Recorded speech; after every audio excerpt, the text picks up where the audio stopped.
Hey everyone, welcome to Infinity Harry. If you are enjoying our interaction on Harry Potter and want to see more exciting content, don't forget to hit that subscribe button. This video includes a self-recorded human introduction in the first 30 seconds, followed by AI generated narration for creative storytelling purposes. So today we're gonna see second part, what if Harry Potter's story was interrupted by a muggle with Felix Felicis. But before we start, if you want more stuff like this, then be sure to subscribe this channel and share with your friends. Now let's start the video. Here is short summary. When an ordinary muggle accidentally drinks real Felix Felicis at a theme park, he slips into the actual wizarding world, crashing straight into Harry's timeline. Armed only with unbelievable luck, he derails destiny, rewrites canon, and becomes the wild card no wizard could ever prepare for. But before we start, if you want more stuffs like this, then please support to subscribe this channel and share with your friends. Let's start the video. Unfortunately, the next day, nothing more was said of what had sent the professors into such a panic at dinner. The professors did look a bit haggard, though. Apparently, they hadn't gotten that much sleep the previous night.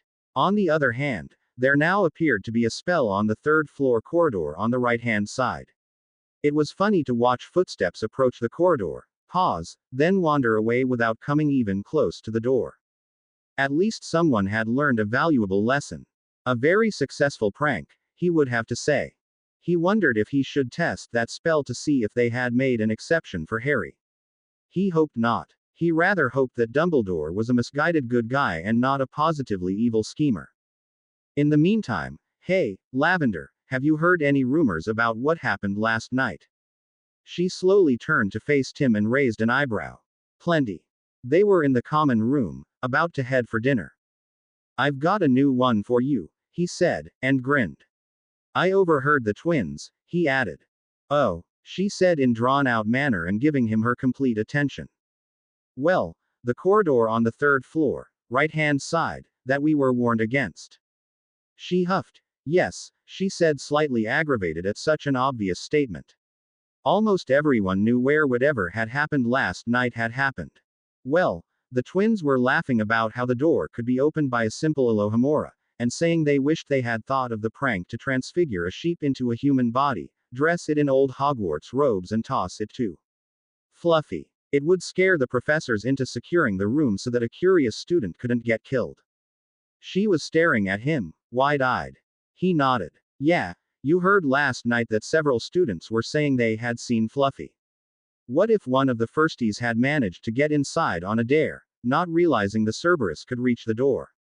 She nodded slowly. Whomever did this, did a great service to the school. He stated firmly. Now, the twins said, only adults can get into the room with Fluffy. Yeah, she said slowly, looking pensive. He left her standing as he headed back up to his room. He planned to come down as Harry, because Harry had already left the common room. Harry, Tim, and Hermione were in an empty classroom. I've been doing some research on animagi, Hermione said. She sighed. As Professor McGonagall told us, they don't teach it specifically at Hogwarts. She told me she only worked with students who had passed their owls, on a case-by-case basis. She shook her head, seemingly disgusted, and sighed again. I looked it up in some books in the library. It's supposed to be really hard to do, and you can only do one creature. It's not even one you can pick. She huffed. It's supposed to reflect your true inner nature, and can range from an insect up to a big animal, like an elephant. With no way to predict what it'll be until you've spent at least a year in research. Harry had an expression of distaste, and was shaking his head. That kinda matches what I've learned too, Tim said. I think our metamorphagus talents are much better. Their metamorphagus talents had grown over the last month. He had been practicing in his trunk every night, and for an hour or so every weekend with the other two in empty classrooms. It took far less concentration, now, and they were faster, too. They could easily maintain the new shapes without any conscious effort, once they had selected a change. He had already noticed that Hermione's hair sometimes changed hue to match her mood if she was excited, surprised, or upset. And he thought he had seen Harry's hair getting both wilder or tamer, depending on his mood. They must have subconsciously been picking up his hints that a metamorphagus talent tended to respond to emotions. From what I read, Hermione said, an animagus is almost instant, once they finally get it down, while we still take a bit of time, especially the animals. She pursed her lips. But if it takes a couple of years for an animagus to even get to the point of changing, I think we're way ahead of them. Plus, in 2 years, I think our animal transformations will be nearly instant, too. Not to mention we're not limited to one animal. She morphed one of her ears into a cat's ears and the other into a dog's floppy ear. They had been practicing their other forms diligently on the weekends, perfecting their speed and accuracy. A couple of all-day visits to the London Zoo in August had been very informative on the animals they could use as models. Their magic-enhanced memories were a huge help in that.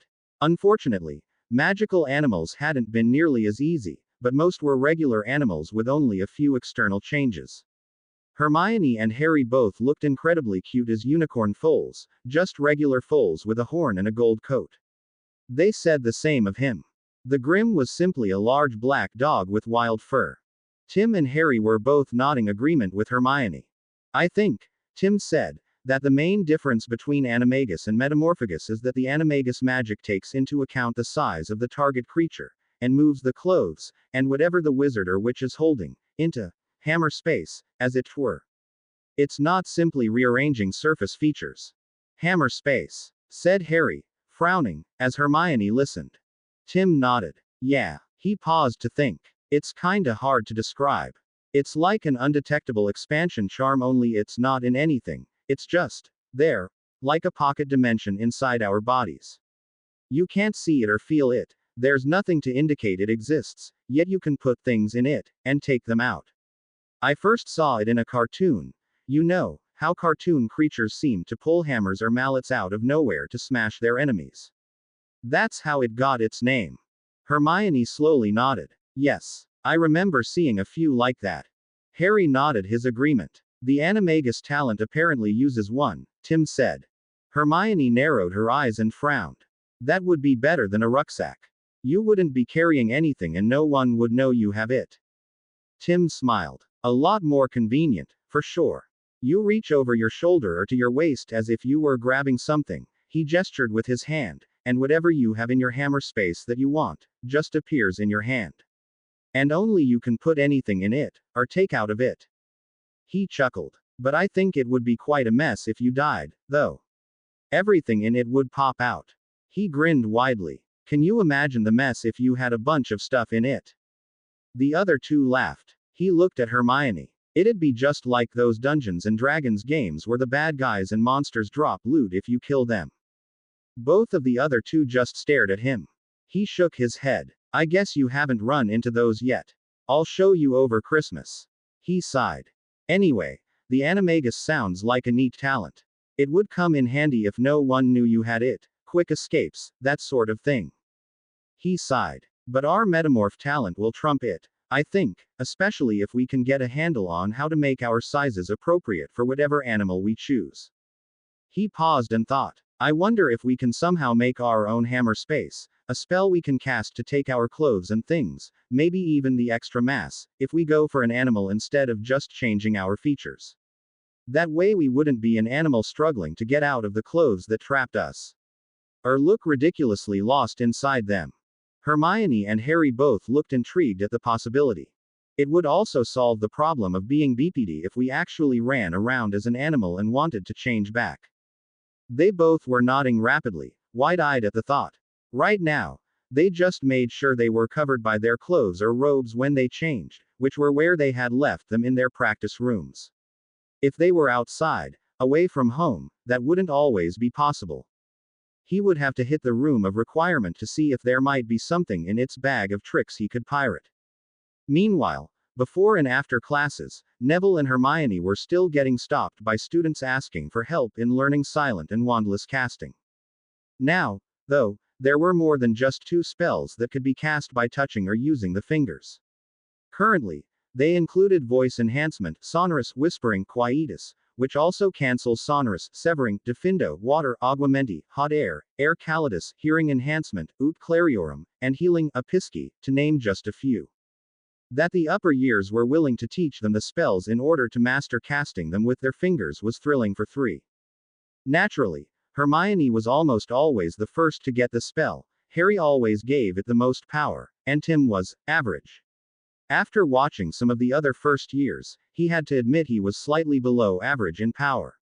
Neville was a bit of a problem. Because of the wand Neville was using, Tim could easily outcast him, but with finger spells.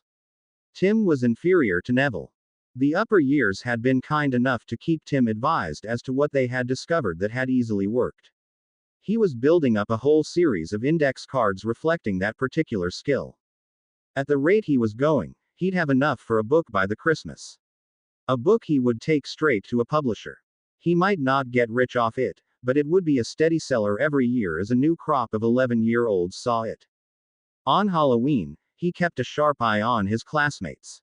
Ron still managed not to get the levitation charm. However, unlike Canon, Hermione did not come across as insultingly bossy in her offer to help him. She simply made the offer and waited for his reaction. He refused, but wasn't nearly as angry, merely frustrated. She moved a bit farther away to avoid losing an eye. After class, Ron didn't complain about her attitude, nor decry her lack of friends. That last would have been a lie, anyway. After helping so many little wizards and witches master casting Lumos with their fingers, and a few other simple spells, she wasn't the social outcast she had been in the books. Not to mention that she hadn't put off her dormmates by downplaying their gossiping, especially about Draco. It probably helped that the red-headed boy was still leery of her Dark Lord and Lady Muggle parents. True to Tim's prediction, the other Muggle-born students had been quick to play up what dentists did to their patients. Hearing what entailed getting a filling, root canal, or braces, and the days of pain afterwards, scared the magical silly. What sealed the deal for the wizards was that Muggles made appointments and paid for that torture. The Grangers must be truly fearsome to demand, and get, that sort of obedience. The class ended that day without her racing off to a bathroom to cry. Before heading to dinner, though, he checked his copy of the Marauders map. Several girls were in the various lavatories around the castle, but nothing appeared out of the ordinary. The Halloween feast was wonderful, a joy for the eyes as he walked in, with flying bats, joke-cracking pumpkins, and a festive atmosphere. As soon as the food appeared, he checked his map to see if anyone was missing. It seemed as if every student was in the hall. At least, the map only showed Professor Quirrell not in the hall, with a troll close behind him. Well, he assumed it was the troll. With a name of Groupje, what else could he conclude? It was just a few minutes later that Professor Quirrell came running in and dramatically announced, "Troll, in the dungeons, thought you ought to know," then collapsed to the floor. Tim had a hard time keeping a straight face. He hadn't seen such bad acting since attending one of the student plays at his middle school. The room quickly erupted into panic until the headmaster set off a cannon blast from his wand and ordered the students to their dorms. He had no sooner finished speaking, than Tim acted. He stood and cast a sonorous on himself. "Stop!" he yelled. Everyone did stop, and stared at him in astonishment. Still talking very loud, in addition to the sonorous, he said, "Headmaster, why are you sending the Hufflepuffs and the Slytherins to the dungeons, where Professor Quirrell just told us the troll is?" He didn't say where in the dungeons, so they might run into the troll and be attacked. There was stunned silence. "Wouldn't it be better if we stayed here with all the prefects and Newt students to protect us? That way, students aren't spread out all over the school where they can easily be ambushed while you and the professors are searching for the troll." There was still silence. "Or, wouldn't it be easier and quicker to have the portraits and house elves scour the castle and tell you where to find it?" After a moment staring at him, the headmaster nodded. "An excellent suggestion, Mr. Cranston." He waved his wand. The doors to the hall swung closed with a bang, and glowed blue for a moment. "Everyone, please remain in the Great Hall and enjoy your repast while the professors and I take care of this minor problem. Prefects," he said looking at the head boy and girl, "take attendance." He glanced to either side of the head table. "Professors, let us be off." He started towards the staff entrance door to one side of and behind the head table. The door was far too small for a troll to fit through. The other professors quickly followed him. The students slowly returned to their places and sat back down. The chatter was loud enough that you couldn't hear anyone more than an arm's length away from you. The prefects remained standing and moved to take positions at the ends of the tables. The head boy and girl had almost reached Professor Quirrell when he stirred and sat up, looking around, nonplussed at seeing everyone still in the hall. He quickly hid his anger that his ploy to distract everyone while he inspected the corridor on the third floor had failed spectacularly. Instead, he pretended fright, and then a bit of relief. The students thought it was because he was sealed into the hall with them instead of being with the other professors hunting the troll. He was the recipient of many a disgusted glance. The whole thing should have had alarm bells going off in everyone's heads, Tim thought. Quirrell was the Dada professor. Why was he running from a troll? He was supposed to be talented enough to deal with one instead of fleeing like a preschooler. Quirrell made his way to the head table and took his seat, scowling slightly as he looked out across the hall. He slowly started in on his dinner. The prefects took turns eating while keeping an eye on the hall doors, their wands in hand and ready. The headmaster and most of the professors returned about half an hour later, looking quite pleased. Professors Snape and Flitwick were noticeably absent. After a brief uproar when they came in, the hall quickly quieted as the headmaster went to his podium. He scanned the hall, smiled, and said, "The troll has been returned to the forest, unharmed. While there was some minor damage to a few of the portraits, it was nothing that we couldn't set to right immediately." He smiled again, and Tim could see his eyes twinkling, even from this distance of 15 feet. To Tim Cranston, I award 5 points for quick thinking and several excellent suggestions. He turned, walked around the head table, and resumed his interrupted dinner. If he was upset that Tim had derailed any plans he might have had, it wasn't evident in the least. Tim went back to filling his plate, and occasionally placed a full plate under a stasis charm, shrank it, and tucked it into his moleskin bag. The feasts really did have a magnificent spread that the other meals lacked. An upper year had helped him learn and master the stasis and shrinking charms well enough to compress all the witch's robes in his wardrobe, and her other clothes, to fit in a single, non-expanded trunk, with an ambient magic-powered spell. Then he converted 3/4 of his wardrobe space into his food pantry. He was carefully labeling each plate as he placed them on the shelves he had salvaged from the ROR. The rest of the evening passed quietly in the common room, with most of the students repeatedly hashing over what had happened. Tim decided it was time to teach Ron a trick so his chess games would be more entertaining. "The thing is, Ron," he said, after watching him pummel Harry in another game, "nobody likes a game where they can never win. Your family and friends are really indulging you in playing when they know they won't win. So, I dare you to play a game with me where you only have one rook, one knight, and one bishop." Tim wasn't an expert at chess, not by a long shot, but he did know the basics. It's called handicapping, when a more skilled player plays another with less skill. It makes the game more fun for both. He shook his head, staring at the chessboard as it set itself up for a new game. "I would suggest that you start off with removing the rook, knight, and bishop for most people." "Geez," Tim said 20 minutes later, "that was a lot harder than I expected." He stared at the board. He had lost. Ron was grinning. "That was a lot more fun," he said. Hearing that Ron was now playing with fewer men on his side of the board, other Gryffindors looked more interested in playing against him, Tim could see. He headed up to his bed. Amusingly, just as in the books, Snape was a suspect for bringing in the troll. Harry verified the week after Halloween that Snape had been bitten in the leg that night. He had had a detention with Snape and had shown up early. That it hadn't been healed left Tim mystified. If Madame Pomfrey could heal a broken bone in a few minutes, and close wounds in seconds, what the heck was going on with Snivellus? He didn't have a bomb or portion that could take care of that. Or know any healing spells.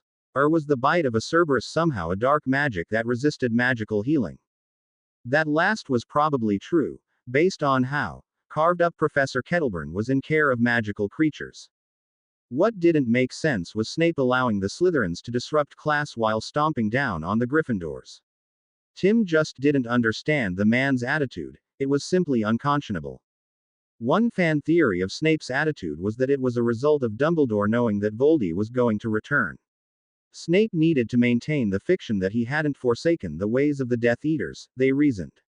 Part of that role-playing was to favor his house and treat all but the pure bloods in his house as scum. That was crap reasoning, in Tim's opinion. Snape could easily have acted like the rest of the professors, in a professional, friendly, and fair manner. Well, mostly fair and somewhat friendly. If any Death Eaters, or even Riddle, himself, questioned him, he had the perfect excuse. If he had acted in any way unprofessionally, then the Hogwarts Board of Governors would have forced Dumbledore to dismiss him. That would have cost Riddle, and the surviving Death Eaters, the only direct link to what the old fool thought and planned. Plus, Riddle would lose all the vital intelligence that Snape could have amassed in the years while the Dark Lord had been unavailable. He should be smart enough to know that maintaining the fiction that he was reformed, and a proponent of the light, was far more important than treating the mudbloods and blood traitors in the manner they deserved, according to the more conservative families. He was, after all, supposed to be a spy. What spy intentionally causes those he spies upon to question his loyalty to them? Deliberately antagonizing the people you spy upon was just plain stupid. People are always more likely to discuss things with their friends than with antagonistic bullies. Plus, if they became suspicious of his motives, they might begin to withhold vital information, which would undermine his very reason for being there in the first place.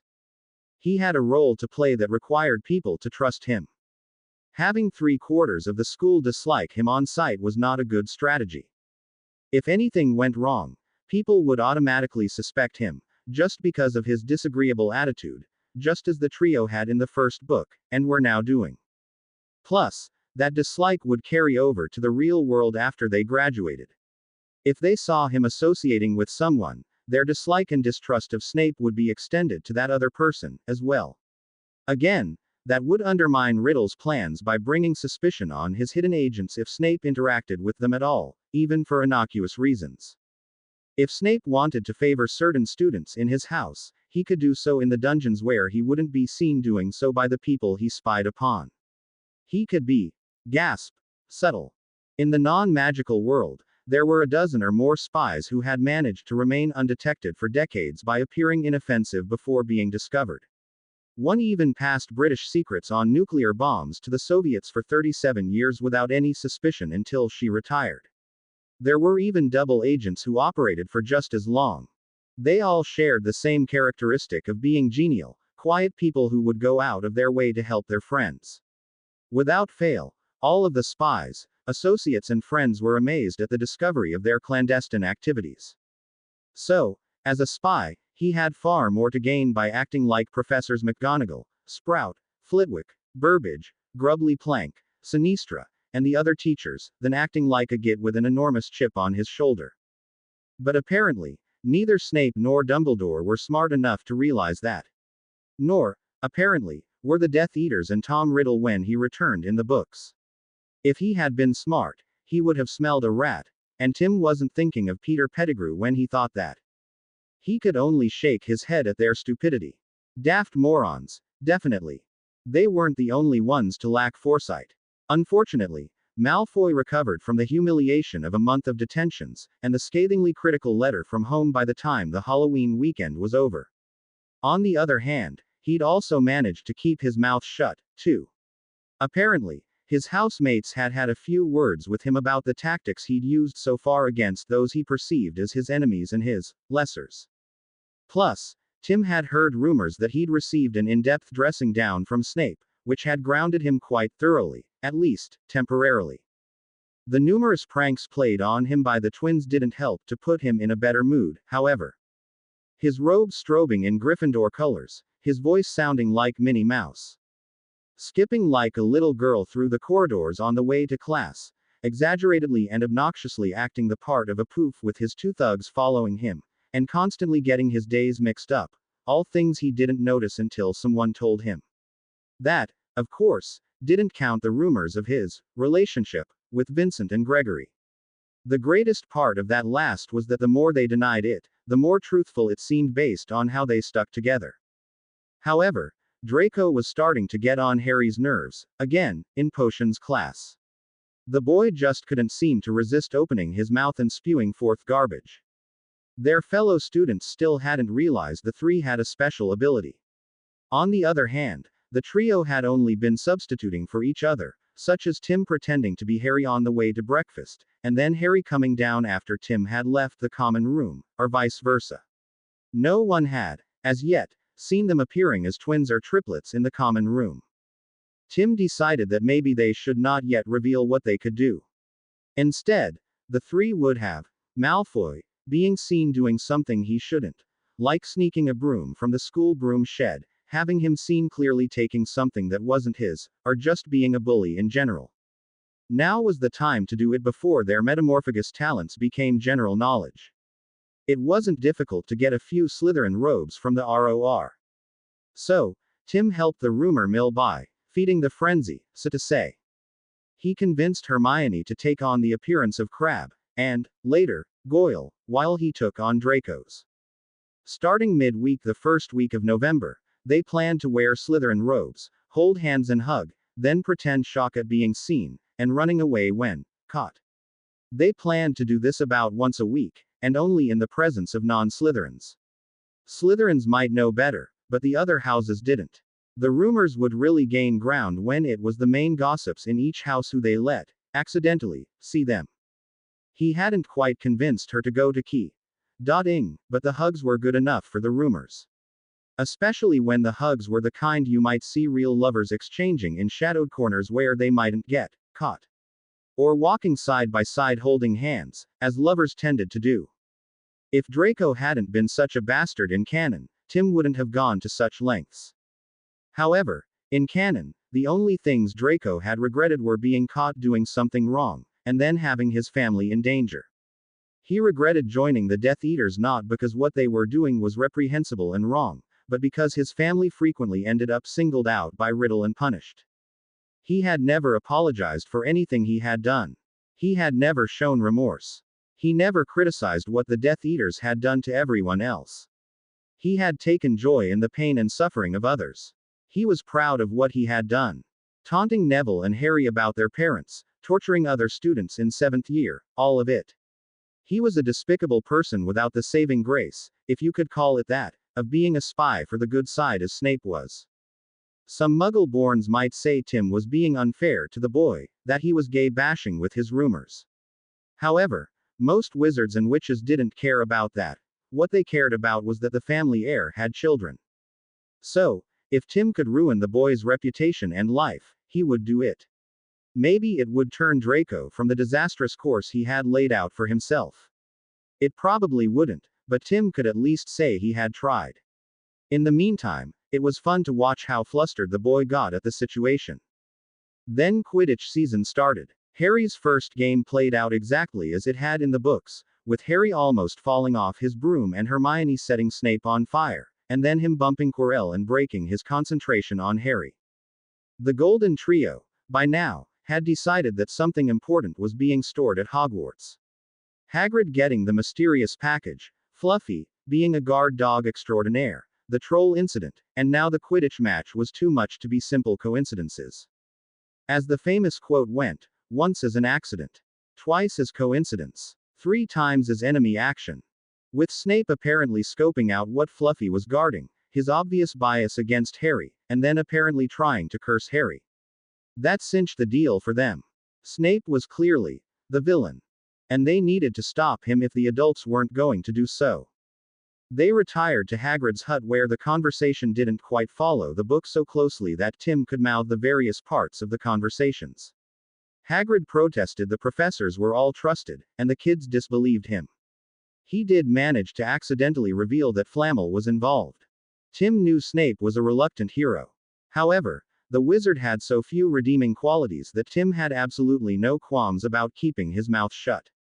Besides, it was clear from the books that the only side he was on was his own, which had gotten him killed. He could have advanced his own goals much easier by not being such a twat. One excellent event was Madame Longbottom coming to the Hogwarts the Sunday after the game. Professors McGonagall, Flitwick, and Quirrell had written to her stating the wand Neville had was insufficient for his needs. After seeing with her own eyes that Neville could cast a better Lumos with his finger than his wand, she took him off to Ollivanders. He proudly returned with a 13-inch wand made of cherry wood and with a unicorn hair as its core. His immediate improvement in all his wanded spells was clear, and placed Tim at the bottom of the Gryffindor firsties in terms of power. Fortunately, he was still way ahead of Crabbe and Goyle for the lowest in the entire first-year cohort. 7th from the bottom out of 40 was not very admirable, but better by 6 places than being dead last.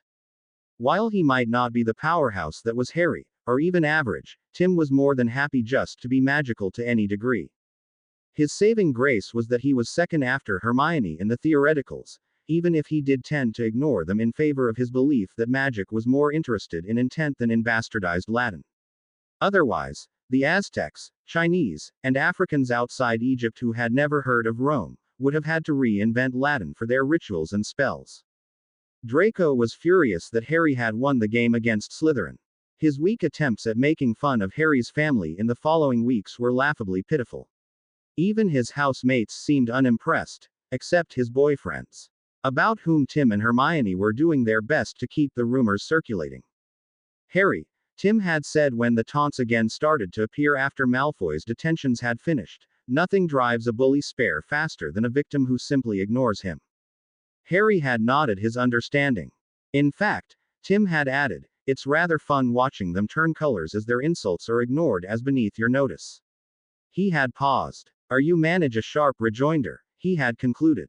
However, Malfoy wasn't grabbing for things, and he wasn't seeking Harry and Ron out, merely taking advantage of the class they shared, potions.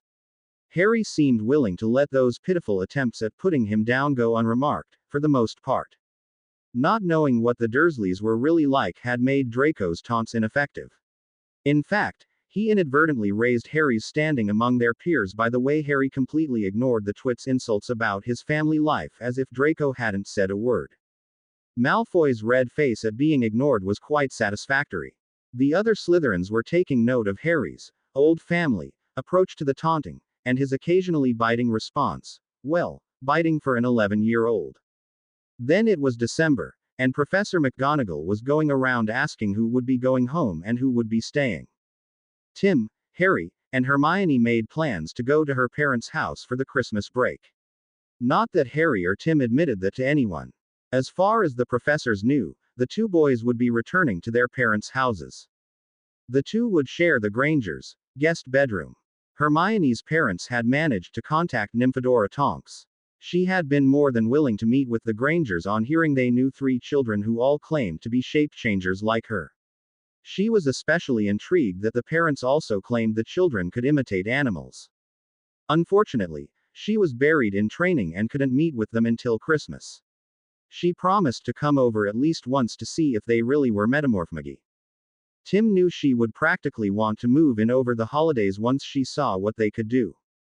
The best part of it was that, being an Auror trainee, she would notify the ministry that she would be at the Grangers' house sporadically over the halls, where there was an underage witch in residence.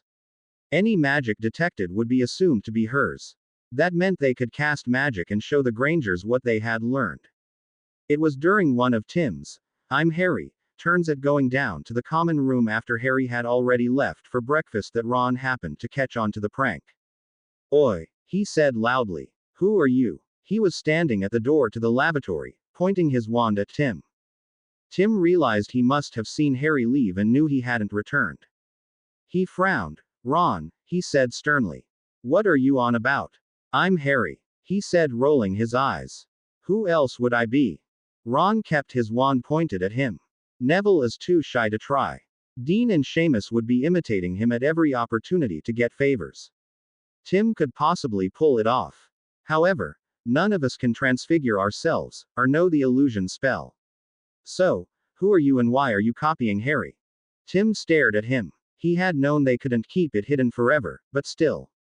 "Damn, you're good," he said, admiringly. "It's neither an illusion or a transfiguration, though." He relaxed his features. "I'm Tim, and I'm a metamorphagus." He slowly changed until he looked like Ron. Ron stared at him, slack-jawed. "That's really rare," he exclaimed. "But how do I know you're really Tim?" he said, frowning. Tim shrugged. "Well, I did tell you that you were an inconsiderate Burke for wanting to know if Harry remembered his parents dying the night he got the scar on his forehead. I'm sure you never told anyone that." Ron flushed red and lowered his wand. Yeah, I guess you're Tim. He paused. But still, a metamorphagus. That's supposed to be really rare. Tim shrugged. Not as rare as you think. How did you hear about them? No one else seems to be familiar with them. Ron brought his wand back up. My older brothers, Bill and Charlie, knew a girl who was one. He paused. Does Harry know you're copying him? He said suspiciously.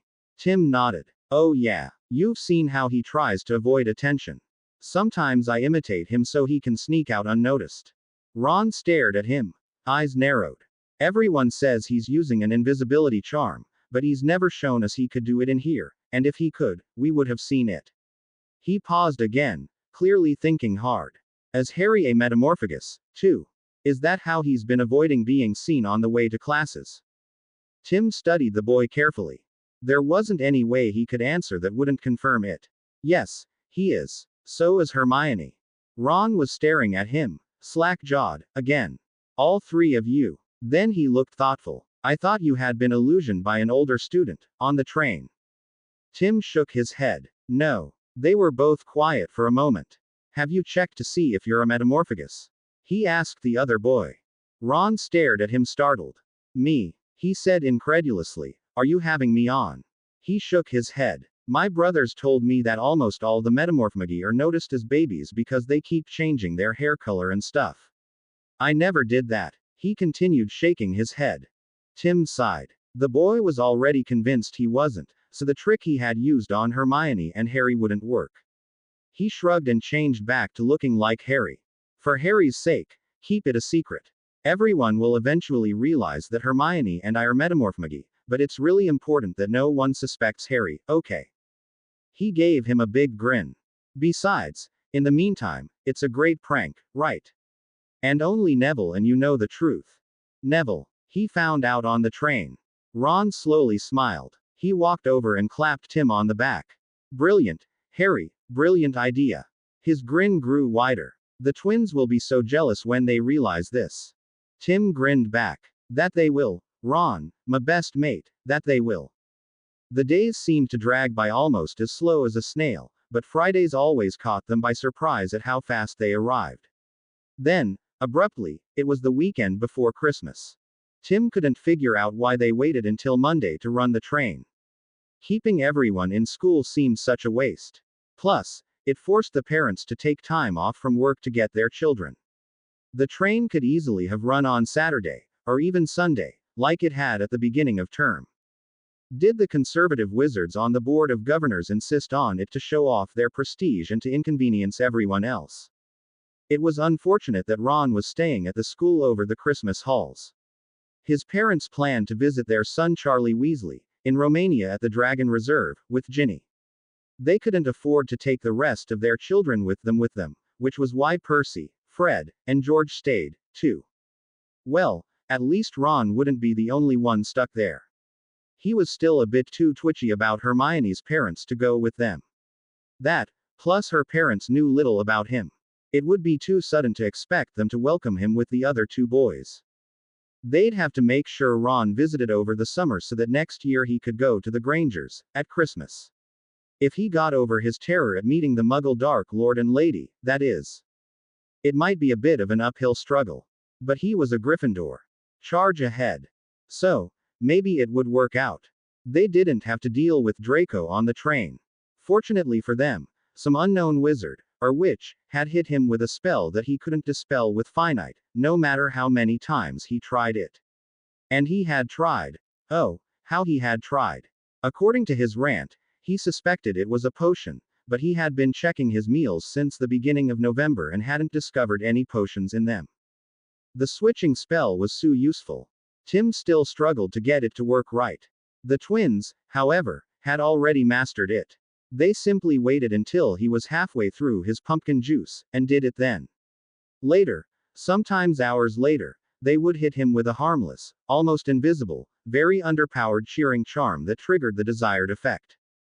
Occasionally, the twins cast the spell, other times, Tim did it. Draco's voice went up several octaves every time they did that. He sounded like a squeaky door hinge, a little girl, an anime girl, or someone on helium. Not that the pure bloods had ever heard of anime or helium. That was too Muggle a thing for them to understand. But, in any event, Draco kept his mouth shut after the initial few times, not wanting to be publicly embarrassed at sounding like a girl half his age. That didn't prevent people from constantly asking him questions when he was afflicted with the condition, just to hear him talk, and then laughing hysterically as soon as he was out of sight. He quickly started ignoring anyone who wasn't a teacher. He had tried going to Madame Pomfrey, once. After his first experience with a purging potion, he swore he'd rather have the complaint than the cure. Especially as he wasn't sure if the purging potion had worked.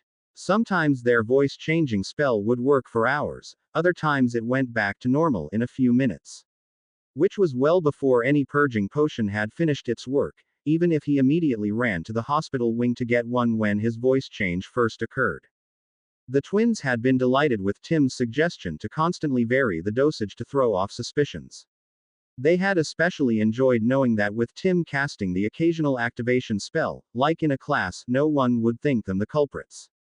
And with them sometimes casting it in the hallways when no Gryffindor firsties were in sight, he couldn't blame Harry or the others. So, the four of them had a nice, quiet ride home.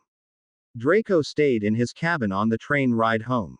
With his boyfriends, as the rumor mill now called them, offering their best mate, their emotional support and succor.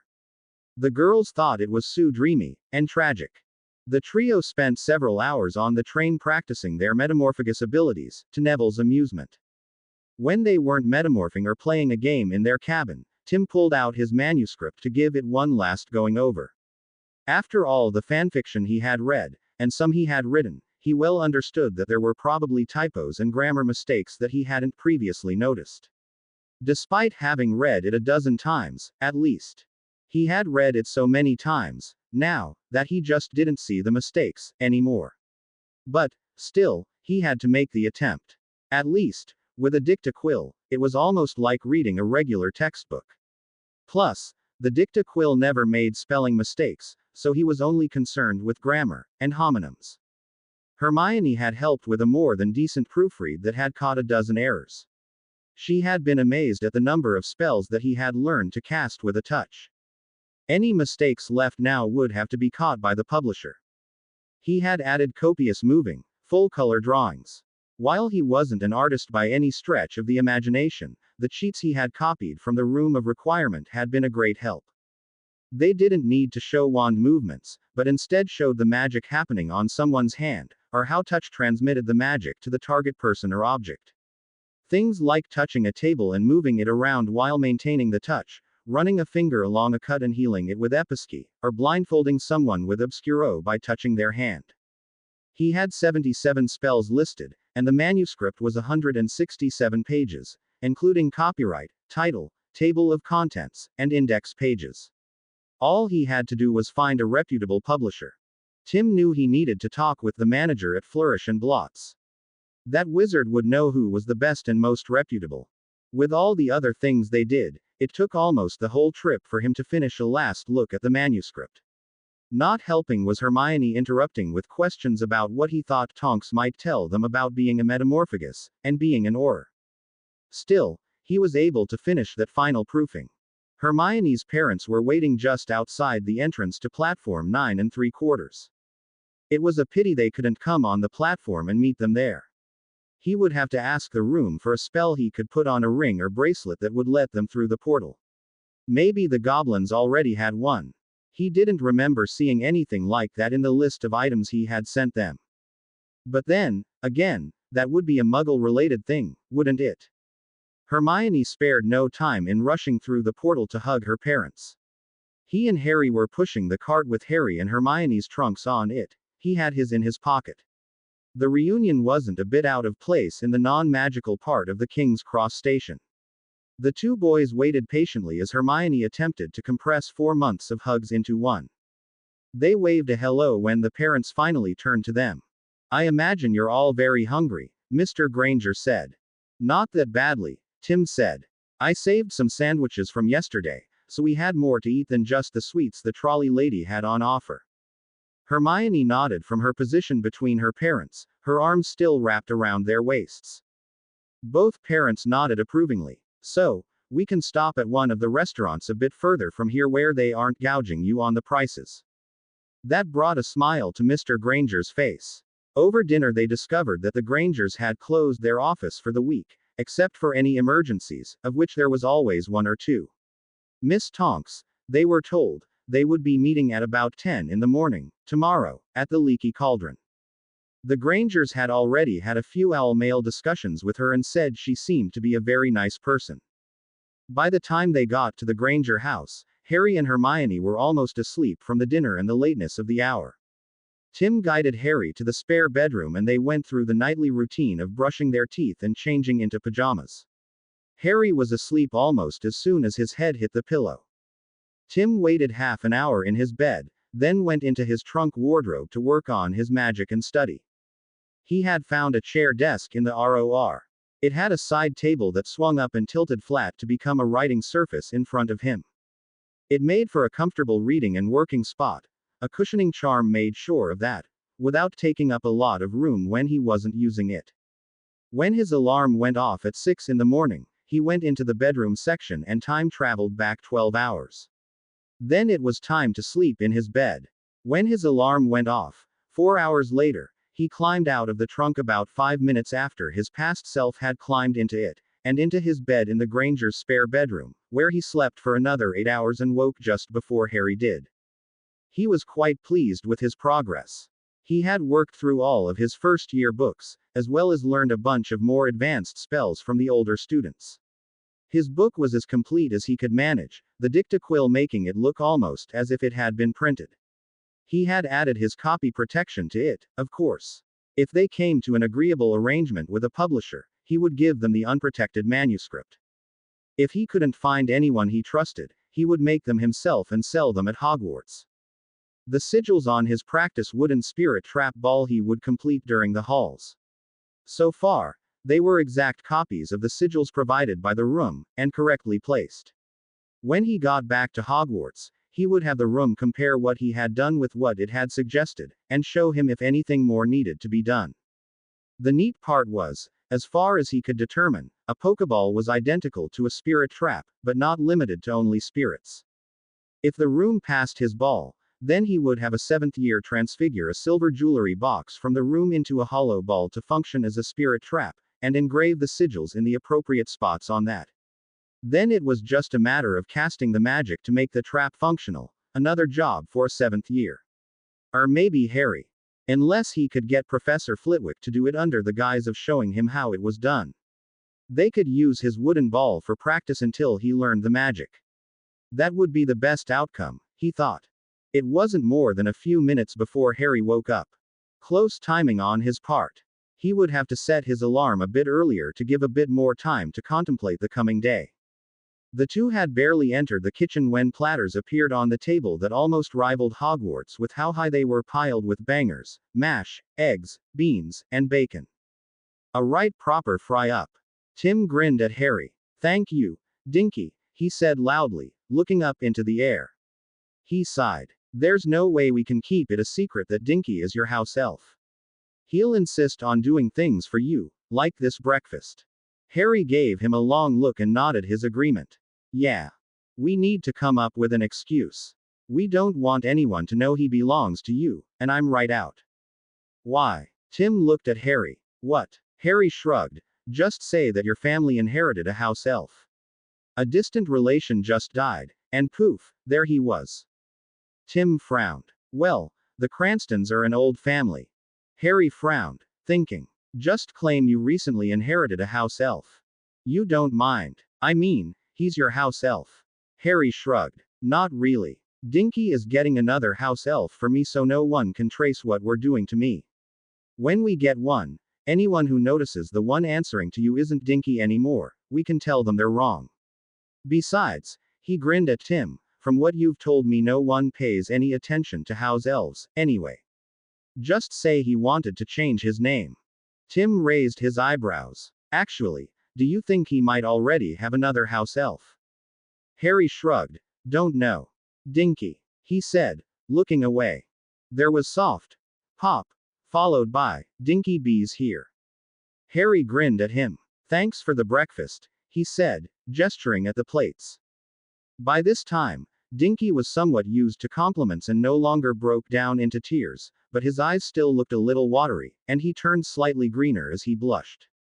Have you been able to find a house elf, Harry continued, to work with you at keeping it secret that we're doing stuff? Reluctantly, Dinky nodded. Yes, sir. He kicked at the floor with one foot while looking down. Is there enough work for both of you? He slowly shook his head. No, sir, he said softly. Even with the other 3 properties. No Wizzies lives there. Sir, not much work. He kicked at the ground, again. Are you sharing the work, or only giving the new elf the extra? Harry asked suspiciously. Yes, sir, Dinky said quietly. Tim suppressed a grin. Harry frowned. I want you to share equally. Tim quickly spoke up, except only you get to serve Harry. The elf had looked as if he were about to cry, but Tim's order brightened his outlook. I, sir, he said, not quite so forlornly, and with a salute that would do a Royal Marine proud. Harry and Tim exchanged looks. Apparently, the little house elf had looked up the source of the I response to an order, and its accompanying salute to a superior officer. Harry was about to say something, but Tim held up his hand to stop him for a moment as he thought. I think I got this, Harry. Harry sat back and took another bite of his breakfast. Dinky, Tim said slowly, Harry wants to keep it a secret that he has a house elf, right? Dinky nodded furiously. Yes, sirs. I don't have that problem, Dinky. So, I want you to respond to me when I say, Spiffy. Your name is still Dinky, you'll just respond to the name Spiffy if I or Harry call you that, okay? You'll pretend to be a different house elf, but that's a secret, of course. If anyone asks if you're Dinky when you're pretending to be Spiffy, you'll deny it, okay? And vice versa. Dinky gave him an uncertain look, then turned to Harry. Yeah, what Tim said, he said, unless you want the other elf to do it instead. No, sirs. The house elf exclaimed, appalled. Dinky will do. Dinky will be Spiffy. I, sirs. He quickly said with another salute. Tim smirked and sighed. There's a joke in that somewhere, he muttered. Then he shook his head. Also, he continued, you'll need to wear something other than the Potter House uniform when you appear, whenever we call you a Spiffy. Dinky actually looked happier at that. Sir. I don't have anything you can use, he continued, like Harry did, so you'll need to find something for yourself, whatever you want. It just can't have anything to show that it came from the Potter family, though. Dinky was really looking happy. Sir. He certainly seemed to like saluting. But it does have to be clean. He raised his eyebrows at the elf. Got it. Sirs. And I might be calling on you as Spiffy in a few minutes, so you need to be ready, okay? Sirs. That's all then, unless you have anything to add, Harry. Tim said, looking at the other boy. Harry shook his head. No, not that I can think of. Dinky disappeared. He looked over at Harry. Actually, in view of Dinky saying there isn't enough work, do you think the Grangers might appreciate the attention of a bored house elf while we're at Hogwarts? Harry looked back, eyebrows raised, head slightly tilted as he slowly nodded. That's a good question. He grinned, and Dinky would like the extra work, I think. Tim shrugged as he sat down and picked up his silverware. We should ask them first. Don't want to get the poor guy's hopes up, right? Harry nodded again and sat. I'll ask the Grangers what they think. He took a bite of a banger. No, Tim said, I think I should ask. Might as well get Spiffy announced to the world. Harry nodded as he chewed. The 2 boys were just finishing when Hermione came downstairs. She stopped and stared at the remains of their breakfasts and the still full platters. Dinky seemed to think that they had been underfed at Hogwarts. You fixed your own breakfasts? She said, astonished. They shook their heads, but before either could answer, her parents came in behind her, and repeated the question. Harry shook his head. No, Spiffy did. At their puzzled looks, Tim said, Spiffy is my house elf, and he considers it his job to fix my meals when I'm not at Hogwarts. All 3 were giving him amazed looks. Remember last summer when I told you I was a new magical just like Hermione? They nodded. Well, it turns out, we recently discovered that my family belongs to a very old wizarding family that died out in the Wizarding War 10 years ago, Tim explained. Their house was destroyed, and their vault had only furniture and stuff in it, but they did have a house elf who survived. He's been working at a wizarding farm hoping a new magical from his family might show up. It was entirely by accident that I had a blood test at Gringotts, and they told me about him. My brother never had a test, so he never found the vault or about the house elf. He sighed and rolled his eyes. The pure bloods forced the goblins to not ask new magicals to take a blood test to see if they belong to an old family. He shook his head. They don't want to discover that they have any Muggle-born relatives to besmirch their pristine pure blood reputations. He glanced at Hermione. Maybe you should ask for the test. Maybe there's an old vault you could open. He paused a second, thinking. Anyway, remember the old stories about brownies? The Grangers hesitantly nodded. Well, house elves are like that. They live for work and are unhappy if they aren't working. You know how you sometimes enjoy cooking or gardening just for the sake of it. The feeling of accomplishment and satisfaction at a job well done that you get when you finish something complicated. That's the way they feel about all work, no matter how tedious or repulsive a person might think it was. He shook his head. In fact, the worse a job is, the happier they are at doing it. They seem to think it proves how good they are at what they do, he said in a slightly amazed tone. They attach themselves to a family, he continued, and stay until the one in charge of the family gives them clothes to dismiss them. Getting clothes is considered a terrible shame among the house elves. They don't even try to find a new family because they feel their shame automatically means no one wants them. They literally waste away, if they don't kill themselves first. He shifted to look at Hermione.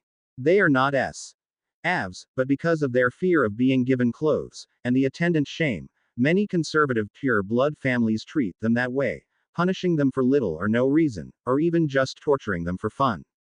He frowned. I think that if you could convince a house elf to do it, they could just leave an abusive family. He sighed sadly. But they never seem to think of that. All three Grangers, and Harry, looked horrified. Anyway, he continued, I discovered that we have a house elf. Unfortunately, we don't have a lot for the house elf to do.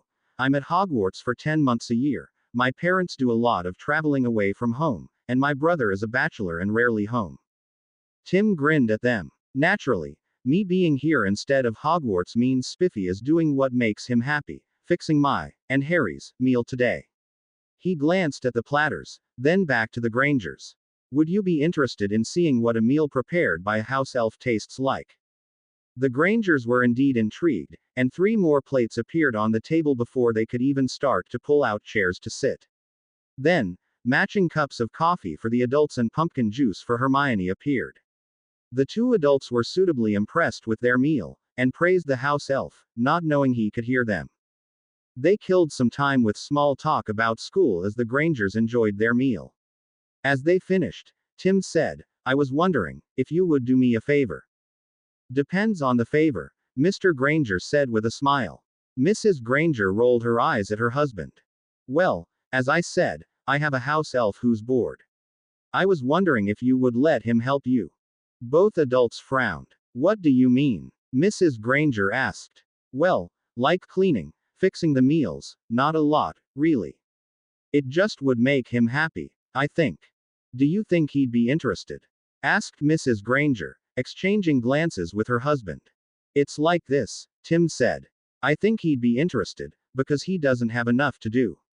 You see, with house elves, if I were to tell him to do this, he would, regardless of how much or how little he was already doing. He would view it as an order, and obey. He stopped to see if they understood. So, I want to make sure you want his help before asking him. Otherwise, it would be forcing him on you, and that might cause problems later. I don't know, Mr. Granger said slowly. Where would he stay? Is there a cost? He glanced at his wife, then back at Tim. We don't want to impose on you. How about this? I'll call Spiffy and ask him if he wants to help out here. You can both try it while we're here on holiday, and when we go back to school you can make an informed decision. How about that?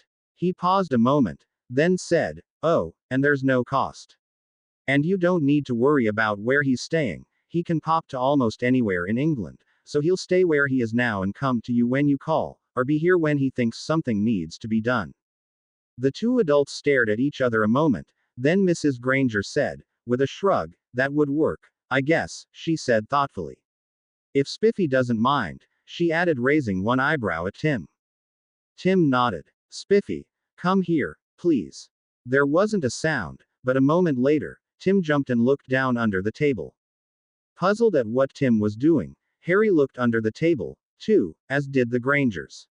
The adult Grangers clearly saw nothing because they looked back up at Tim with puzzled expressions. Hermione was staring with wide eyes at the strange-looking creature.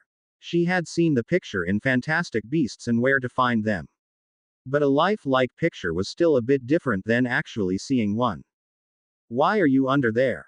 Tim said to the house elf. He must be using some sort of spell to hide himself from the others, Tim realized. House elves are not to be seen by muggles, sir, he desperately whispered, glancing worriedly at the others peering under the table. It's okay, Tim said back, consolingly, these non-magicals are Hermione's parents and she's a witch, so it's all right. Come on out where we can see you. Dinky slowly slid out from under the table, murmuring, Aye, sir, but without the snappy salute, this time. He stood between Harry and Tim, pulling his ear nervously and fidgeting. He had been quick to work on his alternate identity, it seemed, as he was wearing a tattered, gray, nondescript pillowcase. It was one that had never had any kind of family crest on it. God only knew where he found it. Tim would have to remember to compliment him at being so quick.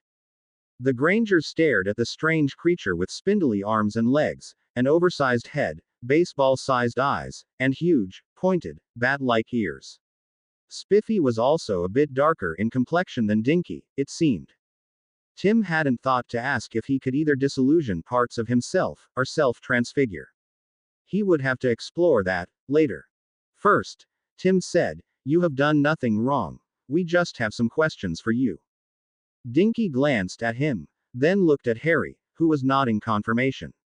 He relaxed a bit. Tim looked over at the Grangers. House elves are quick to assume they've done something wrong and want to punish themselves. I've ordered Spiffy, here, to never punish himself, that if he ever does do something he thinks is wrong, to tell me and I will come up with an adequate punishment, if one is needed, he explained. Spiffy glanced fretfully between Harry and Tim. Next, Tim continued, that was a very good breakfast, thank you for your hard work. Harry was nodding his agreement. Spiffy blushed. Or, at least, that's what Tim assumed as his face turned a darker green color. Finally, the boy said, while Harry and I are here, would you also like to take care of the Grangers? Spiffy's eyes got bigger, a rather disturbing sight, Tim admitted to himself. Really, sirs, Spiffy said, looking around the house excitedly. He started bouncing in place and Tim could see his fingers flexing, as if eager to go to work. Tim frowned in thought. Spiffy, he said slowly, can you listen for the Grangers? Spiffy froze for a moment. No, sirs, he said, sadly, only wizzies and witchies. Squibs. Spiffy wrung his hands together. Some, sirs. Tim thought a moment. Is there something you can give the Grangers so that they can call you? Like a switch, maybe. They physically move a lever or push a button and it triggers a spell you can hear. Spiffy frowned, then smiled. Yes, sirs, he said happily. Then, could you go get two? One each for Mr. and Mrs. Granger. Now. Aye, sirs. He replied with a snappy salute, and he disappeared with a pop. After a few moments, there was another soft pop, and Dinky, pretending to be Spiffy, reappeared.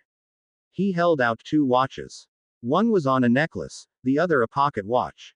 The pocket watch had a glass cover so you could see the face of the watch through it. How will this work? He asked Spiffy as he took them. Use pretends wind watches to call D. Spiffy, he explained. So, Tim said, these never need winding. Spiffy nodded. No, sirs, time's always right. Excellent, he said delightedly. A perfect solution. Spiffy turned even darker as he blushed and bounced happily. Well, then, Spiffy, do whatever you feel needs doing.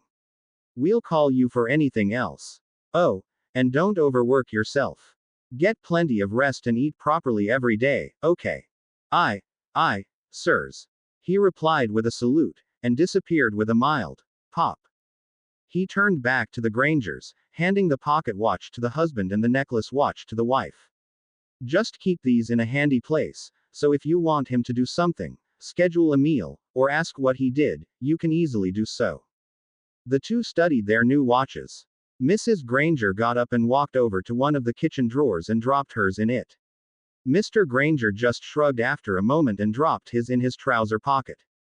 Tim sighed. As much as we want to show you what we've learned with our wands, until Miss Tonks arrives here, we really don't dare. Then he grinned. However, our touch magic doesn't seem to register. Like Aguamenti. He pointed his finger at his glass and water poured from his finger. Hermione giggled, tapped her finger on her fork, sticking it to her plate, and proceeded to lift the plate touching only the fork. He's made a list of 77 spells we can do, and turned it into a book. She gushed excitedly. Tim grinned. 167 pages, with explanations on how to get started, and diagrams and descriptions of the spells. He took out his expanded bag, pulled out his manuscript, and laid it on the table.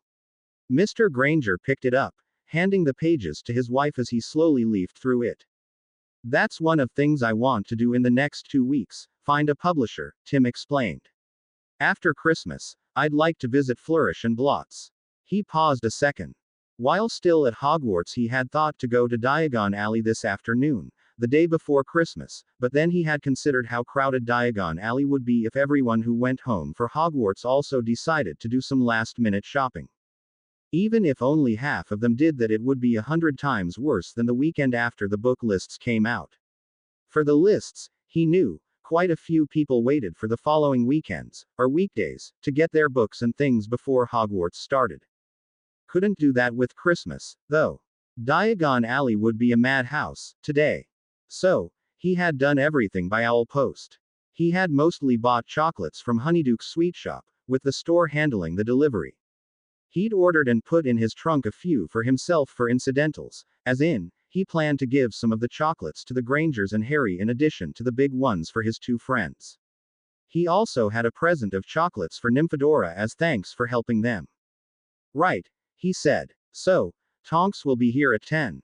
The Grangers shook their heads. Mr. Granger said, no. She said in her letter that she wants to meet us at the Leaky Cauldron. Hermione and Harry looked intrigued. They had clearly expected her to come here, as the girl had to know the Granger parents couldn't see the Leaky Cauldron without holding their daughter's hands. Tim nodded slowly. That makes sense, he said. I'm sure that your claim to know 3 more metamorphmagy probably has her worried that you're up to no good. That you're actually bad guys hoping to catch her. I imagine a metamorphagus would be quite the prize catch to someone unscrupulous, what with the Imperious curse and all. He raised one eyebrow and shrugged. Meeting in a public place, and a crowded one at that, greatly reduces the odds that she might be walking into a trap. Especially if the people she's meeting claim to be Muggles. Harry and Hermione looked shocked at the thought. Her parents weren't surprised. They had read the books he had shared on Pure Bloods and the war 10 years ago. That's what we thought, Mr. Granger said, nodding. Tim pursed his lips and thought. Well, it being Christmas Eve, did you have anything special planned for dinner tonight? Then he grinned. Actually, never mind. Let Spiffy do it for you. I guarantee you'll love what he does. Mrs. Granger looked at her husband and shrugged. Well, being at the Leaky Cauldron for most of the day wouldn't leave me much time to prepare much, depending on when we got home. We had planned on Chinese, if it was too late, but, sure, why not? Tim leaned back in his chair. Spiffy, he said firmly. With a mild pop, and a Spiffy bees here, the house elf said excitedly. Excellent. The Grangers would like to see what sort of Christmas Eve dinner you can prepare for us. Would you like to show them? Yes, sirs, he said, glancing at Harry. What times does you wants to eat? He said to the Grangers. We usually eat after work at about 6, so then. Mrs. Granger said. But we don't know how long we'll be with Miss Tonks, so it might be later. I plans for then, he said with a shrug. It be's ready when you wants. That should be all, then, Tim said. Dinky popped away. They spent a bit of time discussing what they should do to prove they were who they said, then went back upstairs to change clothes. After that, it was outside and down the street to the park, where they caught the night bus. Being the last day for Christmas shopping, the bus was quite crowded. Despite that, it took only about half an hour to get to the Leaky Cauldron. Many of the wizards and witches the bus picked up also had that as their destination. They were, as a result, half an hour early. No one noticed him sipping a quarter of his second vial of luck as they got off the bus. As they had expected, the Leaky Cauldron was quite crowded. Ignoring the looks their non-magical clothing attracted, Mr. Granger walked up to the counter and waved to get Tom's attention. As soon as the wizard came over, he said, "We're the Granger party. Miss Tonks was supposed to reserve a table for us. We're a bit early." The bald, old wizard nodded. He pointed at a table. "That one, right there." They turned to look. There was an empty table over to one side, with a small placard rotating above it that said, "The Tonks Party." "Thank you," said Mr. Granger. They made their way to the table and sat down. Now that he looked around, Tim saw that someone had cast a space enlargement spell on the room. There were at least twice as many tables as normal, and the flow was noticeably further from the opposite wall than it had been the last time he was here. The three of them had planned ahead for this meeting. Harry and Tim were wearing swimming trunks under their clothes. Hermione was wearing a modest bikini under her dress. All three looked like Hermione. Tim was not going to mention that his extensive time on the internet had given him a thorough knowledge of what a girl looked like below the waist. He'd been a teenager in puberty, what else would you expect? Also, having a few willing girlfriends in high school and university had certainly helped to round out his education, in depth. He really wasn't looking forward to going through puberty again. He decided to let magic determine how accurate his rendition of Hermione was. Harry just copied her face, hands, and chest. He had seen her in a bikini in their pool. Her chest wasn't exceptional, but respectable for a girl her age. They had barely sat down when one of the people exiting the flow, an older teenager, stopped and looked around the room intently instead of heading for the alley entrance. She smiled at seeing the floating placard, but looked surprised at seeing them there already. She headed right for them, stopping beside the table. "Mr. and Mrs. Granger," she said. Mr. Granger nodded, standing. He held out his hand. "I'm Tom, and this is my wife Heather." He placed his hand on her shoulder. Tim had suggested that the Grangers not introduce the children. Having three different last names but looking exactly alike would create suspicions if anyone nearby heard. No one said anything for a moment as Tim, Harry, and the Grangers looked her over. Nymphadora Tonks was an average-height girl with a pale, heart-shaped face and dark twinkling eyes. Her most striking feature, however, was her hair. It was short, spiky, and bright bubblegum pink. From the books, Tim knew she was 18 or 19, depending on exactly when her birthday was. The books had never mentioned it. She was wearing a black leather overcoat with fingerless gloves and what Tim's dad used to call waffle stomper black boots. No high heels on this girl. Tim approved. If only he were older. On the other hand, after 7 years of time turning every night, he'd be a lot closer to her age than he was now. She grabbed Mr. Granger's hand and energetically shook it. "Watch her," she said. "I'm Tonks." Meanwhile, she was taking stock of the kids. What she saw were three identical girls, with the only differences being their clothes. If the Grangers hadn't already owled her that they only had one daughter, she would have thought them triplets. She slowly sat down at the table, as did Mr. Granger. "So," she said lightly, "you're all metamorphmagy." Tim leaned forward, crossing his arms on the tabletop. "Can you cast a spell that hides what we say and prevents anyone from lip reading? That also would block anything already placed here to listen in. Plus, a don't notice a spell so people ignore us." She gave him a long look, then lifted her wand and cast something, pointing her wand at each of them in turn. Then she cast a second spell, waving her wand tip in a small circle pointed straight up. She tucked her wand away and looked at him inquisitively. And gaped at the three smaller replicas of her face and head looking back at her. The adults watched and just shook their heads with wry expressions. She changed her nose to a pig's snout, and they followed. Tim grinned at her, drawing the corners of his mouth back almost to his ears. When she looked at the child beside him, Tonks saw she had cat ears on top of her head, with her hand a paw on the table. Eyes wide, she looked at the last one, and saw Harry Potter, exactly as he appeared on the cover of his books. She shook her head, and slowly took out her wand. May I cast a few diagnostic spells? They had changed, again. Now Harry Potter was in the middle, the cat person was on the left, and the original girl was on the right. They all nodded. She sighed. This spell is for illusions, she said, and then cast it. From her frown, Tim deduced the results were negative. All right, this spell is for self-transfiguration. This would be the true test, Tim knew, and he couldn't help but tense up slightly. He hoped that 4.5 months of telling them, and himself, that what they were doing was metamorphing would end with them being metamorphmagi. He hoped. Her frown deepened. She stared at what she had for results for a few moments, then shook her head.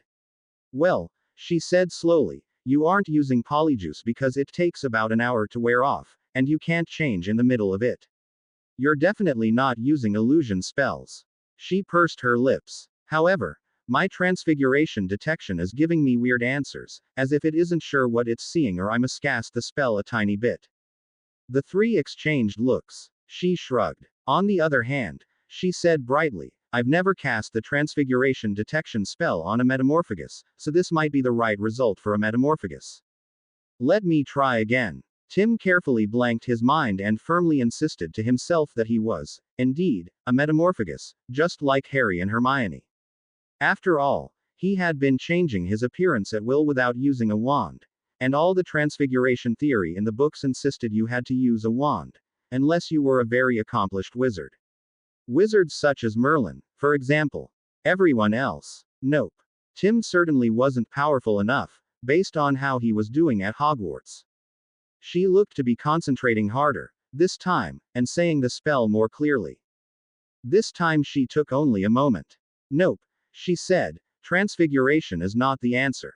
She paused, then pointed her wand at Tim and cast a spell. He felt a tug on his magic, but he easily pushed it off. Nope, definitely not transfiguration, or that spell would have forced you into your normal form. Then she frowned. That is, if you aren't already in your normal form. He relaxed and turned into himself. This is my normal appearance, he reassured her, grinning widely. But for the trio, that was all he needed to confirm his hypothesis. He had convinced them, and himself, that they were metamorphmagi, and their magic had followed through with the proper changes to make it so. Now all he needed to do was convince them that their all children would inherit it, too. Well, Tonks, now that you know we're on the up and up, how do we know you are? Seriously. She looked surprised. Is your mother here? He suspiciously glanced around the room, stopping to stare at an auburn-haired woman at the far end of the bar. He smirked. Is Mad Eye lurking nearby under his invisibility cloak? He glanced around the room again, stopping to squint in the direction of the front door. He turned back to her and grinned. Not that I would ever be able to find him, if he were. Tonks gave him a wide-eyed stare, and the color of her hair at the tips took on a brown tinge, but quickly returned to bubblegum pink. How do you know of Mad Eye? She asked suspiciously, and why would he be here? Oops. Maybe he shouldn't have been quite that cavalier.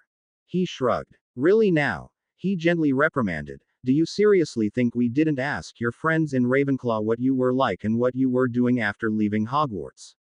You only graduated last year.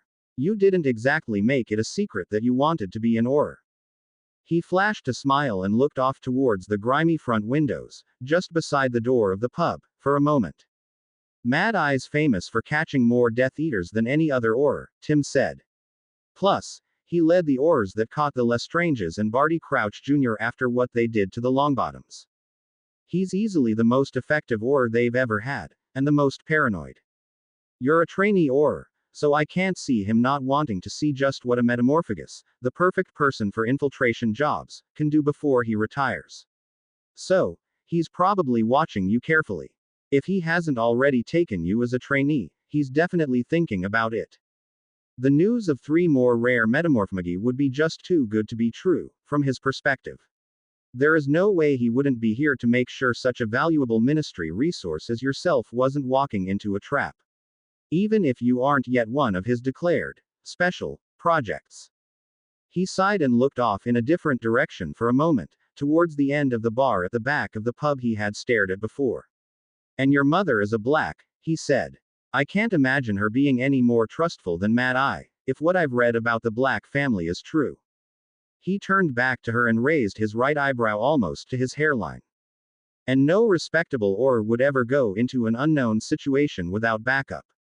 So, Moody would be extremely disappointed if you didn't have backup, and hadn't made an exception to the silencing spells you cast to let him and your mother hear every word we said. He grinned at her. Constant vigilance. He shouted, with one fist raised. He relaxed and grinned, again. Seriously. Hermione, Harry, and the Grangers were giving him surprised looks. So, want to call them over? She stared at him silently, expression blank.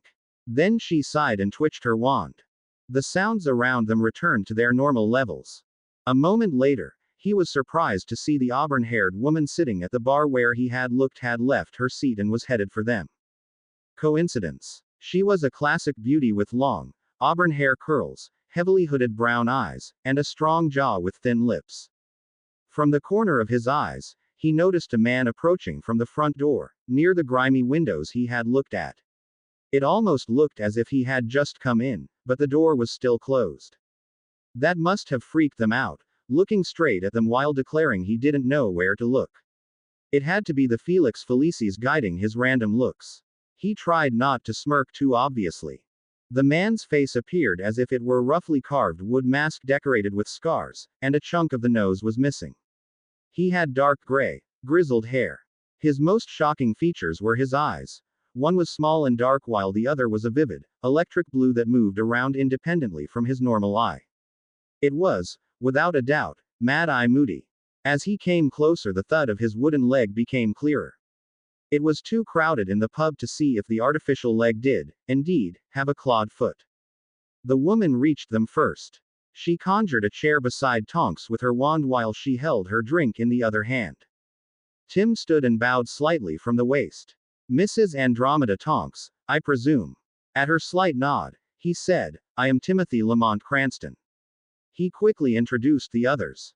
Moody was close enough to hear the introductions. The wizard stopped by the table, his wand held loosely at his side to not attract attention, but clearly pointed at Tim. Who are you? He said suspiciously. Tonks was quick to re-establish both the silencing and don't notice as spells around the table. Tim looked back, surprised at first, then realized he really shouldn't be. He smiled at the aura. I am Timothy Lamont Cranston. He desperately wanted to add, you may call me Tim, with the attendant roll of thunder in the distance. The ROR had managed to find a spell to add sound effects to speech. It appeared that more than one thespian wizard or witch in the past had played around with enhancing their performances on stage. The boosts were usually in the range of sounding more threatening for the villains or having a bird-like lilt to their voice for the innocent heroines, that sort of thing. Making a sound in response to a pre-selected word was remarkably easy, as a result.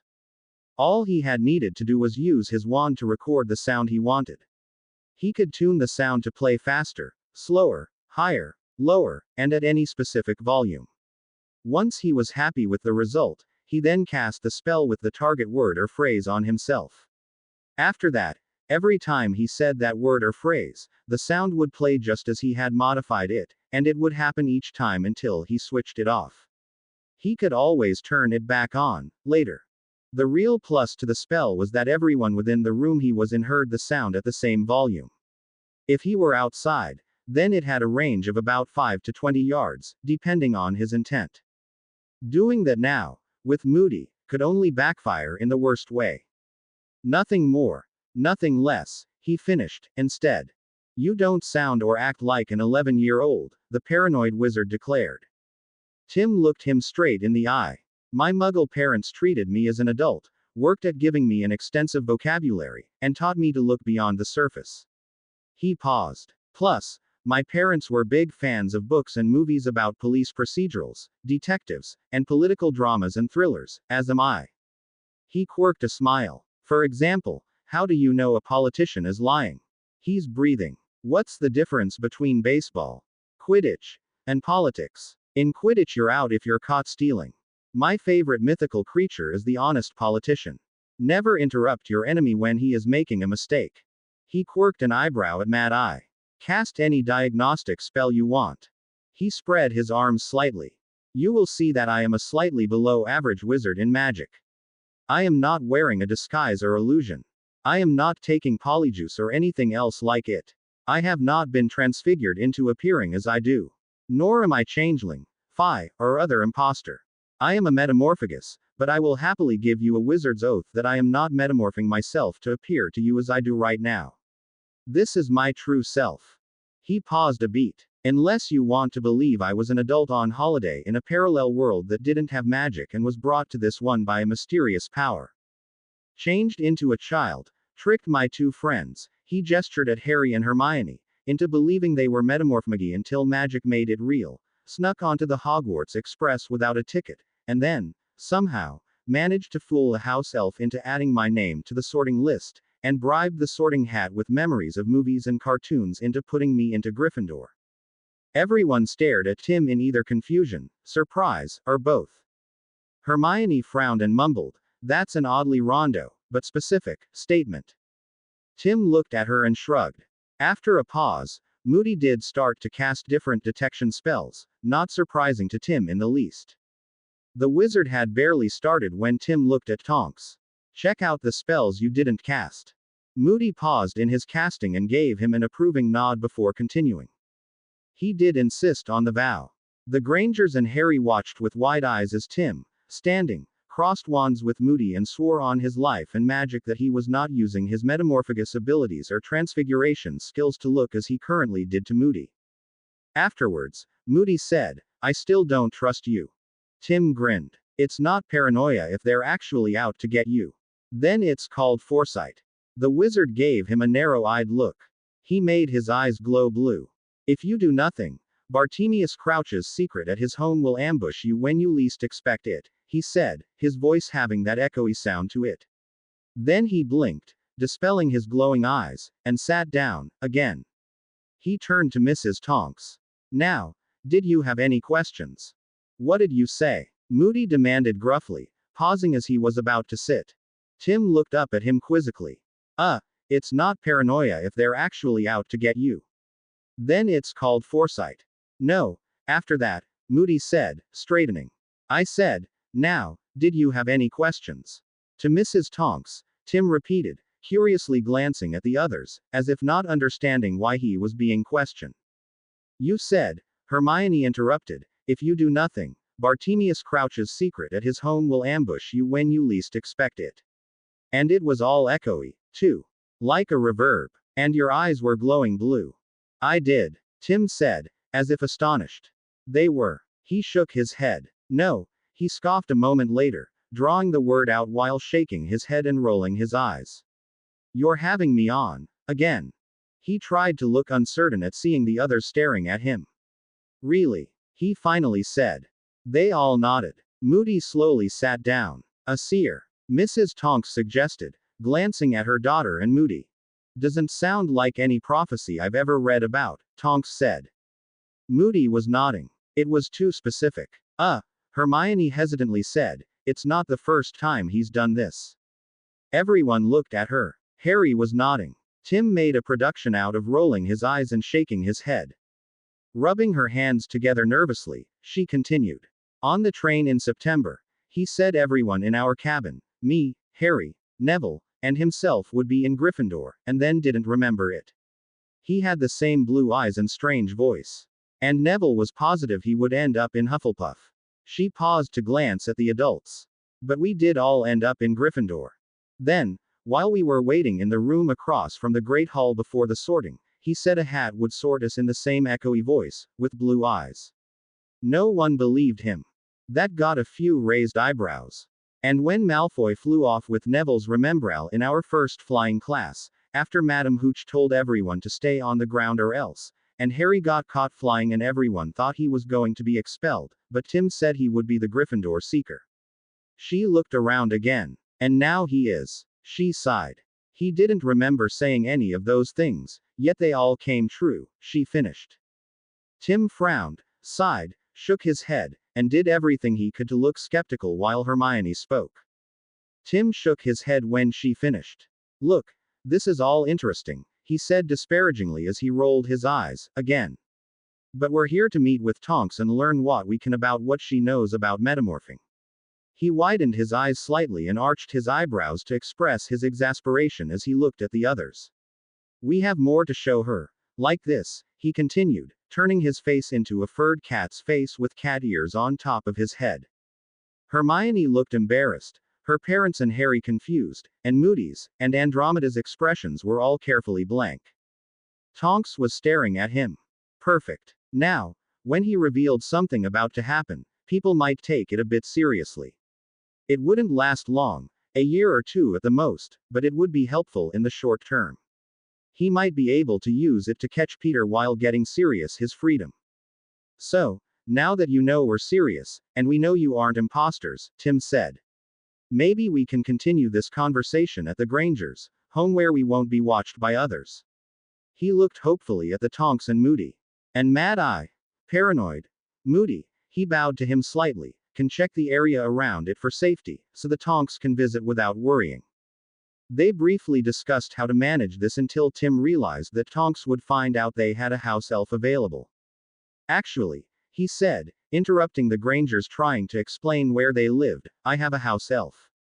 He would be happy to take one of you to the house, and you can pick a good location for apparating nearby. Then you can all apparate while the house elf takes us. Would that work? I thought you said you were a Muggle born, Moody asked suspiciously, fingering his wand. Tim shrugged. My parents had to go to the continent in August for a year for their jobs. They dropped me off at the Leaky Cauldron with money for a room and board for a month. So, I went to Gringotts to exchange what I had for galleons. While I was there, I heard a young witch ask her aunt when she would get the key for her parents' vault. Her aunt said that the girl had inherited it when her parents had died, but that she was keeping it safe for her. She said that there wasn't anything the girl would be interested in it, anyway. The aunt had already taken the personal mementos of her parents and they had them at home, and besides, she had barely dented her trust vault. When I reached the goblin clerk, as he was getting me galleons, I asked if there was a way to see if I had a vault to inherit. He shrugged. Don't know why, I just thought I should. He seemed happy at the question, or at least he wasn't sneering as much. He had another goblin take me to an office, where I had to give a drop of blood. It turned out that there used to be a magical branch of the Cranston family that did have a vault, but it had gone dormant during the war. That goblin told me that there weren't any properties and that the vault, at last inventory, only had furniture in it and a small sum of galleons.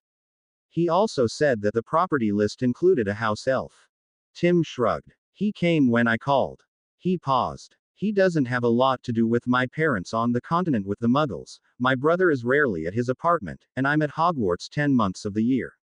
So, when we got to their home for Christmas, he nodded at the adults. I asked the Grangers if Spiffy could take care of their property as something to do. So far, everyone seems happy. The adult Grangers were nodding their assent. The three magicals seemed to accept his explanation. Let's do that then, Moody said grudgingly. They moved to the rear courtyard of the pub. Spiffy, after assuring the wizard that it was a safe place, took Moody to the back garden of the house, beside the pool. Then they both returned and Spiffy took the Grangers, one at a time, as Moody sighed along Andromeda and Tonks. Tim insisted that Spiffy take the Grangers because he wasn't sure how well they would take being apparated side along. He also warned Hermione and Harry that they would probably sick up when they were side along because this would be their first experience with it. Then Moody stayed there while Tonks and her mother returned and picked up Hermione and Tim. Spiffy, having returned at that point, took Harry. Which Tim had expected. It was almost like the math problem of a man taking a fox, chicken, and corn across a river, but they all did finally end up in the Grangers' back garden. Tim managed not to sick up by the convenient method of simply closing off his stomach from his mouth and shutting off his pain nerves before their arrival. If his stomach protested at the apparition, Tim didn't know it. As he had predicted, Hermione sicked up. Moody, of course, was casting more detection spells like, well, mad, and Tonks took off following him, doing her best to learn the spells she had never seen before. Once he declared the outside of the house as safe, they moved inside, where the detection search was repeated. Andromeda seemed pleased with what she was seeing when they entered, and her daughter was mildly impressed. Moody was either unhappy at not finding anything dodgy, or that was his default expression. Tim expected it was the latter. Finally, they were all in the parlor. After watching Mad Eye cast so many spells, Tim had a thought. Here was an opportunity. The wizard knew the laws backwards and forwards, and if anyone could get away with doing something that was just barely legal, it was him. Mr. Moody, he said, is there a charm you can place on the house so that if any dark magic is cast nearby, an alert is sent to Hermione? Maybe set up a few protection charms, like anti-fire and impervious.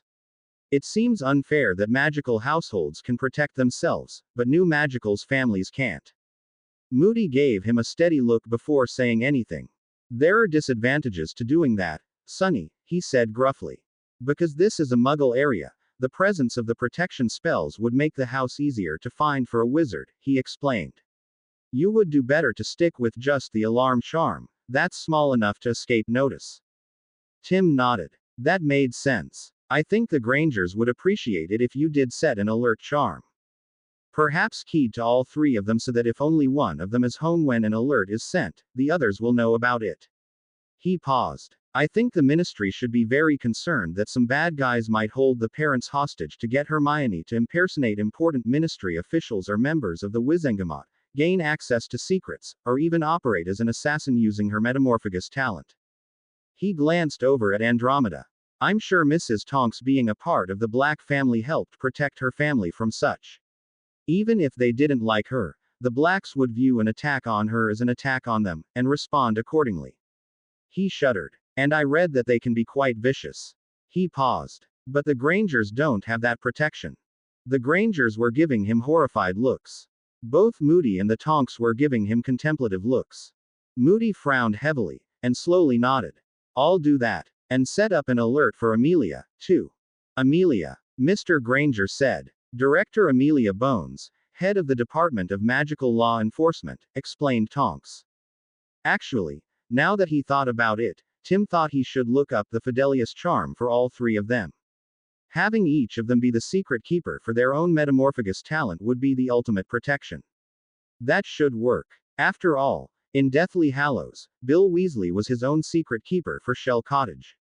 Unfortunately, it was an extremely difficult and multifaceted charm that was way beyond their abilities at this time. Maybe he could pay someone to cast it on each of them and then obliviate his or herself. He would ask the goblins for a referral to a wizard who would consent to that. Why the Potters didn't have James or Lily be the secret keeper in Godric's Hollow is a mystery. Did they somehow get incomplete instructions? Or a copy of an altered parchment that either implied or said only a second person could be the secret keeper? After all, in canon, Dumbledore had been the spellcaster and secret keeper of the headquarters of the Order of the Phoenix at number 12 Grimmauld Place. If the keeper of the secret can't be part of the secret, then Dumbledore, as a member of the Order of the Phoenix, and caster of the spell, could not be the secret keeper. He shook his head to clear his thoughts.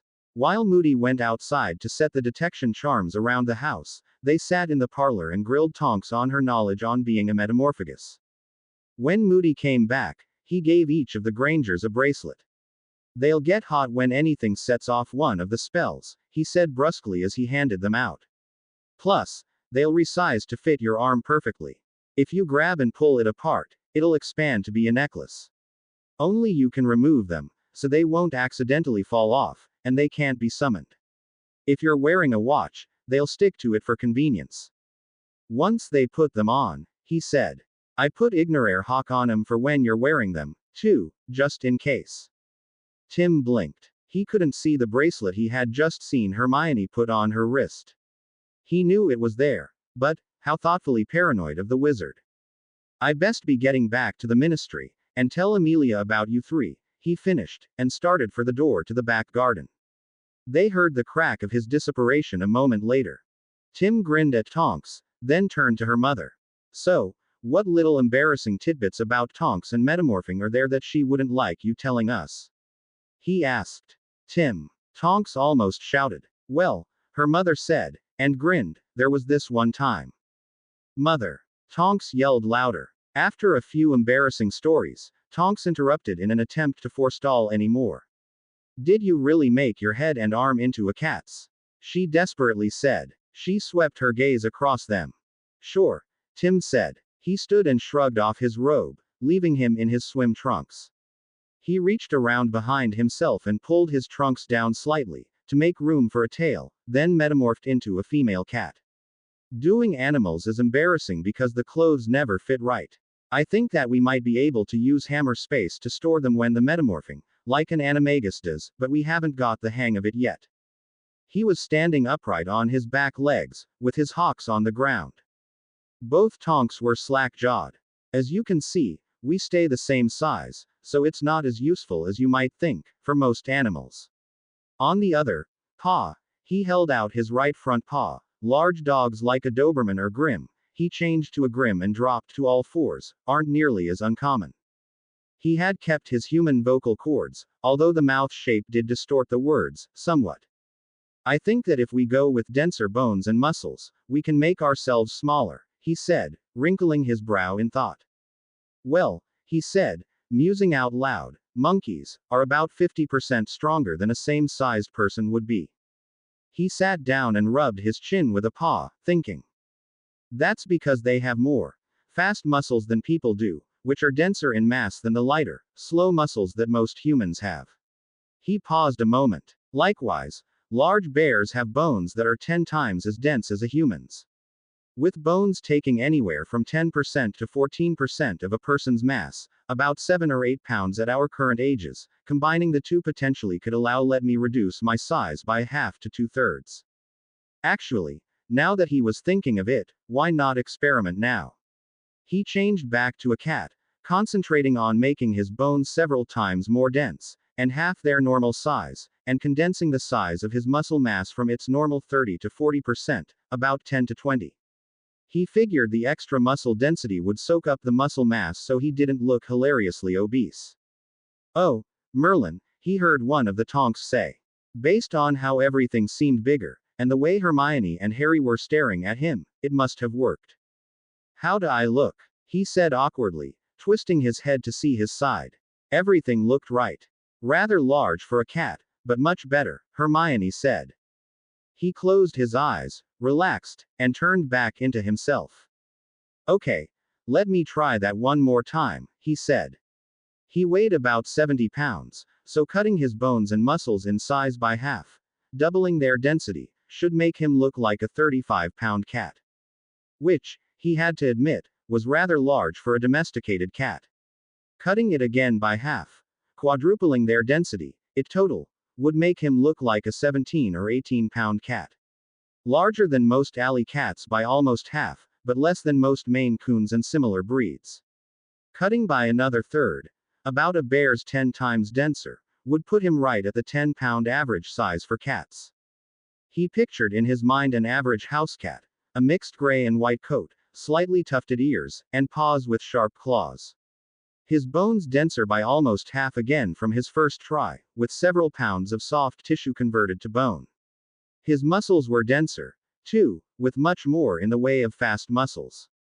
This time, when he opened his eyes, everything was huge.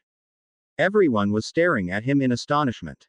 I guess that worked, he said, again looking himself over. Everything seemed to be okay. He looked up at the couch he had been sitting on, crouched, and jumped. He underestimated his changes, his rear legs giving him more leverage for his muscles to use. He sailed over the cushion he was aiming for, bounced off the wall, and almost missed catching the couch's backrest. He sank deeply into it, his 70 pounds compressed into a size not much bigger than a bread box. Well, he said, balancing awkwardly, being this small will take quite some time to get used to, I think.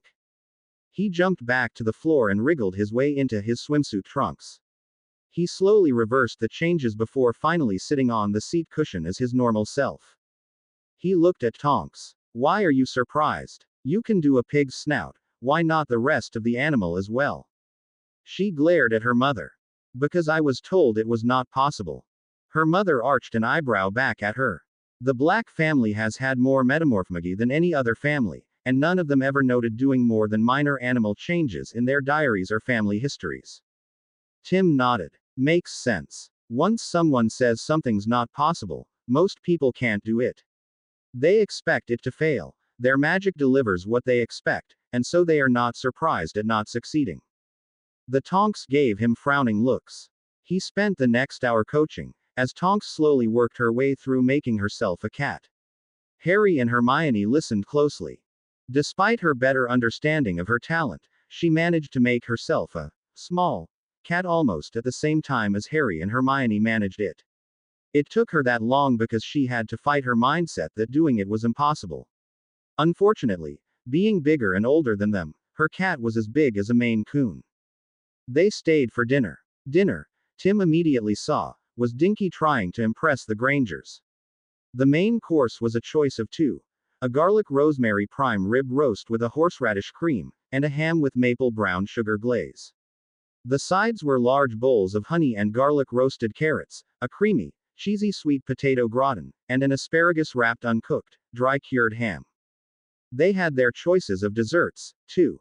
There was a traditional Christmas pudding, a trifle, a sponge cake and fruit custard layered with strawberry jelly, a Yule log, again, a sponge cake but with a cream filling and a thick layer of chocolate ganache, a sticky toffee pudding, one of Harry's favorites, Tim knew, and a pumpkin cake roll with a cream cheese filling. Tim was pretty sure the Grangers were sold on having Dinky around to cook.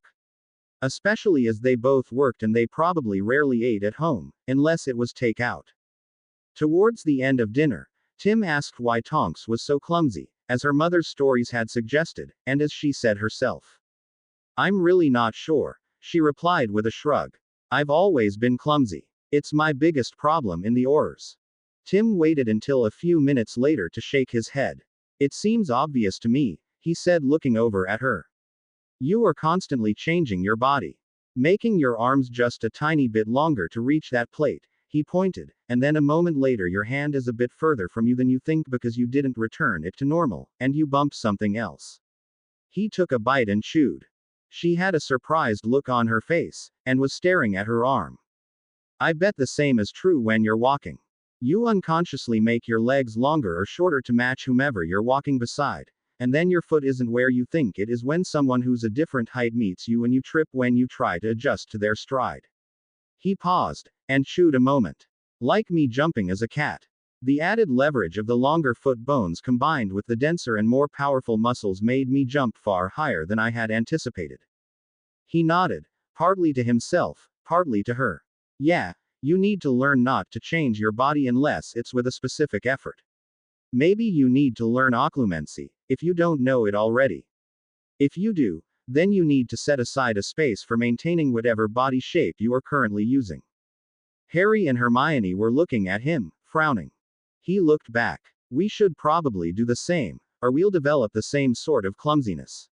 He frowned a moment then nodded.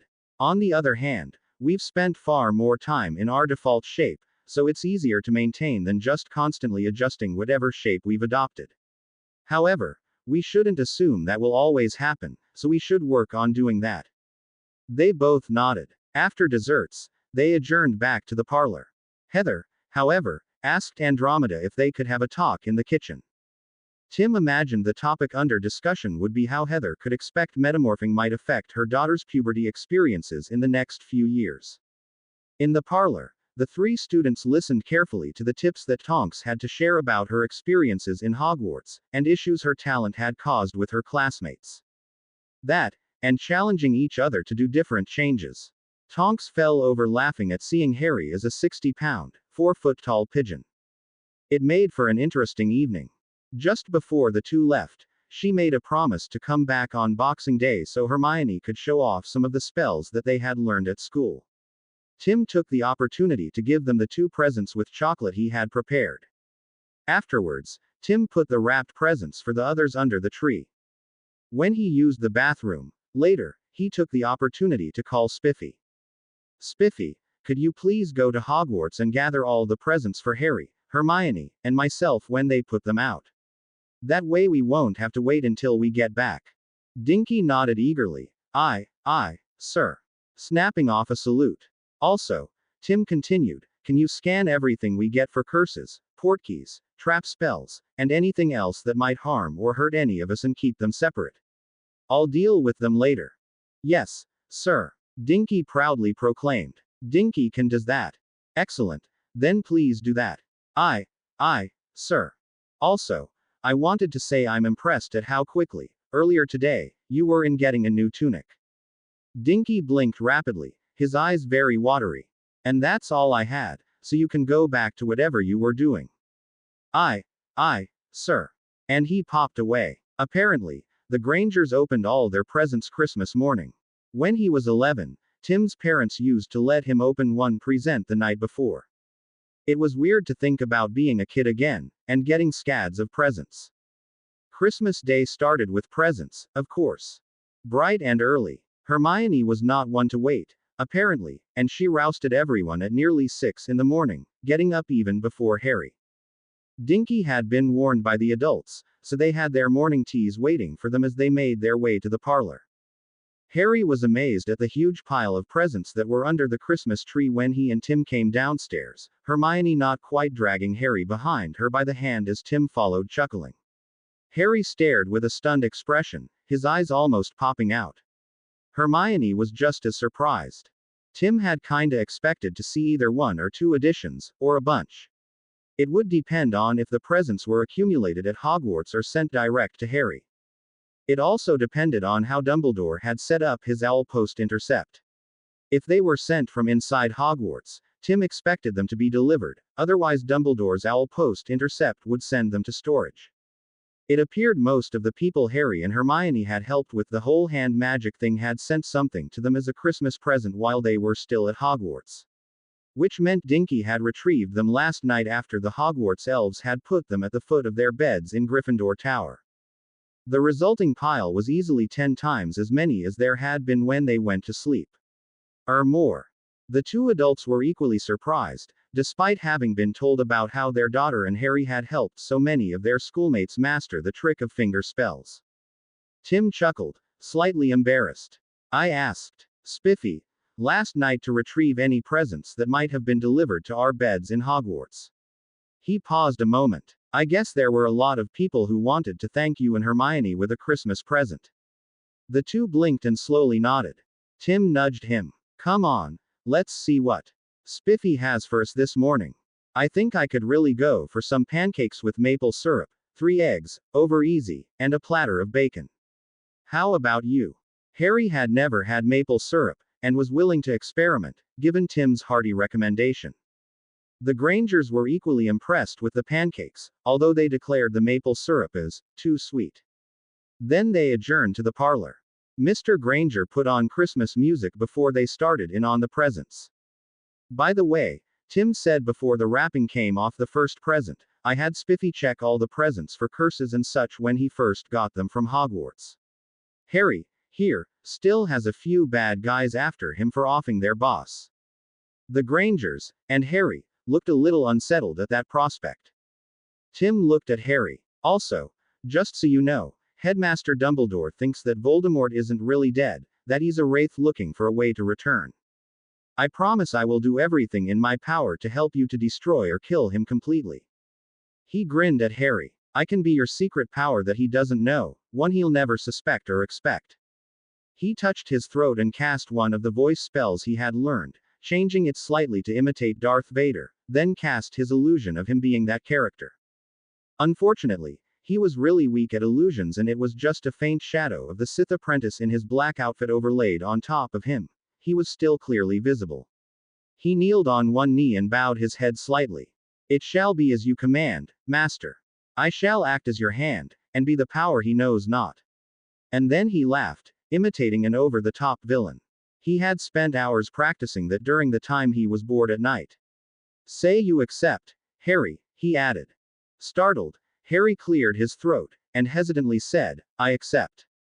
Tim is pretty sure from their reactions that nobody else saw the slight glow that surrounded both of them. He did because he was looking and hoping for it. The others were giving him wide-eyed, appalled looks.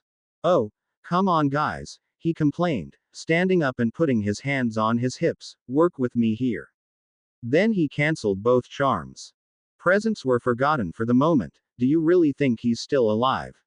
Hermione said worriedly. Tim sighed. They never found his body, although they did find his robes. Most importantly, to me, is that they never found his wand. You could argue that whatever happened destroyed only his body and left everything else behind, but then, where's his wand?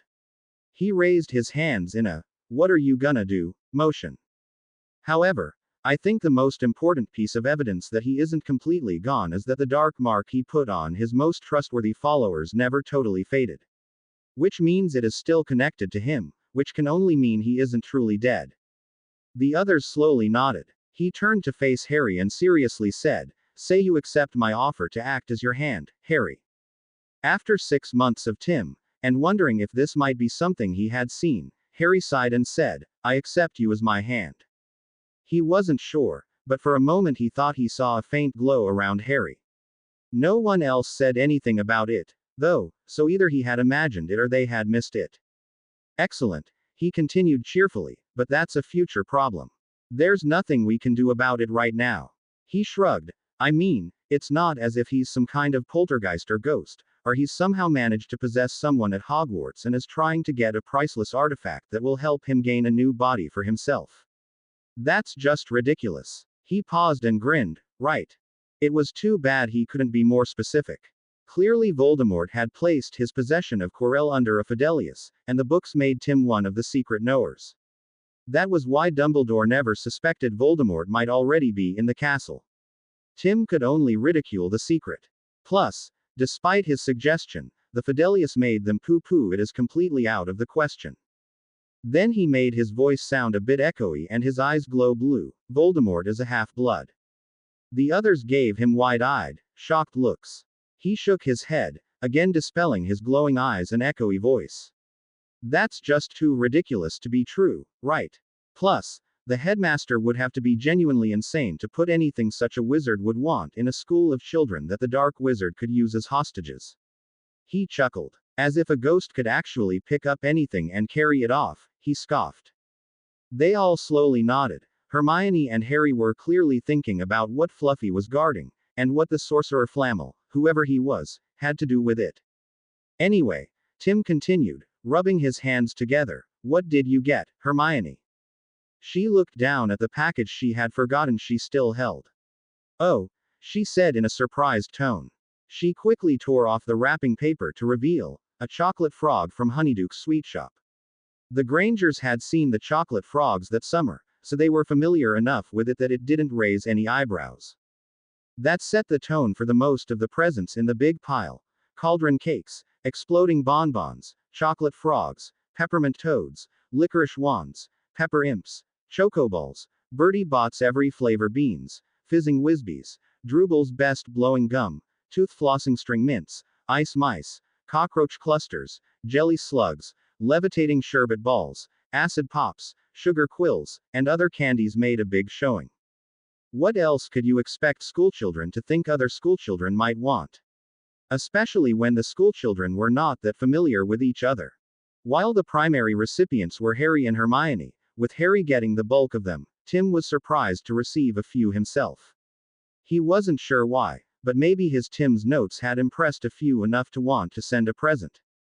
He thought Hermione's and her parents' eyes bugged out when they saw Tim's gift to her of a trunk with feather light, shrink, restore, and 2 sections, one the normal-sized trunk space and the other a full-sized wardrobe room with drawers on one side. At her amazed gaze, he said, "It was a fortuitous find, and I couldn't not get it for you." He grinned at her. "And you know my finances are limited, so you know it couldn't have been that expensive." On the other hand, everyone's eyes looked as if they were going to completely fall out on seeing the trunk with the Potter family herald on it that Harry unwrapped.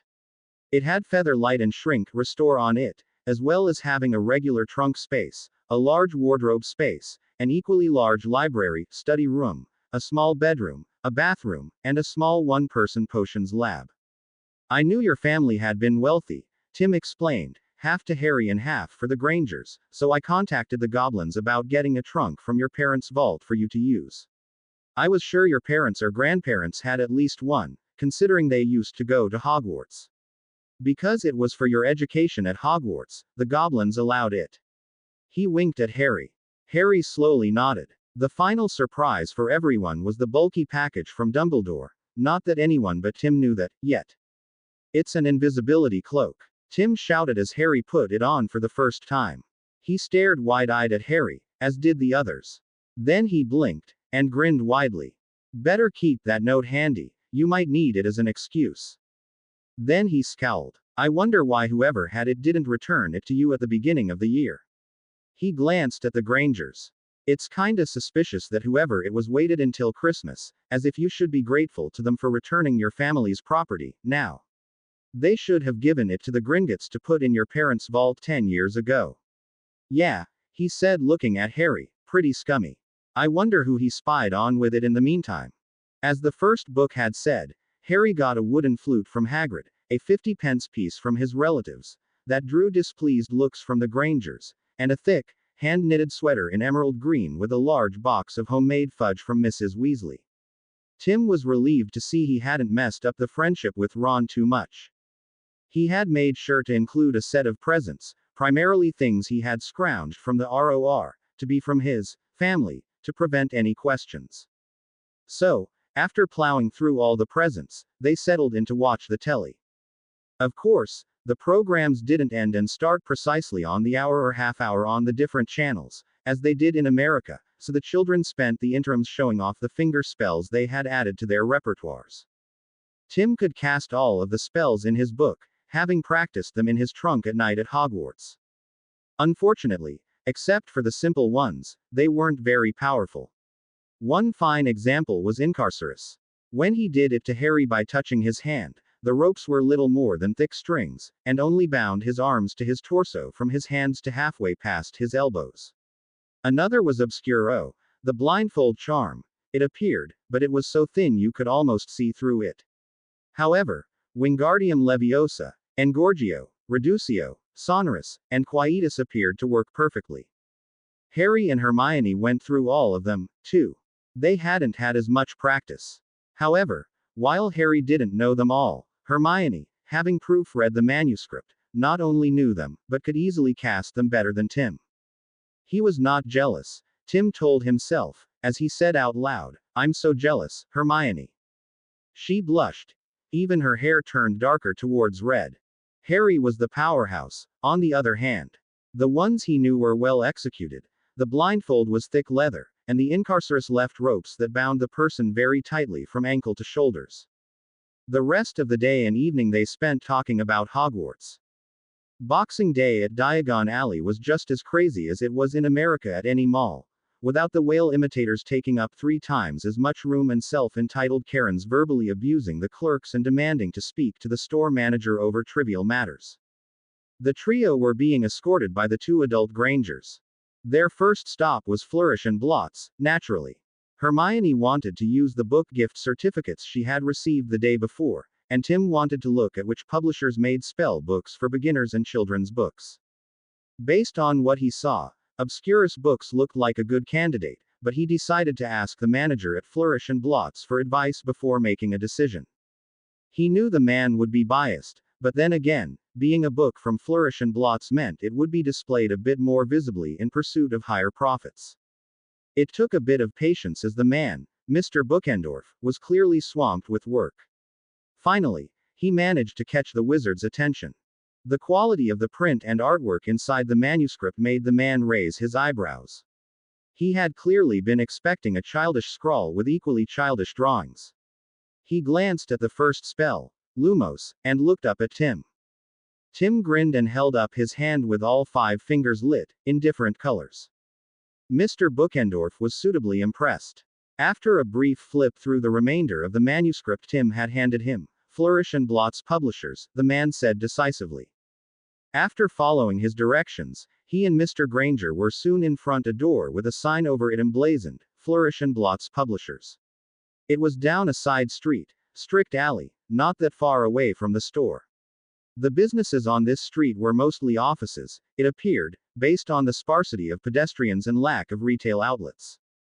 Tim noticed a sign for ML Press and another for Mina Lima Books further down the street. He had seen books by both in the bookstore. The secretary looked up and focused on Tom as they walked in. "How may I help you?" she said to him. Tom looked down at Tim, and nodded towards the witch. Tim stepped up to her desk. "I'm Timothy Lamont Cranston and I have a book I think you would like to publish. It's How to Cast Magic Wandlessly with Your Hand. Mr. Bookendorf, at Flourish and Blots, suggested I come here." He held up his hand with his fingers glowing. While she stared, he extinguished the lights, then relit them one at a time in different colors than before. Then he pulled out his manuscript and handed it to her. After a quick look inside, she slowly nodded. She touched a mark on her desk and said, "Mr. Blots, there's an author here, Timothy Lamont Cranston. He has a manuscript I really think you should see." A light appeared beside the mark. "Mr. Blots will see you now," she said, standing and walking to a hall. "His office is this way," she continued, leading them up a stairway into a room that faced the alley outside. On the way Tom introduced himself. "Tim is a friend of my daughter. I'm merely escorting him here because his parents are on the continent." Mr. Blots projected a stern, no-nonsense air. Seeing Tim with his fingers lit, and Tim then briefly turning the wizard's desk blue with a touch, he merely raised an eyebrow.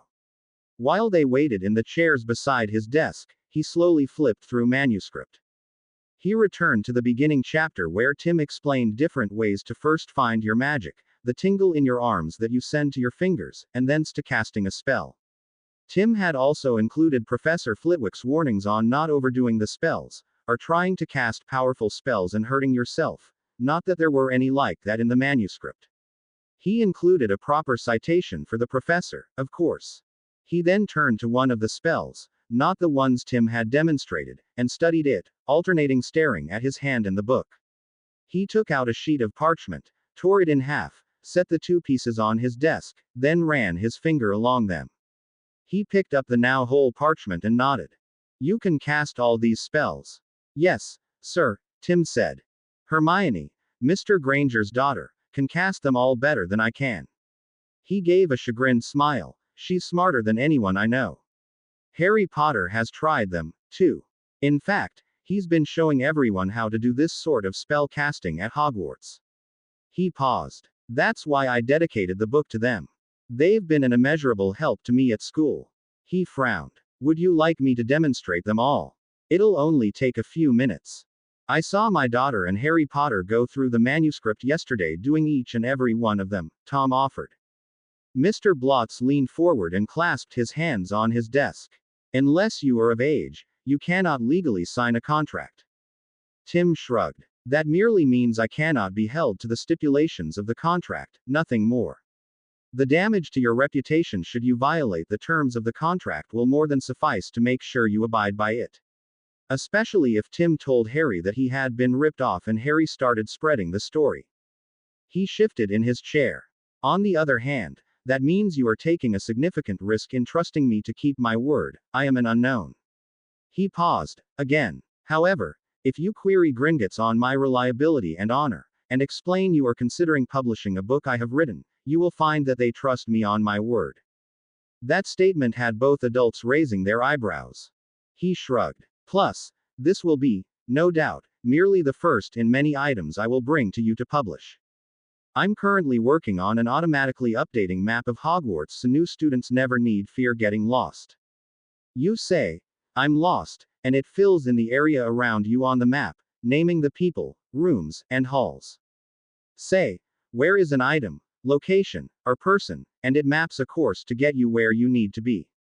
He sighed. "That one won't be ready until summer, maybe fall, at the earliest. I'm hoping for late summer, though, in time for the new class entering Hogwarts." He grinned at the man. "I can't see every child not wanting such a map.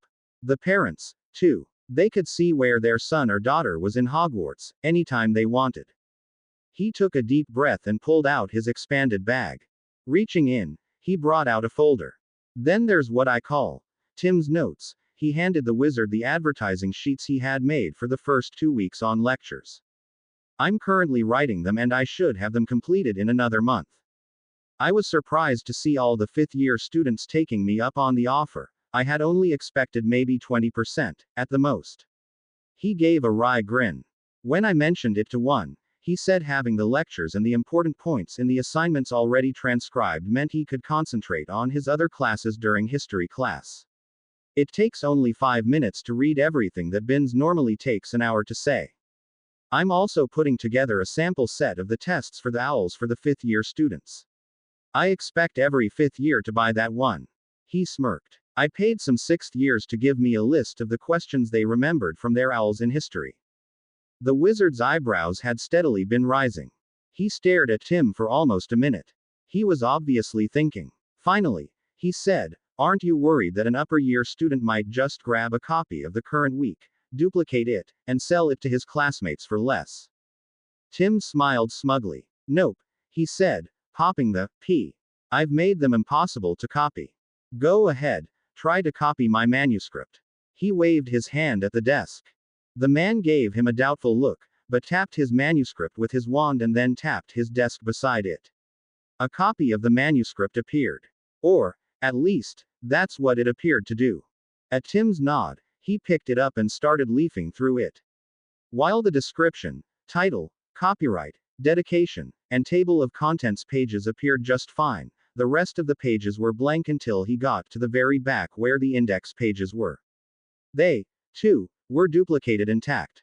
He frowned, vanished the copy, then tried 3 more duplication spells, each more complicated than its predecessor. The last one made him nod and smile. He looked up at Tim and raised an eyebrow in enquiry. "It's a spell I invented. Cast it on the finished page or book, and then the ink can't be duplicated.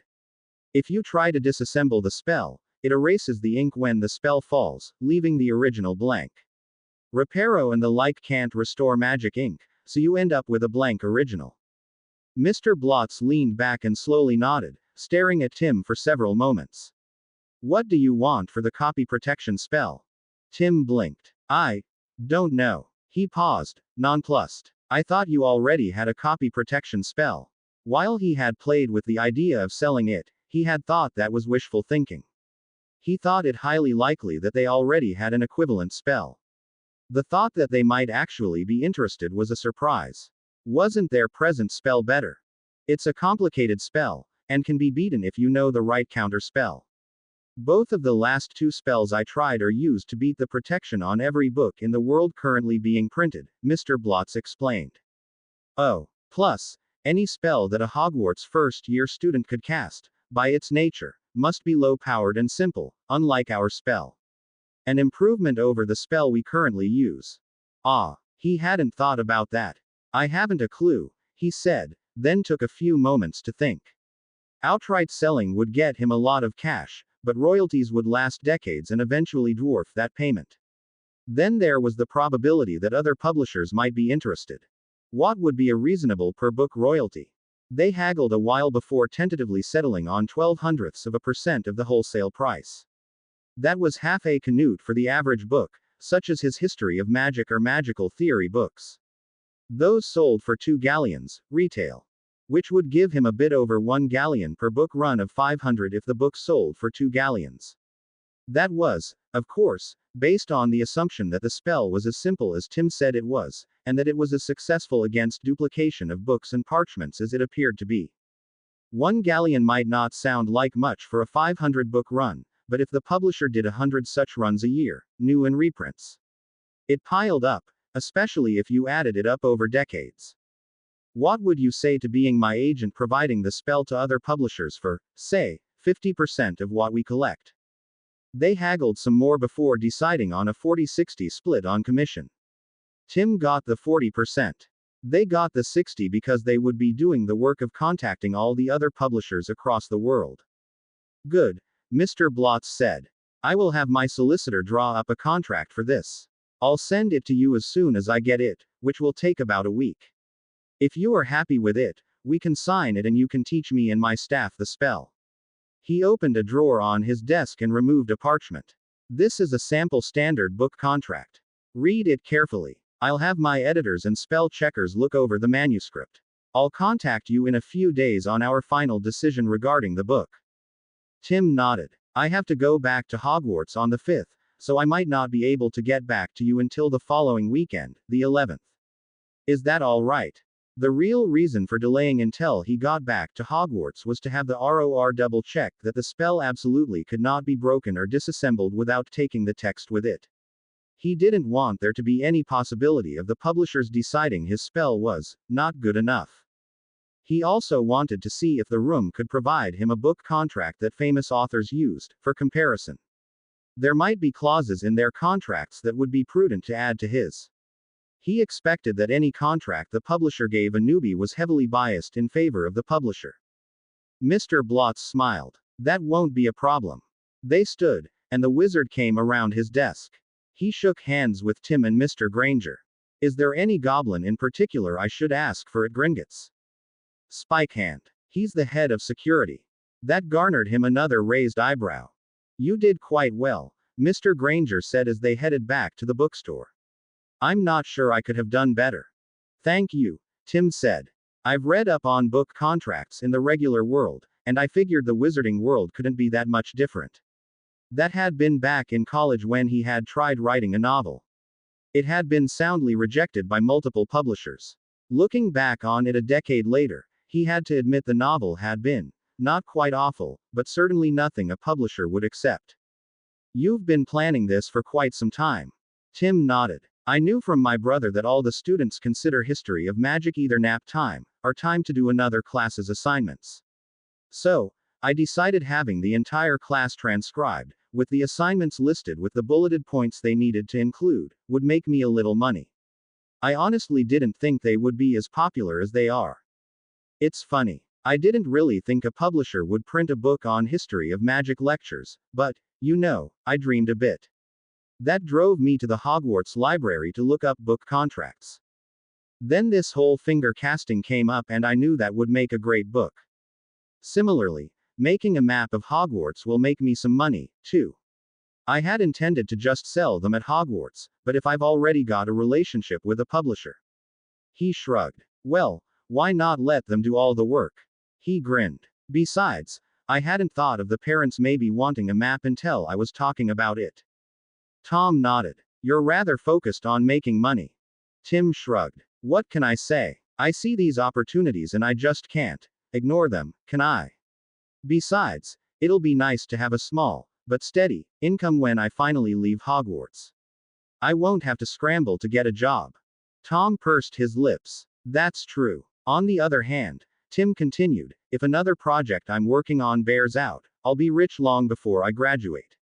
He looked up at the man and grinned widely.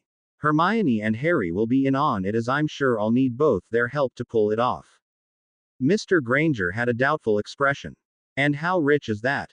Imagine a block of gold the size of your house.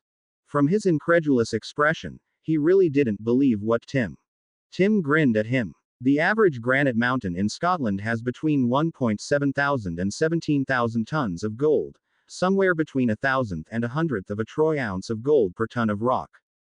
Too little to mine with normal non-magical means. Think about that word, non-magical. Tom had a stunned expression. After a moment of walking in silence, he said, why aren't all wizards filthy rich? Tim shrugged. They only think in terms of gold seams and mines to work them, like the non-magicals do. Most people, especially wizards, haven't ever really thought about the fact that gold is present in tiny amounts in all granite.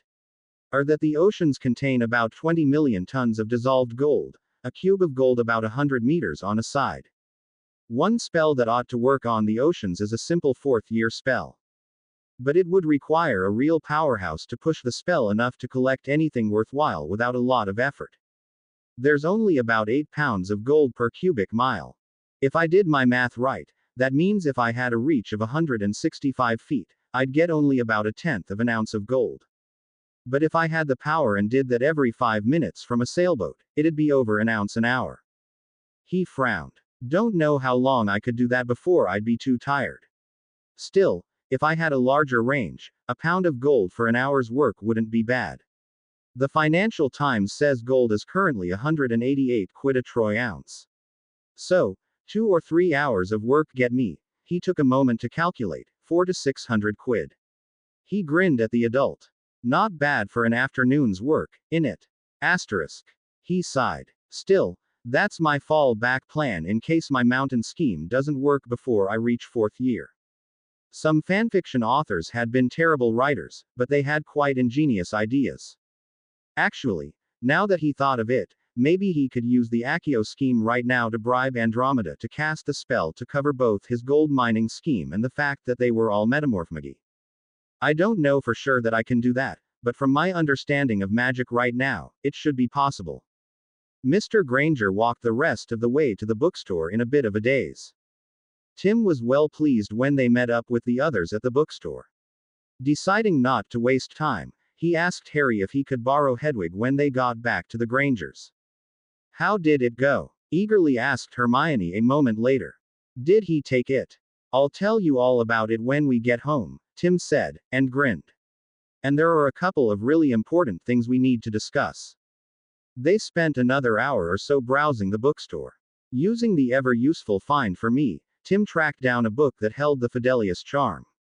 A second Find for Me led them to a used bookstore that had a very old book with the spell. They found a third in another used bookstore. There was a temptation to stop at the Leaky Cauldron for lunch, but Tim reminded them that Spiffy would be upset, and his meals put the pubs to shame, anyway. After lunch, and an excellent one at that, he explained what had happened with Mr. Blotz. They were surprised that not only had he invented a copy protection spell, but that it was good enough that the publisher was more interested in that than the book, really. Then he explained that they should hide their being metamorphmagi using the Fidelius charm as a way to avoid the eviler aspects of the wizarding world, as well as hiding the Granger residents from the magicals. It wasn't difficult to convince them, especially since they had read the books he had shown them, and they had personally seen how some wizards and witches had reacted to the Grangers in the alley each time they had been there. It didn't take long to send Hedwig out with mail, asking Andromeda if she could visit them tomorrow morning with her husband and daughter. With that settled, they spent the rest of the afternoon watching a tape of the BPD Gun 2.5, The Smell of Fear. They loved it. That night, while the others slept, Tim spent the entire time reading up on the Fidelius charm and its many facets. After comparing the three books, and noting their similarities as well as their differences, he felt he understood it. Then he rewrote the instructions and compared that to the books to see if he understood it as well as he thought.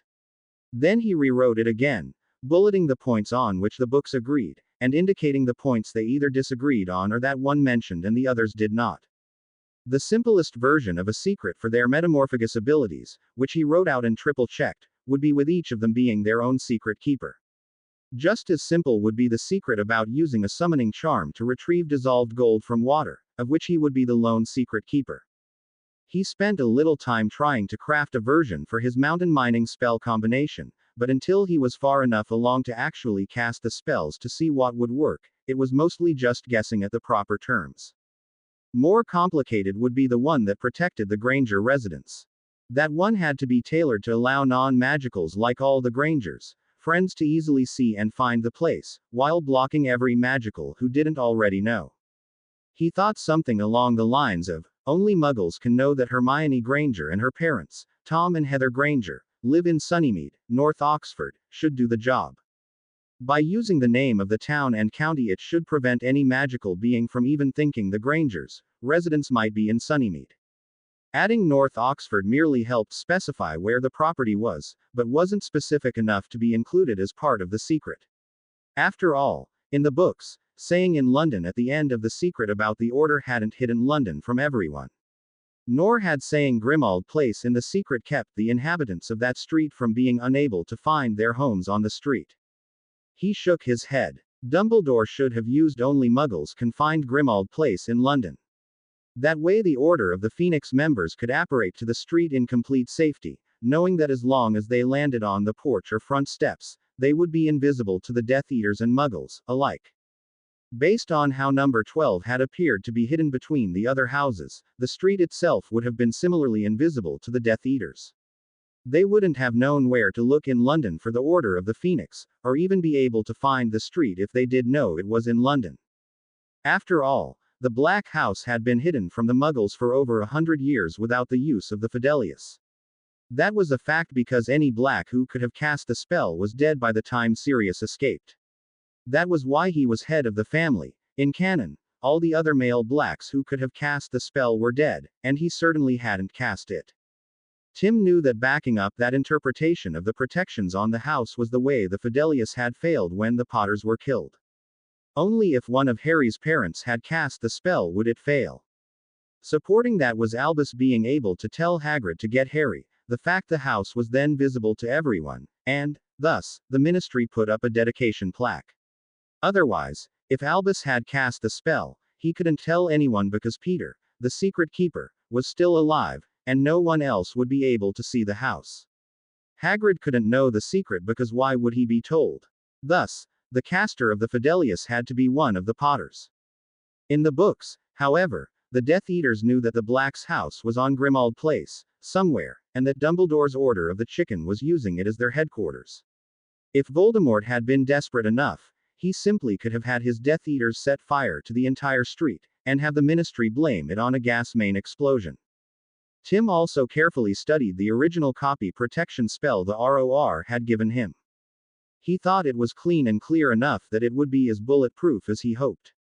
The spell basically made the ink part of the spell itself. All he did was specify the pages that he wanted protected. Removing the spell meant the ink was removed, too. Trying to disassociate the two caused the spell to fail and take the ink away. Brute forcing breaking the spell did the same thing, as his simple test showed.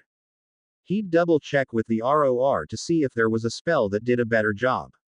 If he could still cast it, he would substitute that one for the one he used to protect the manuscript.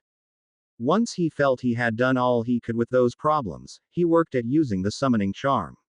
In the books, it had taken Harry overnight to become proficient at that spell. Of course, he had been driven by desperation, too. The next day was the task. Tim was sure that in a couple of days, he'd have it under control. Then it was just a matter of constant practice. Still, by the time he called it quits and went to bed, he had managed to get one of his shirts to flop off the desk and fall to the floor in his direction.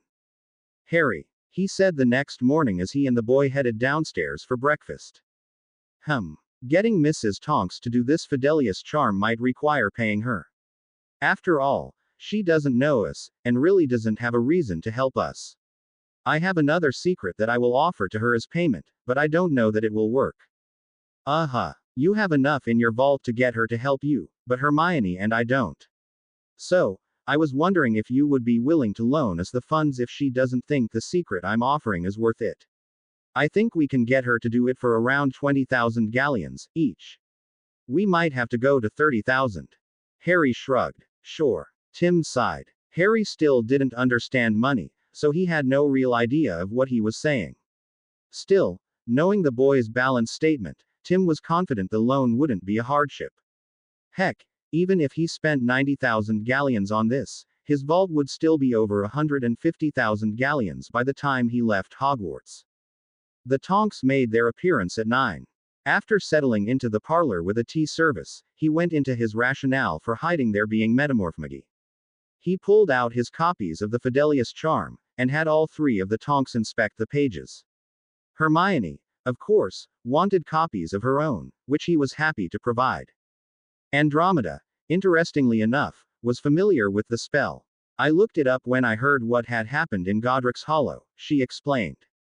I wanted to see why it had failed. She pursed her lips as she read the descriptions on the pages, nodding at some points, then summarized, the Fidelius is a charm that hides secret information within the soul of one or more secret keepers. This information is irretrievable until the secret keeper, or one of the secret keepers, willingly chooses to reveal it. Those who have the secret revealed to them are called secret knowers, and cannot reveal it to others. The more people that know the information before it becomes a secret, the more magic you need to make the information a secret. Anyone who knew the information before the Fidelius was cast still knows that information, but, like the other secret knowers, can't talk about it to anyone who doesn't already know the secret. When a secret keeper dies, everybody in whom they confided the secret will continue to know the hidden information and become secret keepers in turn, but it is still a secret from everyone else, she said. That's pretty clear. If the secret keeper confides in no one, then knowledge of the secret dies with them until the spell loses power or the caster dies. That's also clear. If you know a secret place, you can bring someone who doesn't know the secret into the hidden place using side-along apparition, flow travel, or a portkey. Portkeys can only be made by the secret keeper. That was all canon, Tim knew. Everyone became a secret keeper when the original dies, as when Dumbledore died and everyone in the Order of the Phoenix, including Snape, became secret keepers. That implies that there can be more than one secret keeper in the beginning. Otherwise, the spell would randomly select one of the other secret knowers and make them the lone secret keeper. Also, bringing in someone who doesn't know the secret is canon, as when Hermione accidentally brought Yaxley into Grimmauld Place, giving him the secret. As a secret keeper, she had revealed the secret to him, making him a secret knower. Andromeda looked up at Tim, who had been nodding along, and then the others. I didn't know about the apparition, flow travel, and portkey exceptions. When the spell caster dies, she continued, the secret is no longer a secret. As had been proven in Sorcerer's Stone. She sat back and looked at Tim thoughtfully. I suppose you want either myself or my husband to cast the spell. She said and arched her right eyebrow. Tim nodded. Yes. Once for each of us, with each of us being our own secret keeper. At least until we are old enough to master and recast it ourselves. He paused a beat. We're willing to pay you for your expertise in magic and time spent practicing the charm until you are an expert at it. He handed her the parchment on which he had written their secret, a simple, I am a metamorphagus. It should be very simple, as the only ones who know are in this room and whomever mad I might have told. Probably less than a dozen, all told. She arched her other eyebrow. What would you expect to be a reasonable fee for doing this spell 3 times for us? He gestured at himself, Hermione, and Harry, and once more to hide the Granger residents because they'll be a target because of Hermione as a brilliant witch, for a total of 4 times. He handed her the parchment of the secret for the Grangers. She looked at her husband. Why don't you set up a privacy charm so you can discuss this for a few moments? Tim suggested. She did, and the 3 Tonks discussed the request for several minutes behind a spell that not only hid their voices but made their faces blurry, too. Tim decided he'd ask the ROR for a charm that made anyone not included in the spell think they were discussing the Ministry's latest scandal, a Quidditch game, the latest fashions, or anything else the outside person was most likely to believe was a reasonable topic. It should even make lip readers think that. It would prevent anyone from even thinking that they were discussing something private. Everyone would just assume it was an unremarkable and innocuous conversation. Nothing to draw their attention. Accomplished Occlumens who might be able to block such mental manipulation would hear nothing, and the speaker's lips would be blurred. The conversation lost its innocent appearance, and might attract his or her attention, but still would be private. Not even a pensieve would reveal what had been said in real life, in both situations. It would be a very useful privacy charm. He'd use the room to develop the charm. Finally, she dispelled the charm. I will do it for 1,000 galleons, she said. Tim raised his eyebrows. Are you sure? He said. That's quite a bit less than I expected, honestly. She smiled. Being the mother of a metamorphagus, I know how having the ability makes one a target of unwanted attention. Tonks unhappily nodded, and murmured, assholes. If you're sure, then we have a deal. He looked over at Harry. Let's get a bank draft for half the amount as earnest money, the remainder when the spells are cast. He looked back at Andromeda. I'm assuming you'll need a few days to master the charm. She nodded. He and Harry headed upstairs. Once they were in the room, he said, make out the bank draft for 2,000 galleons, okay. I think she deserves more than just a measly 1,000 for helping us this much. I mean, this is literally probably saving all our lives. Harry stared at him, then slowly nodded. You really think so? Yes. He paused a moment as Harry dug up his bank drafts from his expanded bag. He grinned. Of course, if my idea of using a summoning charm on water works, paying you back will be easy. Harry gave him a puzzled look. Watching their expressions when Harry handed the Tonks the bank draft was hilarious. While the Tonks were exchanging surprised looks over the amount, Tom and Heather were assuring Harry that they would pay him back. Tim leaned close and half whispered, "It's not a problem. The businesses Harry inherited make more than that each month." He grinned at their stunned expressions. "Take your time. He won't even need the money until he graduates in 6 or so years, anyway." "This is too much," Andromeda protested a moment later, and waved the bank draft. "I meant 1,000 galleons for everything." "Nonsense," he replied. "Not everyone would be willing to help us like this." He took a deep breath and sighed. "The professors at Hogwarts would refuse, believing we wanted to make mischief. No one at the ministry would do it for fear that it might not be legal to do it for us, or their superiors might object. Not to mention that 2 of us are," he made air quotes with his fingers, "mudbloods." The others exchanged surprised looks at his choice of terminology. "And doing anything for a mudblood is an anathema to the ministry bigots. Mad Eye, the most paranoid wizard you'll ever meet, told us that protective spells would make the Granger's property stand out when we know the Fidelius would prevent that, so he must have had another reason for not suggesting it. I'm fairly sure he's not a bigot." He paused a moment to let her think about that. "Besides," he said, shrugging, "we thought you understood that this was on a per spell price, not all of it together. You are doing a big favor for us, and this is the only way we can show you, at present." He grinned. "Anyway, my next request might make all that moot. But we won't know for sure until we test it. Which might take a while as none of us can cast it yet. It's a 4th-year charm." "Which charm is that?" she asked. "Accio, the summoning charm." She nodded. "That one does take time to get right. It takes a lot of practice to get what you're summoning to lift enough not to hit anything, then bring it to you, also without hitting anything. Plus, the concentration to keep the spell up until what you summoned arrives." Tim glanced at the tea set. "Actually, if you wouldn't mind, can we try an experiment?" He went over to the tea set, selected a cup, and poured the tea. Then he took a lump of sugar and dropped it into the cup. He stirred it until the sugar had dissolved, then carried the cup over to Andromeda. He set the cup down on the end table beside her. "I want you to summon the sugar from this cup." She gave him an incredulous look. "When you dissolve sugar into water," he explained, "all you are really doing is spreading the grains of sugar into the water until they are too small to be seen. They are still intact. You just can't see them. Sort of like a thin mist. You can't see the individual drops up close, but you can feel them as you walk. You should be able to pull the sugar back out of the water, just as you can gather the water mist out of the air and into a glass of water."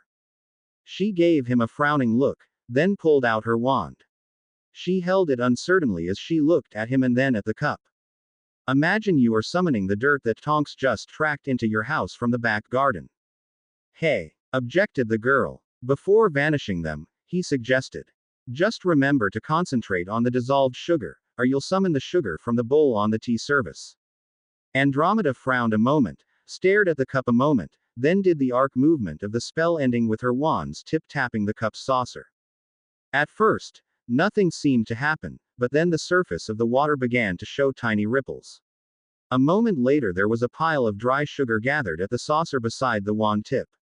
It looked to be the exact same amount he had poured into the tea water. Tim had a massive grin on his face, he knew. Tim looked at Andromeda, who was looking back, puzzled at his reaction, as was everyone else but Tom. He was staring at the sugar, goggle-eyed, stunned. He understood just what that pile of sugar represented. "If you'll teach us how to cast the summoning charm, now, and the Fidelius charm this summer," Tim said, "I know how to make the Tonks family one of the 4 richest wizarding families in England." 4. Ted Tonks said. "Granger, Potter, Cranston, and Tonks," Tim replied, and grinned even more at everyone's expression of surprise and partial disbelief. "Really?" Andromeda said doubtfully. "Really," Tim said firmly. "Look at we've done with finger casting and metamorphing." She slowly nodded. "Why don't you work on the Fidelius, and Ted and Tonks can work on coaching us on how to use the summoning charm?"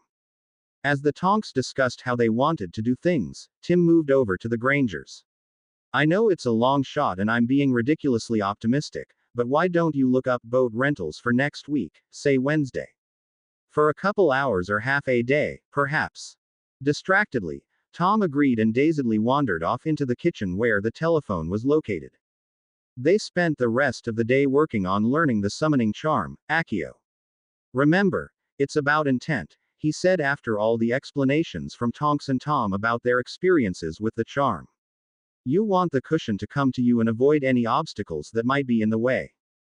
Despite Tim's efforts the previous night, Hermione and Harry caught up to him by lunchtime. By dinner, his seat cushion barely made it halfway across the room. Both of them, however, were successfully fetching various items from across the parlor. The banishing charm was ridiculously easy to master once they understood what they needed to visualize. It was just the opposite of the summoning charm. Plus, it saved them much time in putting the things back to where they belonged. Without the distractions of 1. Fear that a dragon would kill him the next day, 2. That the professors or Peeves would catch him and Hermione practicing the spell and interfere, or 3. Having to work around classes and dinner. Harry managed to master the charm in under 7 hours instead the almost 14, or less than 10 if you took out the classes, dinner, and interruptions by Peeves, it had taken in Goblet of Fire. Having both Hermione and Tim cheering him on with suggestions and compliments might have helped. After another marvelous dinner, they returned to practicing as the Tonks went home. Now that you two have it down, start on improving your distance. See how far you can summon something from. By the time they called it quits for the night, Tim had managed to successfully summon and safely banish anything he could see in the parlor. Hermione and Harry, on the other hand, were summoning and banishing things from all over the house. They merely needed to be able to picture it in their minds. Tomorrow, Tim said as they headed upstairs, we'll try summoning the sugar out of water. Trust me, that's one trick you want to learn. Hermione stared at him. Just what is that for? It seems rather silly. Harry was clearly interested, too. Tim grinned her. Did you know that the Muggles calculated that there are around 20 million tons of dissolved gold in the ocean? If you can summon dissolved sugar from water, what makes you think you couldn't do the same for gold? Her jaw dropped as Harry's eyebrows shot up in surprise. That works out to just under 1/12 of an ounce of gold for every acre you sail across on a boat, if your range isn't much bigger than this house. At a mile an hour, that's 188 sterling pounds to a troy ounce. Wouldn't take much more than one summer to break 500,000 pounds if you really worked at it, would it? Oh, she said, blinking. As soon as Andromeda gets the Fidelius charm down, that particular tidbit is going under it so no one else figures this out and crashes the gold market and economies of the world. She gave a stunned nod and dazedly went into her room. Harry watched her go with a puzzled look. Is it really that big of a deal? He said to Tim as they went into the guest room. I mean, I know the Dursleys were always talking about it, but money never really seemed to make them happy. He made a face of disgust, obviously thinking of Dudley. Tim closed the door and cast a silencing charm. He nodded. Despite what you hear, money really can buy happiness. The trick is knowing what to spend it on. He sat on the edge of his bed. Most people want to do what they want, and having a lot of money will let them do that, they think. Or they think that they need a lot of money to get respect, which they think will make them feel accomplished and happy. But then, when they have a lot of money, they find themselves bored. And they do dumb things that just eat up that money instead of making them happy. Or, once they have enough, they spend their time making more instead of enjoying themselves because they are afraid they will, somehow, run out of money. He sighed. Or they do things that other people say will make them happy. Unfortunately, that's rarely really what they want to do, but they're too afraid not to do what everyone tells them because of what they think other people will say.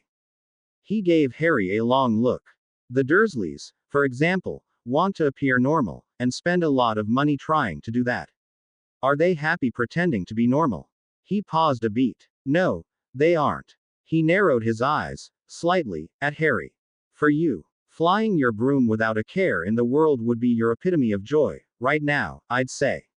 He looked off at the wall. For Ron Weasley, I imagine being able to eat when he wanted, and playing chess or Quidditch all day would be his idea of happiness. He turned back to Harry and grinned, and owning the Chudley cannons. Harry grinned back at him. Except, then, if he owned the Chudley cannons, Ron would want his team to be the league leader, and he wouldn't be happy just playing chess or eating when he wanted because now he's worried about his team and trying to win the World Cup. So, despite owning the team he idolizes, he'd be unhappy. Harry slowly nodded. Tim pretended to be tired as they prepared for bed. Soon, the lights were off. It took only a short time for Harry to drop off. Voldemort hadn't yet started bombarding his brain with pain and hate through the soul shard in his forehead, which brought up another thought of something he wanted to try to get rid of the Horcrux in Harry's scar. The trick, though, was it only in the scar. With any luck, Tim's spirit trap would take care of Riddle by summer. Then the only problem would be rounding up the remaining Horcruxes: Riddle's diary, the Gaunt's ring, and Slytherin's locket.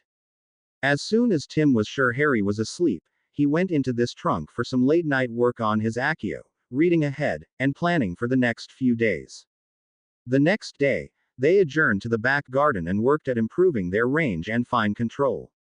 That is, they put a cup of hot tea with sugar in it at the back garden fence, and tried to summon the sugar while standing at the back door. It wasn't that far, only about 30 yards or so, but it was a good workout. The ones who weren't casting the Accio at the time or retrieving the sugar-free teacups and then banishing the newly sugared teacups, worked with Tonks on improving her and their metamorphagus skills. The previous night's practice paid off for Tim. He was almost as good as the other two when they started. By dinner, Hermione and Harry could summon the sugar from that distance in only a few seconds, and most of that was the travel time from the cup. You could see a mist-like cloud as it landed on their plate and became a pile of sugar. They had also mastered sending the sugar cubes into the cups from the back door. Mr. Granger was kind enough to stay at the end of the garden for several hours, stirring the tea to dissolve the sugar, and periodically, refreshing the cups with hot water. Tim's efforts took more time, but he still managed a pile of sugar in under a minute. Tomorrow, after church, he would place several cups of tea with sugar around the yard so they had to cast a wide area Accio. This would be different than just summoning the sugar from the cups. They would have to summon the sugar specifically out of the tea rather than just the teacup. After all, the human body had sugar in it, too. They didn't want to summon it from everywhere. Doing that to a person would probably trigger instant insulin shock and kill them. They certainly didn't want to accidentally kill any of their neighbors. By specifying in the tea water, they could prevent that from happening. Anyone who had had tea to drink earlier had already had their stomachs mix acid with the tea, so it no longer was just tea water with dissolved sugar in it and therefore wasn't a problem. It also got them in the habit of getting the element they wanted out of the environment and not just out of one specific item or place. That night, he was too tired to work on anything in his trunk. He just went to sleep with a timer to wake in time to climb out undetected. Monday, Tim explained at breakfast that he had some business to attend to in London. He needed to meet with the family solicitor to see if there were any important messages from his parents, as well as check in on his home to make sure everything was ship-shape. In addition, he wanted to talk with his solicitor about his options for investing the money he made from selling his Tim's notes and the royalties from his copy protection scheme. While Spiffy, aka Dinky, would make the trip easy and fast, he expected his meeting to be several hours, especially if they had to meet up with a stockbroker. All of which was a lie, of course. What he really wanted to do was get his ebook and refresh his memory on what happened in the last half of Harry's first year and the following summer. He would spend most of his time just writing out his notes. Fortunately, Barclays provided a private room for him to open his safety box. That made things much easier for the note-taking. He had brought along his dicta quill. He set it on the floor several feet away from the table and chair in the small room. That minimized the tablet's exposure to magic, and he could read out loud whatever sections he thought might be important. He only needed to get up to change the paper when the page was full. He paid special attention to the Mirror of Arise, the Dragon Incident, and read out the entire last 2 chapters of the first book, and summarized the first 4 chapters of Chamber of Secrets.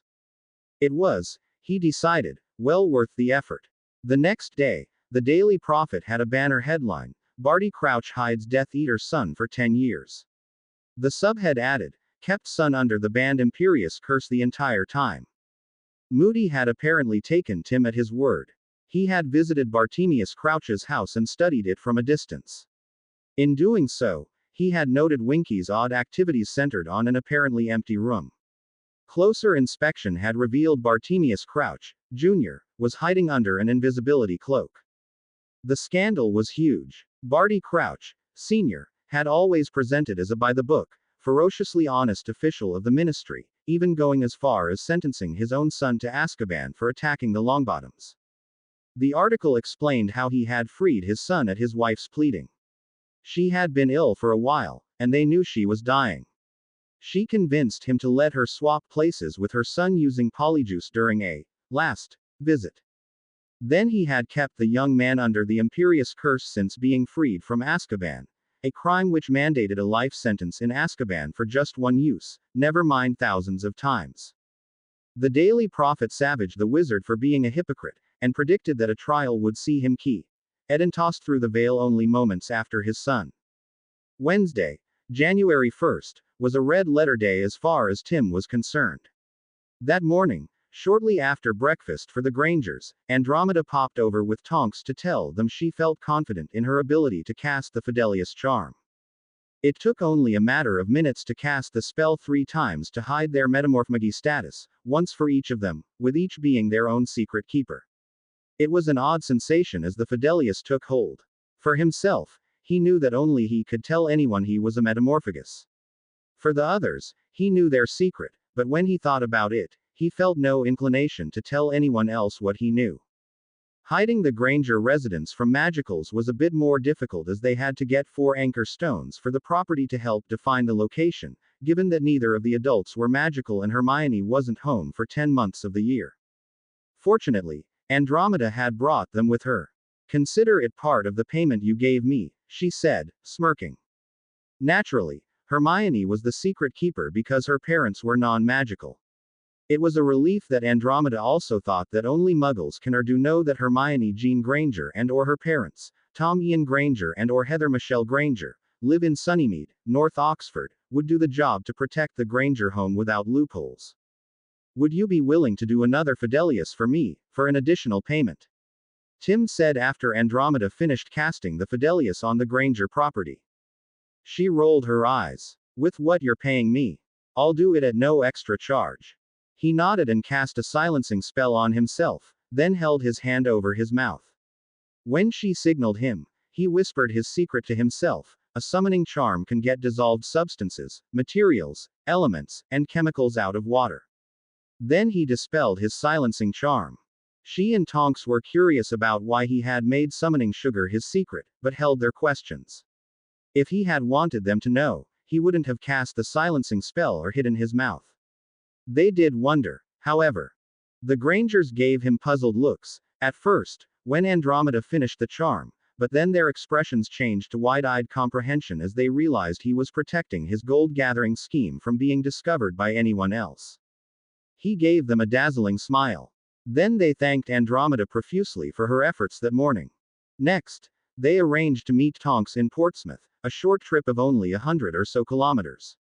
Her mother and Spiffy would take them to a nearby apparition point while Tonks would inform the ministry that she would be escorting Hermione Granger, Tim Cranston, and Harry Potter on a boating trip, today.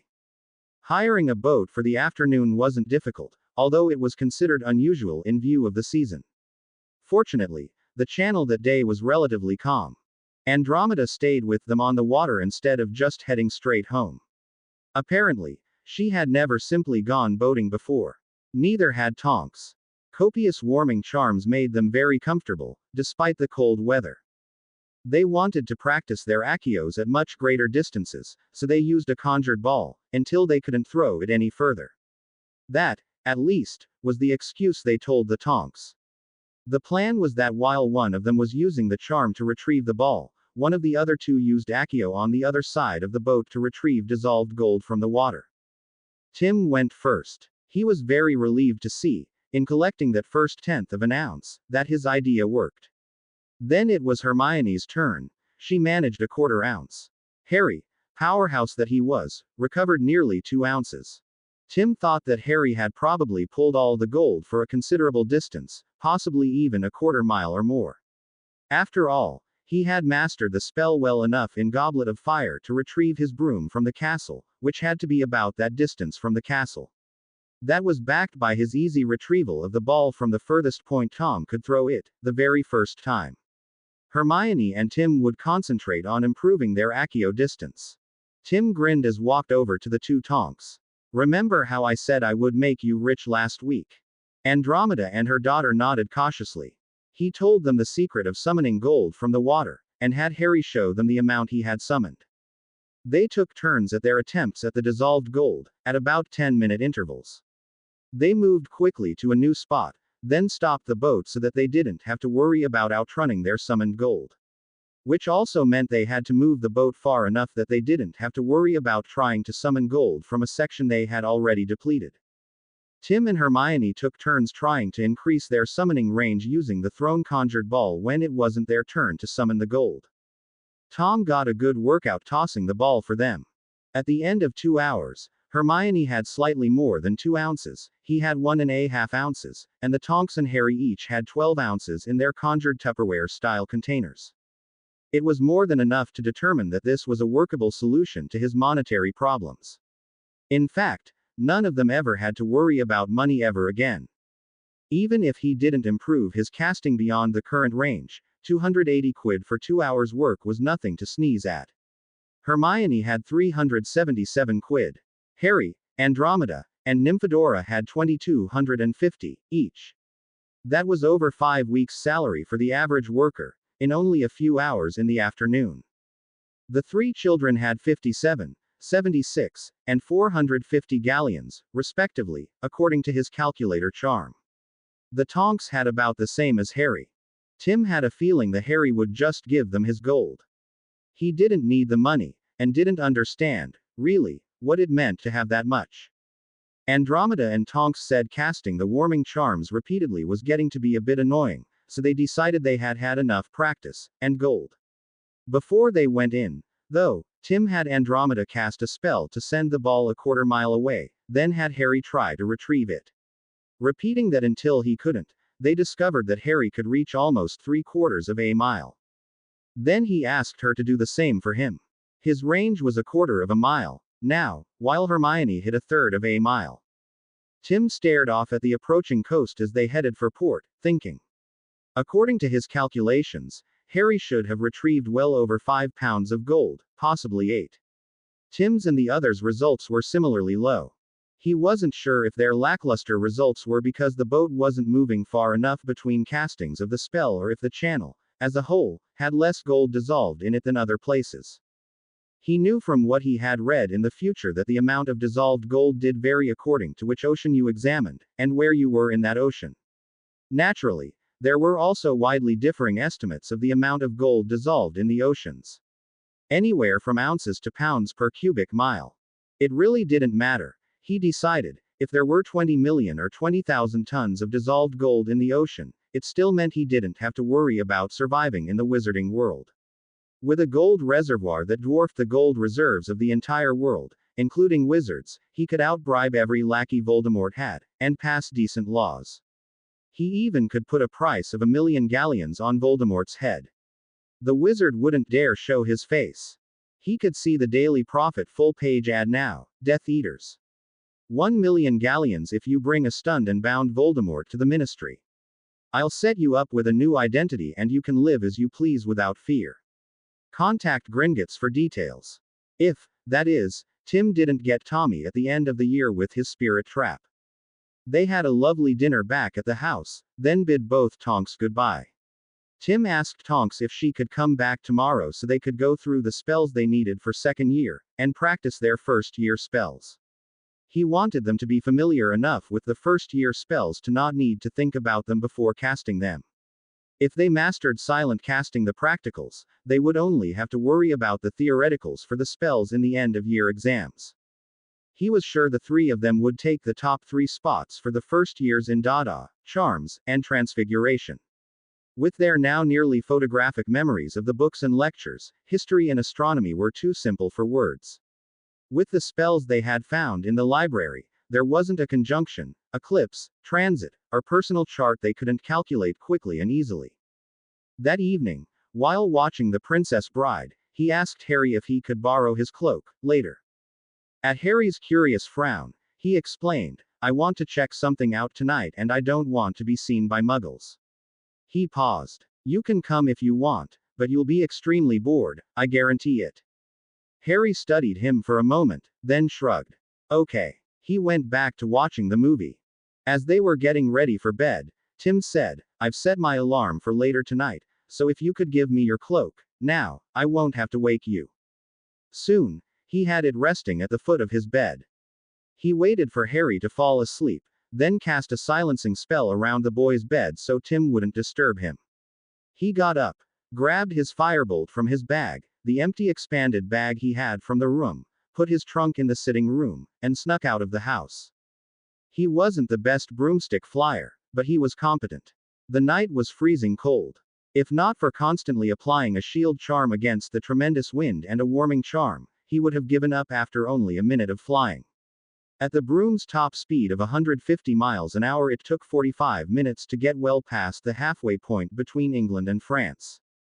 He had figured out the problem with his estimates. The depth of the channel a few miles from Portsmouth was only about 100 feet, 30 meters, not the 2,600 he had based his calculations on.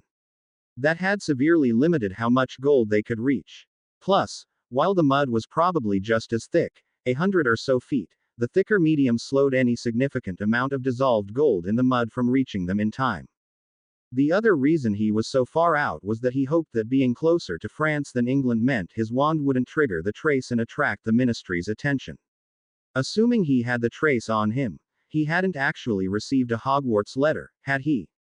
Unless the trace was placed on new students by traveling on the Hogwarts Express. With his expanded inside bag charm stuck to the broom, he flew as low as he dared, and cast Accio. He waited 3 minutes for the gold to stop arriving, flew what he thought might be half a mile, then recast the spell. The difference between casting twice an hour versus 20 quickly became apparent. Unfortunately, after 2 hours, his last few casts weren't getting nearly as much gold as when he started. He was also quite tired. On the other hand, the deeper water here had had more gold available for him to harvest. A quick look with his weight check spell revealed he had over a troy pound, 13½ troy ounces, of pure gold. Added to the gold from earlier, he had over 2,800 quid, 560 galleons. He closed his bag and started back. He took the trip back at a slower rate. Once back at the Grangers, he moved into his trunk and spent the rest of his evening reading. At the proper time, he spun back 12 hours, and went to bed. He climbed out of his trunk after 4 hours, shrunk it, snuck back into the guest room, left the cloak on Harry's trunk, and spent the remaining 8 hours sleeping in his bed. If anyone had noticed, he had been gone for only a few minutes. As soon as Harry woke up, Tim thanked him for letting him borrow his cloak, and suggested they visit Diagon Alley to trade in their gold to the goblins. Plus, he wanted to see if there was a way to add wind and weather protection, anti-collision, and heating charms to his firebolt broomstick for himself, not that he mentioned that part out loud. There wasn't a sign of an owl from the ministry. At breakfast, Tim explained to Harry what he had done last night, but said he had only been gone 2 hours. Then repeated it for the Grangers when they came into the dining room. You have a broomstick. Both Hermione and Harry had exclaimed. Then he had to explain that he did, indeed, have a broomstick. Unfortunately, he had never had a chance to ride it at Hogwarts before it became too cold, what with all the other projects he was involved in. Not to mention that first years weren't supposed to have broomsticks at Hogwarts. So, you see, your money worries are over. Next summer we can rent a small boat in the Mediterranean Sea for 2 weeks. We won't need a big boat, we can stop in ports along the way and stay in hotels. We can cruise along the coasts of Italy and France, relaxing and enjoying the sun and sights, and casting the Accio spell a couple of hours each day. We can come back with 30 or 40,000 quid, each, while relaxing and having fun. Heck, he said enthusiastically. We could take off for 8 weeks, and come back with 100,000 each. He glanced at Hermione. Imagine how many books you could buy with that much money. Her eyes shot wide open, and her parents choked. He grinned at her. We could even hit up the magical districts in both countries. She turned hopeful eyes to her parents. She wasn't quite drooling, but it was a near run thing. Harry was watching and listening, his head swiveling back and forth, watching the Grangers' reactions. I've never gone anywhere on holiday before, he said quietly. Tim looked at him, then looked at the Grangers. How about we take the week after Easter to visit southern France? At my expense. I can afford it. Now. He pointed at the translucent container now holding nearly 15 troy ounces of gold, roughly 3,200 quid. He smirked. I could take my broom, fly out to sea for an hour each day, and I'd come back to England with 10 times the gold I spent. The two adults slowly nodded. We'll have to see if we can get the week off. It shouldn't be too difficult, Tom said. I can't promise anything, but I don't see why we couldn't. Hermione was giving Harry an appalled expression. Clearly, she couldn't imagine never having gone somewhere on holiday. At Tim's insistence, they planned to make a trip to Gringotts to trade their gold for galleons and quid later. Let's see just what Gringotts will pay for this. After all, we can't sell it in England, owning gold bullion is illegal. If they won't give us a decent price, we'll have to go to the continent and get it in pounds sterling, then take that to the goblins. He sighed dramatically. And I imagine Hermione will want to pick up a few more books. He paused. Plus, as I said, I have a few questions for the broomstick experts about modifying my broom for more comfort. They sent Spiffy to Tonks, explaining they wanted to make an excursion to Diagon Alley in the morning and asking if she could come over in the afternoon. She said she and her mother had planned to visit the alley this morning, too. Not much later, Tim patiently waited in a queue at Gringotts, the others grouped behind him, until he reached the front. Without preamble, he plopped his plastic container on the counter.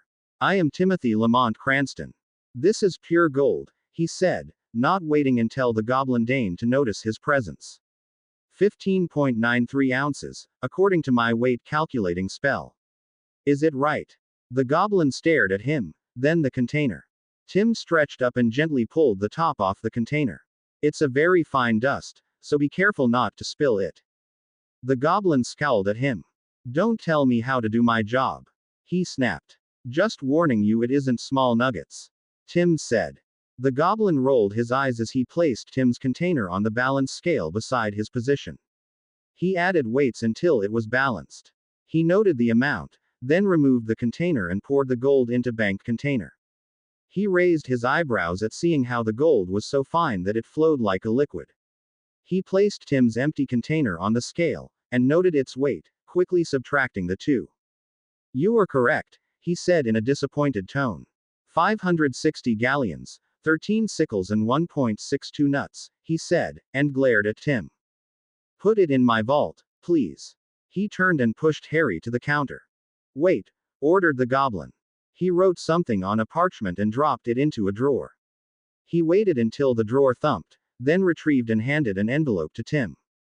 Then he looked at Harry. While Harry was talking with the goblin, Tim spoke to Hermione. You should ask for an inheritance test to see if there's a vault from a remote ancestor you can claim. It probably won't have anything of value in it, but it's just as easy as opening a vault for yourself. Then he opened his letter. Stuck to the bottom of parchment was a familiar item, although in unfamiliar colors.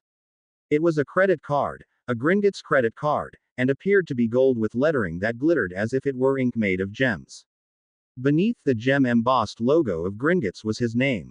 On the back was his moving picture from his vault ID with the statement that only this person was authorized to use the card. The parchment explained that the director had accepted the contract, and his was the first such card they had produced.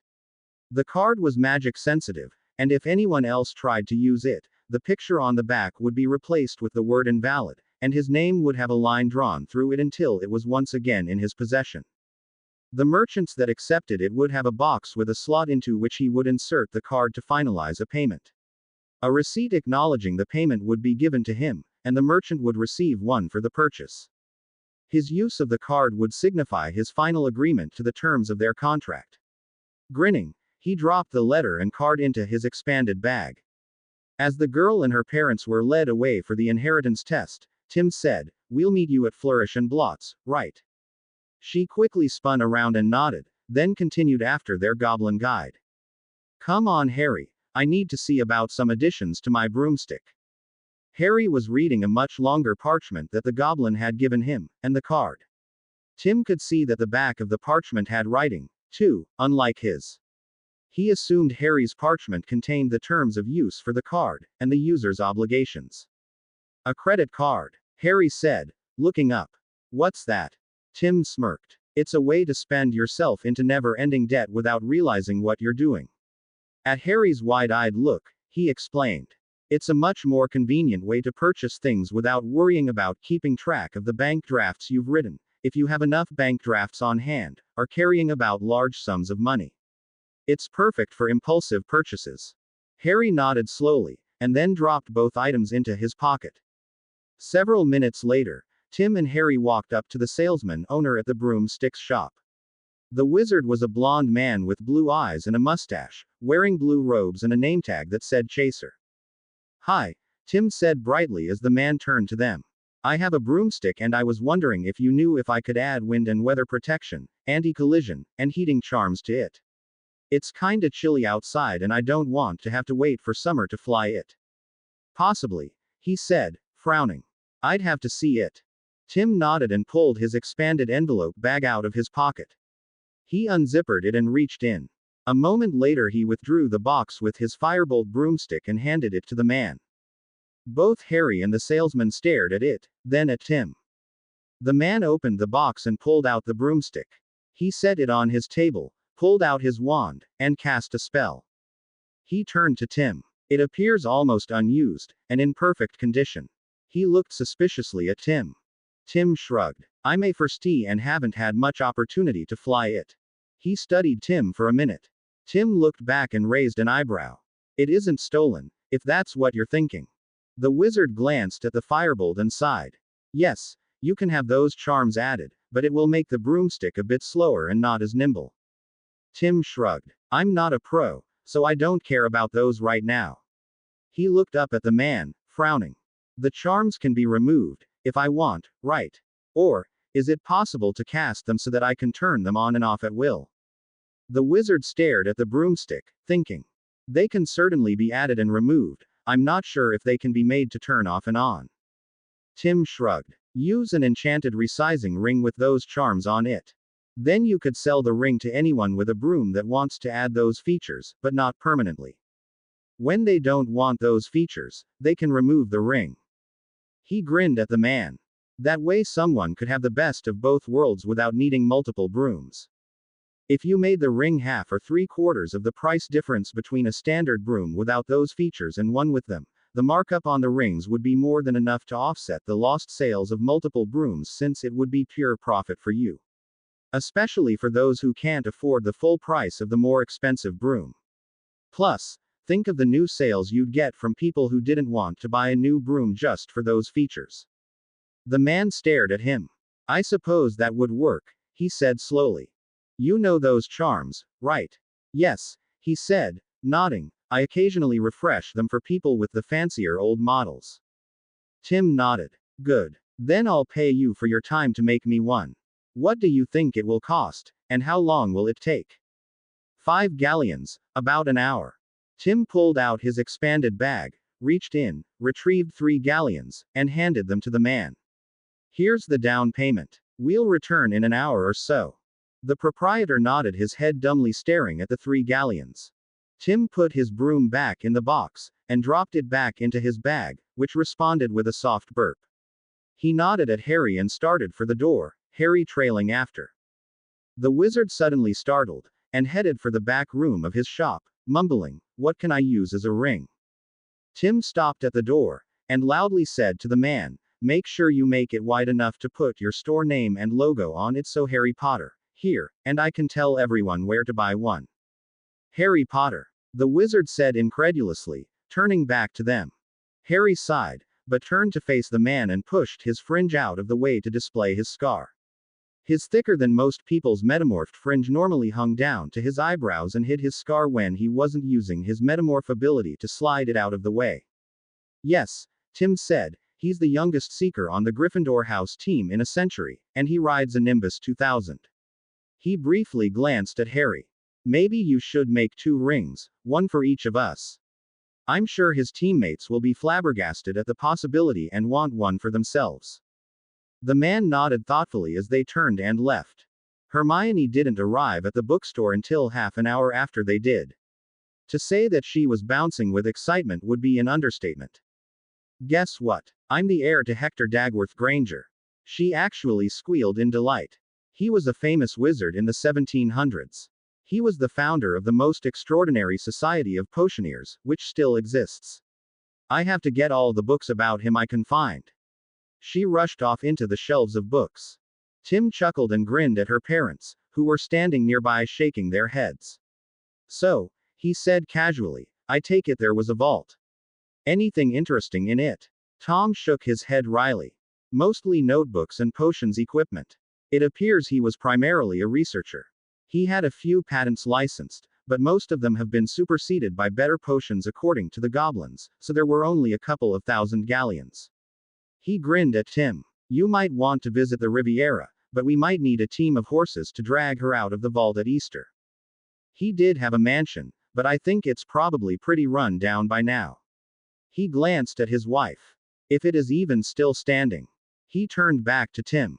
They gave us a portkey to go there. Tim nodded. We can send Spiffy to take a look at it, if you'd like. That way you won't need a new portkey every time you want to go there.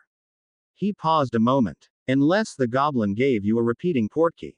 The 2 adults looked at each other. He didn't say it was, Heather said. Then it probably isn't. Better to take Spiffy with you the first time, then. Actually, considering the property has been abandoned for so long, it might be better to ask the Tonks along, too, in case there's something dangerous there. Yes, Tom agreed, it might do to have an experienced witch or 2 along. You know, if he was a renowned potioneer, then the property might have a large garden with a lot of rare potion ingredient plants, too. They hadn't thought of that, it was apparent. He looked off into the shelving area. Maybe you should see what your daughter has found, and keep her from spending what she got today. They laughed. You might be right, Tom said. He grabbed one of the feather light baskets from beside the front counter, and the 2 set off to find their daughter. Tim looked at Harry and raised an eyebrow. Think there's a book on expansion charms. Maybe something we can subvert to our hammer space needs. He could hardly wait to get to Hogwarts to see if the ROR had a charm that would give them a hammer space. In the meantime, he and Harry had an hour or 2 to kill. There were remarkably few books, as in, none, on the subject of alternate worlds or dimensions, Tim discovered. There were a couple of theoretical books on other planes of existence, such as for demons, but that was it. Nothing definite, it appeared, just rumors that long ago it had been done. It had never occurred to any wizards, yet, that there might be a multiverse, as the Muggles had theorized. Nor that it might be possible to create a pocket space that was a hole to another space or dimension outside of this one. Hammer space was a complete unknown concept to wizards. When he and Harry made it to the register, Tim saw the black box with the Gringotts logo. Oh, good, he said. I was wondering how long it would take the goblins to set this up. The clerk nodded. It's quite useful, he said, as he rang up Tim's small selection of books. No more mistakes with handling the coinage or drafts. He did raise his eyebrows at the gold card, though. While I've seen a few come through, this is the first gold one I've seen. The picture on the back was oriented so that he could easily see the picture of Tim when he vertically inserted the card in the slot. Haven't seen any with such sparkly ink, either. Tim just nodded. According to the letter that came with it, this is the first card they issued. There's only a limited number of the gold cards in all of England, with even less having the special ink. The clerk became a lot more solicitous, all of a sudden. He clearly suspected that anyone the goblins gave such an unusual card to, and the first one at that, had to be an important person, regardless of his apparent young age.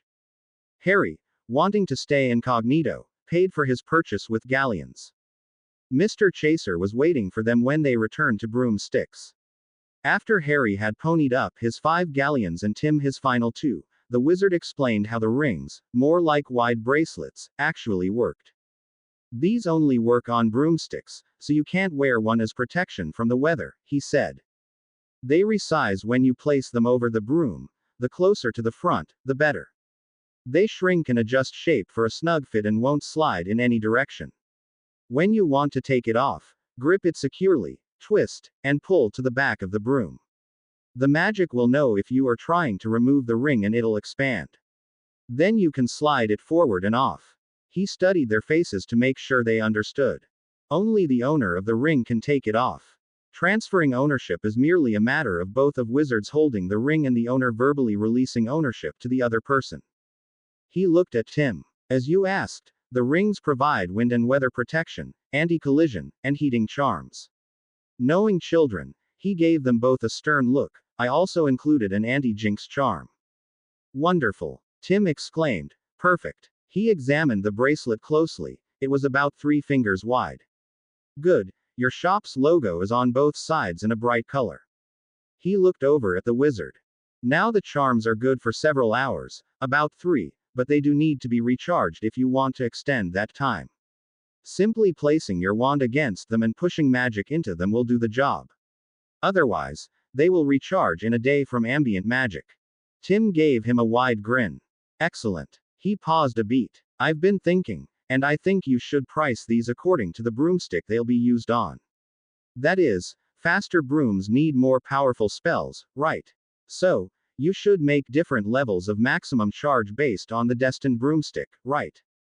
Chaser nodded slowly. So, Tim concluded, you come up with a series of prices for the different broomstick rings and I'll me the list so I can tell the Quidditch teams and others with broomsticks at Hogwarts what they can expect to spend, so they can start saving or budgeting to get one come Easter or summer hauls. He gave Tim a wan smile after looking at the various broomstick models he had on display. The rings don't have to be made for specific models, just their general range of speed or abilities. The man nodded, a bit more cheerful. Well, then, Tim said, we'll see you later. They headed out the door and back to the bookstore. They arrived just as the Grangers were leaving. From there, it was a quick trip home. After a quick phone call, and then a trip to a nearby computer store, they used Hermione's almost forgotten and ignored Nintendo to play Legend of Zelda. The hearts dropped after battles delightfully demonstrated the hammer space concept. Tonks showed up after lunch, as expected, and they spent the afternoon digging through her second-year spell books, as well as a couple of the ones Tim had retrieved from the ROR. He said he'd gotten them from other students who had no use for them. While Tonks kept them entertained with new spells, Spiffy relayed the Grangers' request to Andromeda that she go with them to check out the Dagworth Granger property they now owned. As expected, the former mansion was in terrible shape. When they returned, Spiffy was drooling and jumping for joy at the prospect of so much work. It would take, gasp, weeks of hard work. They could see that the garden, even though it was winter, was completely overgrown. Spiffy was already planning how to restore the garden to pristine condition in the spring, a project that would take weeks of effort, all by itself, for both house elves. Then there was the mansion. Seeing how delighted he was at the opportunity to work extremely hard convinced the Grangers that house elves really did live for work. Especially when he looked so despondent when told he couldn't work himself into exhaustion or skip eating meals. Apparently, it was a point of bragging rights for house elves to be able to say how overworked they were and how many times they had worked for days at a time without sleeping or eating. At dinner, Tim made sure to hand Harry a bank draft for 2,000 galleons. Shouldn't that be 500? Hermione asked. Nope, Tim said as he shook his head. Andromeda did 5 Fidelius charms for us. You got 1, Harry got 1, I got 2, and your parents got 1. So, that's 1,000 each. They all nodded. Harry, Hermione said, getting up, I can pay you, too, from the galleons in my vault. You don't have to, he said, there's no rush. I'd rather get it out of the way, now. She hurried up to her room, and soon enough returned with a bank draft. You know, Hermione, Tim said, You should get a Nimbus 2000 like Harry has. She quickly adopted a disgusted expression. Why? You know I don't like broomstick flying. It's simple, really. Get an invisibility cloak and Nimbus, then you can go out and collect dissolved gold with Harry and I whenever we need extra money. He paused. It's not like you're going to be doing daredevil stunts. It's just that it's the fastest racing broom on the market right now. With one of those weather collision warming bracelets on it, it would be very convenient just for getting around. Especially as it's at least 75 miles, more safely 100 miles. He glanced at her parents, 120 or 160 kilometers, before you're far enough away for the ministry to ignore any alerts from the trace. The Nimbus can make that trip in under an hour. Other brooms would take several hours. He looked over at Harry. That's what Harry and I plan to do after dinner to put our new broom bracelets to the test. She, and her parents, weren't quite convinced. As soon as it hit complete darkness, which was shortly after dinner, he and Harry sped off into the night to repeat what Harry had done previously. Harry wore his invisibility cloak and Tim would have to trust his weak disillusion charm to mask him well enough from the non-magicals when it was that dark and they were hundreds of feet in the air. Dealing with the invisibility cloak on the broomstick had been a hassle, truthfully. The wind, weather, and warming charms worked just as advertised, Tim was pleased to note, when they arrived in French waters. This time he had gone in a slightly different direction, placing them tens of miles from his previous position. He flew in a more or less straight line along the channel while he had Harry fly a zigzag beside him. They only did it as long as he had last night because he wanted Harry to get back at a decent hour and not lose any sleep unnecessarily. They managed 20 casts, each, in not too much more than an hour. At half an ounce each time, he collected 10 ounces. Harry, though, managed nearly 3 pounds. To say Tim was stunned was an understatement. Damn, Harry, you're putting me and Hermione to shame. Sorry, Harry said so quietly Tim almost couldn't hear him. Tim rolled his eyes. Harry, that was a compliment. Sheesh. He shook his head. Well, anyway, this proves that neither of us will ever be paupers. You've got, he said as he cast the calculating charm, 6,700 quid, or about 1,350 galleons, and I've got about 1,880 pounds, or 376 galleons. He paused and grinned at Harry. Not bad for only an hour's time, innit? I guess not, Harry said hesitantly. Let's get back and tell the Grangers. I'm sure they'll cave on letting Hermione get a Nimbus 2000. They made it back at about 9. To say the Grangers were amazed at how much they had collected was an understatement. It did convince them to get Hermione a Nimbus and an invisibility cloak. That night, after Harry fell asleep, Tim went back to the French side of the channel and collected a full troy pound of gold. He planned to do that for the next 2 nights after the others fell asleep until the train to Hogwarts left on Sunday, the 5th. He would have more than enough galleons and sterling pounds to last him as living expenses well after he left Hogwarts. Early the next day, they made another trip to Diagon Alley so Harry and Tim could deposit the gold they had collected the previous night. Naturally, Tim did not mention his late-night excursion. That gold was in the expanded inside bag he had salvaged from Gringotts that wasn't full of cursed items. He would send that by owl from Hogwarts. The three spent some time comparing their credit cards. Apparently, the goblins were handing them out to nearly every vault owner as they came into the bank. The parchments the other two had went into more detail about what a credit card was and how to use it, as well as pointing out the safety features the cards had that carrying galleons and bank drafts didn't, and details on what the user's obligations were, the charges, and Gringotts' responsibilities. It was interesting to see that while Tim's and Harry's cards were gold, Harry's card had standard black ink embossed into it. Hermione's card was bronze with black ink. Tim suspected that there was a silver customer tier between small accounts and huge accounts. Then they dropped into broomsticks and Hermione nervously purchased her own Nimbus 2000 and a bracelet using her new credit card. Then they went in search of 2 invisibility cloaks. Tim needed 1, too. The rest of the day they concentrated on trying to figure out how a hammer space would work with their metamorphic abilities. That night, they took Hermione with them to the French part of the channel. It took longer to get there because she was worried about their speed, but halfway there she no longer noticed how fast they were going. Harry and Tim collected less gold than before as they took turns keeping Hermione company. They had set 20 casts for Hermione as their goal.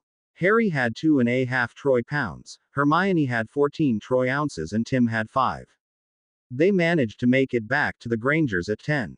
Saturday. As they had on Friday, they spent the day working on the hammer space problem, then flew to the channel to collect a bit more dissolved gold after dinner. This time they merely checked in with Hermione occasionally, so after 20 casts, Harry had 5 pounds, and Hermione had 14 ounces.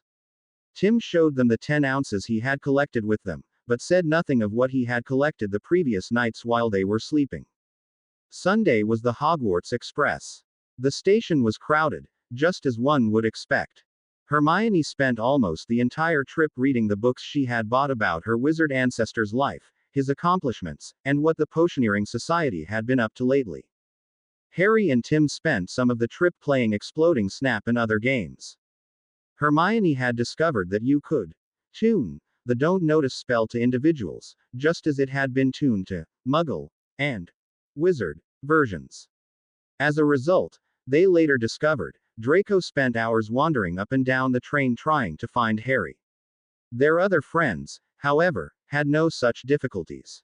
From what Tim heard at dinner, Draco wanted to brag to Harry about how much better his holiday had been than Harry's. If he only knew. Tim spent some of the time going over his plans. Unfortunately, Hogwarts, while not much further from the Channel than the Grangers' place, was quite a bit further from the watery border between the United Kingdom and France. He didn't want to risk running afoul of the trace. He didn't know if he did have the trace on him. But he didn't want to assume he didn't and then get a letter from the ministry chastising him for his transgression. But he really didn't need to summon gold while at school, anyway. He had enough in Gringotts, now, that he didn't need to do any more gold summoning until he left Hogwarts in 7 years, as long as he didn't turn into a spendthrift. Not that he was going to slack off this Easter or summer, in any case. You could never have too much gold, especially with the threat of Voldemort and the Death Eaters in the future. He would need to check his spirit trap with the Room of Requirement, see what corrections he needed, and continue until the room said it was perfect. Then he needed to figure out a way to get the trap inside that last room with the mirror before Quarelmort got there. Maybe he could bribe a house elf. If not, he might have to go along with the Golden Trio and have Harry carry the billiard ball-sized trap with him through the black flames. Maybe he could make 4 traps. That way at least one of them would make it to the last room of the tests, behind Fluffy. Now, though, the Mirror of Erised was a problem. Rereading that section of the first book had Harry sneaking into its room with Ron, and Dumbledore had been there, hiding, waiting, watching as Ron exclaimed over what he saw in the mirror. After all, the third time Harry visited it, Dumbledore had said, and it showed your friend Ron himself as head boy. Harry had been surprised. How did you know? He had said. I don't need a cloak to become invisible, Dumbledore had replied. So, in Philosopher's Stone, Harry seeing the mirror had been a setup. Dumbledore must have had an alert to tell him when Harry was near the room with the mirror, and apparated to it before Harry had even entered it. Or perhaps he had cast a very mild compulsion on Harry to sneak around under the cloak, or even, to visit that corridor with the classroom that held the mirror. Perhaps he had even helped Harry hide from Filch and Snape as they came down that same corridor that first night. Plus, he had allowed Harry to return there twice more after the first time before finally revealing himself. Then had said he would move it to a new home. So, the question was, why hadn't he done that in the first place? Or, knowing it had been found, why hadn't he moved it before Harry could bring Ron? He clearly wanted Harry to see and understand the mirror, as he had said, if you ever do run across it, you will now be prepared. Which meant he intended for Harry to go to the 3rd floor corridor on the right-hand side, and pass through the tests to get to the last room and confront Voldemort. It was all a test of Harry's character, resolve, and willingness to sacrifice himself for others. That was pretty damning evidence on Dumbledore being a manipulative bastard. He had to be assessing Harry as a tool he could use to remove Voldemort completely while destroying the tool in the process. In the meantime, Now that they were back in the castle, Tim rather expected Harry might do some wandering around the castle late at night, as he had in the book. He would probably explore the places they couldn't visit, like the restricted section in the library. There was a thrill, Tim knew, in being able to sneak around the castle without being seen, and visiting places he wouldn't be allowed. What 11 years old could resist such a temptation? Not much else was off limits, though, except the third floor corridor on the right-hand side. Fortunately, Tim knew Harry had no interest in exploring that room. As Tim had expected, Harry went exploring with his invisibility cloak their very first night back, after the arrival feast. Tim suspected a compulsion charm cast by Dumbledore. The firsties did sit right in front of the head table. The next morning, it was all Harry could talk about at breakfast. He wanted them all to go with him to see the odd mirror after Dada that afternoon. So, the test was on. Was Dumbledore a manipulator using Harry as a tool to make himself appear great, or only a senile old man? And so it happened, later that day, in the afternoon, that they wandered up and down a couple of flights of stairs, and down one corridor after another as Harry tried to remember where he had found that abandoned classroom with the mirror. Tim placed the back of his hand against his forehead and exclaimed, somewhat sarcastically, "Oh, dear, if only there was a spell that would help Harry find what he has lost." Tim turned to Hermione. "What was that spell you found?" "Deprempo." Hermione stared at him. "Didn't you find it? And isn't it Deprendo?"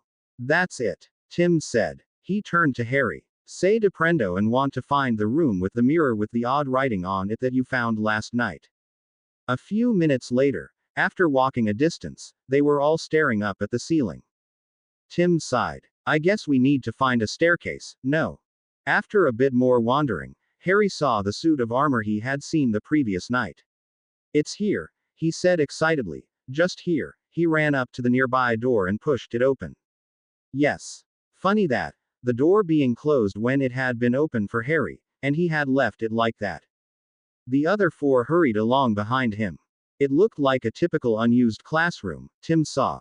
Desks and chairs were piled against the walls, there was an upturned wastepaper basket, and obscenities of various sorts written on the blackboard at the head of the room, the last two obviously the work of Peeves the poltergeist. The drawings were amateurist. Tim thought that Peeves should have learned how to draw better in the 1,000 or so years he had been here. Pity he hadn't. Tim was sad to note that it was only after Harry declared, "There it is," that the others saw something large in front of the wall facing them as they came in. It looked as if someone had positioned it where it would attract someone's attention if they just happened to glance in the open door as they walked by it. It was a magnificent mirror, as high as the ceiling, with an ornate gold frame, standing on two clawed feet. There was an inscription carved around the top. Arised straw eru oytube kafru oyt on woshi. Harry was already standing in front of the mirror, entranced. "See," he said breathlessly, "see my parents." It took only a few minutes for the other three to conclude they all saw something different. "What do you see, Tim?" Hermione asked, pulling him toward the mirror. Tim shook his head and stepped further back. "Nope, not interested." The other four gave him startled looks. Ron sees himself as head boy, holding the house and Quidditch cups, and being the Quidditch captain. Hermione sees herself getting an Order of Merlin for her magical discoveries and of the becoming the Minister of Magic. Harry sees himself with his family, a large family. Neville sees his parents. He looked at the four. "Ask yourselves this, how does this mirror know your most fervent desires?" He studied their frowning expressions. It's not something that shows the future, because Harry's parents are deceased and Neville's incapacitated. He paused. That means it's somehow reading your minds, and playing on your desires, as they exist at this moment. Any psychologist will tell you that people evolve, that what someone wants at the age of 11 is completely different from what they want at age 21, and the same can be said for when they are 31, 41, and so forth. He looked over at the mirror. "I show not your face but your heart's desire." He shook his head. "In other words, it's a trap. It's not a secret that Ron wants to outdo his brothers, but there's no guarantee that will happen. The same is true for Hermione. There's no guarantee that the bigots in the ministry will acknowledge anything she does, or allow her any position of importance. Neville wants his parents capable of interacting with him. Harry wants a family that loves him. Of the five of us, I think his goal has the greatest chance of success. Tim sighed. None of the visions in the mirror are any more accurate than me making a drawing of you all achieving your desires and claiming it will happen. Instead, based on what the mirror shows, you could waste your time and talents in here chasing a dream that you can't catch. He shook his head. Such as Harry are Neville wanting to see and be with their parents and, so, spending their lives, here, in front of the mirror instead of outside in the real world, convinced they are somehow communicating with their parents. Or Ron standing here dreaming about being captain and prefect while doing nothing to actually achieve such a goal. Ron, only if you throw yourself into your studies and stop goofing off, and playing chess all the time, do you have any chance of achieving what the mirror shows you. Harry, Neville, you need to concentrate on finding friends and making a family, yourselves. Hermione, the only position you will get in the ministry above entry level would require all the conservative pure bloods to somehow disappear. He sighed deeply. I know what I want right now, financial independence and mastering magic. I don't need a dodgy mirror to tell me that. Plus, one of those I have already achieved. He looked over at Hermione and Harry and raised his eyebrows. They both nodded their understanding. He looked at Ron. Ron, if you want to be head boy, no more goofing off. Do your assignments immediately and completely, and put forth a solid effort. Anything less will assuredly fail you in achieving your goals. That also means you need a new wand. Using your brothers is a recipe for failure. I'll loan you the money for a new wand. It's a loan, not charity, you Burke. He shook his head. Go to Professor McGonagall this weekend and explain how your brother's wand is falling apart and you want a new one before it ruins your grade for the year. Pay me back when you get your first job after graduating, there's no hurry. He nodded at Harry. Harry will be happy to help you over the summer to perfect your skills to try out for the Quidditch team next year. Harry nodded his agreement. There's no guarantee that you'll get to be head boy, or the Gryffindor Quidditch captain, but if you don't, you'll know you at least made the effort.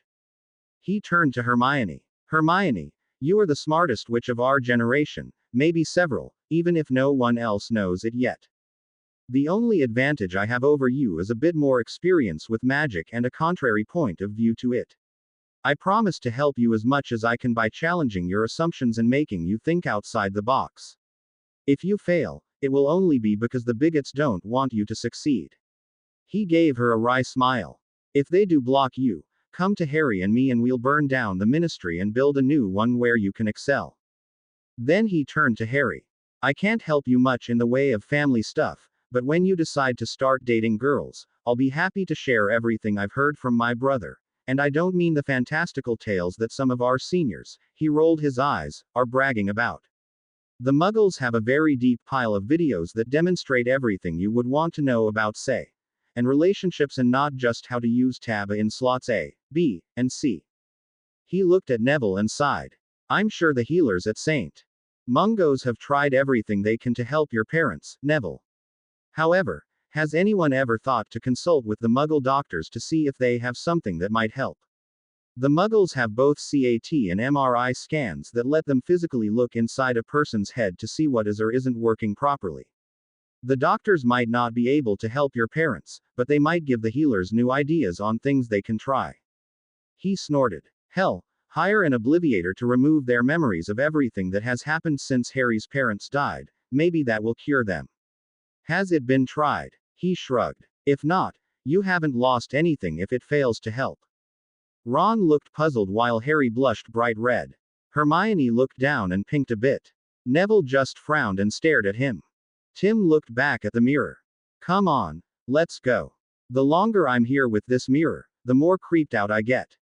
He shook his head and stared at the desk by the wall opposite the mirror where Dumbledore had revealed himself to Harry. I can't believe that anyone on the staff would be so careless about bringing such a dangerous item into Hogwarts and then uncaringly leaving it just lying around. It's not as bad as leaving Fluffy's door unprotected, but it definitely shows terrible decision making. Whomever made that decision has proven he doesn't care about the welfare of the students at Hogwarts. He stopped at the door and waited for the others to go out before him. It's positively criminal leaving that mirror where anyone can find it, considering the damage it could do to a person. I'm tempted to destroy the mirror just to prevent something like that from happening, he said, glancing over at the same desk. He closed the door, then cast a privacy spell on Harry and himself. It wouldn't last long or block loud noises, but he only needed it to cover what he said next.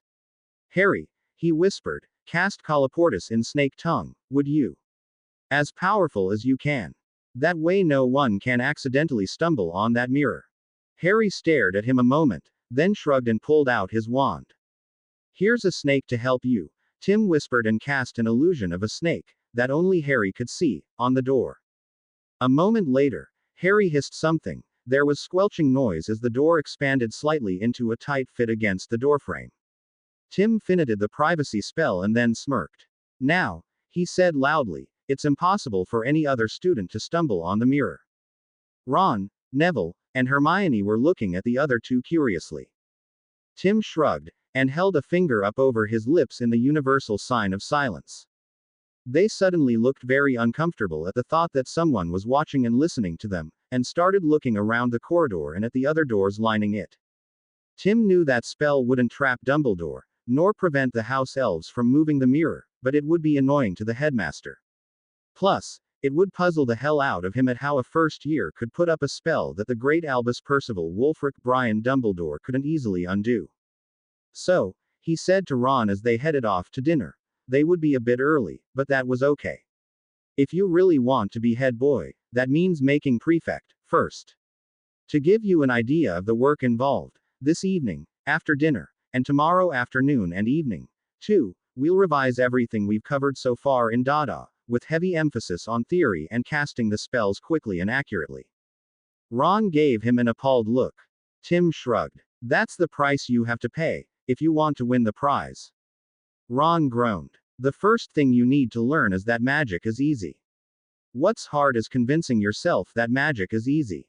If you are convinced you can't do something, then magic will make sure you can't do it. For example, magic can help improve your memory so that you never forget what you've read, you just have to order it to do that for you. Harry, Hermione, tell him how you did it. Neville listened closely to what the other two said as they walked. Tim was impressed. Ron actually stuck with them all through the revising, including doing the assignment given them that day. Although he did cast more than one envious eye on the students playing chess across the common room from them. Surprisingly, or maybe not, Neville joined them. Tim didn't get to the room until Wednesday.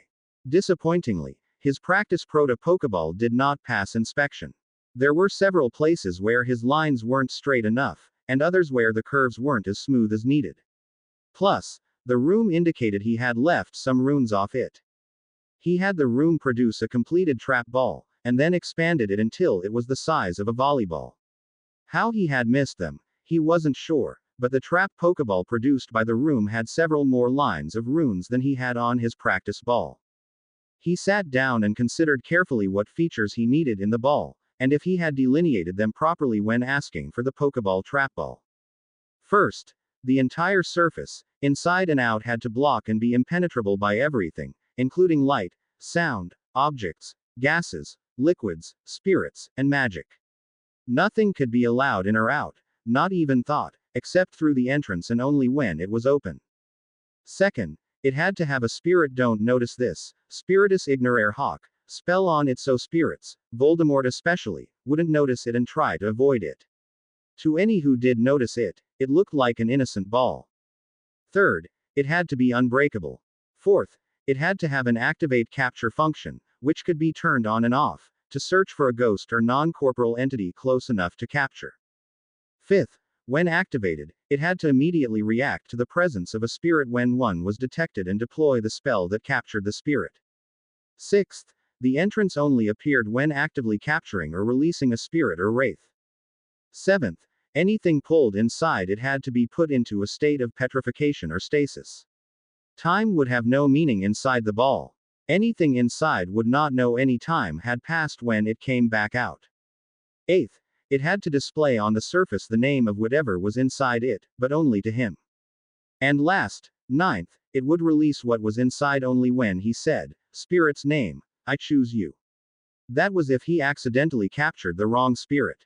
The weakest point was the entrance, which had to have the features of first 3 points when it was closed, but had to be transparent for the brief instance it was open to capture or release the spirit.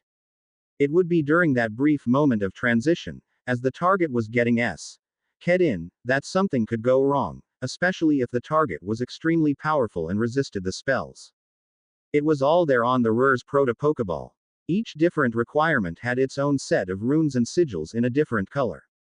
And now that it was as big as it was, he could see there was an entire line of them wrapped in a circle around the entrance activation button.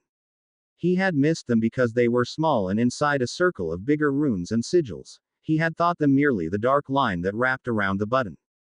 That small line of runes and sigils was apparently a control line, deciding when and where the things were to happen. The other missing runes and sigils he could only attribute to his memory not being quite as accurate as he had thought. Or, rather, that he hadn't taken as careful a study of the sample as he had thought he had. The new line was so small, he couldn't see how he could carve them as precisely as he needed, even if he did enlarge the ball. He might have to forego his plan to capture Tom. He sighed and set it aside. He would come back later with his camera, later, and take pictures. He really should just keep it in his envelope bag, actually. Anyway, he would come back later, after he had had time to ruminate on the project, and see if he could come up with a solution. In the meantime, he would see if the room could give him a lead on creating a medallion or necklace that would let a Muggle see and access magical areas covered by Muggle aversion spells, such as the entrance to Platform 9 3/4, the Leaky Cauldron, Hogsmeade, Hogwarts, and so forth. The inscription on the parchment the ROR provided was astonishingly short. The description of the requirements for the necklace itself were equally short: made of silver, gems not needed. He carefully copied the runes onto a blank parchment with magic, making sure he didn't make any mistakes. A moment later, he had a dozen likely candidates scavenged from the Room of Lost Things. He would enlarge one of them tonight, carve the runes on it, and tomorrow have the ROR point out his errors. Rinse and repeat until he had the runes down perfectly, then send 2 to the Grangers. They knew the address for the bookstore beside the Leaky Cauldron. They could visit the bookstore and check if they could see the pub when their daughter wasn't there to hold their hands. If so, then he could make more as needed. Maybe he could use a Fidelius to keep them secret from the wizards and witches while the Muggles could see and use them. That way the Ministry couldn't confiscate them and hide that they existed from the new Magical's parents. Which he had no doubts they would do. Then he asked the room for a copy of a book contract that professional wizard authors used and compared it to the one he had. As he had suspected, there were a few clauses in his that were not in the others, and vice versa. He noted the differences that would be in his favor on his contract. Tonight, he would use his dicta quill to create a new contract including the parts on the professionals, copy and send that off tomorrow to Mr. Blotz. Then it was time for dinner. He spent the rest of the evening with Ron, Harry, and Hermione working on getting the boys' understanding and grades in his classes up to a level that a prefect was expected to achieve. Ron still managed to get in a chess game as a brief respite from the studying. As promised, Mr. Blotz sent a contract regarding the copy protection spell. The manuscript Tim had left had proved quite robust in protecting itself from being copied. He also asked for several more copies of his original manuscript, as the one they had was now blank. It was a simple chore to copy the original he still had and send it to them. The room had confirmed that there wasn't a copyright spell superior to the one he had, and that it could be circumvented but only by very powerful wizards or witches, of which the room indicated there were less than a dozen of that power in the world. Those wizards and witches would also have to be top-notch expert curse breakers, of which the room said there were only 20 in the world, none of whom had anywhere near the power required. The weeks passed as they fell into a steady routine of classes, study, and assignments. Tim's notes were selling well every Friday, bringing Ron up to speed on his magic with his new wand cut into their studying ahead time, but it did give them a solid revision on their own classwork. As it slowly warmed up, endless rains seemed to settle in on the castle. Wood's Quidditch practices, for Harry, cut deeply into his study time, but he still managed to keep up in classes. To Tim's surprise, Ron kept up the effort at studying. Apparently, The offer of Harry spending time in the summer to put him through the paces with Quidditch, along with what his brothers usually did, was enough of an incentive to keep him studying. Still, even with those drags on their time, the four soon enough finished with first-year spells and worked their way into a month of second year. As Ron caught up, or gave up on making prefect, they would work on getting as far into second year as they could. They still managed to practice their metamorphing into animals on the weekends. Ron used the time they were away doing that to catch up on his chess gaming. Tim planned to use his time turner to finish second year DADA, charms, and transfigurations. He also started reviewing the OWL tests he had acquired from the NEWT students, or, at least, what they remembered of those tests. He even managed to get 3 from students who had already left. Still, that gave him a very good idea of the questions to expect. He definitely planned to take the OWL for History of Magic this year. Maybe he could do the same next year for Muggle Studies. He heard back from Mr. Blotz. His book Advance was a mere 80 galleons, not unexpected for a new author. He knew he couldn't ask for as much as an established author could get, but very fair, nonetheless.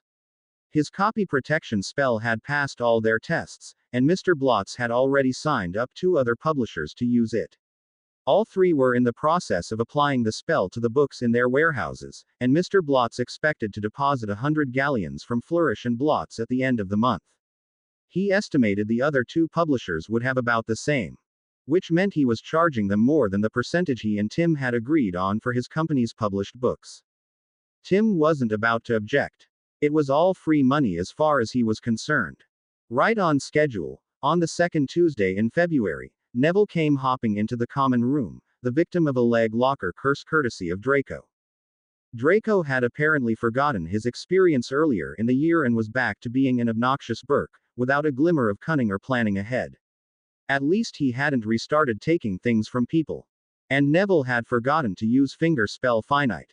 Tim watched quietly as the others tried to convince the timid boy to report Draco to Professor McGonagall, to no avail. Even with his new wand, and reputation for helping others, he didn't want to make waves. Harry gave him a chocolate frog package to try to cheer him up, and, as in canon, discovered Nicholas Flamel from the Dumbledore card Neville gave him. It took only a few minutes for Hermione to figure out that the object hidden on the 3rd floor on the right-hand side of the castle was the Philosopher's Stone.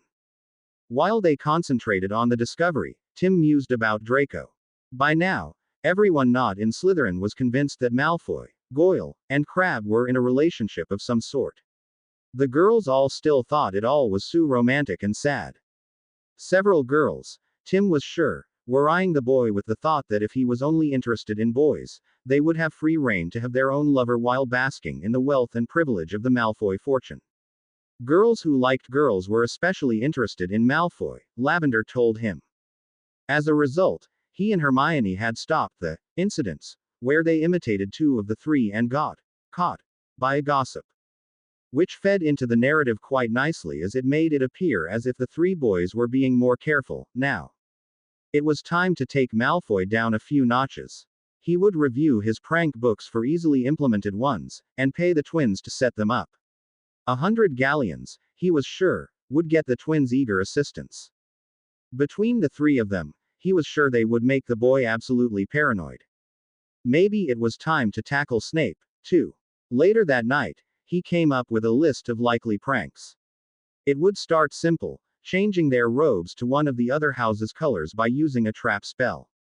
That is, the victim would step on a certain floor tile as they walked into the Great Hall, and their robe would change colors. Make the spell part of a don't notice it spell for the person targeted, and then someone else would have to tell them something was wrong. Like he and the twins had done last term with their switching and activation spells.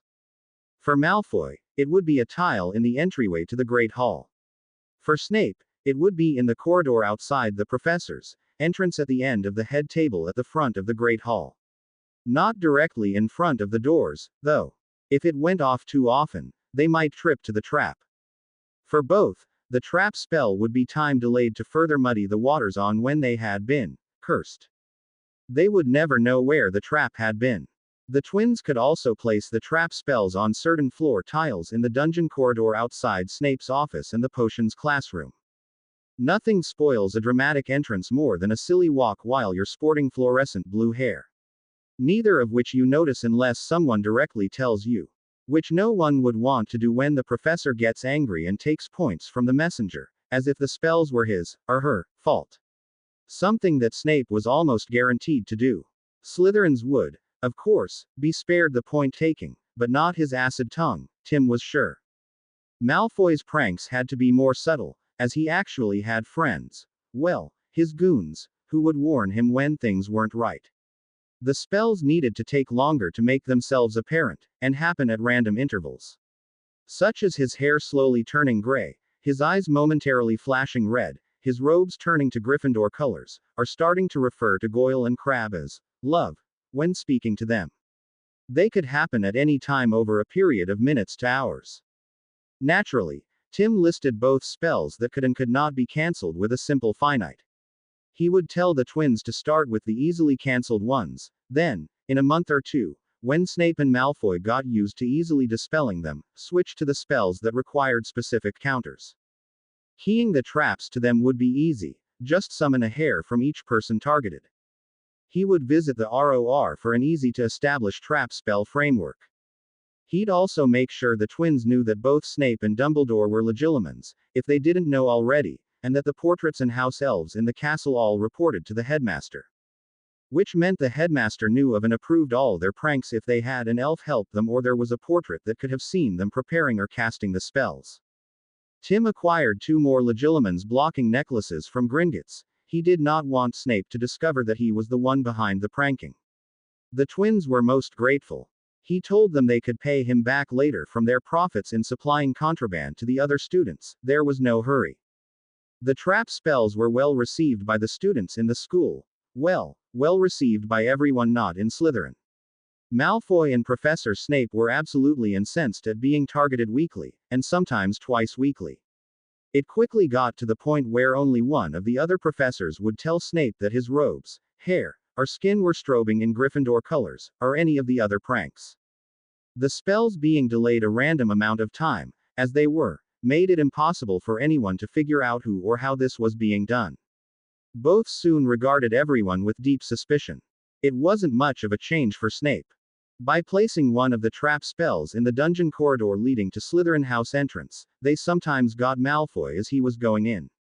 It wasn't directly in front of the entrance as they didn't want it to fire every time. Every time would generate a suspicion that it was a trap spell at work, and lead to someone finding it quickly. Which would lead to their other spell traps being found. When the spell triggered a few minutes later, he would think someone in his house had done it, and begin blaming others. That would increase the normal suspicions and strife in that house to paranoid levels. Not to mention making it difficult for the boy to enforce his wishes by invoking his father's name. Especially when he kept accusing innocent people. A week later, it was Saturday and time for the Quidditch match with Hufflepuff. As had been the rumor for the last few weeks, and as it had been in the first book, Professor Snape replaced Madam Hooch as referee, to the Gryffindor team's disgust. Tim was sure that both the Hufflepuff team and Madam Hooch were equally upset at the situation. Harry was so nervous he almost tripped over his own feet leaving the Great Hall. Once he was in the air, though, he was as elegant as a bird. Snape blatantly cheated by declaring non-existent fouls, declaring Hufflepuff errors as Gryffindor fouls, and gave the Hufflepuff team numerous free shots at the goals as Dumbledore watched smiling. That the headmaster did not once object told Tim everything he needed to know about how Snape and the Slytherins got away with so much mayhem in Hogwarts.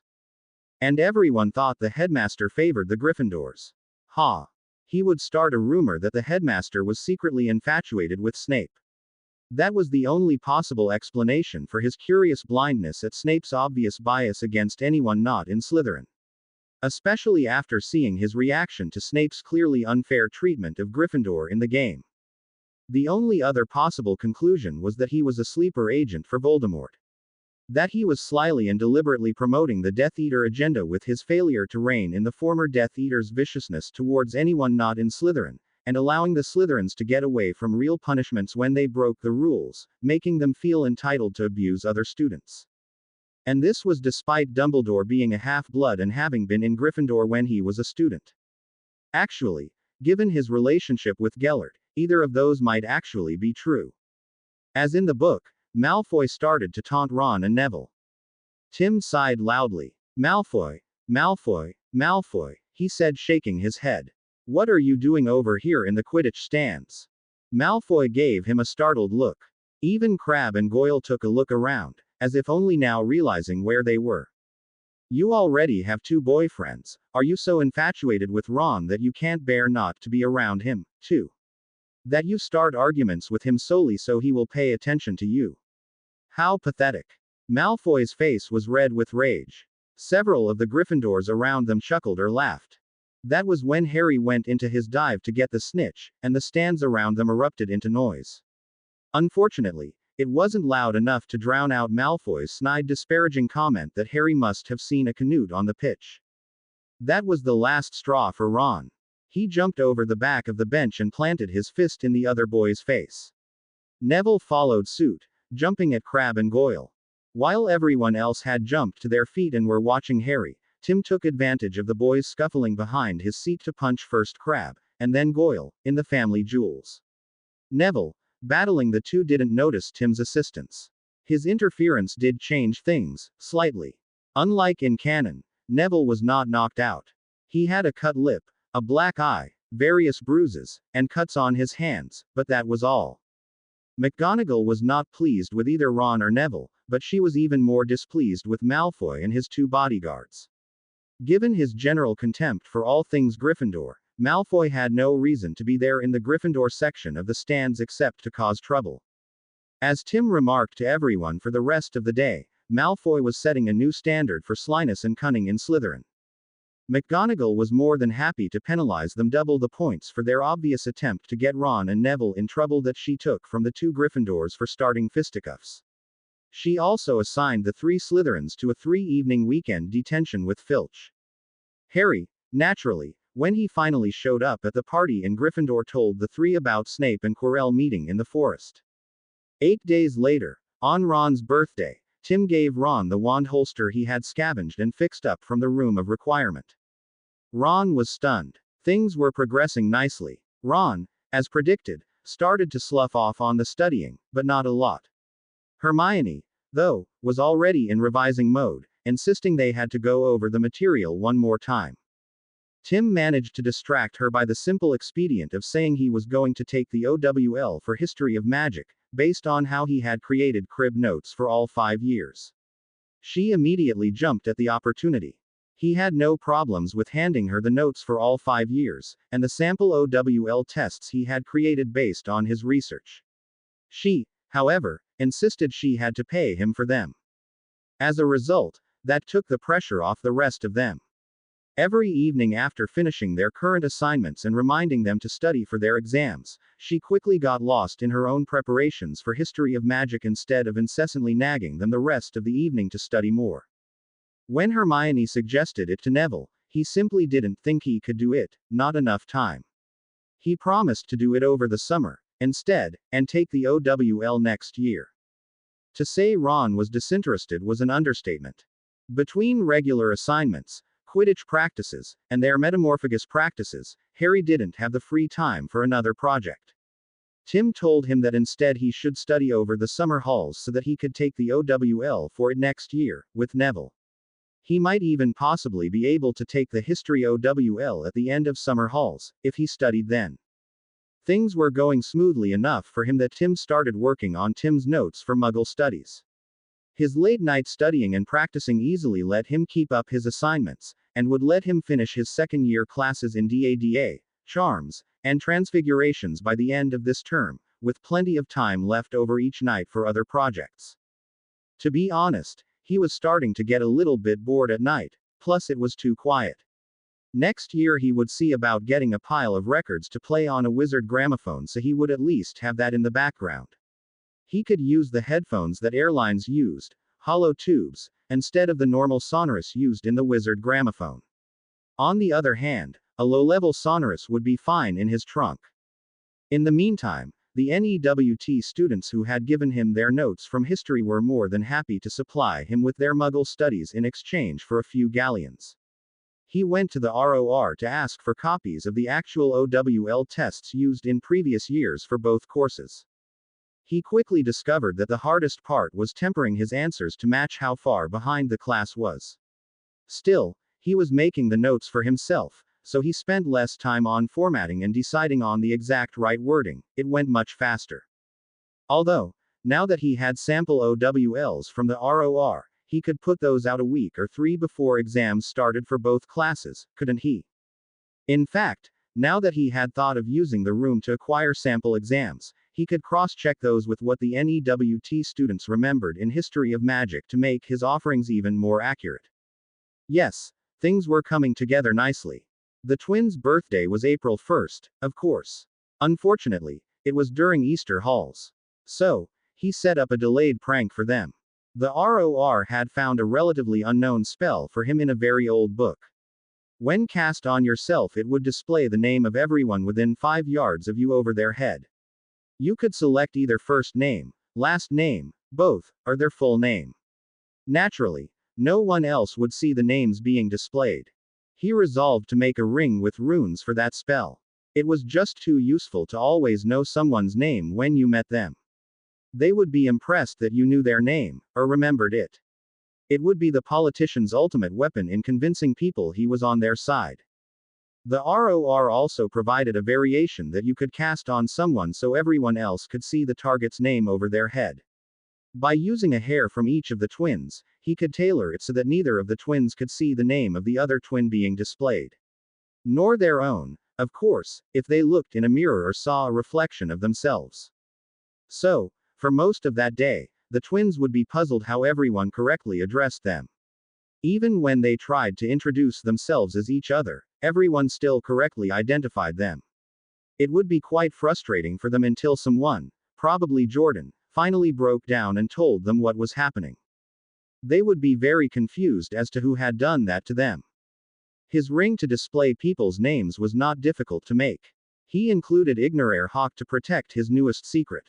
Then he had an epiphany on how to carve all the runes and sigils on his trap Pokeball without worrying about straight lines that weren't exactly straight, curved lines that didn't curve enough or too much, and runes too small to carve accurately. The trio spent Easter halls at the Grangers, of course. There was no reason not to do so. The train left Hogwarts on Sunday, and would bring them back 2 weeks later. Unfortunately, the Mediterranean cruise did not come through. Maybe in the summer halls, Tim hoped. He'd never been to Europe or the Mediterranean. With Mr. Granger's help, on Monday he was able to find a milling firm.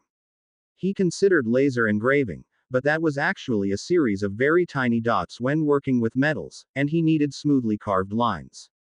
Fortunately, the laser engraving equipment was new and most companies still used diamond cutters to carve designs in metals. He showed them the volleyball-sized silver sphere he had had an upper year form from scrap silver he had found in the room of requirement. It looked, although no one knew it, exactly like a Pokeball, only with no colors. Its wall was barely 2 millimeters thick, and half a millimeter thinner at the indents that defined a Pokeball. He had pressurized the inside to prevent it from deforming while being carved. The twins had taught him the switching spell, that had taken a lot of practice to get right at the beginning of the year, and he had used it to put a chunk of dry ice inside the sphere. The pressure built up as the ice melted to room temperature. That pressure made the surface of the sphere firmer, just as a volleyball became stiffer when pumped up. With the engraving being only a millimeter deep, there was no danger of puncturing the sphere. They studied his parchment drawings of the runes and sigils he wanted engraved. The ROR had projected numbered lines on the sphere, and then used different colored inks he supplied to draw them on the sphere. Their first quote was that they would get to it in about 4 weeks, depending on how their current projects in the queue went, at the modest cost of only £1,000. When he handed them $2,000 as a 50% down payment on getting it done faster, they revised their quote to have the finished product in his hand by the end of the week, well before he had to return to school. It was too bad he wouldn't be able to test the sphere beforehand. On the other hand, they planned on taking the night bus to visit the coastal resort towns of Scarborough, Weymouth, Eastbourne, on Tuesday, Thursday, and Saturday the week before Easter. They would arrive at lunchtime in each town, check into a hotel, enjoy themselves for the afternoon and evening. The trio would spend a couple of hours prospecting after dark, and then spend the night there. The next day they could return to the Grangers, home at their leisure, either in the morning, afternoon, or the evening. The three would collect gold every night, no matter whether they were at the Grangers or a hotel. Tim would still collect another pound late at night. The week after Easter, Mr. Granger told them they could spend at Cromer, Alton Towers Resort, and Blackpool Pleasure Beach on Monday, Wednesday, and Friday. Harry, who had never been to the seaside or any amusement park, was thrilled. Tim's necklaces that let the Grangers see through the normal Muggle aversion spell on the leaky cauldron were a big hit. They promised to tell no one. They agreed with him that as sure as the sun rose in the east, the conservatives in the Wizengamot would try to ban them. They would test them again on that first Tuesday when Hermione called the night bus. The necklaces worked perfectly, Tim was pleased to note. Neither of the Grangers started to wander off when the night bus arrived and Hermione, accidentally, let go of their hands. Honestly, he had more fun watching Harry's reactions as they wandered around the seaside resort town of Scarborough than anything else. The water was still too cold for anyone but polar bears to swim in his opinion, but they got their toes wet, at least. There were a few touristy shops open, and the spas were interesting. That evening, while the adult Grangers were enjoying a few after-dinner drinks and dancing at a local night spot, the three of them flew out over the water. Tim thought Harry was more interested in enjoying the flying than anything else. He suspected the Accio casting was more of an afterthought. Hermione was still shaky on her broom, so Harry spent a good deal of time keeping his eyes on her and reassuring her everything would be all right. This time, after 20 casts, Tim managed to collect a bit more than 11 ounces, while Harry had 4 pounds, and Hermione had a pound. If Tim managed to keep to the same amount every time they went out, by the time hauls were over he would have recovered nearly 6 times the 4,000 pounds he was spending on his proto-spirit trap. Of course, he wasn't counting his late-night excursions when his target was a full pound of gold. Counting all that, he would clear 43,000 quid in the next 2 weeks. Adding the 10,000 he had already deposited, and he easily was set for all expenses between now and leaving Hogwarts, barring unforeseen expenditures like making and milling a dozen Pokeballs. Then Harry threw his calculations all out of balance by giving him and Hermione a pound of his gold, saying, "I don't really need this, and it makes us more even in what we get." That would add another 30-some thousand quid to his vault account if Harry did that each night. If Tim got the spirit Pokeball to work, he planned on making a dozen over the summer. The gold he collected on this Hall's trip would easily pay for that expenditure. He discovered, quite by accident, that while he was in his trunk, it hid any spells he cast from being detected by the trace, assuming he had the trace on himself. Which meant they could show off the spells they knew to Hermione's parents. It also allowed them to work more on the hammer space problem when they got bored of anything else. Which really wasn't that often with a heated pool in the back garden and their other activities. After picking up the finished trap spirit ball from the milling shop, he used the switching spell to relieve the inside pressure, no reason to have it several times that of normal. Then he reduced it down to a comfortable hand size, about that of a billiard ball, which meant the walls of the sphere were now a bit over a centimeter thick and the carvings nearly half a centimeter deep. They were also extremely thin. Once the Pokeball was ready, he had Harry pump as much magic as he could into the runes carved on the sphere. Which was far more than he could have accomplished. It was fully charged and ready to go a moment later. The amusement parks were okay, but a letdown compared to Universal Studios in the US, Tim thought. Harry and Hermione, naturally, thought they were fantastic. The day before they took the Hogwarts Express back to school, they visited Gringotts to deposit their collected gold. Tim would use his expanded bag that he had used at Christmas to deposit the 14 pounds of gold he had surreptitiously collected. All too soon they were back at Hogwarts. Ron, however, had news for them.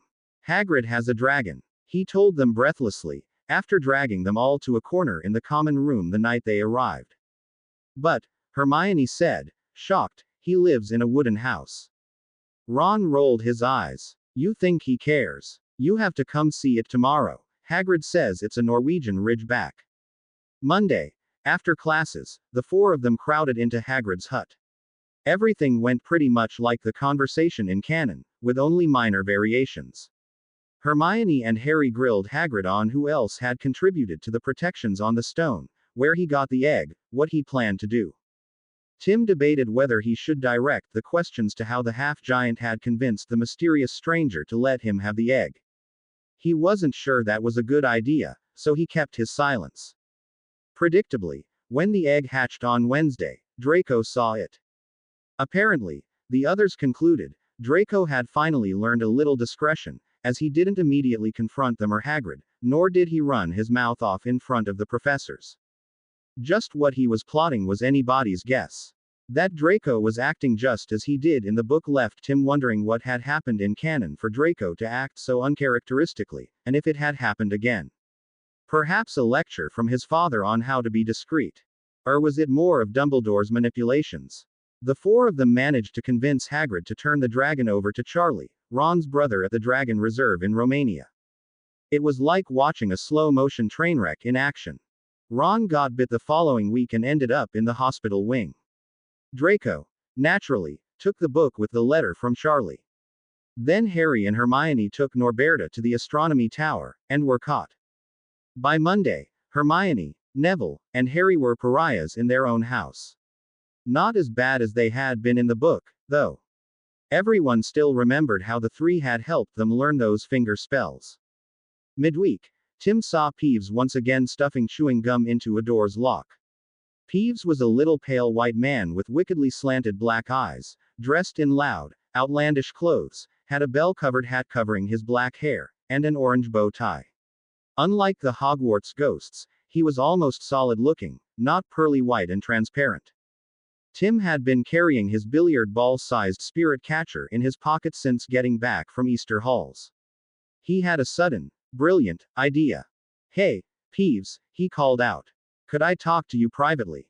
"Why, it's an ickle for Steve wanting to talk to Peevesy." "What fun," cackled Peeves, zooming over. Tim looked around the corridor and saw a few students further down, looking his way. "In here," he said, opening the door of the classroom, "I have something to show you." Looking eager, the poltergeist slid into the room with Tim. Tim had taken the spirit trap out of his pocket as he walked in. He surreptitiously pressed the toggle rune with the intent to turn on the spirit trap ball. It gave a brief flash, then emitted a steady, barely discernible glow. He paused. "Here, Peeves, catch," he said, tossing the ball at Peeves. Peeves startled back, and opened his mouth to say something, only to disappear as the ball got close. The ball bounced on the floor, much like one of those super bounce balls did. He hadn't thought about how bouncy his protection spells might make the ball. He would have to see if there was a way to control that bouncing, or at least allow the person throwing the ball to summon it. Once the ball stopped bouncing around the room, which actually took a few minutes, he picked it up. Written on the side of the ball in 10-point type was Peeves, aka Peevesy, Peevesy. "Holy crap," Tim said out loud, "it worked." He tossed it up and down a few times, and put it in his pocket. He would release Peeves in a day or so, to prove to the poltergeist that he really had been captured. Then they would work out a deal. The next afternoon, in the common room, he had another brilliant idea when he looked up from revising. Percy happened to be walking by the group of 5 working on their assignments in the corner. "You know, this whole house points system is bollocks," he declared, sitting back in his chair. Percy slowed down. "What do you mean?" Hermione asked a bit suspiciously. They'd known each other long enough for her to realize he was baiting them, especially saying something that had nothing to do with their studying. "Well, it's designed to use peer pressure to get everyone to behave, innit?" They all gave him curious looks. "Well, the principle is that you earn or lose points for yourself and house throughout the year. The house with the most points wins the house cup. So, people who make lots of points are looked on with favor by most students, while those who lose points are criticized and ostracized, and that helps keep everyone in line, right? After all, no one wants everyone to avoid them like they had the plague, do they?" They hesitantly nodded agreement. As a result, Most people try to avoid doing things that lose points, right? Slow nods acknowledge that. In theory, it should work fine at getting people to obey the rules and not be a problem for the professors. They gave him cautious looks. In theory, Percy said warily. Well, Tim said, looking over at Percy, as long as the points are fairly awarded and taken, it works. He paused significantly. But if you have a professor who cheats by, say, taking points from a student for breathing too loud, he glanced at Neville, who pursed his lips. Or for failing to prevent another student's cauldron from melting one day while taking points on another day from the same student for helping prevent that very thing from happening a second time, he looked over at Harry, who was frowning, or for asking questions in class. He glanced at Hermione. What is the purpose of teaching if not to answer questions in class? He looked back at Percy. And then he awards points to his own house for a student brewing a perfect potion while ignoring anyone not from his house who has done the same thing. Well, it's easy to see how he could ensure that his house always won the house cup. He paused. As Slytherin has for the last 10 years, he added. Just look at how he blatantly cheated in favor of the Hufflepuffs in the Quidditch game. The headmaster and other professors clearly saw him cheating against the Gryffindors and the headmaster let him get away with it. If Snape, Professor Snape, Hermione reflexively corrected him, can cheat there, with the headmaster watching with no questions asked or repercussions, what makes you think he doesn't cheat the house point system with the headmaster's knowledge and approval? He looked around the room, then back at Percy. So, the other house's students playing by the rules to get points is a waste of time. Professor Snape will just take away points and subvert the system to ensure his house always wins.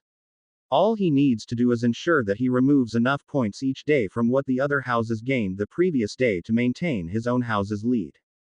Percy looked shocked. The points mean nothing. The only thing that counts as disciplinary are detentions, which, so far, he glanced at his friends, seem to be fairly applied.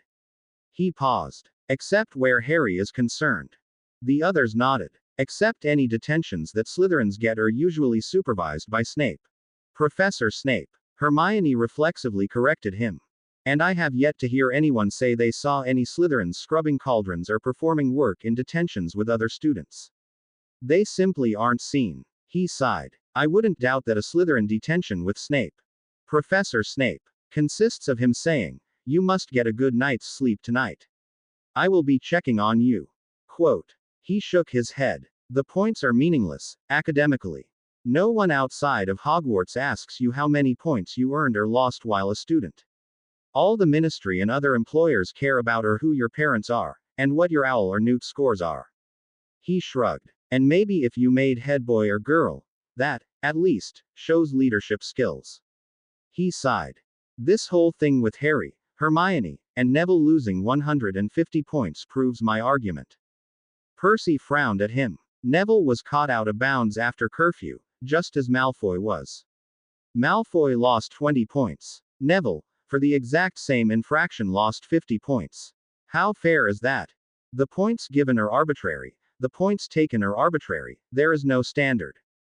Plus, Professor McGonagall is the deputy headmistress, and she had told us when we complained before about points unfairly being taken that she wouldn't reverse points taken by another professor as it would undermine his authority. So, she knows Professor Snape is abusing the system and does nothing. She doesn't even award points to offset what was unfairly taken, which she could. How fair is that to the students who have been unfairly penalized? How fair is that to the students who have been playing by the rules? Heck, Percy, we've got 6 prefects in Gryffindor. Each of you could take turns awarding 2 points to Harry, Hermione, Neville, Ron, and me, each day, for finishing our assignments in the common room, and the professors wouldn't complain, would they? There are 16 days left before exams, you could replace every point they lost. He shrugged. Heck, you could even do it to other Gryffindors if you didn't want to single out any of us, like 2 points to each twin for each day they don't prank someone in Gryffindor. If Professor Snape can give points to Malfoy for laying out his potions kit properly, you can award points to a Gryffindor on how neat their quillmanship is. He shook his head. As long as the system is arbitrary and unfair, and abused by Professor Snape with the headmaster's permission, I think we should just ignore the points. After all, What are they gonna do? Expel us? He snorted. I think not. As long as you are well behaved, on average, they won't do a damn thing. He looked at Percy's disturbed and frowning face. In fact, Percy, I dare you to give me 5 points for pointing out the flaws in the point system, and see if any of the professors notice. Percy gave him an indecisive look. Go on, just as a test. You can even talk your way out of trouble by saying it was a test. The older Weasley pursed his lips, frowning. Finally, he said, 5 points to Tim for pointing out the flaws in the system. Tim grinned widely. There. If no one says anything to you by Monday, you'll know I am right. Percy walked off, shaking his head, still with the disturbed look on his face. Tim knew he would be going to McGonagall on Monday with what he had said. Percy didn't realize it, but she would immediately realize the discipline disaster that would result if the students decided that getting or losing house points didn't matter. Do you really think the points are useless? Hermione asked quietly. He looked at her. Hermione, Professor Snape has manipulated the system for 10 years so his house always wins the House Cup. Explain to me how the points can be worth anything of interest except personnel pride in earning some. Especially when they can be taken away from you so frivolously. Harry and Neville were nodding with pensive expressions. Ron had never cared about points, except in an abstract way that winning the House Cup would be nice. He never got any points, anyway. He just shrugged. At breakfast, the next morning, Percy came over to Tim where he was giving subscribers Tim's notes for the next week. The older student leaned down and quietly said, I didn't think of it last night, but I don't know if the points I gave you really were added, so 1 point to Tim to verify the system works as he suspects. They both looked at the Gryffindor tube in time to see a ruby drop into the bottom. They looked back at each other and nodded. Now, wait and see if anyone asks you if you frivolously gave me a point, right? Tim said. Percy sighed heavily. Yes. He turned and went to his normal seat. That afternoon, Tim dragged Ron down to Hagrid's hut. Hagrid, he said as soon as they were in the hut and the door closed. You have to tell the headmaster and Professor McGonagall the truth, that Harry and Hermione really were smuggling out a dragon. That they were trying to help you. Ron sighed. It's fair to take 20 points from them for being out of bounds, but the rest is simply unfair. They shouldn't be punished for doing the right thing. The only reason Professor McGonagall took off the 30 extra points each is because she thought Harry and Hermione had pranked Malfoy into being out of bounds so he would get in trouble, Tim continued. She said Neville was out of bounds for falling for the prank, too.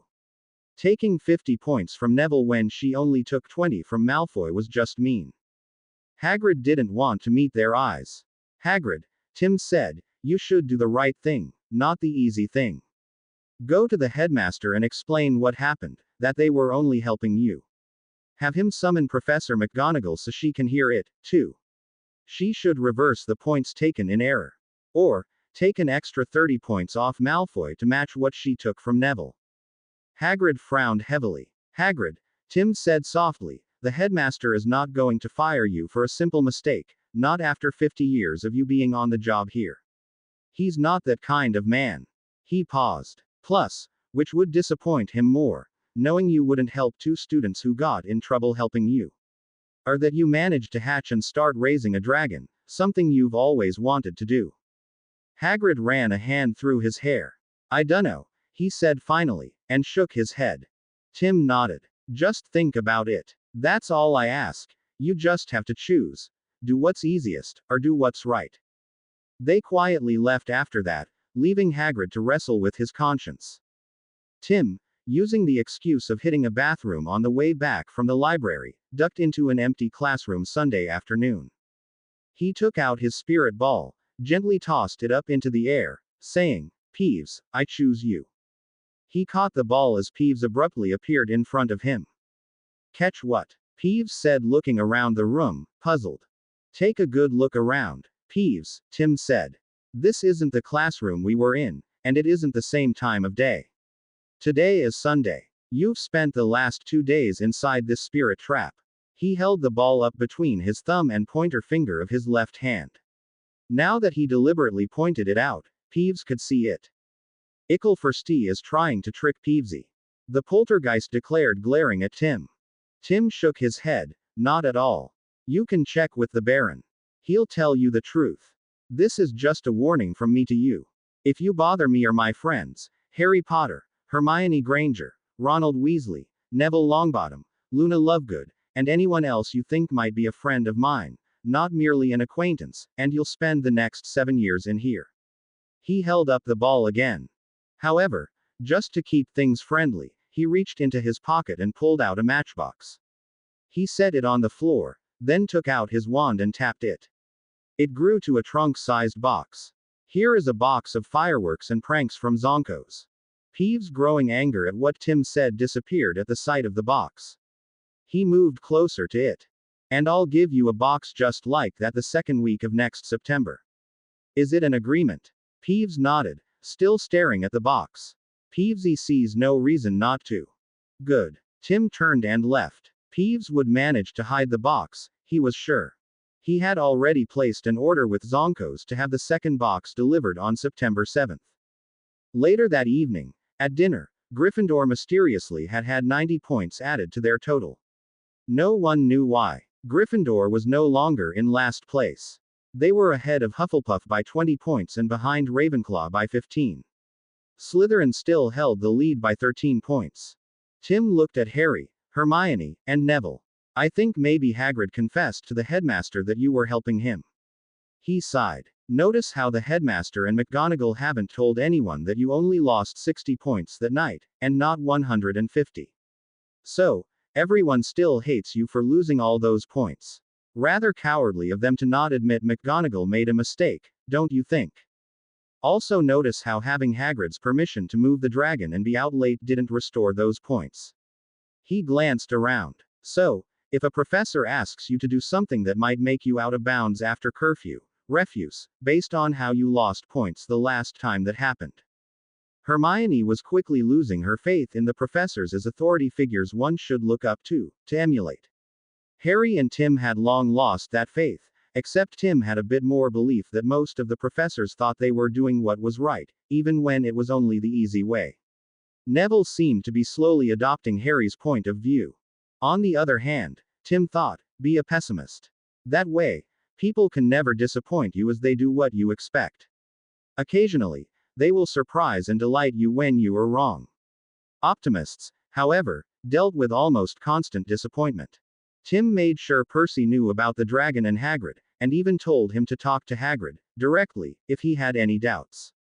And pointed out how Harry and Hermione still had been penalized 20 points each for being out after curfew, even though they had Hagrid's permission to do so. Afterwards, the Gryffindor tube seemed to gain a few rubies more than the other houses as the days went on. By the time Harry overheard Quirrell talking with Voldemort, they had overtaken Ravenclaw and were in second place, only 10 points behind Slytherin. Harry, Hermione, and Neville all still had the Forbidden Forest detention from that night. Harry made a point of asking McGonagall if they would be penalized 20 points each for being out after curfew when they got her note. She had been surprised at the question, at first. Then he had pointed out that although they had Hagrid's permission to be out after curfew, they had still had 20 points taken from them. She had just pursed her lips and told him to go his class. The detention went exactly as it did in the book, as Harry told Tim the next day. Tim knocked on McGonagall's door. She told him to come of course. After offering him tea, she asked, "What can I do for Mr. Cranston?" "I wish to take the owls for history of magic and Muggle studies." She stared at him, astonished. He took from his pocket a small bundle, removed the reducio, put the thick sheaf of parchments on her desk, and tapped it a second time to remove the sticking charm that held them all together. Then did it again with a second bundle. "I'm sure you've noticed my Tim's notes," he grinned at her, "that I've been doing all year. Well, I've done a second set for Muggle studies. I figure that I know as much about both subjects as anyone who has taken history for the last 5 years, and Muggle studies for 3 years. More, probably, because of what it took to create the notes. Plus, I'm a new magical, so 90% of Muggle studies I already know." She leaned forward and started to leaf through the parchments. After several minutes of reading, and time for him to finish his cup of tea, she leaned back and stared at him. No first year has ever taken an owl for a class, especially one that they won't attend for another year. There's a first time for everything, he said, shrugging. She took a deep breath and slowly let it out. Are you sure you want to do this? He nodded. She glanced at the two piles of parchments. All right. I'll notify the appropriate owl proctors when they arrive that you will be taking the tests. He stood. Thank you, Professor. He turned for the door, but then turned back. Don't be surprised if Hermione drops by to ask to take the history of magic owls, too. She's been working pretty diligently on my notes. He closed the door on her astonished expression. When exams started on the 1st of June, Gryffindor was behind Slytherin by 5 points. Harry, naturally, was very stressed and did not do as well with his exams as he might have. On the other hand, Tim's exam notes from the ROR did help him, Ron, Hermione, and Neville to do rather well in the regular history of magic exam. Tim had to take the regular exam, in case he didn't pass his OWL in it, too, McGonagall had decided. While he thought he'd pass, she wasn't as convinced. If it was good enough to get O's, they wouldn't know until next week. Not that Tim or Hermione cared, really, the real test of what they knew would be the OWL tests starting next week. By the end of the exams, Gryffindor was still behind Slytherin by 5 points. That Slytherin miraculously matched Gryffindor, point for point, proved Snape was gaming the system to his house's benefit. Then Harry realized what Hagrid had said nearly 4 weeks ago. The four ended up hurrying to see Hagrid, then rushing into the castle to tell Dumbledore what they had discovered, only to be refused by McGonagall, and then threatened by Snape.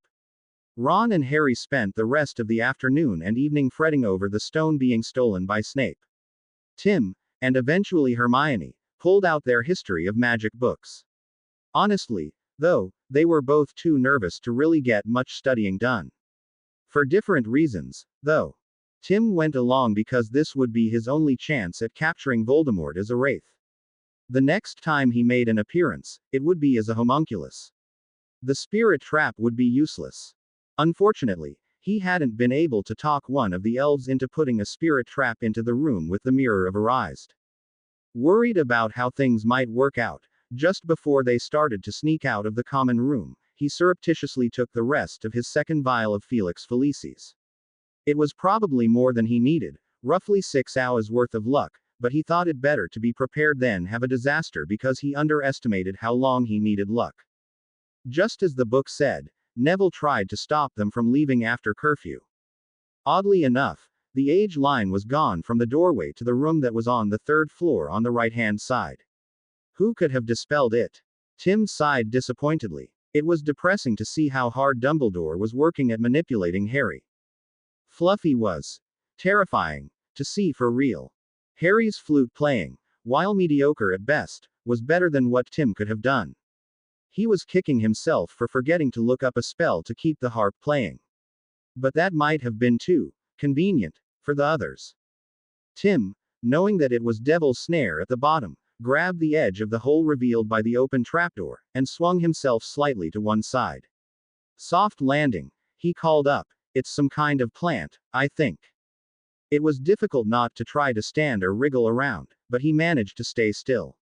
He ejected his wand from the holster and pointed it up, ready to catch one of the others if they appeared about to land on top of him. Next down came Harry, who landed not far from him and immediately began squirming around, which triggered the vines to begin constricting around him. Ron followed him, and Hermione was last.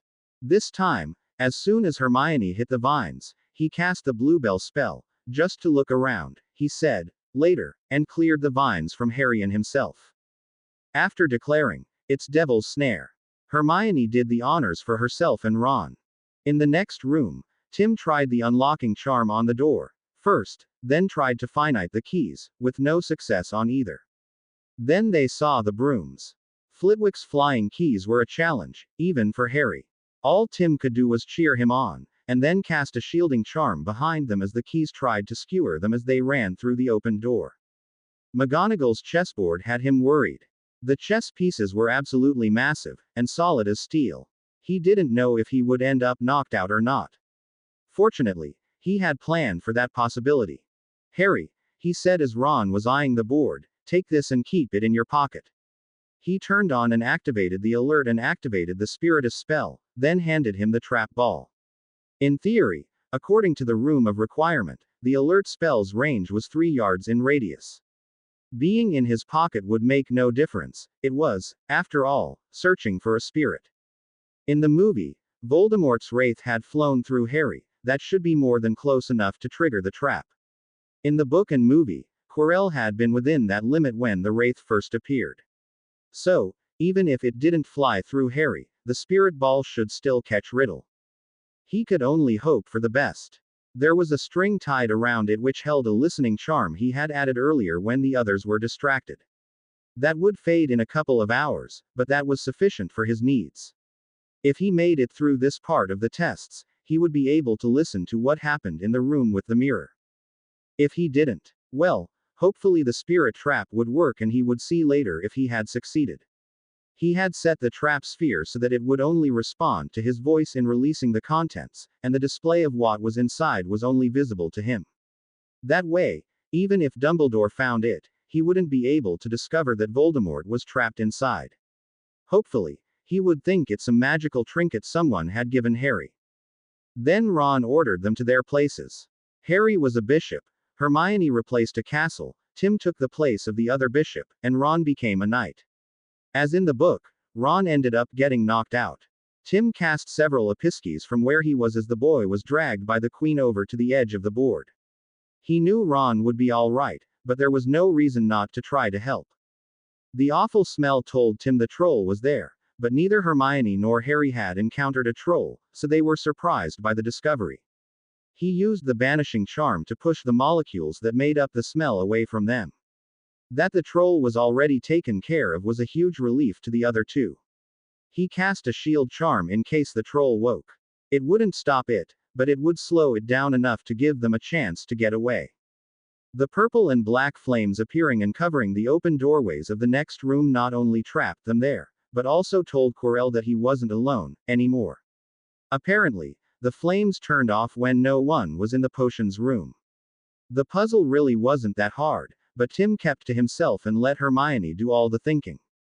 He was along only to try to trap Voldemort, not steal the others' moments to shine and solidify their friendship. There's not enough for more than one of us to go forward, so that's Harry, Tim said. Harry, give me your invisibility cloak, and I'll hide against the wall and ambush anyone who isn't you who comes back through the flames. Hermione, you need to go back to take Ron to the hospital wing, and then send Hedwig to warn Dumbledore, right Harry? The other two hesitantly nodded agreement. He and Hermione watched Harry go through the flames. Then he turned to her. You should go. Now. I'll get in position, he said, walking over to stand against the wall beside the flame-covered doorway, and then threw Harry's special cloak over himself. She took a deep breath, nodded resolutely, downed the indicated vial, and ran through the purple flames.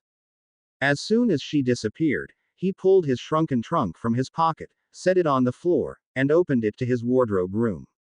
He cast a quick detection spell on the cloak to verify it was still clean of any tracking charms that would give him away. Tim then resumed his position, back against the wall, arm extended with his wand pointed at the doorway. He concentrated on the listening charm he had cast on the trap sphere to hear what was happening in the other room. Listening to it happen was far more frightening than the movie had ever made it seem. The menace in Quirrell's voice, the horrid sound that was Voldemort's voice, even the panic in his voice as Quirrell hands burnt. It was all more real. It was when Quirrell let out the blood-curdling scream as Harry grabbed his face that Tim shifted over to stand in front of the flame-hidden doorway. The Harry Potter wiki suggested that the black flames were Protega Diabolica, which burned enemies of the caster. He wasn't about to step through on the off chance that magic considered him an enemy of Dumbledore, considering his low opinion of the wizard. He didn't know if what he wanted to do would work. The flames should leave objects alone, but, as they say, nothing ventured, nothing gained. He cast Accio Philosopher's Stone into the flames and then backpedaled rapidly, and he didn't want to get hit in the face by a summoned stone. Gratifyingly, it did work, and a moment later a blood-red stone came flying through the black flames. He grabbed the stone, dropping his wand in the process. He wrapped it up in Harry's invisibility cloak, wrapping and tying the openings together so it wouldn't unravel, and quickly tossed it into his trunk. He slammed the trunk lid closed, pushed the shrink latch, and pocketed it after it shrank. He picked up his wand and cast a weak, Accio top of the Mirror of Arised. His wand pointed into the other room, almost touching the edge of the doorway but definitely not touching the flames. That way, if he had to cast a stronger spell, the mirror would hopefully hit the wall and stay inside the other room. A second later, he heard the mirror crash into floor over Quirrell's screams of agony.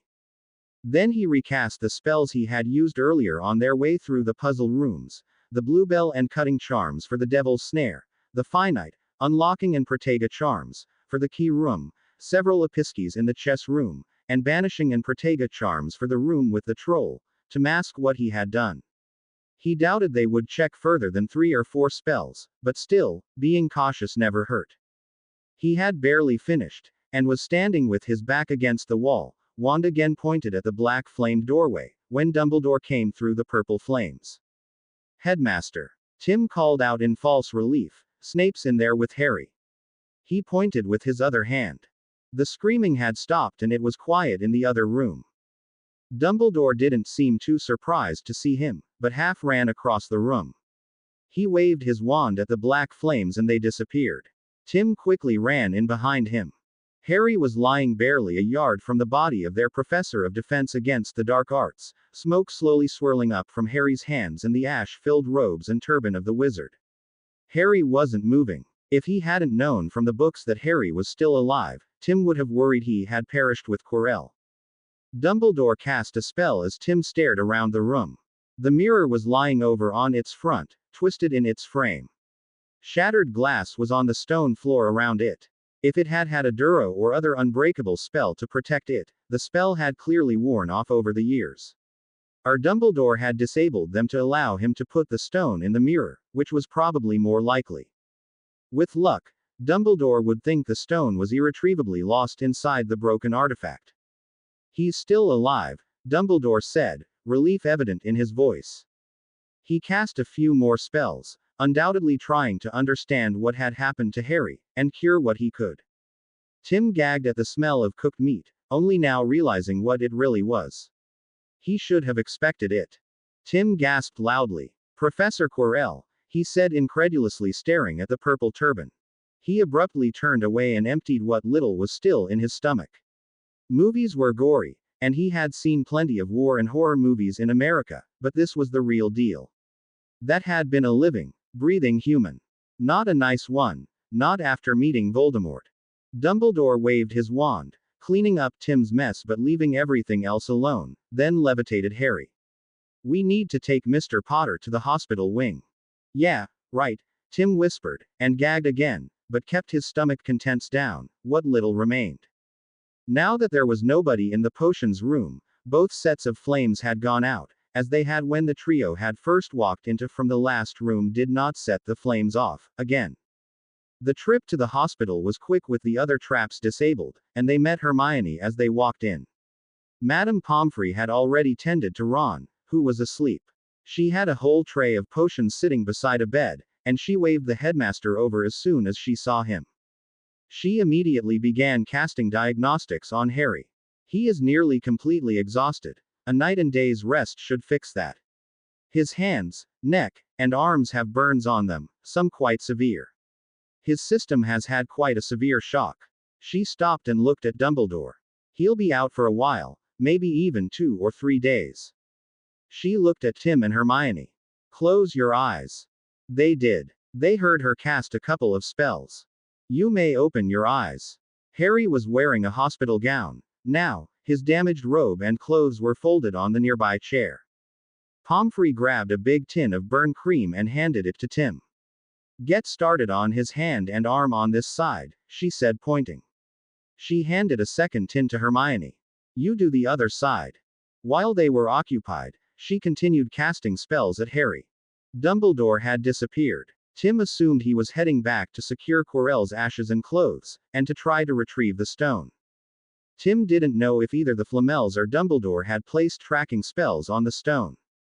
He hoped that wrapping it in Harry's invisibility cloak and inside the protective and obscuration spells on his trunk would keep both parties ignorant of the stone's true whereabouts. He was going to have to get something really nice for Tonks as thanks for teaching them those detection spells and how to remove tracking spells. They had been quite handy at cleaning them off Harry's invisibility cloak. They had even found 3 threads with a different tracking spell on each woven into the hem. They were so close to each other that at first the trio had thought there was only one thread. Only repeated castings had revealed the other 2, and each had been revealed by a different detection spell. They couldn't break the spells on the threads. They had been very powerful and complicated, undoubtedly cast by Dumbledore. However, removing the threads had been relatively easy, although time-consuming. If Harry's cloak was really as good as the books had implied it should be, then it should be able to hide the stone regardless of any spells on the stone itself. He could only hope and wait. In the meantime, though, despite his curiosity eating him alive, he had to resist the urge to go through Harry's robes and see if his spirit trap had actually worked. "I'll take Harry's robes back to the dorm and bring others for him since these are in such sad shape," he remarked out loud. "Nothing I'm sure a reparo couldn't fix, but they still need to be cleaned." He paused. "And I'll make sure anything in his pockets gets left on his bed." The other 2 nodded. Soon enough, they were finished, and Harry was snug under the blankets. "So," Madame Pomfrey said sternly, "what happened?" He and Hermione exchanged looks. Tim sighed, then launched into a long explanation about the Philosopher's Stone being at the end of a series of puzzles starting with Fluffy on the 3rd floor on the right-hand side of the castle. He made sure to mention that someone, whom he doubted it was the thief considering he was well over 20 years old, had removed the age line that should have prevented them from even getting to the room with Fluffy. Hermione chimed in occasionally with details he forgot.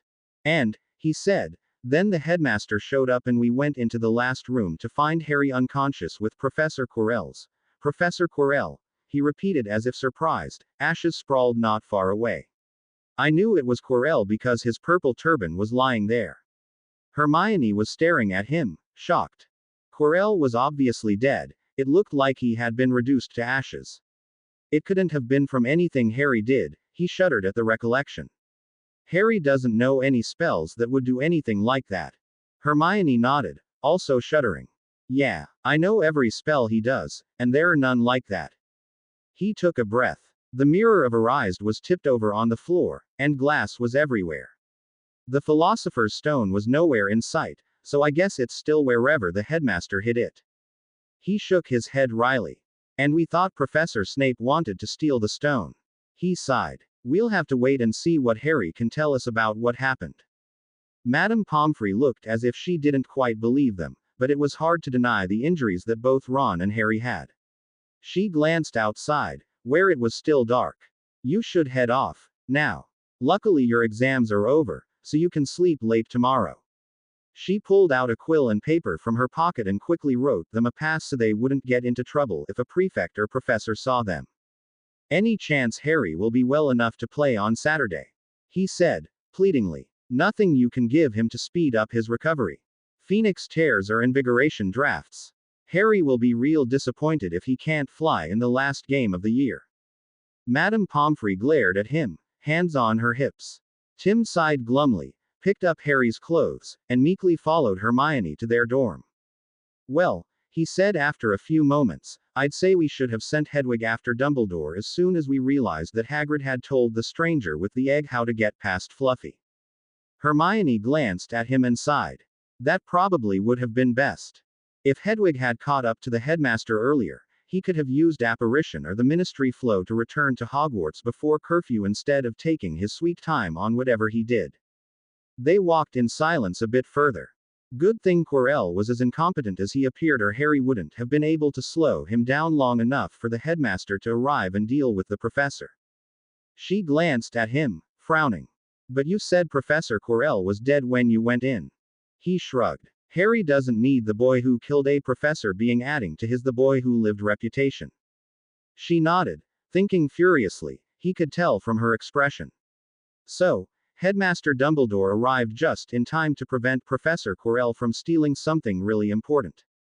He nodded back. "And in the ensuing fight, Harry got burns on his neck, hands, and arms, and the mirror of Arised was destroyed. All Harry did was distract Professor Quirrell just long enough for the headmaster to save the day, she concluded, nodding again. Yep. Sadly, no one had discovered Neville while they were gone. Or, maybe, fortunately. Finding him would have triggered a search, and who knew how that would have turned out. As uncomfortable as his position was, he had fallen asleep. A quick finite and renervate later, and they were offering their profuse apologies to the incensed boy. Then they spent the next half hour explaining what had happened. And so, Hermione concluded, Headmaster Dumbledore caught Professor Quirrell. He stared at them, incredulous. You're serious? Ron and Harry are in the hospital wing. And you haven't lost any points. I swear it's the truth, Tim said. Professor Quirrell was trying to steal the Flamel's Philosopher's Stone, and Harry helped stall him until Dumbledore showed up. Hermione was nodding her agreement. Neville shook his head, still not quite believing them. Look, when Ron and Harry get out of the hospital wing, they'll verify everything we've said. And Harry can tell us what happened in that last puzzle room. Look, Tim said, to apologize for using the body bind on you, I promise that next year I will help you get at least an exceeds expectations in both history of magic and Muggle studies. Neville was still suspicious, but he finally nodded. Okay. Tim put his arm across Neville's shoulders, and I promise we won't sneak out after curfew for the rest of the year. Neville nodded, stopped a moment to stare at him, then rolled his eyes. There were only 2 weeks left in the year. He let Tim steer him over to the boys' staircase. Once in their room, Tim climbed onto his bed, pulled the curtains closed, and cast a one-way silencing charm on them. He could hear Neville getting ready for bed and the other boys snoring slightly, but none of them could hear him. He pulled out his trunk, enlarged it, and went inside.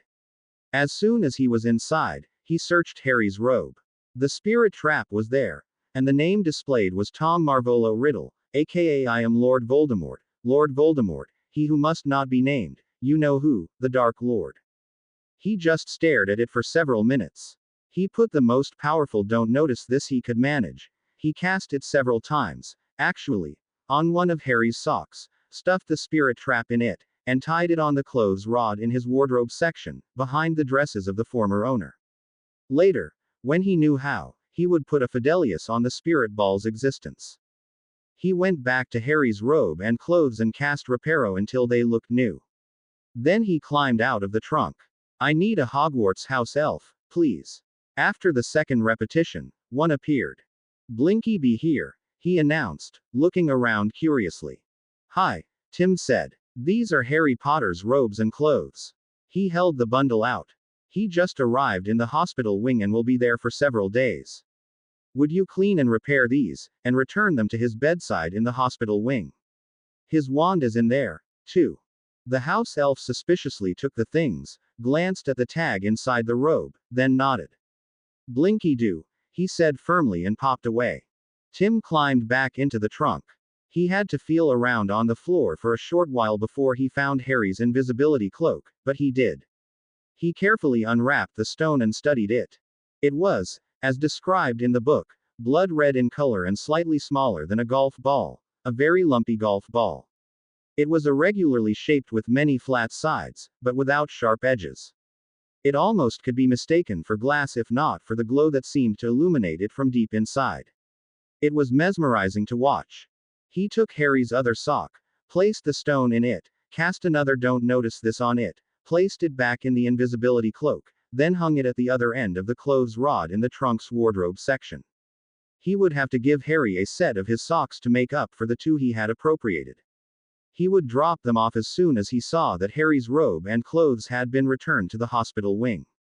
He wanted to send an owl to the Flamels telling them he had the stone and where did they want to meet for him to give it to them. He had considered, briefly, sending the stone to them via owl mail, but had decided that was rather dicey, on second thought. It would be easy for someone to steal it. Especially by the headmaster. Based on his actions so far, the headmaster was shaping up to being a manipulative bastard of the first degree.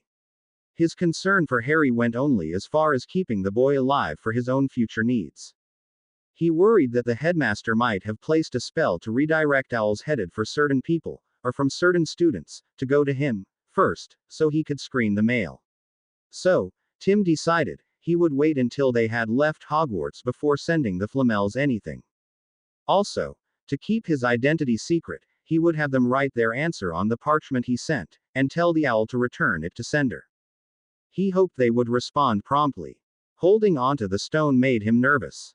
He didn't need the gold it could make, obviously, but the life extension was tempting. He figured he could hold off the temptation for a few weeks. He spent the rest of the night studying for the history of magic OWL, it was coming up first. Just as he was about to fall asleep, he realized he could simply ask the room for a copy of the actual test being used this year. He rolled his eyes. Sometimes, the obvious solutions are the last ones you think of. And they usually occurred to you too late to be of use. Thank God that hadn't happened this time. Another chore for tomorrow. Hermione had spent what was for her a late and stressful night.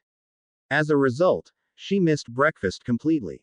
Which meant it was up to Tim to spread the news that Ron and Harry were in the hospital wing. In answer to the obvious questions about why they were in there, he told an abbreviated version of the various traps hidden under the trapdoor in Fluffy's room on the third floor on the right-hand side of the castle. No one believed him, at first, until he pointed out that Professor Quirrell was nowhere to be seen. And that the age line that used to be on the third floor on the right-hand side was also gone. He hadn't looked yet, himself, but he told everyone he was willing to bet that Fluffy was gone, too.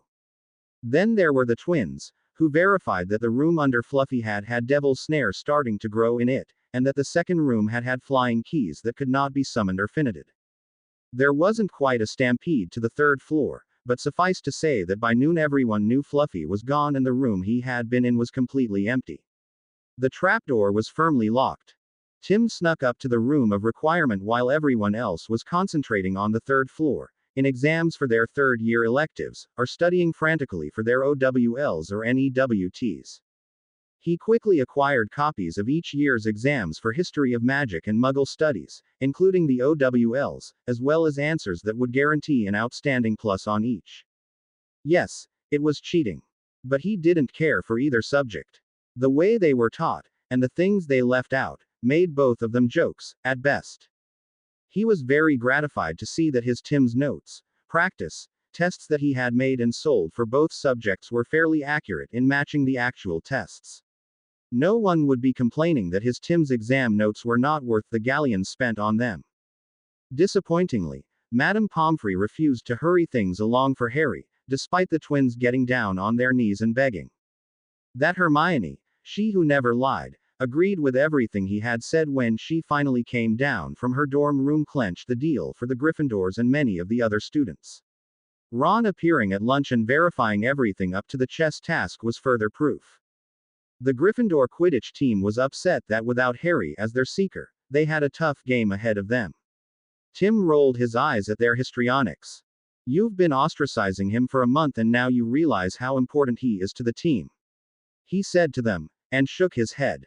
I don't get it. If every team is certain to lose if their seeker doesn't get the snitch, why even have the other positions? He looked at them challengingly. Now's your chance to prove that you all aren't a sideshow to Harry Potter chasing the snitch. He paused. Put your heads together for a strategy that doesn't depend on you simply wasting time while waiting for Harry to find the snitch to win the game.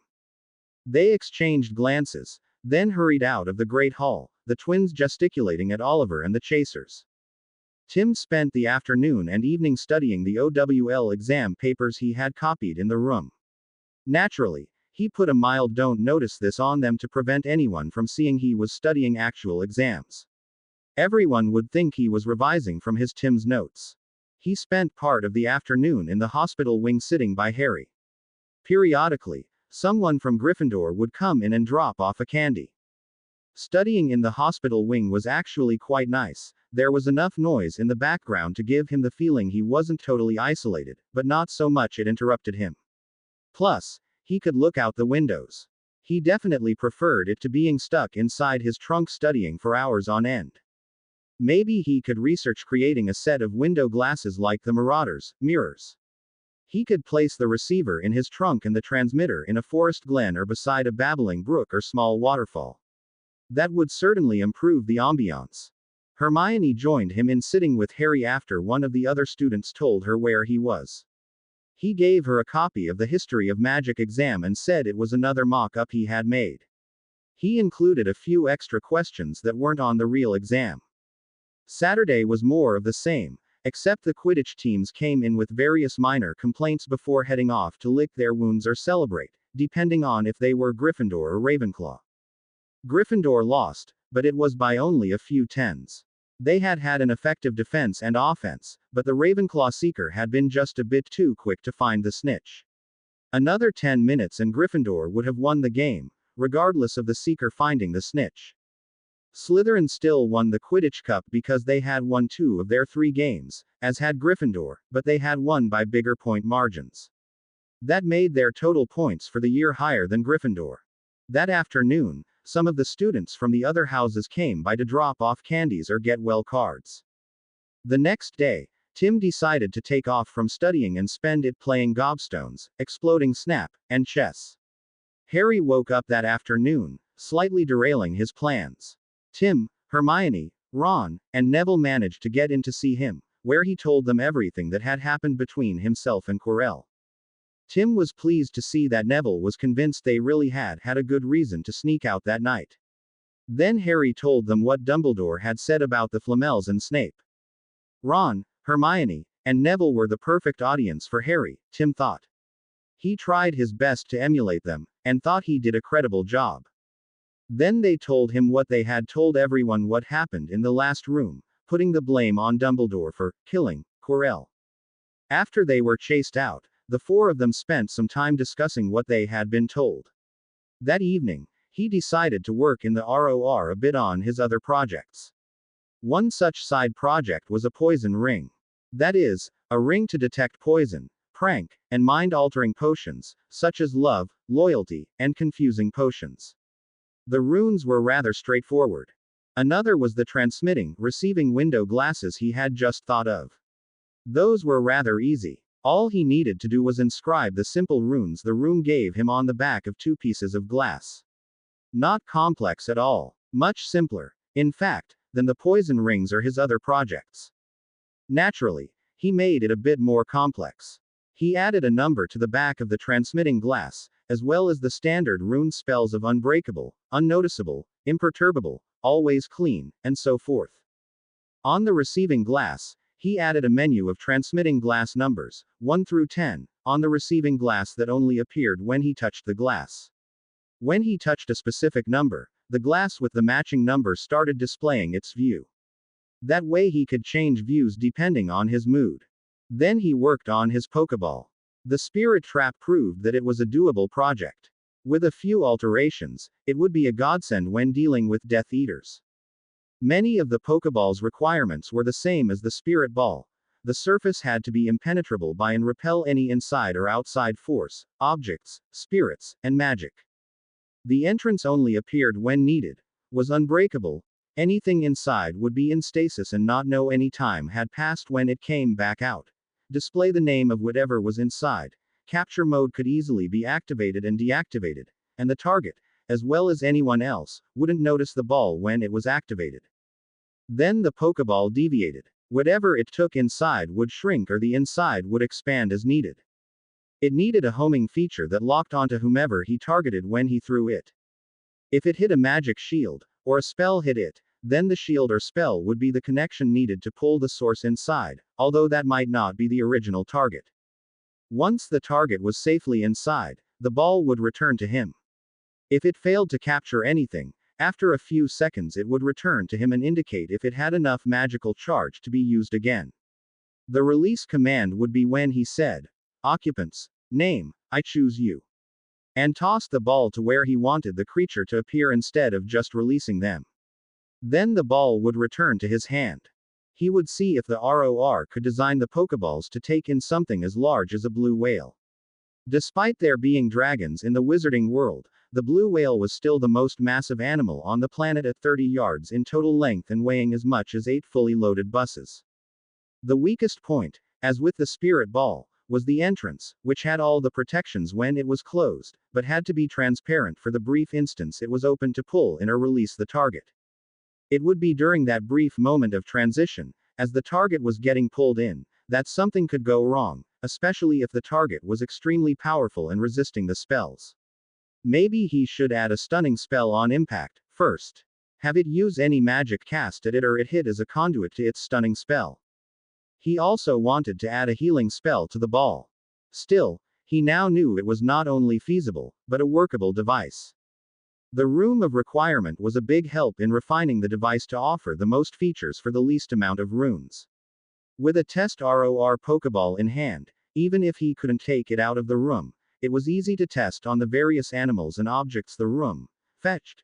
For him, such as wild rats and mice from the castle and things from the room of lost things. Only he needed more silver. Lots more silver if he was going to make more than just 1 or 2 Pokeballs. He decided to take the next night off and go out to sea to find out how much silver he could get. Just as in the book, at the feast on Monday, Dumbledore took the opportunity to award points to Harry, Ron, Hermione, and Neville. The amounts weren't much. Harry got 15 points, Ron got 10 points, Tim and Hermione got 5 each, and Neville got 2. But it was enough to put Gryffindor firmly ahead by 9 points. Snape had been busy trying to establish a better than a mere 10 points lead in view of how Gryffindor and Slytherin were jockeying for the highest point total every day. With the scores officially recorded at the feast, it meant Snape couldn't add any more points to Slytherin or subtract them from the other houses to affect the new status of the House Cup.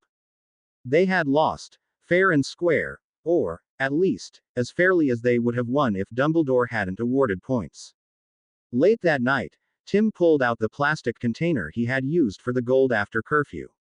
It wasn't that large, but then again, 3/4 of a pound of gold was barely 1 cubic inch, about 17 milliliters.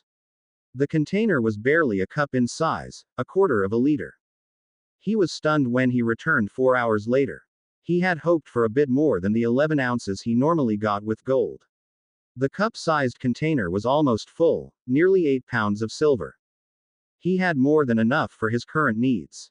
The ROR provided a spell that would compress and heat gold dust into proper ingots, which would work just as well with the silver he had collected. Which meant he could either trade the ingots or form the metallic dust into things, whichever he preferred. All in all, far more than he needed for a dozen Pokeballs, with plenty left over.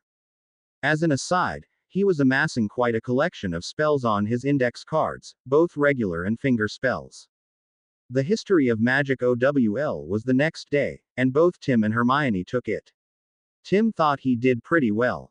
His memory was so good, now, that the words he needed to write were a voice in his head that he merely had to transcribe to parchment.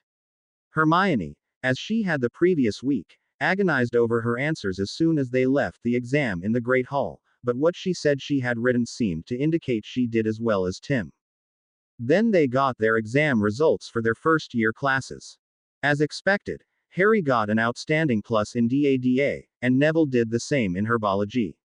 Tim and Hermione got outstanding pluses in history of magic, not that they cared. They wanted to see what they did for their OWLs, which they wouldn't see until July 11th.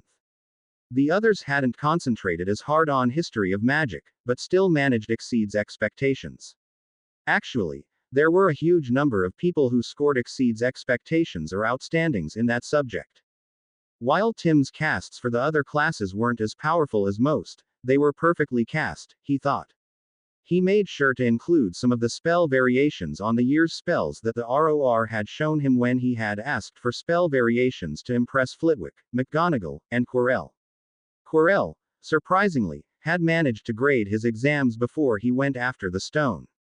He had shared the other, impressive, spells with Hermione. He was well satisfied with his results, as she was with hers. Astronomy was also good for them, their memorization coming to the fore for that. The calculations were tedious, but Tim and Hermione had managed to take the top spot in a tie. They had done the same in history of magic. Potions was the only blight on their scores, with Ron, Tim, and Hermione getting acceptable. Harry and Neville barely beat out Troll to get a poor grade. A day later was the OWL for Muggle studies. Again, Tim's magic-enhanced memory helped him quickly and efficiently answer the questions with the expected information, and not put down things the Muggles had done that the wizards hadn't noticed that were better answers. Honestly, having a pure blood who had never been out of wizard territory teaching about Muggles. That was a joke of the highest order. Not to mention a disaster waiting to happen when, first, security video cameras took over intersections, car parks, and many businesses, and, second, camera phones put everything seen onto the internet in seconds. He expected he would get the highest score ever recorded in the subject. Now that classes were completed, he had more free time to devote to other pursuits. Oh, he was still working ahead at night in DADA, charms, and transfiguration, and soon would start arithmancy and runes, but his days were rather open. He, Harry, and Hermione spent a good deal of the time perfecting their hammer space spell, and trying to integrate it into their metamorphagus transformations into animals. Tim kept quiet on it, but the room was a big help in refining the spell that created the hammer space. A couple of days before they boarded the Hogwarts Express for home, all three had a hammer space by their right hips, with a built-in "don't notice this" spell on it. That location made it easy to look like they had pulled something out of their pocket, or put it back. They had no need for a trunk, moleskin bag, or anything with an undetectable expansion charm on it, anymore, to store stuff. They would never have to worry about pickpockets because only they could access their own space. The spell also preserved whatever was placed in it. That is, if it was hot when the item went in, it was hot when it came out. The same was true if the item was cold. Tim's innovation to the spell was to have the hammer space display a list of what it held, on command, on the inside of their eyes. They would see the list regardless of if their eyes were open or closed. It could be organized in any way they wanted at a thought. Alphabetically, by size, by date placed in it, by how old the item was, by how useful an item might be in the present situation, by name, literally any way that could be conceivably applied to a list. One feature he made sure was built in and could not be removed was that a living creature could not be placed directly in the hammer space. As useful as that feature might be, he could only see it being a problem. So, scabbers could not be put inside one, either on purpose or accidentally. On the other hand, his Pokeballs would have no such difficulties, whatever they contained wasn't living while it was inside. Which meant catching scabbers in a Pokeball and then tossing that into his hammer space was completely kosher. At least, that's what the ROR said. Once the hammer space was emplaced, Hermione figured out that they merely had to want whatever they wore, and carried, to be put in the hammer space as they metamorphed. They could change into a dog, putting their clothes and whatever they carried into the hammer space, then pull it back out as they changed back. All it took was a tiny bit of forethought as they started. Then he made a trip to visit Hagrid, who was quite pleased to see him. "Good mornin' to ya. Wha brings here?" He explained his project with the viewing glasses. "And so, I wanted to know if you knew any good places, like a forest glen, a babbling brook, a small waterfall, that sort of thing. Maybe a forest trail where deer and other animals occasionally appear." He handed him 4 of the hand-sized glass cameras. They were wider than tall, like most of the televisions from his past future. The glass receiver he had made for his trunk was 32 inches diagonal measure. Any bigger was overpowering in his trunk. The glass cameras were made by the room from a salvaged mirror, using only the glass so they were see-through. His display was still a mirror, so when he wasn't using it as a window, it wasn't just a piece of glass on the wall. Hagrid was looking at the glass cameras. Tim pulled his shrunken display out of his pocket and set it on Hagrid's table. "Like this," he said as Hagrid watched. He touched the display in a corner, and a menu of 1 to 10 appeared, with blank boxes beside them. He pulled out a mirror camera and said, "Activate 1, and the display suddenly showed his face looking out. He turned the mirror camera to face Hagrid. Hagrid and hut wall behind him appeared on the display. "Now and something," Hagrid exclaimed. Touching the mirror again, the menu appeared. This time, the first number had a tiny image of Hagrid inside his hut. "So, how about it?" Hagrid looked at the 4 glass cameras he held in wonder. "Ya want me ta show ya some places? If you don't mind." By the lunchtime he felt as if he had walked all over the forbidden forest. However, he had 5 glass cameras emplaced. One overlooked what Hagrid said was a popular watering hole, another was beside a waterfall that was barely taller than Hagrid, the third looked out at a meadow, the fourth was watching a game trail as it entered that meadow, and the fifth was near where he said the unicorns liked to graze. For all of them, Tim took half an hour, each, to carve anti-apparition and anti-portkey runes on several rocks around the areas to protect it from those who might want to use them for hunting. It would take a few days for them to reach full power, but that was okay. All in all, a good morning, indeed. Tim realized, and tested it out in his trunk, that he could go from being Tim, to a cat, and then to Tim as a girl, appropriately dressed. Of course, he had to have the necessary clothes in the hammer space for that to work. Then he realized he could go from being a boy to a girl, switching clothes as he did so. It was nearly seamless as the clothes appeared to meld together for a moment.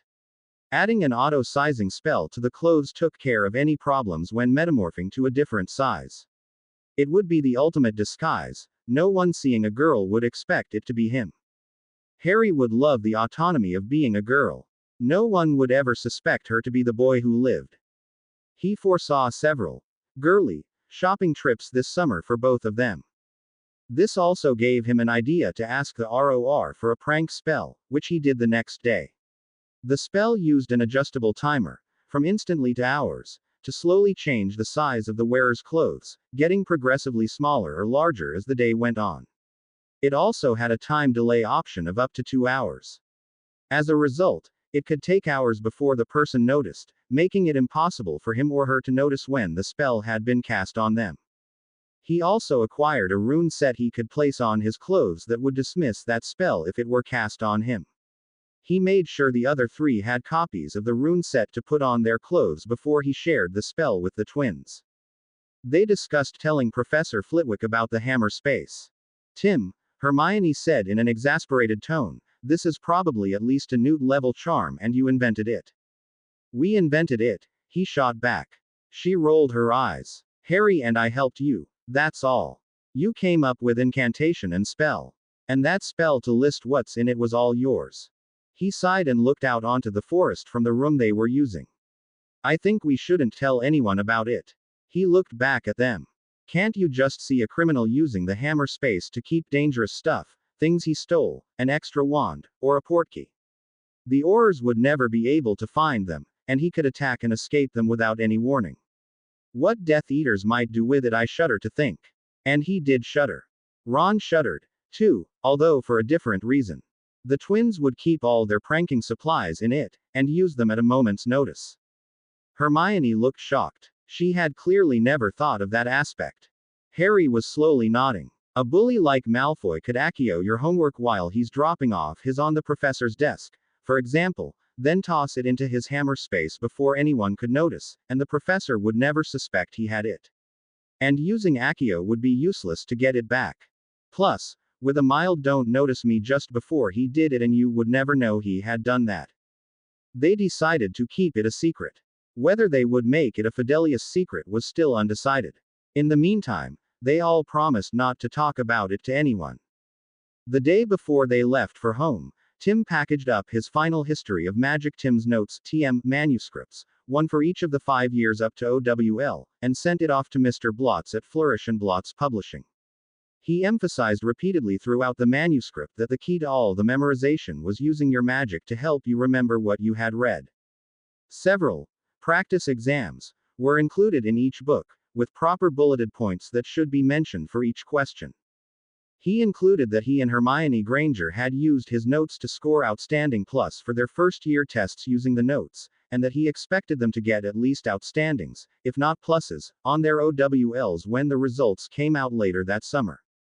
He noted that as soon as his OWL for Muggle Studies came in, he would send in his Tim's Notes those 3 manuscripts, too.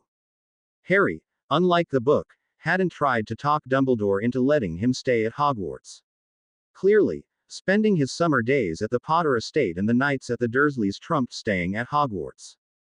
Harry was alternately depressed at returning to the Dursleys and excited at the prospect of staying at the Potter estate and visiting the island. They made plans to meet up with Neville and Ron, to help both prepare for taking their OWLs in History of Magic and Muggle Studies, as they had promised. Tim warned Harry to keep it on the low down, so that nobody noticed he was staying with the Dursleys only at night. Suddenly, it was time to pack their trunks and then get on the Hogwarts Express for the trip home. All three carried their trunks instead of tossing them into their hammer spaces to avoid questions about where their trunks were. Naturally, the trunks were nearly empty. Tim carried his old trunk with some of his stuff in it. His apartment trunk was in his hammer space. As the books had said, the passageway beside the cabins on the way home was packed with students. They were running back and forth to say goodbye to graduating students and friends they wouldn't see until fall, making plans to meet up with other friends, and, naturally, getting into mischief. The twins used the opportunity to use up the last of their fireworks and prank supplies. They would have the summer to make more. Harry, Hermione, Ron, Tim, and Neville took a cabin together. Hermione, naturally, wanted to know what the plan was for the summer. They didn't have to get together every day for the reading, although she thought that would be fun, and they really should if they were serious about staying ahead of everyone else. Her parents did have plans for the first and second weeks of August on the French Riviera, this year, she reminded them. Ron dispiritedly told them the Weasleys never really traveled anywhere during the summers. Neville admitted that his gran wasn't interested in visiting foreign countries, or going anywhere except for occasional lunch or dinner get-togethers with a few of her friends at their houses or hers. As a result, Neville usually just played around in the family's greenhouses.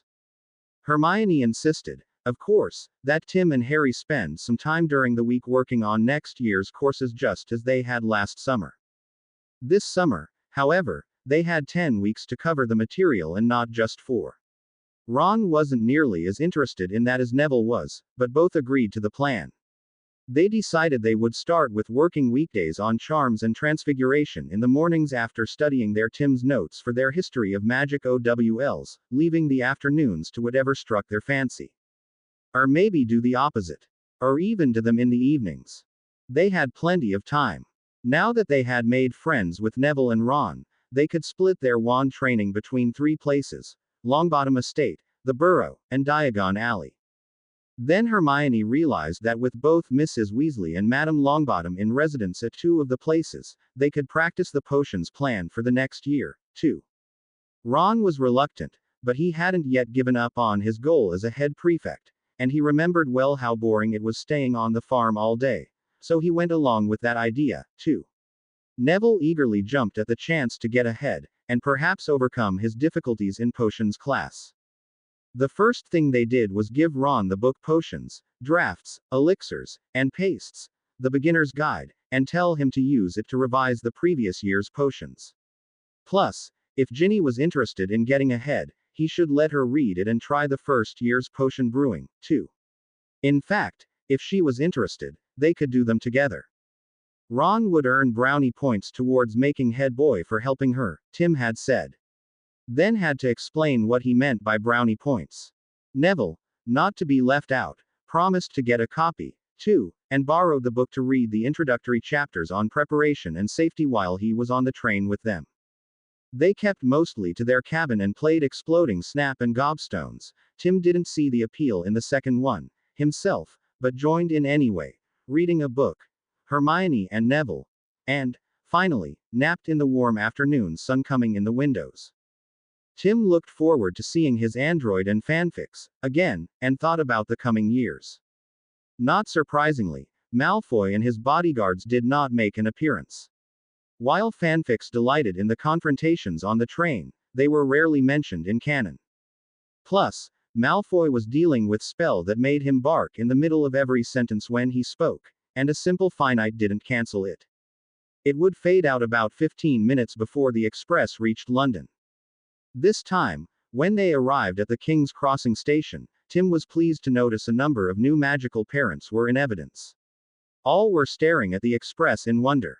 After seeing how well the necklaces had worked with her parents over Easter halls, Hermione had insisted that he should make a few more to hand out to the new magicals currently at Hogwarts, for their parents. The ROR had shown him a spell that took some of his raw silver and gold, and using another necklace or bracelet as a template, make a duplicate. Then he carefully carved the runes on a hot stamp in reverse. After that, he made the stamp really hot with magic, then pressed it into the silver medallion on the necklace or bracelet to impress the runes into them. It didn't take more than a couple of nights to do them all. He included runes to prevent anyone from using legilimency on the wearer by making the snoop lose interest when they tried, or think they had seen nothing important if they persisted. He also added runes that made magicals not related to the wearer ignore the bracelets and necklaces as unimportant. He also included the normal auto-sizing and unbreakable runes on them. He had given her 3 dozen of each. She hadn't come back for more, yet. Apparently, she had been more successful than he had expected at contacting those new magicals and convincing them she was serious. He looked at the parents and pointedly looked at her with a raised eyebrow. She rolled her eyes. Yes, she said exasperatedly, if anyone asks, I told them to say they saw another new magical parent they knew go through, and followed them.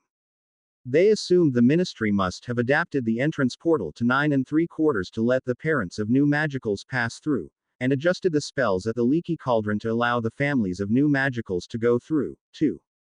They know not to mention the necklaces or bracelets. She paused. I warned them the conservatives in the ministry would take them away if they ever discovered them.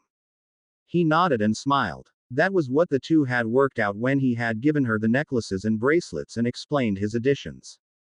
She had barely stopped speaking when she gave out an excited squeal, said, there they are, and charged off into the crowd headed for her parents.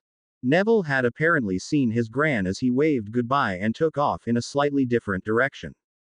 Ron, Harry, and Tim trailed after Hermione. While Harry and Tim were well acquainted with Tom and Heather, Ron wasn't. Then it was Ron's turn to lead the whole group over to his parents, Arthur and Molly Weasley.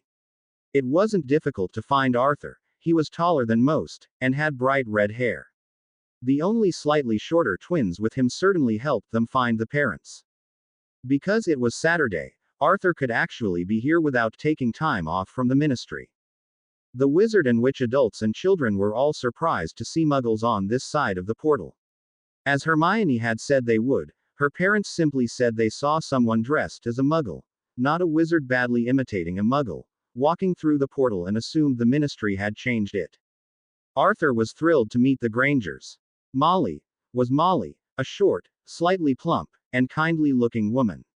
She gave off the feeling of a kind-hearted, gentle, loving, and very motherly woman. Just being close was very reassuring. Like the rest of her immediate family, she had flaming fiery red hair, but in a slightly different shade. Naturally, she smothered Ron with a hug.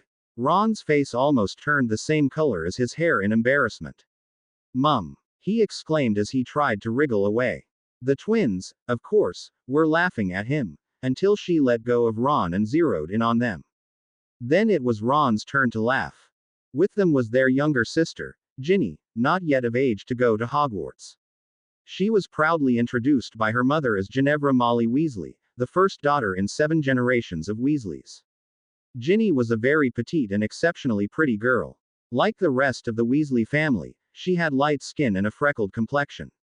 However, her eyes were the same shade of warm brown as her mother's. She also had the same flaming red hair as the rest of the family, in a long waist-length mane. Its color was midway between her mother's and her father's and brothers. Naturally, she was terribly embarrassed at meeting her idol, Harry Potter, and blushed a shade of red that matched her hair. They had just completed introductions when Neville showed up with his gran. The old witch looked formidable, tall, thin, and bony, dressed in formal black and wearing a hat with a stuffed vulture on it. She carried a bright red handbag and gave the impression of being a competent, severe woman who wouldn't take guff from anyone. Her presence dominated the others. After her introduction, she had stared at Tim and Hermione. Neville tells me you took your history of magic and Muggle studies owls, Mr. Cranston, she said to Tim. The Weasleys all gasped, except Ron, who rolled his eyes. The twins were uncharacteristically quiet, but nodded, as did Percy. She glanced at Hermione. And you took your history of magic owl, Miss Granger. They both nodded nervously, with Hermione squeaking out an unsteady, yes, ma'am. Why? It seemed silly not to, Tim said. The history of magic class is dead boring. No one reacted to his pun except the other students, who rolled their eyes. He shrugged. And I'm a new magical, mundane born. So Muggle studies certainly wasn't that difficult. All I really did was buy the class notes from some 6th and 7th years, and transcribed them. What Professor Binns takes an hour to say, I can read in 5 minutes. So, when I finished in December, I knew all 5 years of history of magic. Then I started Muggle studies, because, why not? There were only 3 years of that. Both classes are just memorization. He chuckled. Because I wasn't taking all my owls at the same time, I had plenty of time to revise for both exams. It was so easy it was ridiculous, right, Hermione? She nodded. I actually had to dumb down my answers on Muggle studies as the OWL ignored all the advances Muggles have made since the turn of the century.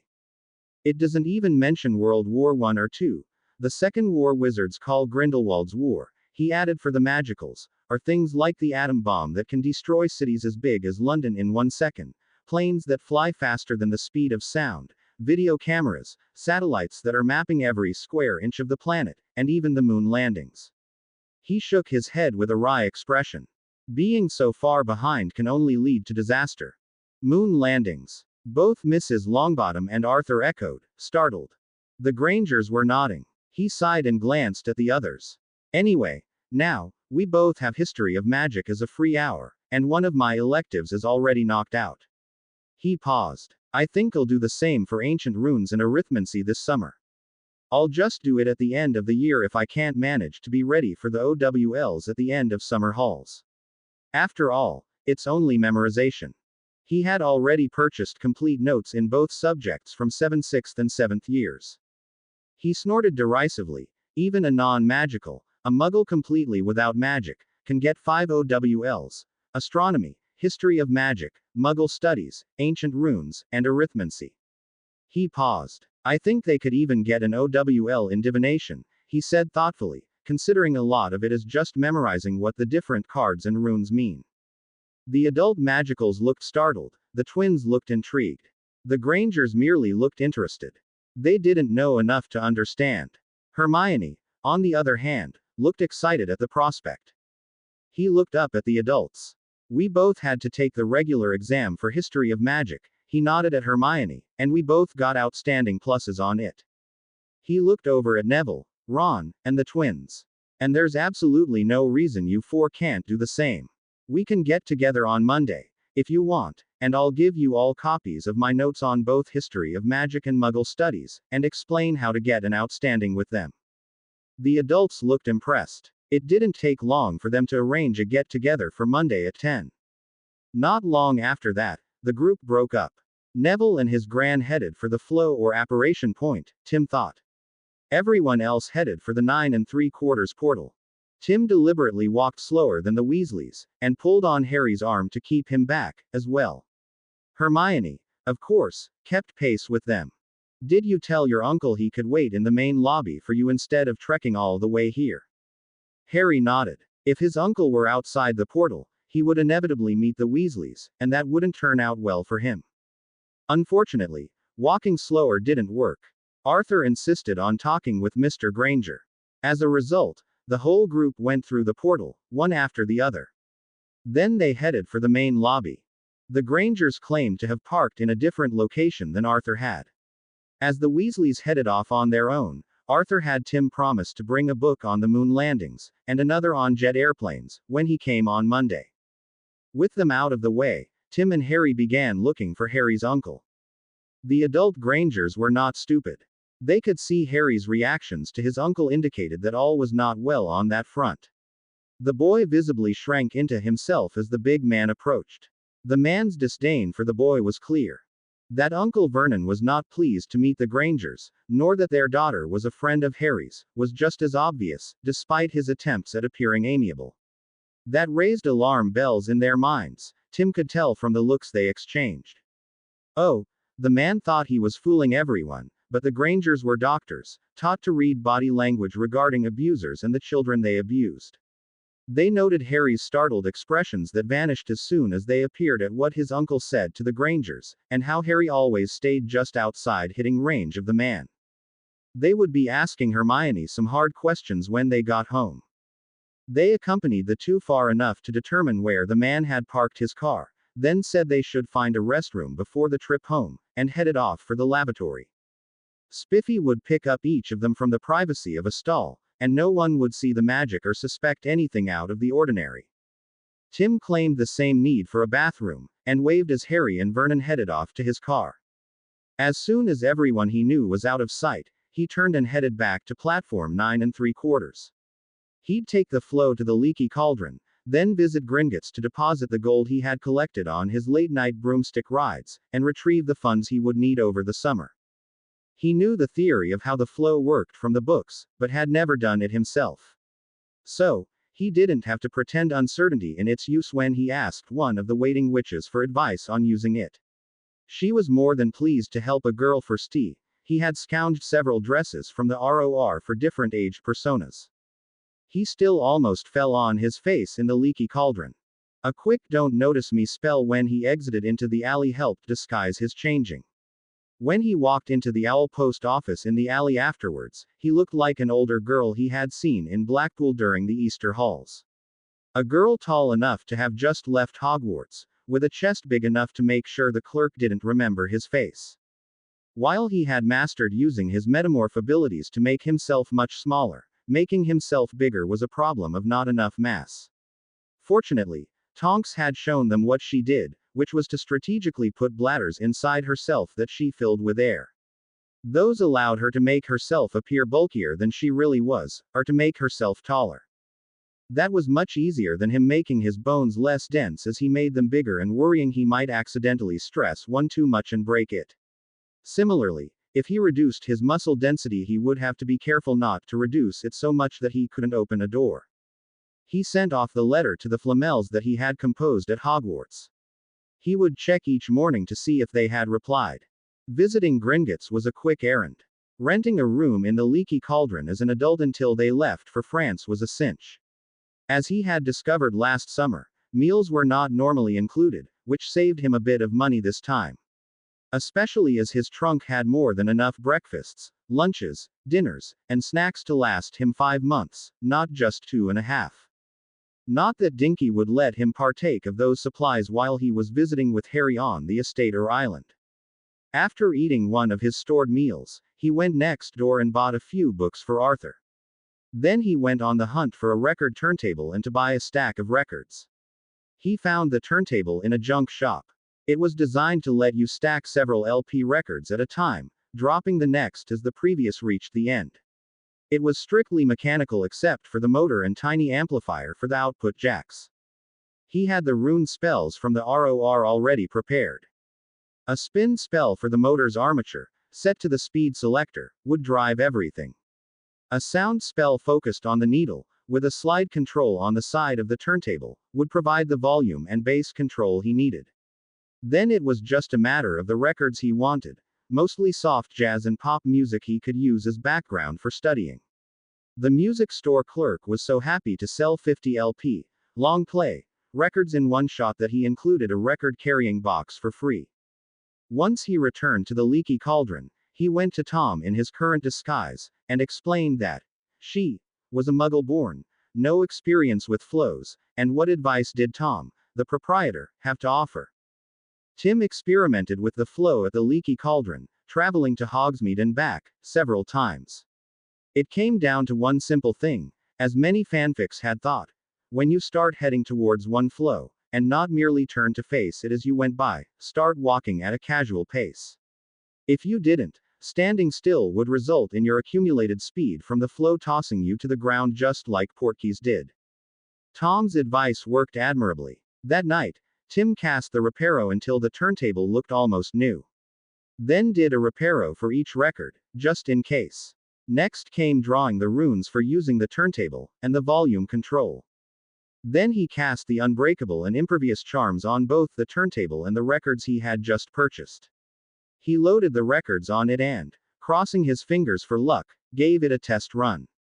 With the Beatles playing softly in the background, He checked his inventory of history of magic notes. He had enough left over from his sales for 5 complete sets. He had already given complete duplicates to Harry, Ron, and Neville before the exams. While they hadn't scored outstandings for the first year, they had started late on studying his notes, for their OWLs that wouldn't matter. He also made 3 new sets of Muggle studies for the Weasleys, then decided to make an even 16 to get a jump on next year. Next year, he would buy copies of his book from Flourish and Blots at his special author price. He would sell those if anyone got to Hogwarts without buying a copy and decided they wanted one instead of buying them weekly.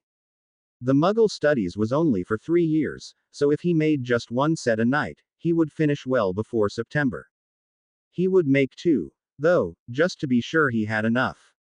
That would take a bit more work as he had to make the duplicates from his original, which, honestly, needed to be reorganized, have a table of contents added, and provide an index. Again, he had already made sets for Harry, Hermione, and Neville, but without those extras in them. He would have to take them the table of contents and index pages on Monday. Once he got Hermione to understand that she had to dumb down her answers for Muggle studies to get a good grade, he was sure she could manage to take the OWL for it before September. He had already checked with the OWL proctors while the exams were in progress. Fortunately, they had said, the OWL exams could be taken at the end of summer. This was done to accommodate home-schooled students, who wouldn't be at Hogwarts to take the exams there. Or the rare student who wanted to retake their OWLs that they had flubbed at the end of the previous year. Harry, Neville, and the Weasleys might not make the summer OWL exams for either class unless they pushed themselves, but they easily should be able to do it by the end of the next school year. Hermione should have no difficulties making the deadline, though. Her memory and study ethics were better than his. He still had plenty of time that night to fly out over the channel and collect a pound of gold before turning in for the night.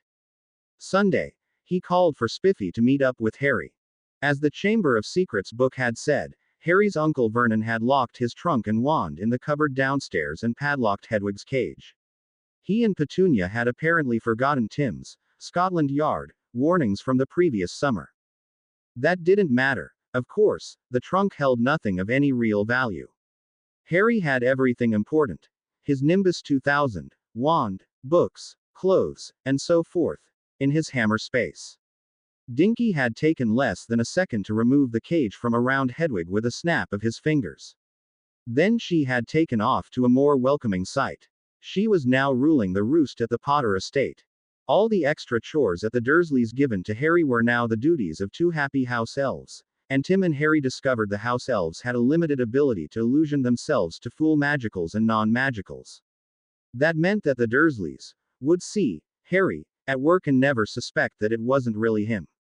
Which, in turn, meant they could do Harry's chores in the house. Unfortunately for Harry, as Tim had explained at school, Harry had to spend the nights at the Dursleys to prevent the headmaster from suspecting he wasn't where he was supposed to be. Balancing that, Dinky made his bed as comfortable as sleeping on air and added a comfortable half-bathroom, toilet and sink only. Tim spent the morning in the Potter estate pool teaching Harry to swim, or, at least, reminding him of what he had learned the previous summer. They spent the afternoon and evening exploring the island off the coast of the Americas. There were more than enough unusual things there to keep Harry occupied for many, many days while Tim went off on his own projects. Tim wanted to take the opportunity to fly out over the water a distance and see how much gold he could collect. However, he was worried that if he went too far, he would pass outside the spells protecting the island from discovery, and be unable to return. Unfortunately, Dinky didn't know how far out the spells reached, either. Tim didn't feel like experimenting if Dinky could elf teleport to his broom and stand on it without both of them plummeting to the water below. Casting the spell from the shore wasn't nearly as effective as being out over the water, and he couldn't do it as often, either, because it took time for the ocean currents to replenish the waters around the island. Still, he was able to collect a pound of gold flying out from London that night. Monday, Tim had Dinky take him and Harry to the estate where they spent the time after breakfast looking over the notes for history of magic and Muggle studies.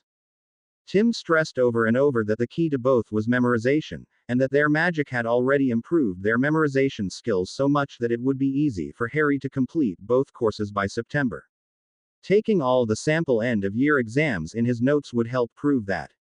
If he studied for an average of 1 hour a day, for 5 days each week, he could take the history of magic OWL before September.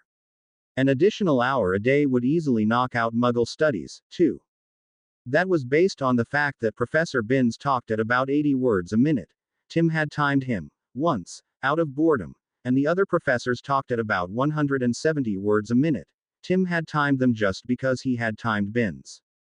The other professors were too fast for most students to take notes and understand what was being said, but Binns' drone and relatively slow rate of speaking tended to put students to sleep. The other professors had numerous pauses in every lecture, and frequently asked questions of students to see if they understood, which reduced their overall speed to about 100 words per minute. How odd that the most disrespected professor in the school was also the easiest to understand.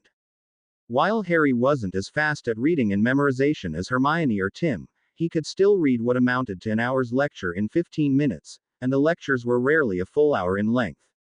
With 2 lectures per week, on average, and 35 weeks of actual classes, that came to 70 hours in class. So, budgeting 15 minutes per class hour, reading his notes would take only 18 hours. 4 years of notes turned that into 72 hours of reading, maximum. Summer halls were 10 weeks long, with 70 days. That was more than enough to keep the reading to an hour a day at that rate. That assumed, of course, that he didn't increase his reading speed as the summer wore on, which it would. Muggle studies was similar, but only had 3 years of notes, which meant only about an hour of reading per day was needed. So, just set up a daily reading time, then spend the week before the exams in August revising the notes. Then it was time for the 2 boys to meet up with everyone at the Weasleys'. Dinky took them to the alley near the leaky cauldron. Then he retrieved Hermione. They had told her they would meet up at the pub because they didn't know where the bus would leave them in Ottery Street. Catchpole. Them not knowing where it would drop them off meant they wouldn't know where to walk to reach the Weasleys'. The fanfics had various reasons for why Harry had a difficult time with flows, ignoring, for the most part, the most obvious reason, never having been told the correct way to use the flow. Tim passed on what he had learned about flows to both of his friends. They were using the flow for several reasons. First, because Tim and Harry didn't want anyone to suspect they had the services of a house elf, and possibly give away Harry's secret. Second, Tim didn't want anyone to know he was staying at the leaky cauldron instead of at his home with his parents.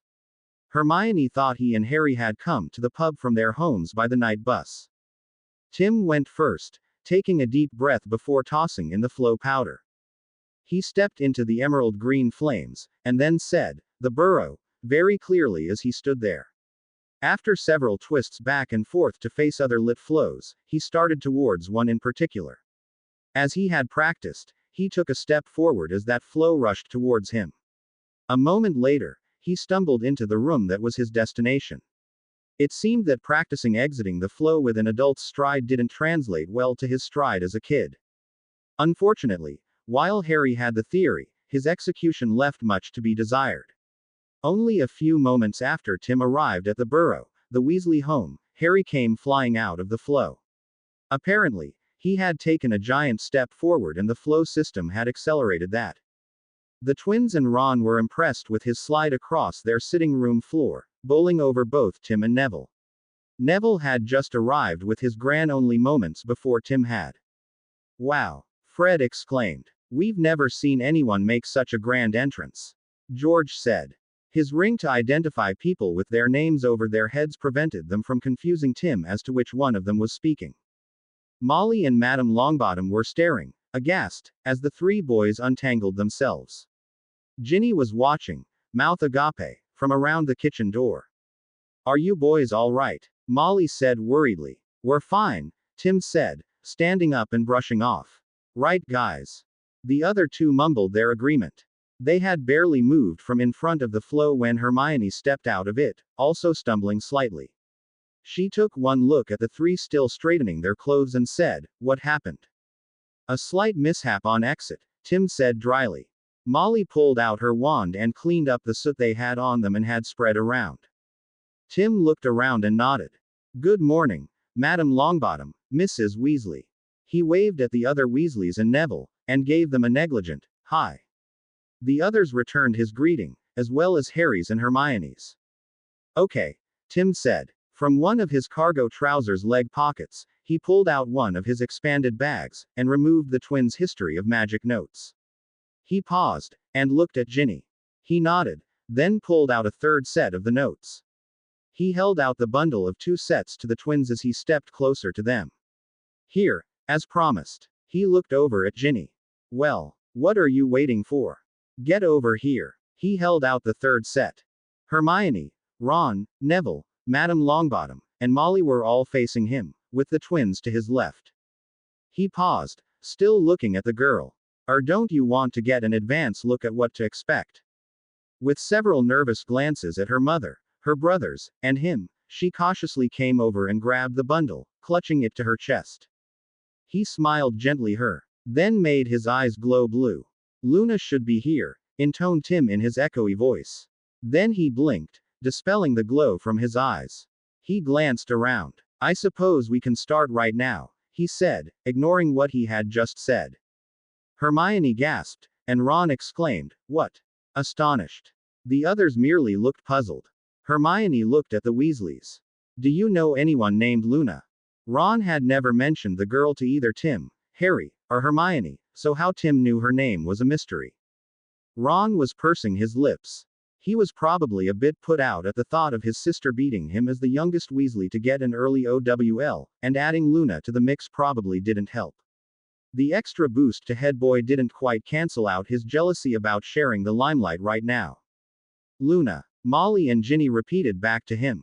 Who's Luna? Tim said, puzzled. Luna Lovegood. Ginny said, looking at her mother. You did it again, Hermione said to Tim. Tim rolled his eyes. Not that again, he said disparagingly. Hermione gave the others a quick rundown of his predictions, while Tim made incredulous expressions and shook his head. And then, Moody caught Bartimus Crouch Sr. hiding Bartimus Crouch Jr. in his house. She concluded. Everyone was giving him incredulous looks. So, if he says Luna should be here, if you know someone named Luna, you should get her. She added. Molly looked back and forth between Tim's exasperated expression and Hermione's earnest one. Arthur did tell me Moody said he had a very unusual tip, she said softly. She glanced at Madam Longbottom uncertainly. It can't hurt to ask, Hermione prompted. Molly slowly nodded and moved over to the flow. A moment later, after tossing in a tiny amount of flow powder, she called out, the rookery. Then she kneeled down in front of the flow, leaned forward, and her head disappeared into the flames. They couldn't hear what was said, but a moment later she leaned back, then got to her feet. They'll be here in a moment. She had barely finished speaking when Luna Lovegood, a young girl about the same age as Ginny, came skipping out. She had straggly, nearly waist-length, dirty owned hair, very pale eyebrows, and protuberant eyes that gave her a permanently surprised look. She was wearing a typical around-the-house dress with a necklace that seemed to be made of corks. She was also wearing roundish purple earrings that floated and seemed to be tethered to her ears instead of dangling down as normal earrings did. Following almost on her heels was her father, Xenophilius Lovegood, a wizard wearing robes that were, as the book said, an eye-watering shade of egg yolk yellow.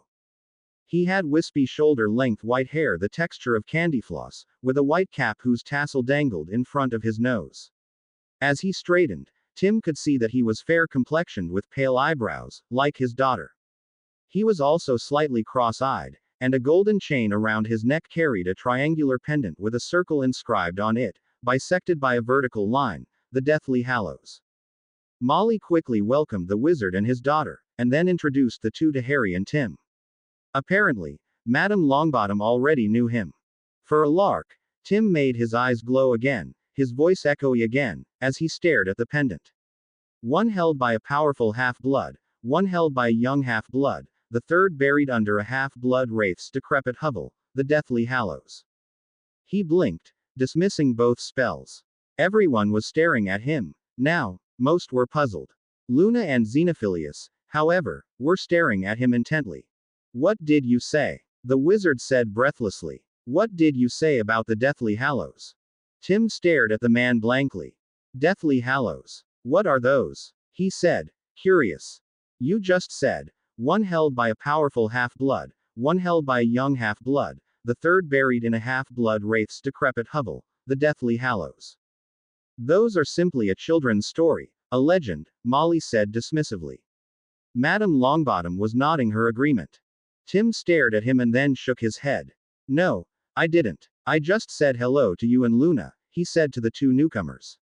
Once more, Hermione launched into an explanation of Tim's strange seer-like pronouncements that kept coming true, with Harry confirming what she said. Tim shrugged and rolled his eyes. If you say so, he said indifferently. Wait, said Percy. Then doesn't him saying that mean the Deathly Hallows are real? Oh, they're real, Zeno said earnestly. I've been able to trace the Elder Wand, the Death Stick, to the early 1900s, but then it disappeared. Zeno then explained the original legend with the three brothers, one of whom got the unbeatable wand, the second got the resurrection stone, and the third got the cloak of invisibility. Hermione was staring at Harry, wide-eyed. She had looked up invisibility cloaks the previous year when Harry had shown his to them. According to her research, demiguise invisibility cloaks rarely last beyond a decade, becoming progressively ineffective at the end of that time before losing the ability entirely. Other cloaks could be made with an exceptionally strong disillusionment charm or bedazzling hex, but had to be refreshed every year. Even then, they rarely lasted 10 years. Harry's cloak didn't appear to be a normal invisible cloak or a demiguise. Plus, it showed no signs of losing its abilities, despite being over 10 years old, if the note claiming it belonged to his dead father was to be believed. Ron was looking back and forth between Hermione and Harry. She had told him of her research, and he was realizing that maybe the cloak Harry had was a tad more than he had first thought. Fortunately, no one else noticed that byplay. Zeno and Luna were visibly thrilled at hearing confirmation on their beliefs, and where and who might be holding the items, from someone who seemed to be a type of seer. It took a while before they were back on track, with Tim steadfastly denying he knew anything about the Deathly Hallows. After the twins brought in extra chairs, everyone settled down. The adults took seats to the side while the twins and the other children made a semicircle with the couch in the middle. Okay, Tim started. First, these notes are as complete as anyone can make them. I started with asking Percy for his notes, even though he was in his OWL year, figuring that of anyone I knew, he was most likely to actually pay attention in the class and have good notes. Percy nodded officiously at the compliment, as if it were nothing unusual. Then I got his advice on whom to approach as others who took extensive and accurate notes. So, I went to 6 Newt students, 2 each from Ravenclaw, Hufflepuff, and Gryffindor. He shook his head. It was interesting to see that Binns does not follow a set script, although the information was mostly the same. I also asked them for what they remembered from their end-of-year exams, as well as what they could remember of their owls. Being able to draw from 6th and 7th years showed that most of the test questions didn't change from year to year. He paused and noted everyone was paying attention. Naturally, many of the questions on the owls were not covered in class by Binns, which does mean you do have to read Bagshots, A History of Magic, too. Then he explained how he had timed the professors and what that meant. So, Fred, George, in short, with only the 4th and 5th years to worry about, if you devote a mere hour a day to reading the notes and reading the textbook, you can easily finish the class before the end of August. An owl for you both, and a class you can ignore for the next 2 years. If you want another easy owl, then another hour a day will get you one for Muggle studies. He shook his head, as useless as it is. He added softly. They nodded. He paused again. Harry, Ron, Neville, as I told you, you'll need 2 hours a day to do the same thing for each of both History of Magic and Muggle studies. Ginny, Luna, since you haven't taken the first year History of Magic or learned how to study properly, you'll probably need 3 hours, or maybe even 4. He paused again. But that's okay, because the payoff is, if you succeed, that you won't have to waste an hour a week in your first 2 years, or 2 hours in the next 3 in a boring class that puts almost everyone to sleep. Instead, On nice days, you can go outside, or spend more time studying for your other classes. It also means that you have one owl out of the way. That means less stress in your 5th year, and better grades in your other subjects. The adults were nodding. The children were. Well, the twins looked intrigued. Harry, Ron and Neville looked a bit more skeptical, and Ginny and Luna looked excited. Hermione looked downright delirious with joy at being able to get an owl on Muggle studies before school even started. Second, and this is the most important part, your magic will make it easy. They all looked skeptical. Now. Well, Harry and Hermione didn't. He had told them the same thing almost daily last summer, and he had been right. He grinned at them. It's easy. Every time you look at the notes or start the textbook, think to yourself, my magic will help me remember all this. They still looked skeptical. Guys, he said to the boys, hands on his hips, it's why Hermione seems like an encyclopedia. She uses her magic to help her remember everything. He looked over at Hermione. Hermione, before you started Hogwarts, was your memory as good in primary school as it is right now? I mean, could you just look at a page and then remember everything that was on it? Or did you have to actually read it? She looked back at him with a puzzled expression, clearly trying to remember. She blinked and her eyes slowly widened. No, she said softly, it used to take me a whole minute to read a page, now, it's only a couple of seconds. I just have to take a really good look at the page and then I can remember everything written on it. She concluded wonderingly. To actually read it takes about 5 or 10 seconds, she added, frowning.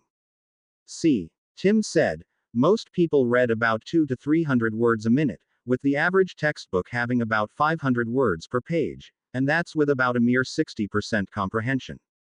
He paused and grinned. By actively using your magic to learn, you can read that 500-word page in only seconds, with 100% comprehension.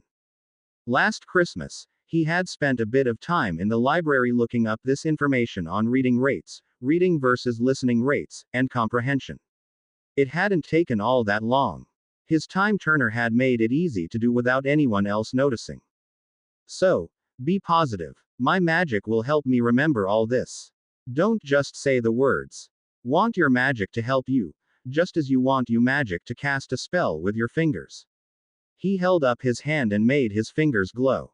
The adults were exchanging looks with raised eyebrows. The rest were thinking about what he had said and staring at their fingers with narrowed eyes. Luna and her father were staring at Tim's glowing fingers in amazement. He turned to the two youngest, who looked very uncertain about what he had said. You don't yet have the experience, so I'll work with you two to get that down, then you'll understand how to direct your magic. He turned back to the others. So, how about starting right now reading the notes? Remember, learning this stuff is easy. It's all memorization. Just concentrate on using your magic to help you read and remember. He pulled an alarm clock out of his expanded bag and set the alarm for an hour from now. All right, get out your copies of the notes, and get started.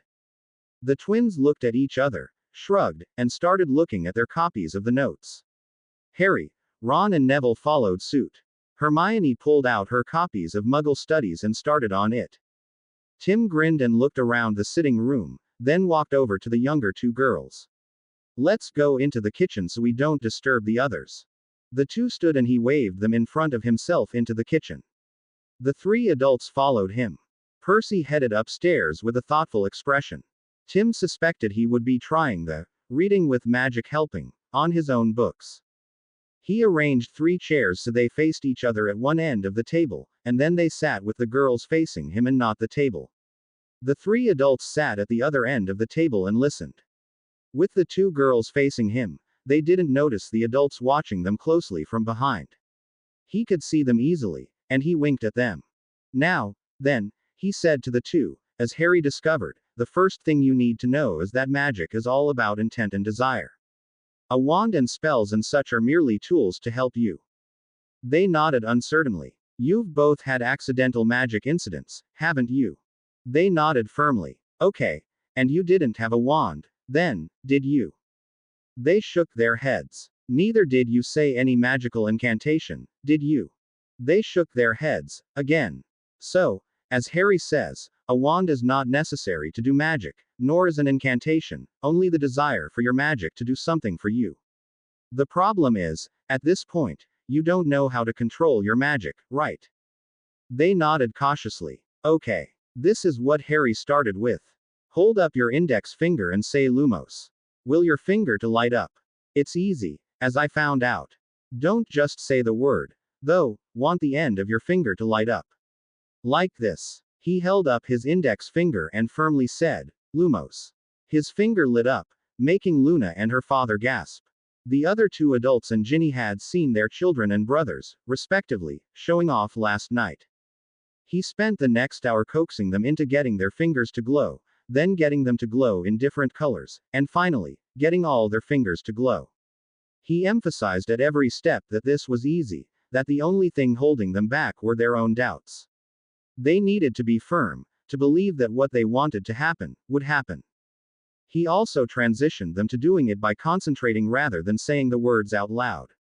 He kept the two girls distracted enough that they didn't notice that Zeno, Molly, and Augusta were listening and copying them, also learning how to do it.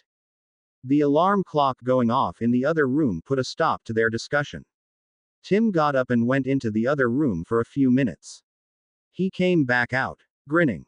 The twins decided to go for the Muggle studies like Hermione is, too, so they'll be starting on that, as soon as they finish the history of magic notes, as will Ron, Harry, and Neville. Tim had the feeling Harry was going slower on purpose to not discourage the other two with feeling left behind. He grinned, again. Now, the next two spells for you to try are Nox and Finite Incantatem. I want you to alternately take turns casting the Lumos spell on a finger and have the other touch your finger and cast the Nox and Finite spells to stop the Lumos. He checked to see if they understood. Only when you can easily and quickly do those two should you even think of moving on to others, okay. Got that. Don't try any other spells until you can cast the Nox and Finite spells reliably. Every single time. Through your fingers, without saying them out loud. They started work on those two spells, with him offering advice and coaching as needed. The three adults in the background caught onto the game rather quickly. By the way, he said partway through, once you have those down perfectly, it means if anyone ever casts a spell on you, like, say, Silencio, you can easily dispel it with a mere thought. No need to worry about getting to your wand or saying anything out loud to warn your opponent of what you did. Just direct your magic to where you want, and cast it. He paused. And the same is true for binding spells like Incarcerus. The three adults looked up sharply at that, then looked at their hands and each other with a new intensity. That skill would have saved countless lives in the war 10 years ago. Of course, he continued, that assumes that the spell doesn't require a specific counterspell or password. He paused. Even then, if you are powerful enough, you might be able to get rid of it anyway. He sighed. I'm only a mediocre wizard, so that doesn't work unless it's a really weak spell, he said sadly, shaking his head. Hermione is the brainy one and Harry is really powerful, both outclass me by far with casting. The three adults gave him sharp looks. They returned to their efforts with a bit more diligence than previously. The two girls were especially motivated based on stories Ginny's older brothers had told them about some of the pranks they had seen, or cast. Pretty soon, they heard the alarm from the other room, again. Now that you know how magic feels in your fingers, you know how to call up your magic to help you improve your reading and memory. He said to the two girls. Just call it up. Feel it in your head, before reading any of your textbooks or anything else you don't want to forget. He paused. Just say to yourself, my magic will help me remember all this. If Hermione, a girl who knew nothing about magic before getting her Hogwarts letter, can do it, why can't you?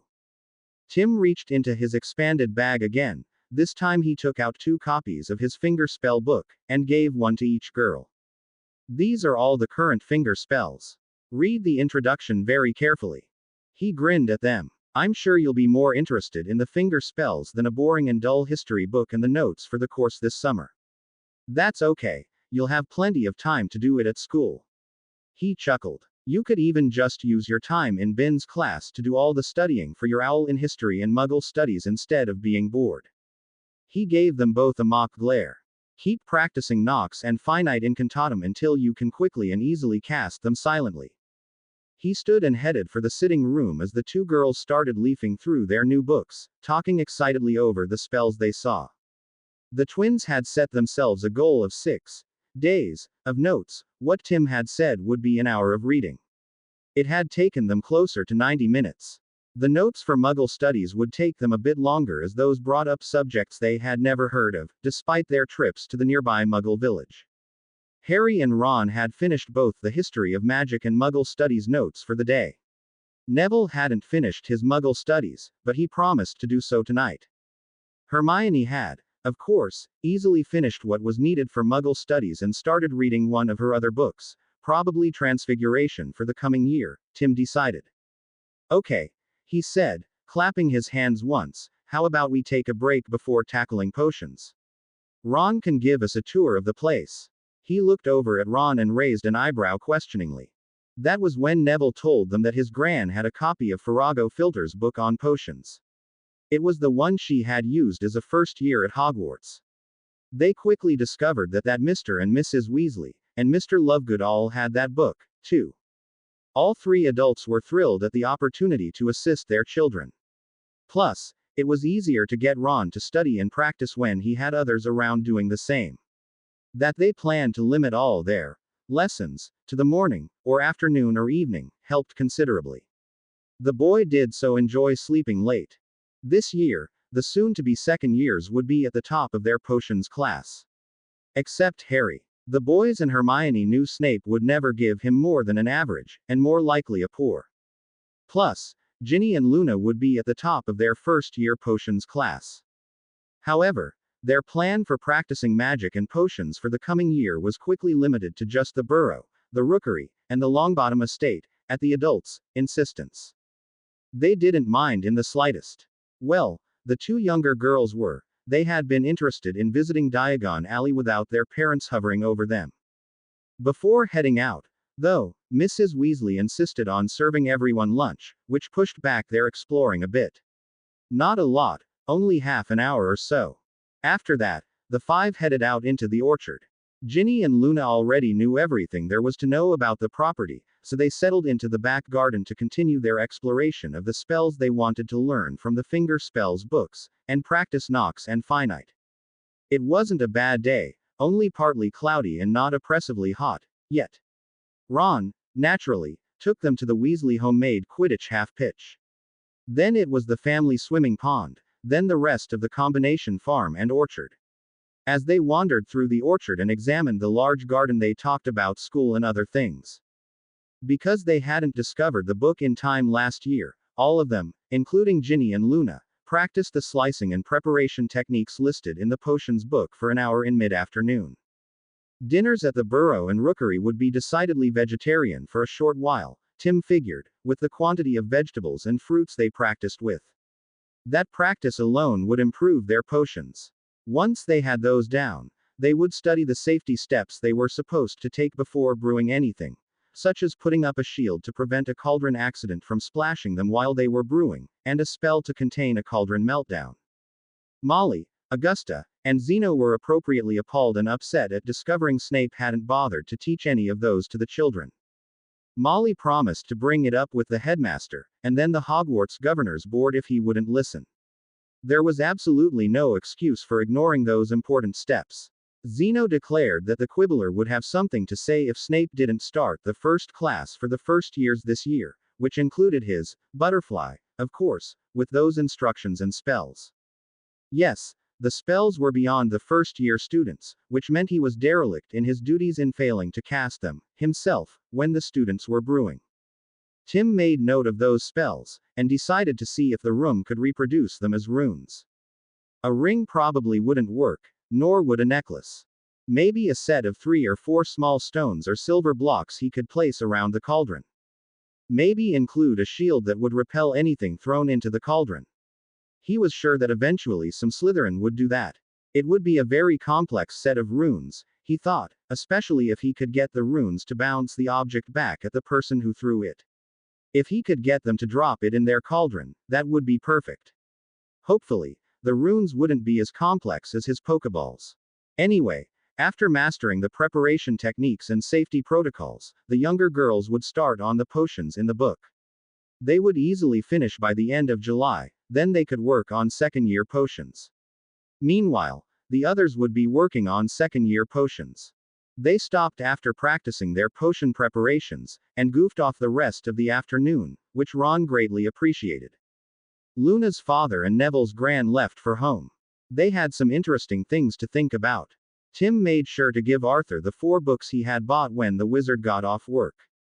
2 were more along the lines of showing off, mainly pictures, the other 2 were more technical about how airplanes actually stayed in the air and how the Muggles had made it to the moon. Hermione begged off staying for dinner while Harry, Tim, and Neville stayed. Neville had to make a quick flow call home, first, though. Tim told Hermione he wanted to ask her father for a favor before she left, and to expect him later that evening. Now that the 3 knew where the burrow was, they told the Weasleys they could use the night bus from here on. Ron led them to where the road to Ottery Street catchpole was so Hermione could take the bus home. After seeing her off, back to the house they went. The dinner was just as chaotic as Tim had imagined it would be with the twins. The meal itself was almost as good as anything Dinky could fix. He, no doubt, would be unhappy at not serving them himself.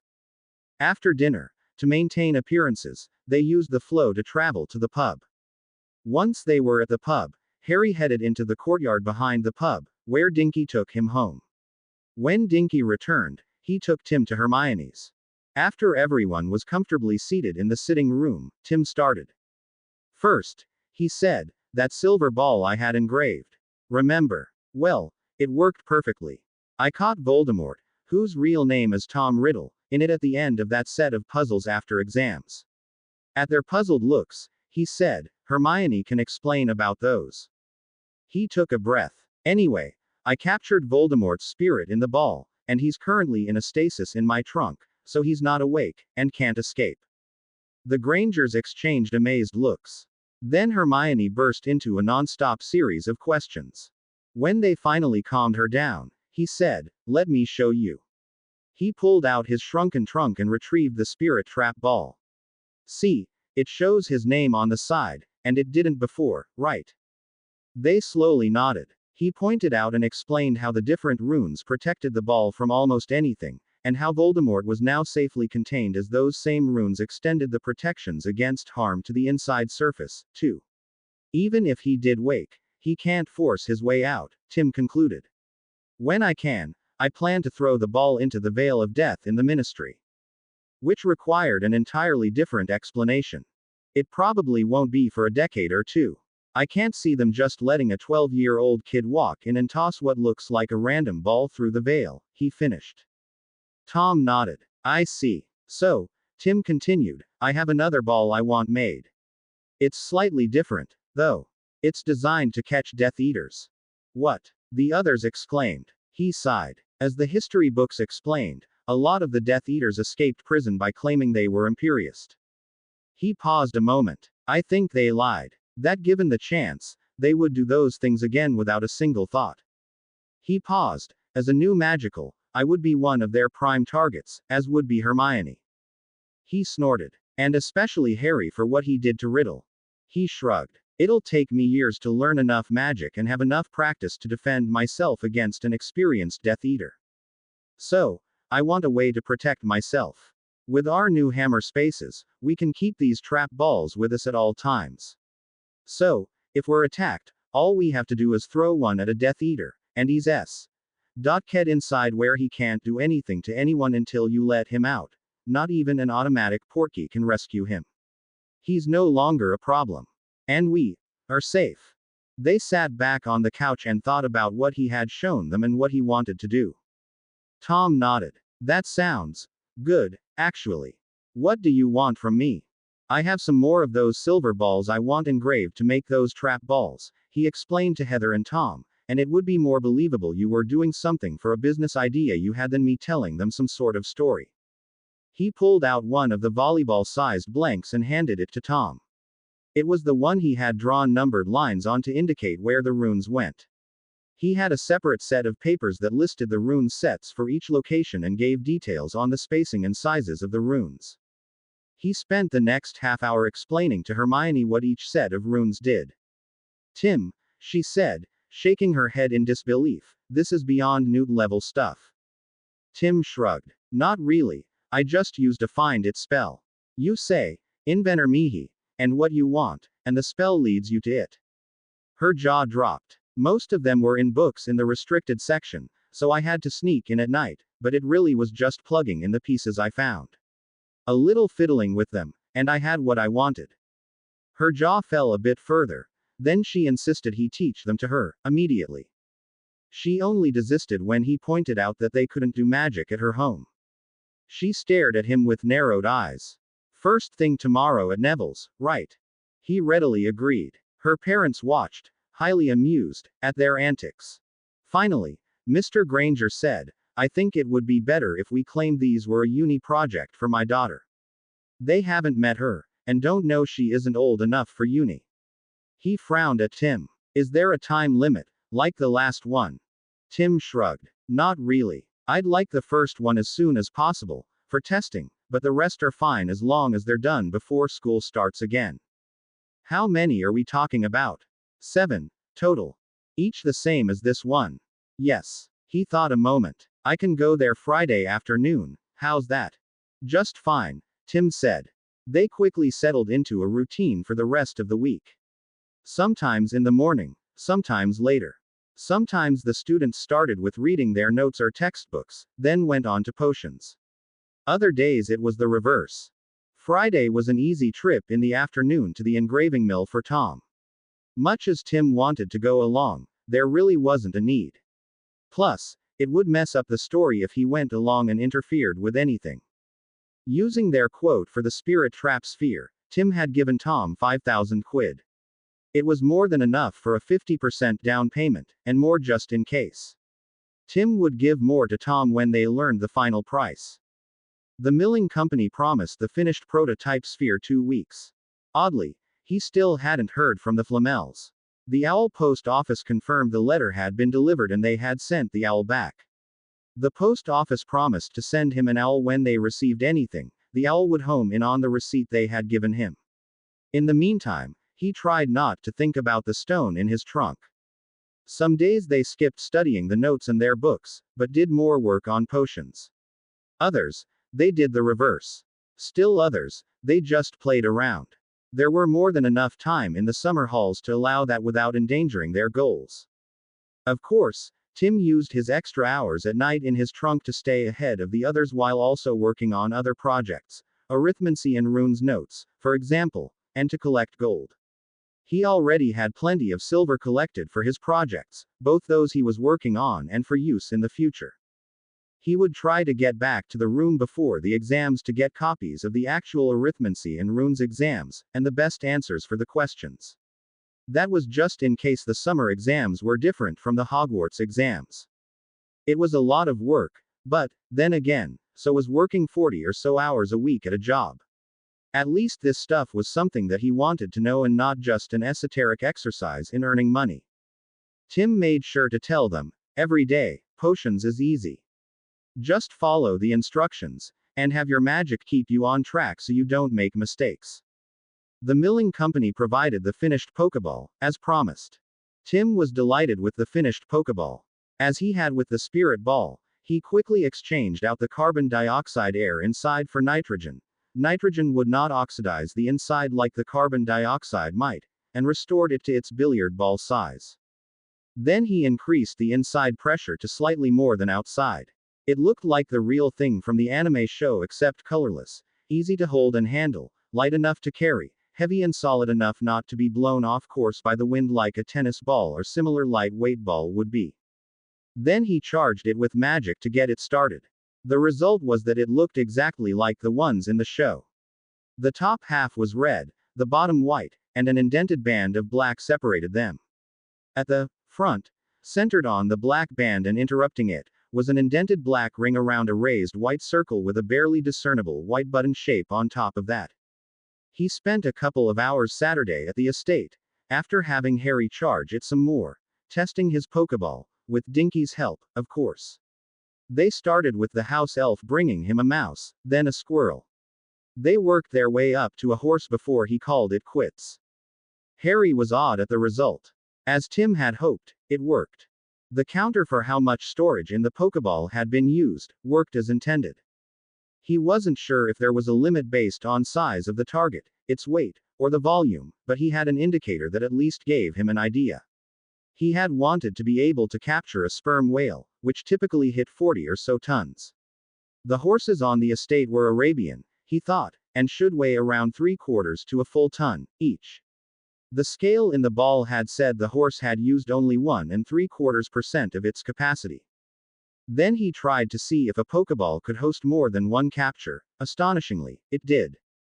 Amusingly, the names displayed were Mouse 1, Mouse 2, and Mouse 3, and they scrolled when there wasn't enough room to display them all at the same time. He was well pleased with it. The animals, to all appearances, and Dinky assured him, were completely unhurt, although they were puzzled at their change of location when he released them and the stun spell wore off. The ball performed precisely the way he wanted. He didn't know if it would zero in on a target following a magic spell, but otherwise they targeted to what he named, and then returned to him. If he just threw one, pretending he had missed his target, such as if they had apparated or port-keyed away, the ball came right back to him, almost like a boomerang. Yes, he was very pleased with it. That evening he stopped by the Grangers and dropped off the remaining 6 volleyball-sized spheres and the additional quid needed to do them. Tom would drop them off at the milling company later in the week. They should easily be finished by the second week of August, and by the end of August at the absolute latest. Tim and Hermione got the results of their OWLs right on schedule, July 11th. As he had expected, they both got outstanding pluses in History of Magic, with the additional notation that they were the youngest students to complete that OWL with perfect scores, including the bonus questions. He similarly got an outstanding plus in Muggle Studies, with the same notation of being the youngest to get a perfect score. While Tim was pleased, Hermione was not quite dancing on the ceiling. If a Metamorphagus could glow, she would have done that for a week. He sent off his Muggle Studies manuscript to Mr. Blotz with copies of his OWL results, and he again emphasized it was just memorization and that the reader should use their magic to remember what they read. He included a note that he would send his runes and arithmancy OWL results when he got them in September. Speaking of glowing, Tim had the wonderful idea of visiting the London Library and looking up how certain animals glowed. It took him several nights of work, but when he showed off to Harry and Hermione that he could literally glow in the dark, they almost fell down in shock. It took only a couple of hours for them to add that to their Metamorphagus skill. It wouldn't be of much use, but it'd be a great Halloween stunt, or as a great prank to pretend to be a ghost late at night. They could scare the crap out of wizards and witches if they did that as Grims. While Neville introduced them to his greenhouses and the numerous magical plants he had, Tim and Hermione introduced the magicals to movie theaters, popcorn, and amusement parks. They even took a quick look around Heathrow. All of which proved to the magicals just how out of touch Muggle Studies was with reality. Planes the size of buildings carrying hundreds of people all at once. They also took them to Hermione's house and showed them the family's videotape collection. A couple of documentaries about the moon landing, atomic bombs, and a few others hammered home that the magicals ignored the Muggles at their own risk. They could not deny that Muggle Studies was hopelessly out of date. The entertainment movies, like Star Wars, left them speechless. They thought The Wizard of Oz was a comedy, and Romancing the Stone and the Indiana Jones movies left them wondering why the magicals didn't have anything like TV. Ron's description of the lightsabers got the twins to come over to see Star Wars, which Hermione was more than willing to re-show. They were convinced that the troopers were shooting spells at each other, and that the lightsabers were some kind of projected magic field. Tim could see one of the next products from the twins being planned. Maybe he should ask the room for a rune-based version. The summer would have been miserable for Harry and Hedwig if not for Dinky. He frequently used the excuse of, the Dursleys expected him, to skip out to the Potter estate, and Doria's Island. So, Tim was quite pleased to see how much fun Harry was having. With Hermione's help on the weekends at her home, and the occasional swim in the pond at the Burrow, Harry would be a decent swimmer by the end of the halls. At least, now he wasn't in danger of drowning in a pond, pool, or the shallows of the ocean. They also managed to spend some time with Mrs. Tonks, with her teaching them the Fidelius charm. It took them 3 days' effort to master the charm, but they did. Then they recast their secrets with themselves as the casters and the secret keepers. Now they didn't have to worry that Mrs. Tonks might die through accident or attack, and then losing the protection of the Fidelius. The secret for the other two was, I am a metamorphagus with a hammer space. Tim's was bit longer. I am metamorphagus with a hammer space, which is a storage space in another reality. A summoning charm can get dissolved substances, materials, elements, and chemicals out of water, and there are necklaces and bracelets that allow muggles to see magic and magical areas. Harry spent a large number of the afternoons at either the estate or the island, with Tim frequently accompanying him.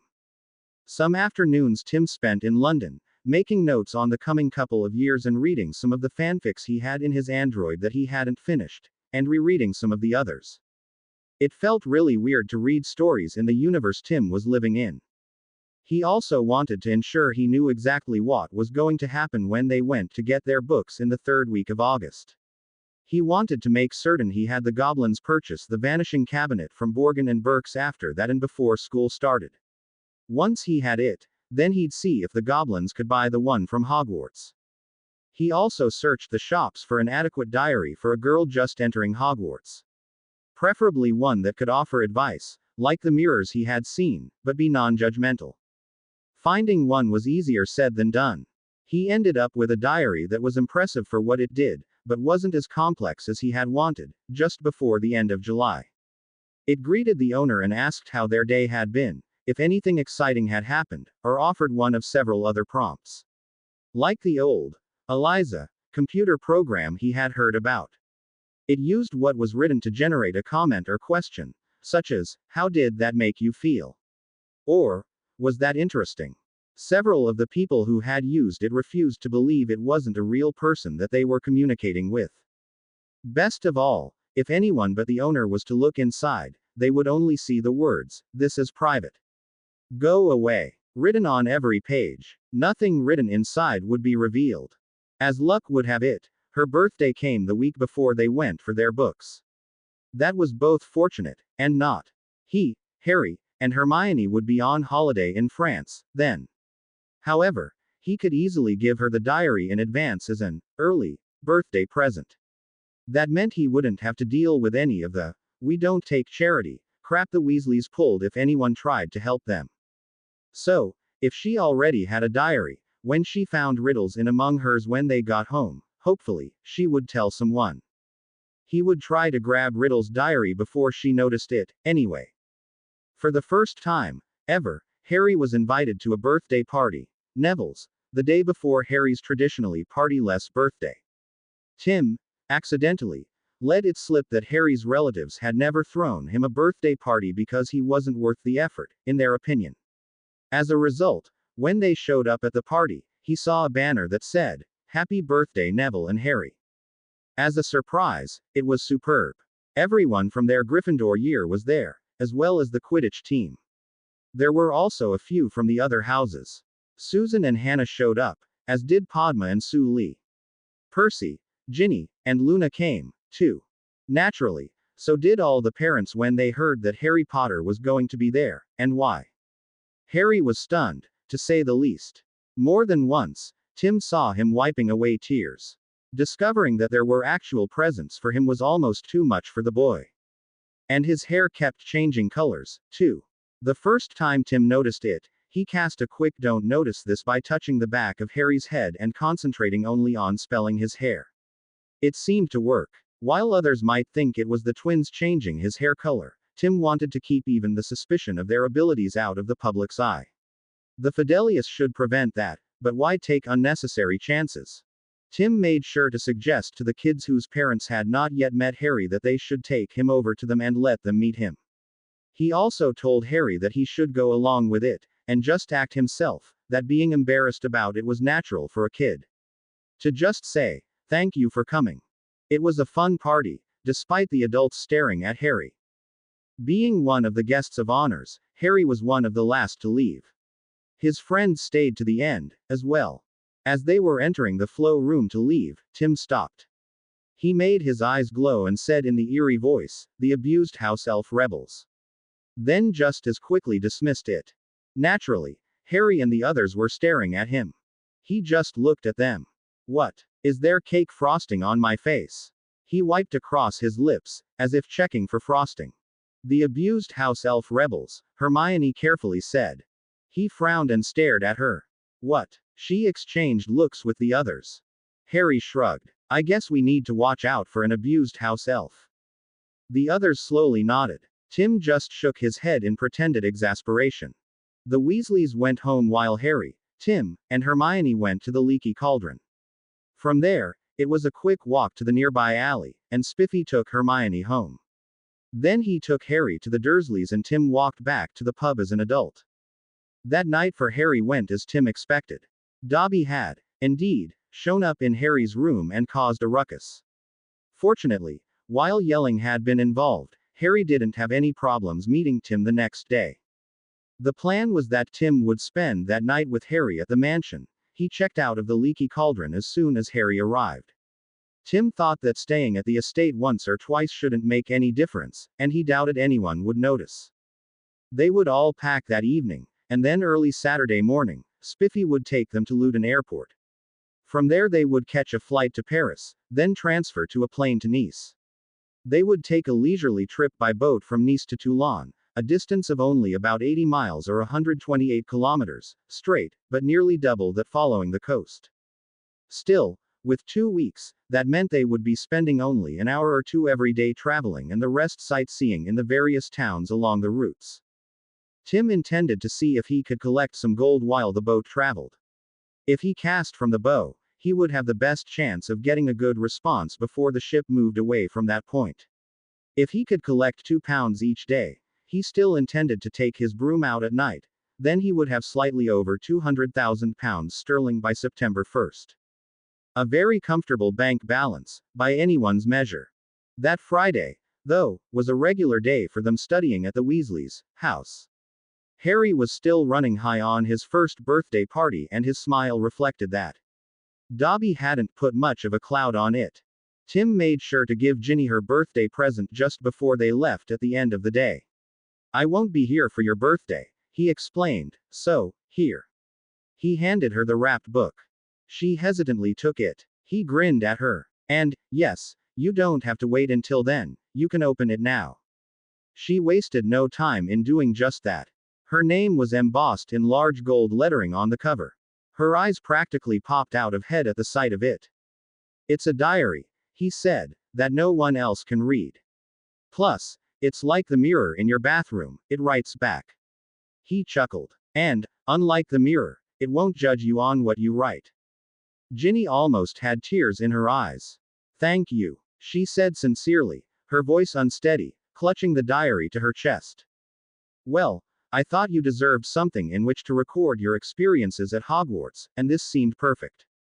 There's an instruction sheet stuck to the inside back cover. Make sure you read it first." She hurriedly flipped to the back and started reading. "I hope you have fun with it," he said as he, Harry, and Hermione headed for the spot that was the night bus drop-off. Hermione gave him a long look. "Why did you do that? We only just met her."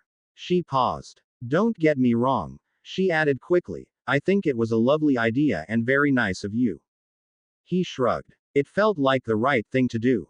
She studied him for several moments, then shrugged.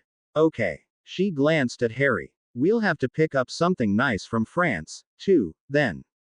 Harry nodded. Spiffy took all three to Hermione's house to meet with her father. The milling company had come through and finished the other Pokeballs. Tom picked them up afternoon on the way home from work. It took a short time for the three to restore and charge the balls. He had already explained his sample Pokeball to Hermione, and Harry had watched and heard him testing it weeks before, but he decided it bore repeating the instructions. Just put your thumb on the white button, press it, and firmly say, "Activate." Look at the target and say, "I choose you." It works better if you know their name, and say, "Their name, I choose you." Or, "I choose you, their name." He grinned. Even just saying what they are, works. Like, mouse, cat, horse. Death Eater, I choose you. It'll automatically return to you as soon as it successfully captures your target, and displays the target's name and how much of the ball has been used. So, you can use it again and again until it's full. Only the person who activated it, as long as they are still alive, can release whatever was captured. He flashed another grin at them. Or me, I have that privilege on all of the balls. If all three of us are dead, then anyone who knows how the ball works can release the captured target. They gave him uncertain looks in return, but nodded. Dinky took Harry to the Dursleys and Tim to the estate. Earlier in the month, Tim had gone to the airport and scouted out a good location for them to use. Then he had called Dinky so he would know, too. Dinky had spelled the location Friday night so that no one, Muggle or otherwise, would notice them popping into the airport. Thus, all five of them were not inconvenienced by traffic or anything else. The plane flight was boring, as usual, except for Harry, to whom all this was new. He spent most of the flight looking out his window seat to the clouds and ground below. Neither Harry nor Tim had ever been to a foreign country for the holidays. And Tim had certainly never expected to visit France where topless beaches were the norm. It was a wonderful experience. Watching Harry turn red every time Hermione and her mother went topless was a never-ending source of amusement. Before they went to that first beach, though, Tim did give some advice to the boy. It's okay to look, honest. My brother told me that if they didn't want you to look, they wouldn't go topless. Notice that many don't. However, a look or glance is okay, but staring is not. For a 12, about to be 13-year-old, Hermione was beginning to show that she would be a very pretty woman when she reached adulthood. If she matched her mother, she wouldn't be lacking in East development. She wouldn't be huge, but neither would she be small. C. Cup, he expected. Unless she opted to use her metamorphagus talent for a different size. The crew of the boat thought they spent the time on the boat in the mornings, fishing, while traveling between the different ports. Harry and Hermione actually spent most of their time doing that or just lazily sunning themselves. Which Harry found embarrassing for the aforementioned topless practice. Tim spent it collecting gold, with Hermione sporadically taking a turn. The rest of the mornings and afternoons were spent enjoying the sights, both on and off the beaches, and the local restaurants and shops, as well as visiting wizarding-only shopping stores and districts, of which there were a few. In the evening, while waiting for it to get dark enough to escape notice, Harry spent the time studying history of magic and Muggle studies. Hermione spent the time studying Muggle studies and decrying how backward the course was. Tim spent it working on arithmancy and runes, which he continued later that night while the others were sleeping, as well as working on other projects. His record player was a distinct improvement on the silence. He was delighted to see that, indeed, unicorns did frequent that meadow on his glass viewer. The other camera glasses views were excellent, too. He had left his e-reader and phone in London, not wanting to risk an accident. Dropping one or the other overboard would be as disastrous as blowing them up with magic. They spent only 11 days on the coast, and 1 day in Paris visiting the French equivalent of Diagon Alley. Counting their nightly expeditions, he collected 30 pounds of gold, nearly as much as Harry collected in evenings. He would have no difficulties meeting his goal for the summer. Especially as his magical strength had grown and he could now summon a pound of gold in the evenings with the other two. They, too, had increased their takes to completely overshadow him, but he was happy to see how much he had improved. Naturally, as he had gotten into the habit of doing, Harry shared what he collected so all three had the same amount. Which doubled Tim's total to nearly 60 pounds. Just as naturally, Tim placed 4 of his camera glasses in places that overlooked popular boardwalks and topless beaches. In his former life, being able to watch a nice and sunny boardwalk in California with people on it on his computer and working at something else while it was snowing outside in New York City was actually quite pleasant. Then it was back to England, where their Hogwarts letters were waiting for them. They spent the next 2 days telling the others of the things they had seen and done in France. Fred and George were slack-jawed and drooling at 3 moving pictures he had taken at 3 different beaches to prove he wasn't lying or exaggerating about the topless women at many of the beaches. He had lots more pictures he had taken of their vacation, but those were the only ones that would interest the older boys. The twins were 14, now, and deep in the throes of puberty. They declared their undying gratitude and promised to forever be his best friends when he handed them the 4 magazines that were the French magical equivalent of the American magazine, Hustler. Then he gave them the Frenchified version of the Kama Sutra. They promised to never, ever, even think of pranking him. Tim checked with Ginny about her new diary. She was thrilled with it. Wednesday. They headed for Diagon Alley. Tim was curious how things would play out. From the list of books for DADA, he knew Lockhart was going to be their professor this year, but would he be having a book signing? Harry, Tim, and Hermione had Spiffy drop them off in front of Gringotts, where they deposited the gold they had collected. This time Tim handed over everything he had collected so far, including his nightly excursions. He had an undetectable expansion charm on the inside of his container. He had learned that transactions at the counters were conducted behind privacy spells that prevented other people from seeing and hearing what was said or done. Despite his expenditures on the Pokeballs, he still had the equivalent of over £200,000 sterling. With 13 days left, a pound with Harry and Hermione in the evenings and a pound at night, he would have nearly £250,000 by September 1st. Actually, he wasn't as tired as he used to be after collecting a pound late at night. Maybe he should try for 2. He was far enough ahead with his studies that he could afford to spend the longer times he would need to do that. In any event, they met up with the Weasleys without a problem. Once Molly had retrieved what little they had in Gringotts, and came back outside, the family started to scatter. Ginny needs her Hogwarts robes, and I know a second-hand robe shop, she said. We'll all meet at Flourish and Blots in an hour to buy your schoolbooks. And not one step down Nocturne Alley. She shouted at the twins' retreating backs. Are you planning on getting her a trunk? Tim asked. She stopped and looked at him. Yes, we are. Well, if you're interested, my brother wouldn't mind selling his old school trunk. Why don't you see what the used shop charges for one and he'll sell you his for less than that and more than what he would get for selling it to the used shop. She looked very interested in the offer. I promise it's in almost new condition, too. He didn't tell her it was one he had rescued from Room of Requirement. Like the one he had given Hermione and claimed was his old one, it had 2 compartments, the first a normal trunk, and the second was a large walk-in wardrobe. It also could shrink to pocket size with a wand tap, or finger tap if you were used to using finger spells.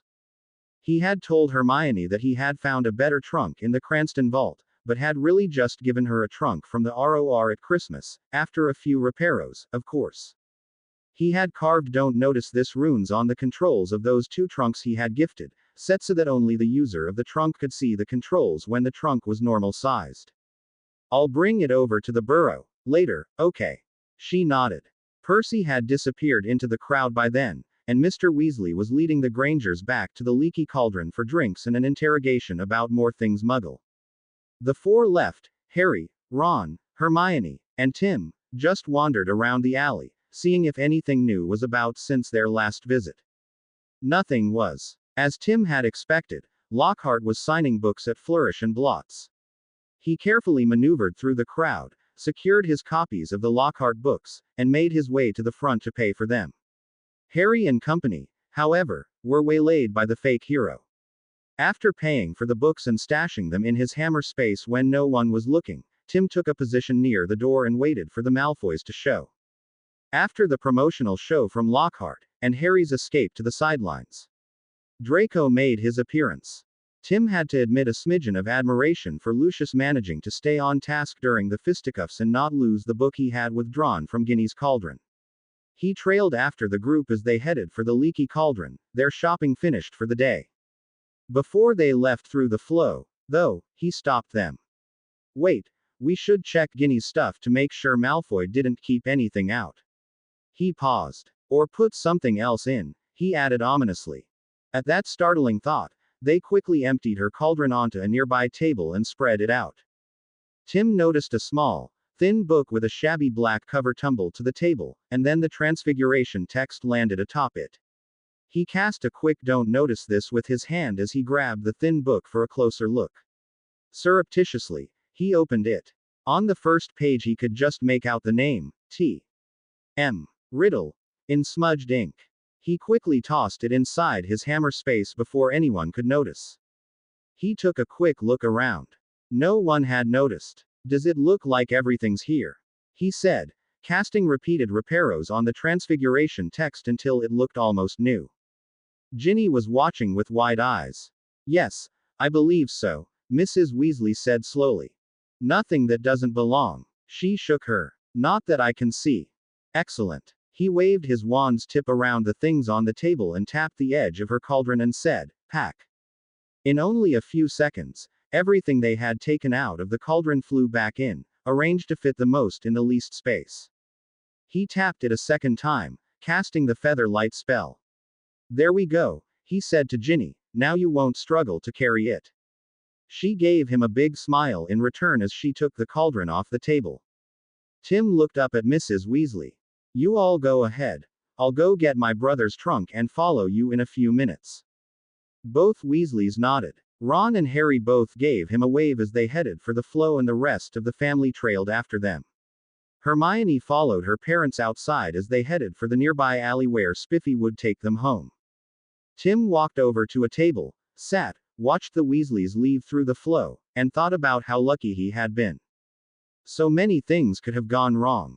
Something he had done this year could have changed what Malfoy did with the diary. The diary might have had a timed don't notice this spell on it that could have prevented him from noticing it, or the diary could briefly have been magically stuck inside the book Malfoy had selected, making it difficult or impossible for him to find in time, and those were the obvious problems. Plus, Dobby appearing was not a guarantee that Ginny would be targeted and not someone else.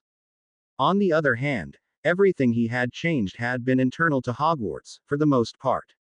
Nothing he had done had changed Mr. Weasley's action in the Ministry, nor how the older Malfoy would react to Mr. Weasley stymieing his plans in the Wizengamot. Still, he had the diary now, and his problem with that was what to do with it next. He couldn't cast Fiendfire, and didn't want to take that big of a risk, anyway. He didn't have any basilisk venom handy, and he shuddered to think what it might cost. He would have to see if the goblins had a reasonable rate for doing that. If it really came to it, he could have the room open a channel directly to the basilisk at dawn, and have a rooster crow. Then go down there to take some pictures to send to the goblins. He was sure they would be more than happy to give him venom in exchange for a percentage of harvesting the basilisk for ingredients. He would have to see if the room could do what was needed before he did anything else, he decided. At the moment, the only soul anchors left were the Gaunt Ring, Slytherin's locket, and Harry. The locket required Sirius so he could get into Grimmauld Place, and that would take time. However, with his newfound wealth, he could hire the goblins to go after the Gaunt Ring. There was no way he was going to try to get that thing himself, not if someone as powerful as Dumbledore fell victim to its curse. Still, he would need some way to take care of all three: the diary, the ring, and the locket. The basilisk was looking more and more like the best choice. He sighed, turned slightly so his right side was partially hidden by the table, pulled the trunk he had prepped for Ginny out of his hammer space with his left hand, then expanded it to normal size. Everyone would think he had had it under the table. He stood and headed for the flow. Less than a minute later, he was walking into the burrow sitting room. He only stumbled very slightly. Almost immediately Mrs. Weasley came in from the kitchen. Everything okay, dear? Oh, yes, here it is, he said, hefting the trunk up in his hand. I've done a few reparos on it, so it should be almost like new. Plus, I added a rune shrink and restore charm and an expanded space. He grinned. I've been experimenting with runes, as Ron might have told you. I found the runes for both of those in a runes book, and they work perfectly off ambient magic. That was nice, Tim. She turned slightly. Ginevra, Tim brought your trunk. She yelled toward the stairs. He opened the trunk to show her the regular section. So, how much did they charge for the second-hand trunks? She grimaced. 7 galleons. He sighed. Which means they would have offered me 2 or 3 galleons so they could have 100% markup. How does 4 galleons sound? She frowned a moment, then nodded. Fair. Ginny came down the stairs in a rush. Obviously, she had been looking over everything from the shopping trip. Ginny no sooner had reached the sitting room when he said, "Come on, Ginny, let me show you how this trunk works, and he started for the stairs. To Mrs. Weasley, he said, you can give me the galleons when I leave, no hurry. The girl eagerly followed him. Once in her room, he said, first, we opened the trunk, and threw it onto the bed and opened it. Now, just lick your finger and touch this plate here on the inside. He pointed. The plate was directly behind the latch on the left side inside the trunk. It said, security, but you could only see that if you turned the trunk around to look, or craned your head upside down to look inside. She gave him an uncertain look. He nodded and raised his eyebrows. Hesitantly, she did as instructed. Now, he said, and grinned, the only one who can open the trunk is you. You just lick your finger before touching the latches or the resizing control. It resizes, she said breathlessly. Yep. He popped the last letter. He grinned again. Now, then, this is the normal section of the trunk, and any muggle or magical who might see it will think nothing is unusual, even though it is deeper than it looks by about half. There's a very mild confundus and ignorare hawk targeted to everyone but you, now, on this section. She nodded, wide-eyed. He closed the lid. Now, to get this section, push the left button towards the latch. He demonstrated, but nothing happened. See, it won't work for me. He licked his finger and tried again. Even if I lick my finger, nothing happens. Now, you try. Hesitantly, she licked her finger and pushed the button. The latch flipped up. He nodded at her, and she opened the trunk. He grinned at her as she grinned back. Now, close it again, he instructed, and this time push the button to the right. She did, and gasped at what she saw when she opened it. There was an entire room in there. Tim grinned and pushed the trunk onto the floor to stand on end. It looked like a small opening into the room, with the lid as its door. Step in, he invited. She looked at him with a shocked expression, but then bent over and slowly stepped inside. He followed her, not bothering to bend over. She stared around at the large walk-in wardrobe that had to be bigger than her room in the burrow. It was 4 meters by 4 meters square and 3 meters tall. She slowly turned in place. There was a wardrobe rail that ran in a U shape across the 3 walls. Above it was a shelf. To the right, beside the opening they had just stepped through, were a series of drawers reaching from the floor to her head height, each wider than the trunk outside. You don't need to crouch down as you enter, he said. When your foot crosses into the trunk, the opening grows to let you in. She nodded hesitantly and stared at him, wide-eyed.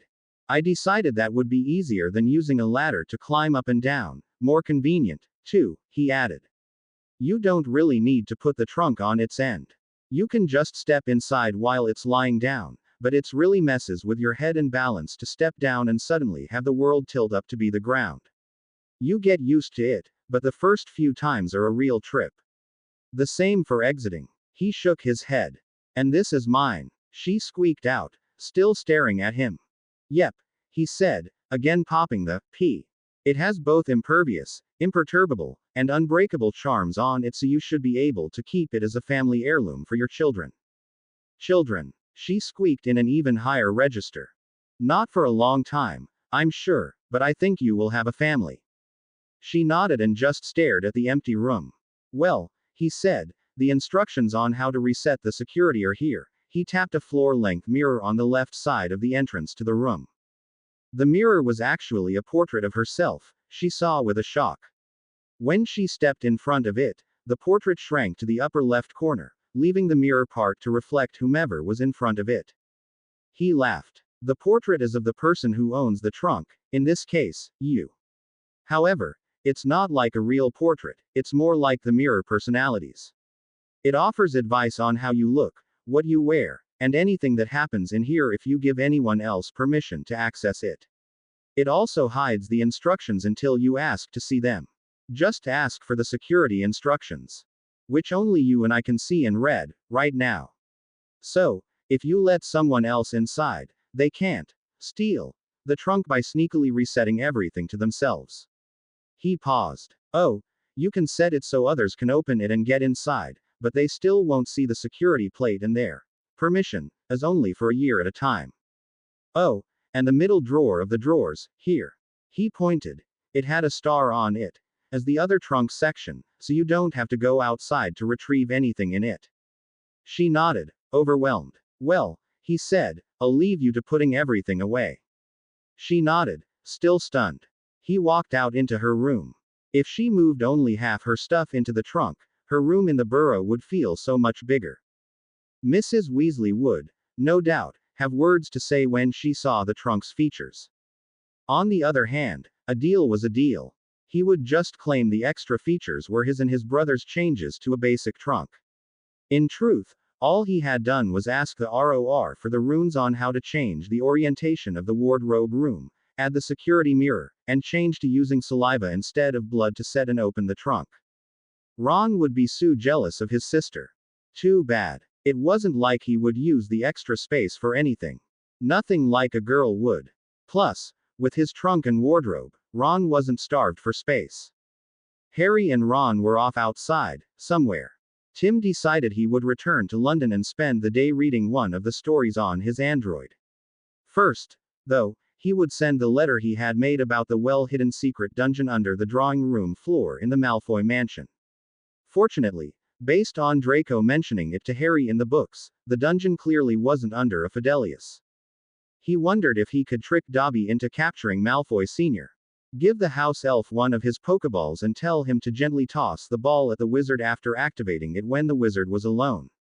Or maybe he could activate it and tell Dobby to give it to the wizard. Malfoy wouldn't just take it, though, would he? He'd cast a detection spell, which the activated Pokeball would use to S.K. him in. Removing Malfoy from the scene would cripple the Death Eater's agenda. The problem would be getting the Pokeball back. So, probably a bad move. Unless he could get Spiffy to ambush the man the next time he visited the Ministry. That had possibilities.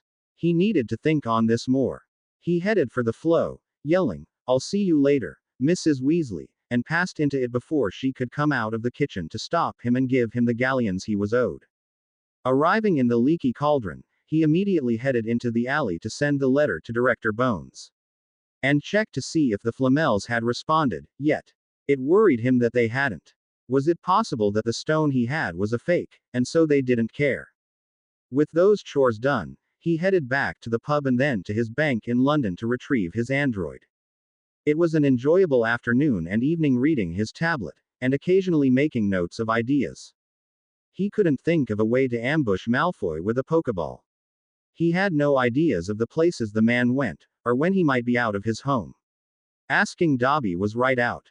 While he might take the ball to Malfoy, he wouldn't bring it back. None of the other elves would be able to approach the wizard at his home. Without someone on the inside to tell them where the wizard was going, and when, it was a hopeless endeavor. He would have to shelve the project for another time. He sent another owl letter to the Flamels about returning the stone to them. Friday's Daily Prophet brought a smile to all his friends' faces, Tim was sure. There, on the front page, it said, Malfoy arrested. Underneath was the sub-headline, Forbidden Dark Magic Items in Hidden Room. Slightly smaller, it said, Death Eater mask and robes found that he had claimed he had never had.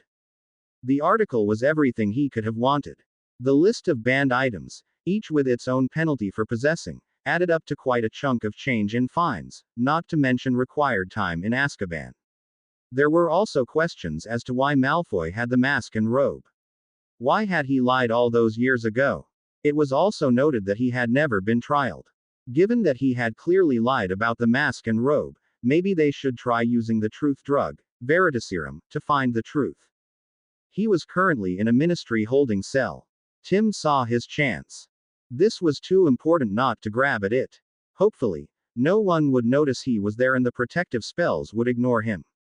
Or, at least, not immediately report that a student had snuck into Hogwarts during the halls. He went to Hogsmeade and snuck into the old horse barn tunnel they had discovered. Then he called Dinky and had the house elf make him invisible. While adults could see through his invisibility charm, he doubted they could do the same to house elf's spell. Then he slipped into the castle and the room of requirement. Once there, he had the room give him a list of the lawyers, solicitors, the Brits called the position, who were crooked enough to do what he wanted without simply ripping him off. He followed that with a list of the most bribable Wizengamot members, and how much it would take to get each one to vote for a trial Malfoy with Veritaserum, and then vote guilty. He also asked for and got a list of things he could use as blackmail against each member to get them to vote his way, in case they weren't as interested in the galleons. Combining the two would save him galleons. Using a dicta quill, he was able to quickly transcribe all the information onto blank parchments. Looking over everything he had, he should barely have enough funds to pull it off. If he needed more, he was sure Harry would be happy to give him a loan. Even with his half-hearted efforts over the summer, Harry had easily added nearly 100,000 galleons to his vault at Gringotts, if not more. All they would require was that Malfoy swear 3 wizard's oaths, on his magic. I did not, of my own free will, knowingly beat or torture a pure blood, nor did I kill a pure blood except in self-defense or the defense of an innocent, while I was a member of the organization known as Death Eaters, commanded by the one known as the Dark Lord, Lord Voldemort, during the Pure Blood Civil War that ended 10 years ago with his disappearance. The second and third renditions of the oath would substitute half-blood and Muggle-born for pure blood in the first statement, respectively. Magic would decide if he was innocent or guilty if he said the oaths. If he refused any one statement, that would be proof he had committed that set of crimes. If they wanted to specify which of the 3 crimes he was guilty of, another set of 3 oaths for each would narrow down his guilt. However, as he looked over the blackmail information, he had to wonder if using a solicitor would work. Why wouldn't the solicitor follow up with more blackmail on the victims? Because, clearly, the solicitor wasn't honest, or he wouldn't agree to what Tim wanted him to do. After a few minutes' thought, he decided to approach Andromeda. She was a black and might be willing to do this just to take Malfoy down, especially given his stance on mundane-borns like her husband. Plus, Tim didn't have to worry too much about her politics, or greed. After all, she wouldn't need the money, so continuing to blackmail any of the victims for money wouldn't be worth the risk or hassle. Getting them to vote on issues she thought important. Oh, yes, the blackmail would come in handy for that. He was almost at the 3 broomsticks when he had a brainstorm. He immediately turned around and headed back to the room. If the room could use its magic to get him a list of wizard and witch solicitors, it could get him other lists. Once more in the room, he requested a list of all the wizards and witches who were marked Death Eaters.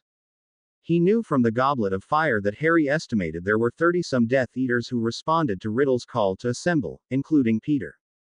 Riddle had identified Lucius Malfoy, Walden McNair, Avery, Crabbe, Goyle, and not by name. Based on things said in Half-Blood Prince, 3 more could be added: Alecto and Amicus Caro, and Corbin Yaxley. Then there were the 10 Azkaban escapees, including Antonin Dolohov, Augustus Rookwood, Mulciber, Travers and the Lestranges, Bellatrix, Rodolphus, and Rabaston. Tim had read how some fans reasoned that Jugson, Gibbon, and Thorfinn Roll were also in Azkaban. Others mentioned were Selwyn, Igor Karkaroff, Rosier Sr., and, of course, Snape. That brought the number of Death Eaters mentioned in the books to 40. So, he knew there had to be at least 41 Death Eaters at this time, assuming that all the Death Eaters who could, except Karkaroff, had appeared at the graveyard. There weren't many more, as Voldemort did say: 6 missing Death Eaters, 3 dead. 1, too cowardly to return. 1, who I believe has left me forever, and 1, who remains my most faithful servant. Karkaroff and Snape, Tim knew, were 2 of those mentioned. The third was an unknown, bringing the total marked Death Eaters to 42. The list was 51 names long. Harry had estimated wrong in the book. Well, he had been an unreliable narrator, as someone put it, frequently making mistakes when stating facts or reaching conclusions. Still, this was a golden opportunity. He had the room reorganize the list into an alphabetical column, then added a column to indicate the ones in Azkaban, another column for those who had managed to stay out of Azkaban, a third column for those who had never been arrested, a fourth column for those who escaped detection of being Death Eaters, and a fifth for those with secret rooms similar to the one Malfoy had had. He hesitated, then asked for a column of any Death Eaters who repented their deeds. Snape's name was the only one with a mark in that column. He quickly copied the list to another parchment. Then asked for a second list, This time of the Death Eaters not in prison, who each had a secret dungeon similar to Malfoy's in content, including where the dungeon was and if there were any passwords, traps, or tricks to it. He was amazed the Death Eaters hadn't thought to put their secret rooms under a Fidelius.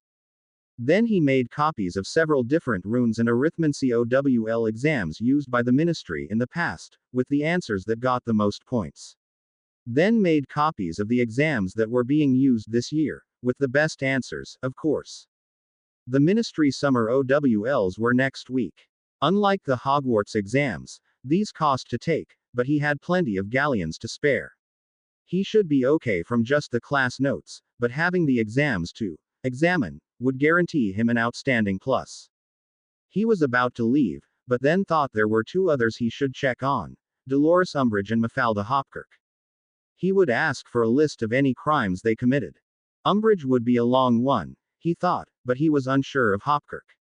She had been rather quick to get Harry in trouble, an owl arriving at the house only a short time after Dobby had dropped the pudding in Sorcerer's Stone, and a second just as quick after the Dementors in Order of the Phoenix. Far faster than owls normally fly.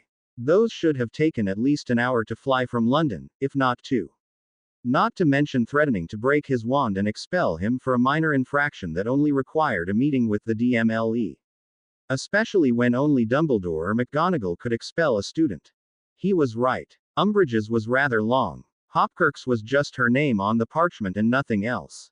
Apparently, she had been browbeaten into cooperating. With Umbridge's added to the rest in his pocket, he then headed for the Leaky Cauldron, again. Once back in his room, he wrote a second letter to Madame Bones, at her personal residence. The first part listed the Death Eaters who had never been arrested or had managed to escape arrest by pleading the Imperio, and asked if any of them worked in the ministry. If so, she might want to keep an eye on them, and make sure they didn't leak any information to their friends. The second list was of Avery, Alecto and Amicus Caro, Crabbe, Goyle, McNair, Knott, Rosier, Selwyn, and Yaxley as having secret rooms with their Death Eater paraphernalia and banned dark artifacts, as well as the location of each room and if it was trapped or needed a password. Each one was on a separate parchment for easier handling by her.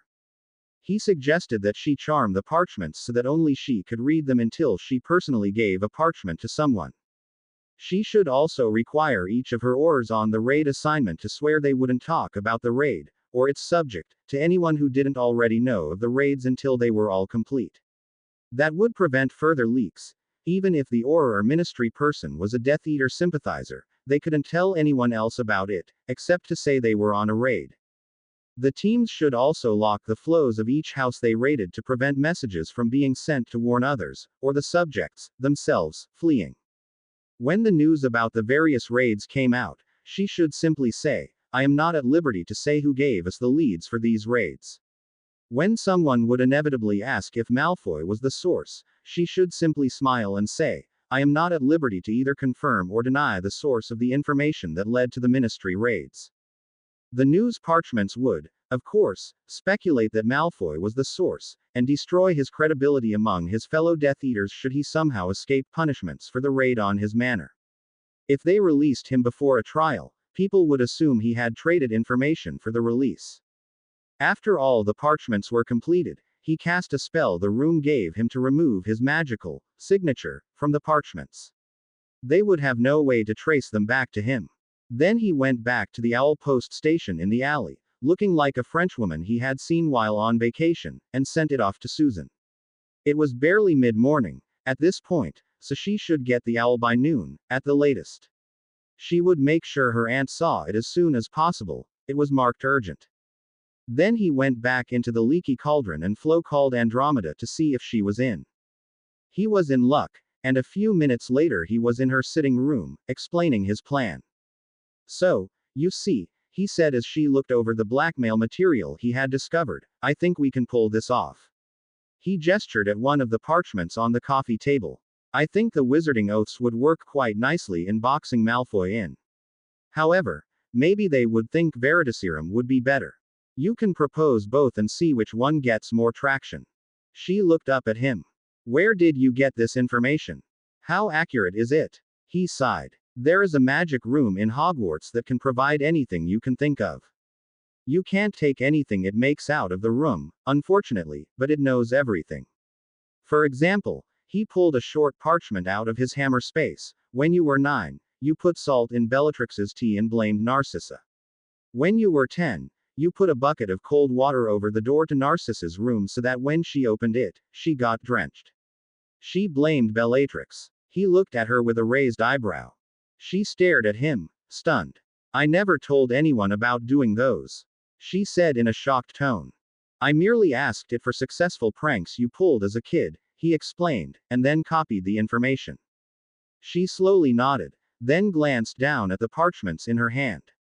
So, this is all reliable and accurate. Yes. She nodded again as she leafed through the parchments.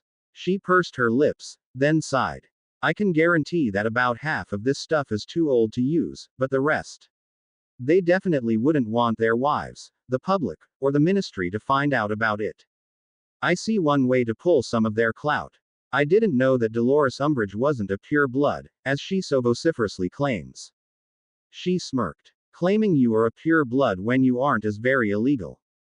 The pure bloods jealously guard their privileges. She frowned. While some half-bloods claim to be pure, they aren't quite so flagrant. Most just use innuendo to imply their status without actually lying. She paused. The pure bloods can't let her get away with it or others will try in order to get their special privileges. So, they will hang her out to dry. She'll be spending more than a few months in Azkaban. She stared at the paper a few moments. I'll take this to the Daily Prophet with these accusations about her parents and brother, and see if they can get the ball rolling, she said, shaking the parchment lightly. She set it aside and looked at the list of compromised Wizengamot members, which was most of them, including many in the so-called Light faction. I'll start with the Light faction members to see what they think, and see how many I can bring on board. If that doesn't work, I'll try bribes, and if that fails, then try the blackmail. Then I'll approach several of the people in the neutral faction and repeat that. How much should I have the goblins move to your vault? She snorted. None. I'll create a few businesses with new vaults for you to put some of the gold you've fished. We can call some of the bribes consulting fees. He nodded. I'll take out 50,000 galleons, then, and give it to you in an expanded bag Monday evening. How's that? She gave him long look and nodded. That should be more than enough. He grinned. And be sure to watch the Daily Prophet over the next couple of weeks. Things are going to be hopping.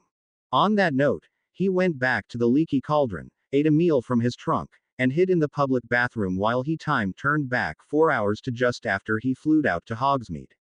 He changed his appearance slightly, then went out and flowed to the Weasleys for their daily morning study session, changing back to himself as he arrived. The Weasleys, Neville, Hermione, Ginny, and Luna worked on their history of magic, Muggle studies, and finger spells, respectively, with his occasional assistance. He, on the other hand, focused on revising the arithmancy and runes OWL exams he had copied. The ministry had the rune exams on Wednesday next week, and arithmancy on Friday. Ron, Neville, and the twins would be taking history of magic on Tuesday. Hermione and the twins would be taking Muggle studies on Thursday. Once more, he remarked to Luna that she might be happier in Gryffindor than Ravenclaw or the other houses. In Gryffindor, she knew she had friends who would back her up. She should tell that to whomever sorted her for the houses. They split up after lunch. Ron and Harry went broomstick flying. Hermione decided to watch them while doing a bit more revising for her upcoming OWL in Muggle studies. You can never be over-prepared, she said. Tim headed back to his apartment. It was during one his study breaks that he realized he was unnecessarily stressing over not leaving a parchment trail of galleons they used for bribes. The solution was simple, tiring and boring, but easy. With a time turner, he could get the gold for funds in a weekend. First thing the next morning, he visited the nearby bookstore in London for a bit of research. The southernmost town in Britain was St. Agnes, the Isles of Scilly. It was roughly 40 miles off the southern western coast of Great Britain and gave him easy and quick access to 3 different directions for collecting gold from the ocean. South was the English Channel, west was the Atlantic, and north was the Celtic Sea. Then he went back inside and grabbed his stuff. He had a very long weekend in mind. Unfortunately, there wasn't a public flow there. The closest he could get would be Penzance via the night's bus. From there it was less than an hour's flight by Broome. There wasn't a hotel there, the book he had found had said, but there were a few bed and breakfasts and self-catering cottages. If he couldn't find anything, he would live out of his trunk and cover it with his invisibility cloak. He had one, now. Rather than rely on his weak invisibility charms, he had finally bought one while they were in France. He would need a boat of some kind so he wouldn't waste time and energy flying back and forth to the island every time he needed a rest. That meant another quick trip to Hogwarts to get a set of runes to keep his boat safe and maneuverable while he rested in his trunk. Then it was the night bus to Penzance, and an hour-long Broome flight under the cloak. It was nearing late afternoon by then, so when he arrived, he headed for the southern tip of Small Island, the heather moorland of Wingeltang Down, the book had called it. He landed in a convenient grouping of rocks, pulled out his trunk and, after covering it with his cloak, went inside for something to eat and rest a bit. After that, he took off for a bit of gold prospecting in the Atlantic. He set a goal of £3. It took him 2 hours, performing well at first but then gradually tapered off. Whether that was his magic giving out, the ocean current not moving as fast as he thought, or him not moving far enough between casts, he didn't know. With travel time included, that was 4 hours, total, since he had left London. In any case, how much gold he would get would depend on how quickly his magic could regenerate. He was hoping that 2 hours of rest would suffice, but planned for 3. Only actual testing would show which was right. It was now close to 8 p.m. He pulled out his time turner and went back to 8 in the morning. Then started for the settlement in the center of the isle. Unfortunately, he had to walk everywhere, no Broome flying or flow travel here. He was out of luck. Neither the post office, the small general store, nor the Turk's Head pub could give him a lead on a place to stay. He did manage to rent a small boat, but it took a touch cast confundus to do it. He started the motor and headed out to sea. As soon as he was far enough from the isle, he stopped and carved into it the runes he had retrieved from the Room of Requirement to make the boat unsinkable and easy to control. One rune set would make the boat invisibly stay at its current latitude and longitude when he tapped it on, and avoid colliding with any ships that might come across it by accident while he was sleeping, much like the runes on the night's bus let it avoid collisions. The other powered the boat so he didn't have to muck around with the motor, only guide it. Then he grabbed his broom, shrank the boat with a touch, and took off at high speed into the Celtic Sea. He restored the boat a few minutes, and many miles later, settled back onto it, and set up his trunk. He ate a meal, then started collecting gold, again, moving the boat with the runes before each cast. He stopped at £3 a bit less than 2 hours later.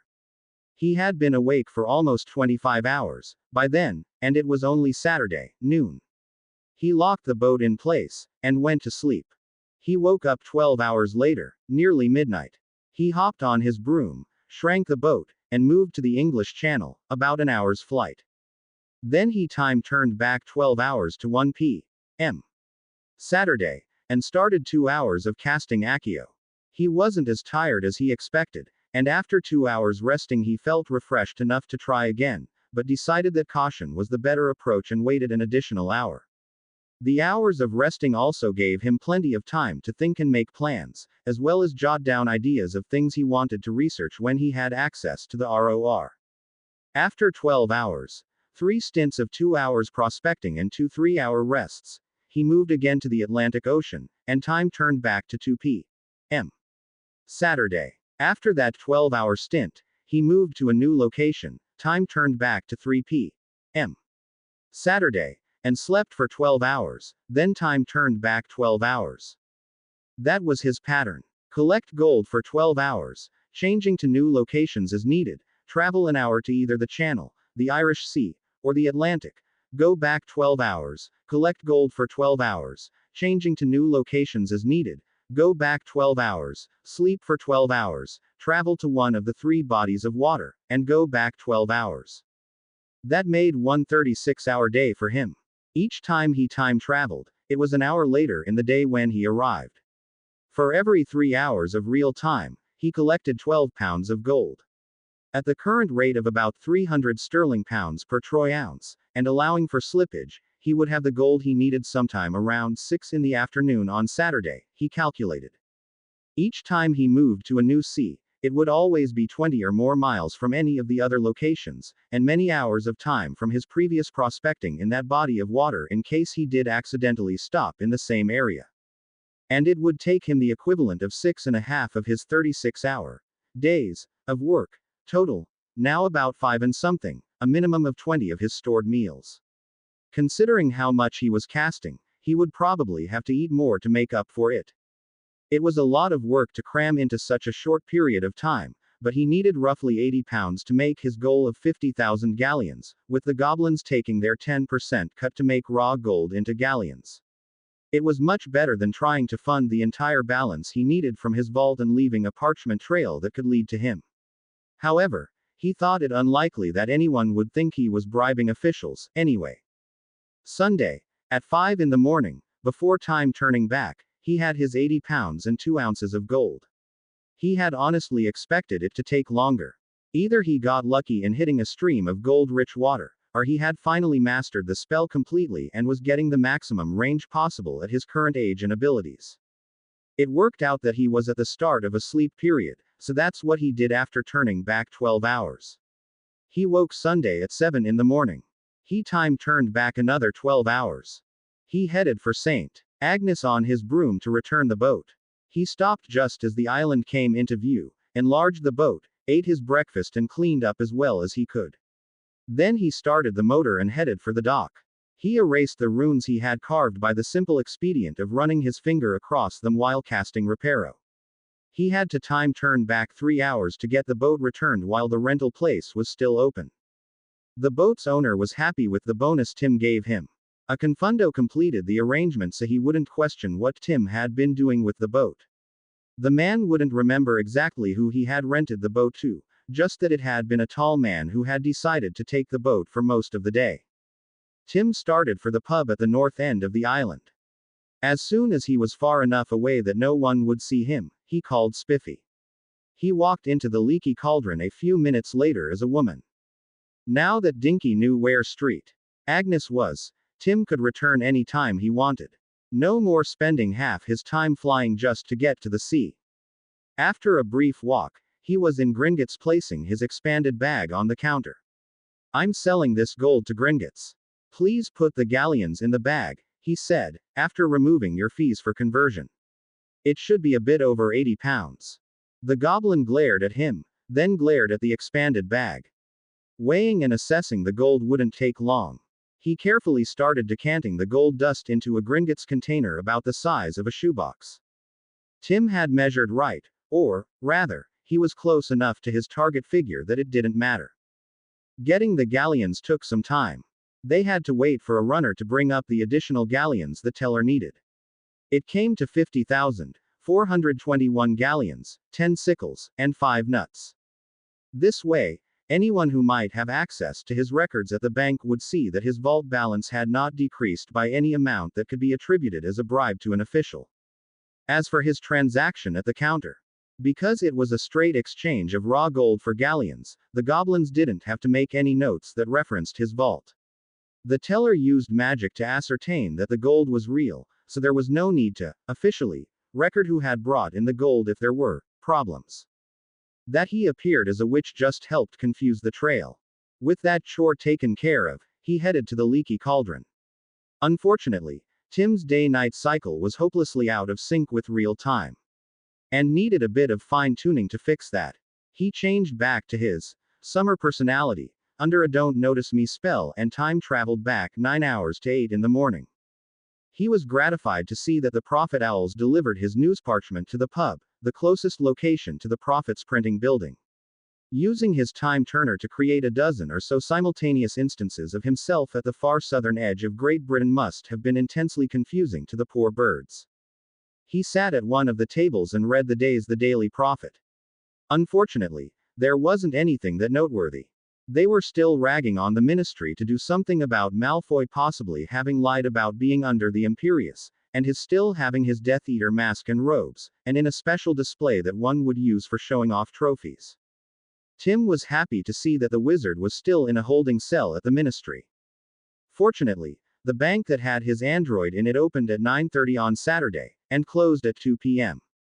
He spent an enjoyable few hours reading fanfic, having lunch, reading more fanfic, then several hours just wandering around London enjoying the sights after returning the android to his safe deposit box. He returned to the pub in time for dinner, then went to his room to prepare for the runes exam. And think about how to remove some of the Death Eaters from the scene. Sunday's Daily Prophet brought a smile to his face. This time, it had an absolutely delightful headline. Dark item filled secret rooms. Slightly smaller, it said, 9 pure blood families found with Death Eater masks and robes. It seemed that Madame Bones had taken him at his word, and conducted raids on the ones he had suggested.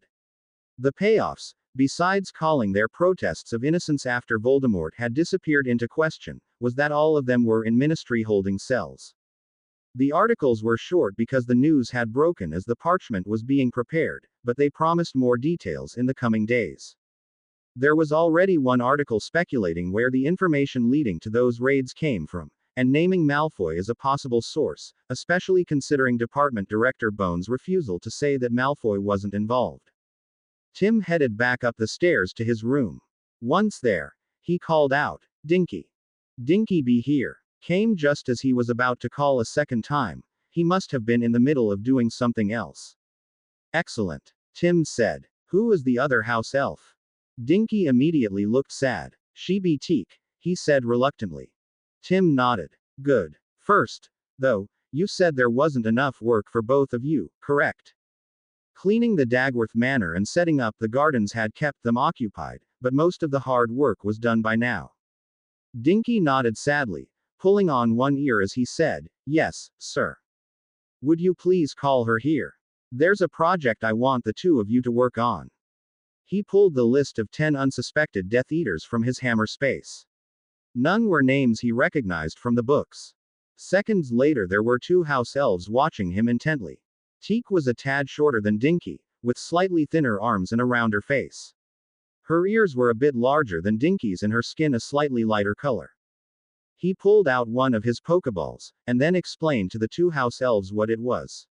"So, to use it, just say, 'Activate,' while you press this button," he demonstrated, "and say the target's name or some identifying feature of the target, such as, 'Teak, I choose you.'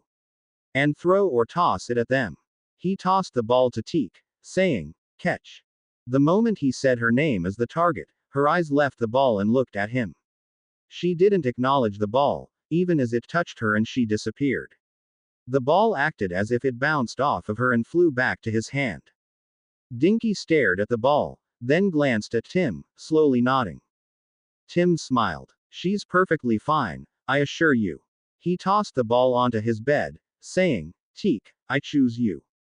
The ball hit the bed and bounced up as Teak appeared lying on the bed where it had hit. The ball flew back to his hand, again. "She's under a stun spell. I believe you can wake her, right, Dinky?" "Yes, sir," Dinky said. A moment later, Teak was blinking at them in momentary confusion. Tim tossed the ball to her. "Catch," he called again. She did. "Now, use the ball as I told you to. Catch, Dinky." They both stared at him. "It's just to practice." A second later, Dinky was gone and the ball flew back to Teak. "Now release him, and wake him." He pulled a second ball out of his hammer space, and gave them copies of the list of the 10 unknown to the authorities' Death Eaters. As you can see, the Pokeballs don't cause any harm whatsoever to whomever it captures, so you aren't attacking a wizard or witch with intent to do them harm. "Yes, sir," they both said. "You don't have to say the capture or release phrases loudly, you can whisper them if you want, and they will still work. It's the target you have in mind that matters most. I want you to practice throwing and capturing things with these until you can quickly and accurately throw them 3 or 4 yards, okay?" Aye, sir," they said together. "When you're ready, I want you to go through that list of names," he pointed at the copies of the parchment he had given them, "and capture them with the Pokeballs. I know that a ball can easily hold dozens of full-grown horses, so each one should be able to hold all the wizards and witches on the lists. He looked back and forth between them. You understand, right? Yes, sir, they caroled back at him. Now, you are to stay safe at all times. If you can't capture them safely when you first find them, then wait for another time. I don't want you risking your lives, understand?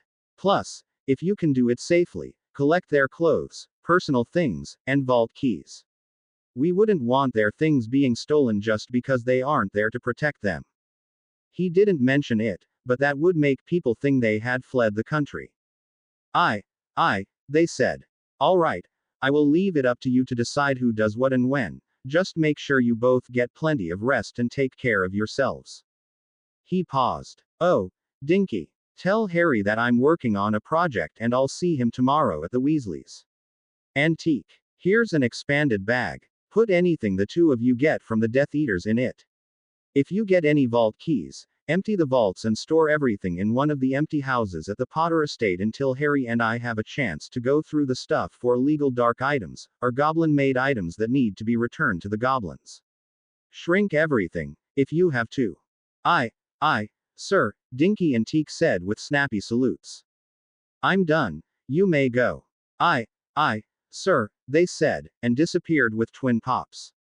The project he had mentioned was something he had thought about while on prospecting for gold on Saturday. The flow call was such a tedious mess, in several ways, and required a hookup to the flow networks. But if he could copy what the Marauders had done with their mirrors, he could bring handheld cell phones to wizards. He planned on spending the day in the room working on the problem. During his rest periods on Saturday, he had worked out everything he wanted. First, every mirror would be numbered with its call number, displayed at the very top of the mirror when in phone mode. Considering the low number of magicals in England, 5 digits would easily suffice. For the rest of the world, he wouldn't need more than 7 digits. However, he decided to err on the side of caution and use 7 digits plus an area code and country code, making a total of 13 digits. When you hit call after typing in a number, it would fill out any number shorter than 7 digits with leading zeros, and assume you were only dialing to someone in your current area code or country. The first country code was, of course, England. For a long time, he expected people to only dial 5 numbers, with the lucky people getting 2-digit numbers. Second, it would both shrink and fold for easy carrying in a pocket. When it was unfolded, it would expand to about the size of a paperback book, and look like a regular mirror in a case until you pressed a spot on the top edge. Then it would convert the mirror display to phone mode with a 19-button array for dialing, with the extra buttons of asterisk, record, number sign, redial, speed dial, recent calls, contacts, missed calls, previous completed calls, and mute. Callers would be identified by their name, or what nickname you gave them in the contacts list. If enabled, it would respond to voice commands. Third, it would support call forwarding, conferencing, messaging, and call recording. The messaging would have a keyboard pop-up, and toggleable auto-correct. Plus, a dicta quill so it could take what the owner said and spell it out. The recording would be like an answering machine, and, optionally, let you record a call you were on. Touching the mute button turned on the answering machine mode unless you were in a call, then it muted the voice pickup. The phone would display the incoming number, and person, if known, and vibrate. The asterisk button changed to read, record, during a call, and changed from black print to red when pressed to record the call. The mirror phones would have a volume control, ring tones, number blocking, calculator, calendar, time, with either time zone time or sun time, and date, phase of the moon, and exact astrological positions and motions of the Earth, moon, and all the planets. Carving the mirrors would have been a problem, but he had a fix for that. He would make special aluminium plates that would lock onto the back of the mirrors, and carve the runes into those. Mounting a mirror in a case with the plate in between would seal it in place with magic, and everything would work from there. That let him make fancy or custom cases without any difficulties. Manufacturing would be fairly easy, too. He could make a parchment of all the runes, except the call number, and use that to make a reversed plate cast iron mold, That is, the runes stick up instead of being carved down into the metal. Then he could simply pour powdered aluminium into the mold, melt it, and then pop out the finished plate, ready for its customized shell and mirrored front. While the heat might be supplied by magic, the runes themselves were created via mundane means. The melted aluminium settled into the molded shapes, magic didn't force that. Security would be via DNA from saliva to lock the phone to a person. You would just lick your finger to touch the phone mode spot and never worry about anyone else using it without your permission. The owner could reset the security to give it to someone else, with the option to erase all user input information. The customized shells could be made out of anything. They would have the call number and protective runes to prevent anyone from discovering mirror phone's runes, breaking it, damaging it, or carving new runes into it. If you dialed a number that hadn't been assigned yet, you would get a 404 error, not found, message. Finally, the phone could be turned off to not receive messages or calls. Then the error message people would get would be 202 error, off. On the other hand, if you were blocked from a number, you'd get 403 error, forbidden. If everything worked as he hoped, he'd have a finished parchment by the end of the day. Then all he needed to do was deliver it to the milling company to make the mold out of iron. Iron had a much higher melting point than aluminium, so it would easily churn out thousands of aluminium plates without issue. He'd need to see if the room could tell him how much dissolved aluminium there was in seawater. By then end of the day, he had discovered that there was far more dissolved aluminium in the sea than gold and silver, combined, by several orders of magnitude. He also discovered that the aluminium piece had to have runes on both sides to fit the form size he wanted. Still, he had a prototype of what he thought would work for the basic phone.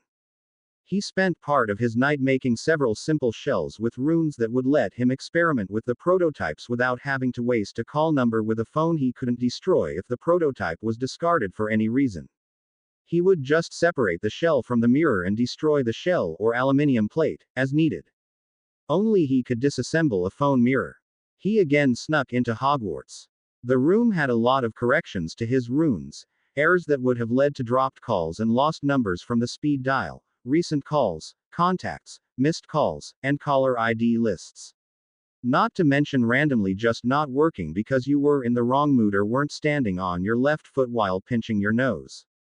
Apparently being good enough to try for an OWL in runes wasn't quite up to snuff to do a complicated project. Who would ever have guessed that? He had the room add the things he hadn't the slightest idea how to implement, as well as the ability to add a wizard snapshot to any of the numbers in the contact list. It could take photos, too, with any additional information someone might want to add, such as address, a company name, if it was a work number, and so forth. Naturally, it was all optionally organized by last, first, nickname, phone number, company name, groups, friends, business, etc., and so forth. It was a lot of rune work, but it should work exactly as he wanted. He deliberately left out the ability for games. That left just too much room for mischief. Plus, he wasn't up to inventing a computer-like programming language for magic, yet. Runes were a programming language, true, but they were ambiguous in meaning and you could have unforeseen side effects. In computer programming, each symbol or word had exactly one meaning. No mistakes because of dual meanings. Only a programmer misusing a command or the syntax of the command could make a program mess up. Monday, Harry, Ron, Neville, and the twins were perfecting their answers for the history of magic OWL on Tuesday. Tim decided he would be absolutely amazed if they didn't get outstandings.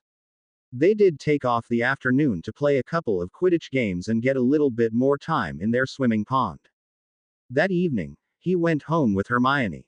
He explained to Mr. Granger that he had a new project that needed an iron mold to produce an aluminium plate with those designs etched into it. He dropped off his parchment with the runes and where they needed to be placed, as well as instructions on the size of the mold itself. A wad of several thousand sterling pounds completed the order he wanted Tom to negotiate. There wasn't a rush, so he told the man to just accept whatever day the company said they would have it completed. Tim's OWL rune exam was Wednesday, so he spent that Monday night and most of the next day revising. He took time out to decorate several phone mirror shells using the Hogwarts and the house logos, as well as visiting London and picking up a couple dozen decals of animals to use as patterns, especially the house mascots. The OWL for runes was much worse than the other two OWLs he had taken, because there were so many runes with ambiguous meanings that changed depending on context. Fortunately, the fact that the first 3 years of runes was basically just memorization and his copies of previous year's OWL exams did him in good stead.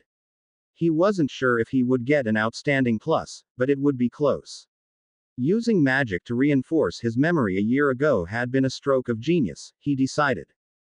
For the extra credit portion, he put down the runes for projecting a shield to prevent a cauldron accident from splashing someone while they were brewing and to contain a cauldron meltdown. He noted that it required 4 stones arranged around the cauldron. Someone might already have made those runes, but he hadn't seen any sign of them in the books he had perused, only in the room of requirement. They were remarkably simple, too.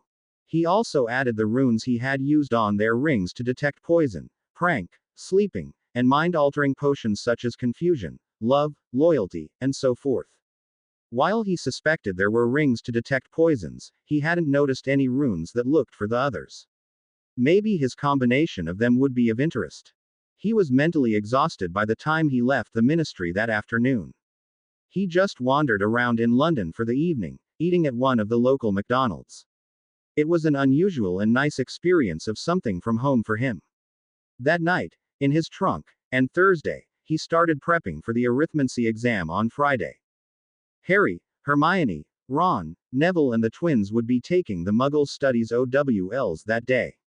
Arithmancy had been easier to master than any of the other subjects, so far. Having dealt with calculus and differential equations in college, he had already been exposed to most of what made up the first 3 years of arithmancy. The only differences had been the introduction of magical components and how to derive their effects from the math. In truth, he could probably take the NEWT and scored pretty good on it. The extra credit part, though, that was a problem. He had asked the room how the Avada worked, and the equation was quite interesting. Seeing the runes for it had been especially enlightening. It worked simply by disrupting and breaking the mitochondrial activity in the body. Cell death was nearly instantaneous and painless because, naturally, all the nerve cells died at the same time, which meant they couldn't transmit pain. The difficulty would be that everyone would wonder just how he had seen that spell often enough to analyze and decipher it. Not to mention how he knew about mitochondrial activity. He had decided to show the arithmancy equations for protecting someone from a cauldron accident and the cauldron from melting. He barely finished on time, Friday, but he did finish. He thought he had done pretty good on both exams. While preparing for the runes exam, he had a thought about his prospecting for dissolved elements. Could he get a set of runes to do it, instead? He could write the runes on a container, with an on-off switch, of course. Then all he had to do was hang it off a rock, dock, or boat in the ocean. It would send him an alert when he could pick it up filled with gold, silver, or whatever he wanted collected, without spending hours and hours of his time casting the same spell over and over. He remembered reading about forts built in the ocean just off the coast of Britain, in the Channel, World War II. He could probably use one of those to give him coverage without having to use a boat or deal with the severely reduced coverage of trying to operate one of his collection stations only a few yards from the shore. He would check the bookstore beside the leaky cauldron tomorrow. In the meantime, once he left the ministry, he called Harry's house elf. Dinky, would you ask Harry if I could spend tomorrow on the island?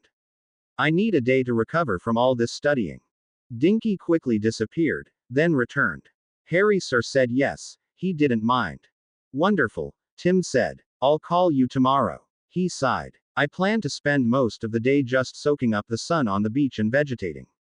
After dinner, and wandering through the alley for a bit, he went to his room and looked over the book he had bought on the Monsell forts, and the 2 remaining at Red Sands and Shivering Sands 8 miles off the coast of Kent in the Thames estuary.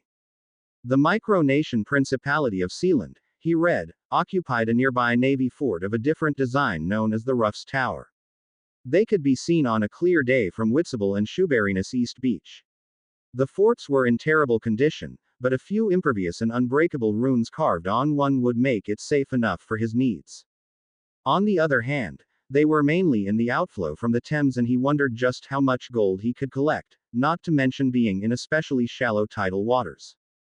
Maybe he would do better to check out the oil platforms in the North Sea. Not only were they in deeper water, but they were off the coast of Scotland. Much closer than London during the school year. That Saturday's daily profit was more good news. Andy had managed to get just enough of the Wizengamot members with grudges against Malfoy to join those with an actual conscience to get a vote to have Malfoy questioned on that Friday's Wizengamot session. That Madame Bones wanted the trial as soon as possible to prevent the wizard from using his vast fortune to weasel out of the situation certainly helped. Malfoy, as a result of still being held in a Ministry DMLE holding cell, could not orchestrate his defense properly. That is, he was unable to freely throw enough of his money around to combat someone willing to spend as heavily as Tim was. Malfoy's wife, Narcissa, while a force on her own, was not used to handling the political side of things in the Wizengamot, nor the family finances. She was used to working on the socialite side of things, not the dirty money side. While she knew some of the wizards and witches who were in her husband's pocket, so to speak, she didn't know them all. Nor was she conversant with how much to use to get them to follow her suggestions on the issue. Not helping was the pushback from the rumors about the raids, that Malfoy had turned his associates in for preferential treatment. The regular fence-sitters were reluctant to get on the bad side of so many other conservative families. Several of the conservative families now had family members in the DOM holding cells, and they blamed Lucius for that. Which meant they were very resistant to give him an out. There was no guarantee that he would reciprocate, despite his wife's assurances. It also took a few days before she realized someone was actively working against her. As a result, she didn't realize it wasn't going to be as easy as she had thought until it was too late. The trial took place immediately. There was no reason to delay. The Wizengamot decided to use Veritaserum, overriding his privileges of being a pure blood because of his apparent willingness to lie about not being a Death Eater, and having the robes, mask, and other paraphernalia from 10 years before. Malfoy, in a surprise move, confessed before being given the Veritaserum. He admitted to lying about being put under the Imperius by the Dark Lord. Shockingly, he admitted to personally ending 2 pure blood's lines by killing the head of the family and all his male children for the sin of defying the Dark Lord. One of the families was the Pruitts. Tim thought he probably had confessed to hide his numerous other crimes that would have implicated his wife, or led him to the veil in the death room. Mr. Weasley, it turned out, had a lot of influence in the ministry. He was especially enraged at hearing how the Pruitt twins had died. Andy helped by pointing out just how many other old and revered families had been wiped out by the Death Eaters. She used Tim's list of families driven to extinction by the Death Eaters. Malfoy would spend the rest of his life in Azkaban. The fines for the many dark items in his home made a significant dent in the family fortune, too, especially after the money uselessly spent by Narcissa. She only avoided going to Azkaban and joining her husband in an adjacent cell by his claiming that while she knew of the rooms under the drawing room floor, she had thought they hadn't been used since Lucius' father had died, and hadn't known of the contents that were in them. An obvious lie, but no one could prove otherwise unless they used Veritaserum, and his complete confession was enough for the Wizengamot to kill the impetus to do that. That was just fine for Tim. As long as Lucius was out of the picture, he was happy. Narcissa would problems just running the businesses they owned. She would have her hands full making sure none of the managers were taking advantage of her unfamiliarity with their operations to rob her blind. After all, she knew they were just as crooked as her husband, and only his reputation for dealing with and trustworthy employees had kept them honest. He stopped by Gringotts before calling Dinky to tell them to see if any of the businesses owned by the Death Eaters came up for sale to pay the fines. He was only interested in the legitimate businesses. If he needed more galleons, they should contact him and he'd have the required funds in a day, too, if it was larger than his current balance of 60,000 galleons. Dinky took him to the Potter estate, and thence to the island where Tim just lazed about, explored, and tried his hand at casting the Accio from shore. It really wasn't worth the effort, despite his improved control. He did it just to exercise his magic. Sunday, He had Teak take him to the edge of the protective spells on the island, about a mile, and tried casting from there. It was a distinct improvement, but not like it was tens of miles from shore. Here, the waters were too shallow, barely 50 yards deep. Monday was the last day of both August and summer halls. Tomorrow, they would ride the Hogwarts Express back to the castle. It was another brilliant day, Tim thought. It started with the delightfully sordid story of Dolores Umbridge's false claims to being a pureblood. The evidence, in printed copies of her birth certificate, her mother's Muggle birth certificate, her Squib brother's birth certificate, and older members of the ministry remembering the wizard and his job as janitor, and the things he had said about his Muggle-born wife. The news parchment substituted Muggle-born for a nastier word that the husband had frequently used, was more than enough to seal her fate. It was incontrovertible evidence that she was a half-blood. That there were dozens of people saying she had claimed she was a pureblood to them proved she had broken the pure blood pretender laws. The pure bloods were quite jealous of the special privileges they had granted themselves through the Wizengamot. As a result, anyone who pretended to be a pure blood to get those privileges would be harshly punished. That she had done so for many years meant the punishment would be severe. According to the wireless at the Weasleys, she was already in a holding cell in the ministry, and being interrogated under Veritaserum. Additionally, the Daily Prophet had a small article in one of the back pages about how several pure blood families had reported that members of their families had gone missing from their jobs and homes. In all cases, it looked as if they had packed their things into a trunk and left, without word of where they were going or why. He spent the day with the others at the Weasleys. Mrs. Weasley served up a sumptuous lunch, and Fred and George showed off their homemade fireworks. To his delight, Teak and Dinky visited him that night. They had captured all 10 of the wizards and witch, on his list. They gave him back his Pokeballs as well as their vault keys. He spent a few minutes consolidating the stunned Death Eaters by taking the ones from the ball with the least number and putting them into the other. As well as praising both house elves for a job well done. Can either of you sneak into the DMLE area with the holding cells for Death Eaters? No, Master Sneaky, sir, they chorused, pulling on the ears in dismay. That's okay. I didn't think you could, but I thought I should check. He pulled out the list of Death Eaters not in Azkaban, and duplicated it for the house elves. Here's your next list of targets. Like the first list, capture these people when it's safe for you to do so, and you can do it without anyone suspecting what you're doing. As before, if possible, take what personal items and vault keys you can so no one can steal them. He handed back the empty Pokeball and fetched a new one from his hammer space for Dinky. Aye, sir, they chorused. That's all, he said, you may go. They popped off. Later that night, in his trunk, he beat his head on the wall a couple of times.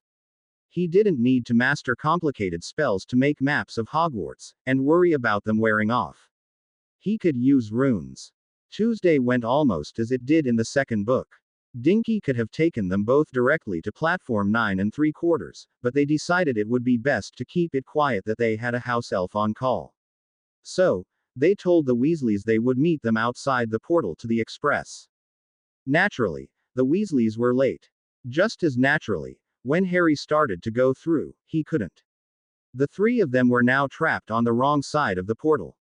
Tim, ignoring the people staring at them when Ron ran his trolley into the wall, pressed his hand on the wall, which was just as solid as it appeared. He checked several places with the same result. Fortunately, he had suggested to Harry that he send Hedwig to Hogwarts. There was really no reason to keep her trapped in a cage for the trip. They waited for several minutes, well after the train should have left. No one came back through the portal, though. Harry suggested they wait at the car for Ron's parents.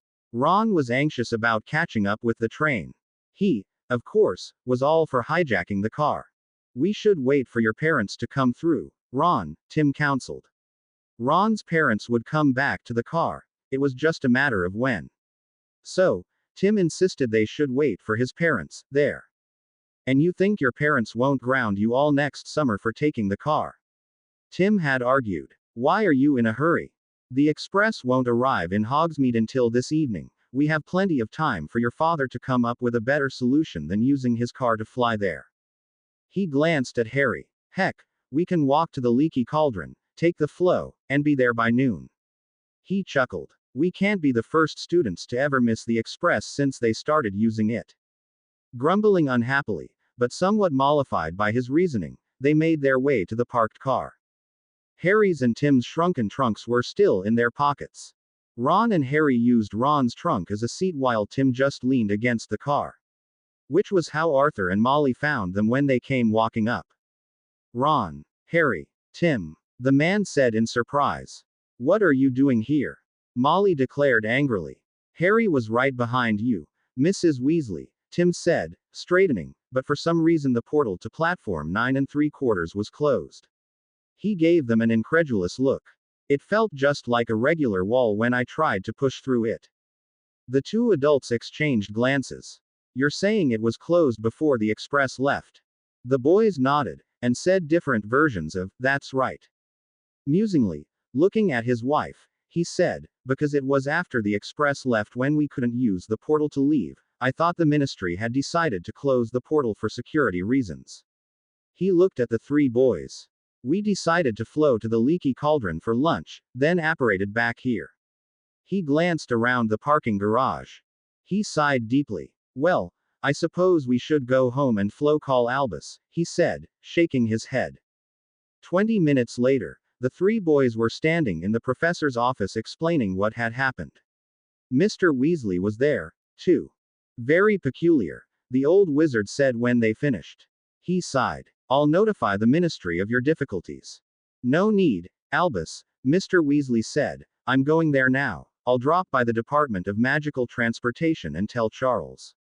He'll have someone investigate it immediately. The professor nodded. Good, that will do. He looked over at the boys. You boys can place your trunks in your rooms. You have a few hours to wait before the rest of your friends arrive, I'm afraid. Please stay out of the way of the house elves. After saying their goodbyes to Ron's father, they headed for their dorm, and to kill time for the rest of the afternoon. The trio dropped off their trunks in their dorm room. They grabbed their brooms. They were second years, now, so it was legal, planning on flying for the rest of the afternoon. Tim shot around the castle out of the sight of the other two and snuck off to the room to have it check his rune scheme for prospecting, and get the runes for his, I'm lost, and Marauder-style maps. He made a note of the time the door to the room appeared. The runes for all three, he found, weren't nearly as complicated as the mirror phones. He had hoped his skill set was up to the job, at this point, for the prospecting scheme. It wasn't. The room still had corrections to add. He would need to finish NEWT level Tim's notes for runes before he got good enough to do anything but the simplest of rune sets. But at least now he had the master prints for the maps and bottle prospecting. He sighed and looked around the room and stared at the door that wasn't the exit that he had ignored up to now. He stepped outside, pulled out his time turner, and spun the dial to go back 12 hours. Then he concentrated for a moment until a door appeared. He stepped inside to see the room of stored, lost, or abandoned items, just as it had been. The door he had ignored earlier, he now used. It was a small workroom. He set a reminder alarm for 11 hours. Now the Hogwarts house elves still had full access to the come-and-go room while he had all the time he needed to make his maps. A few minutes later, he had the magical equivalent of a Muggle mimeograph machine with the runes for the "Where is map?" on the wax-coated master sheet. The runes included his copyright spell, so he didn't have to worry about adding that spell later, which would have been difficult since the map had runes making it both unbreakable, impervious, imperturbable, and indestructible. His name was plainly stated in a copyright statement like a mundane document. Plus, if you asked, who made this? His name, hidden in the runes, would be displayed so no one else could claim credit. He attached his never-empty inkpot to keep the ink flow constant and used his never-ending parchment roll as a source. He added a hot air blast over the output tray to instantly dry the ink. He hand-cranked the drum a couple of times and carefully inspected the runes printed onto the parchment. He cut them into separate pieces, then walked out of the room into the corridor with the dancing trolls. Propping the door open with a foot, he charged the maps with magic. The runes faded into the parchment and an outline of Hogwarts as seen from the front lawns appeared with the words, "I'm lost. Where is? How do I get to?" In an arc over the castle. The maps weren't password protected, as the Marauder map was, but they did include a saliva lock that meant only the person who owned the map could use it. He licked a finger and tapped the middle of the drawing of Hogwarts.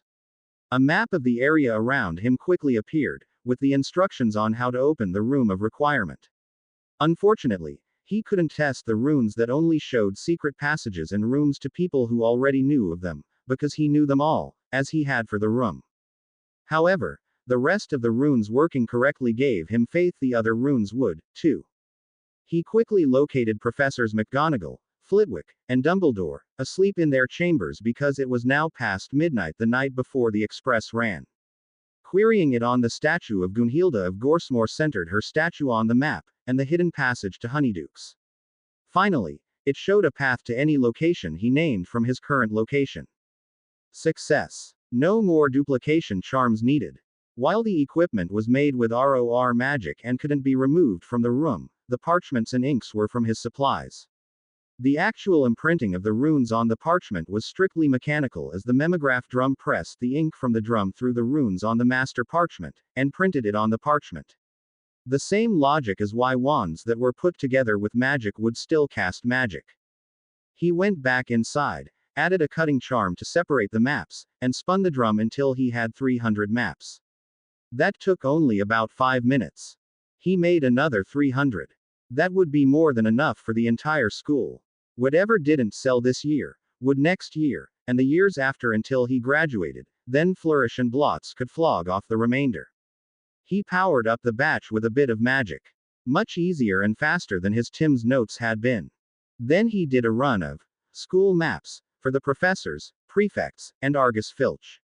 The man was unpleasant. His cat was only marginally better, and he took far too much pleasure in nastily taunting students. He also had a difficult job. Maybe having a map would make him more pleasant.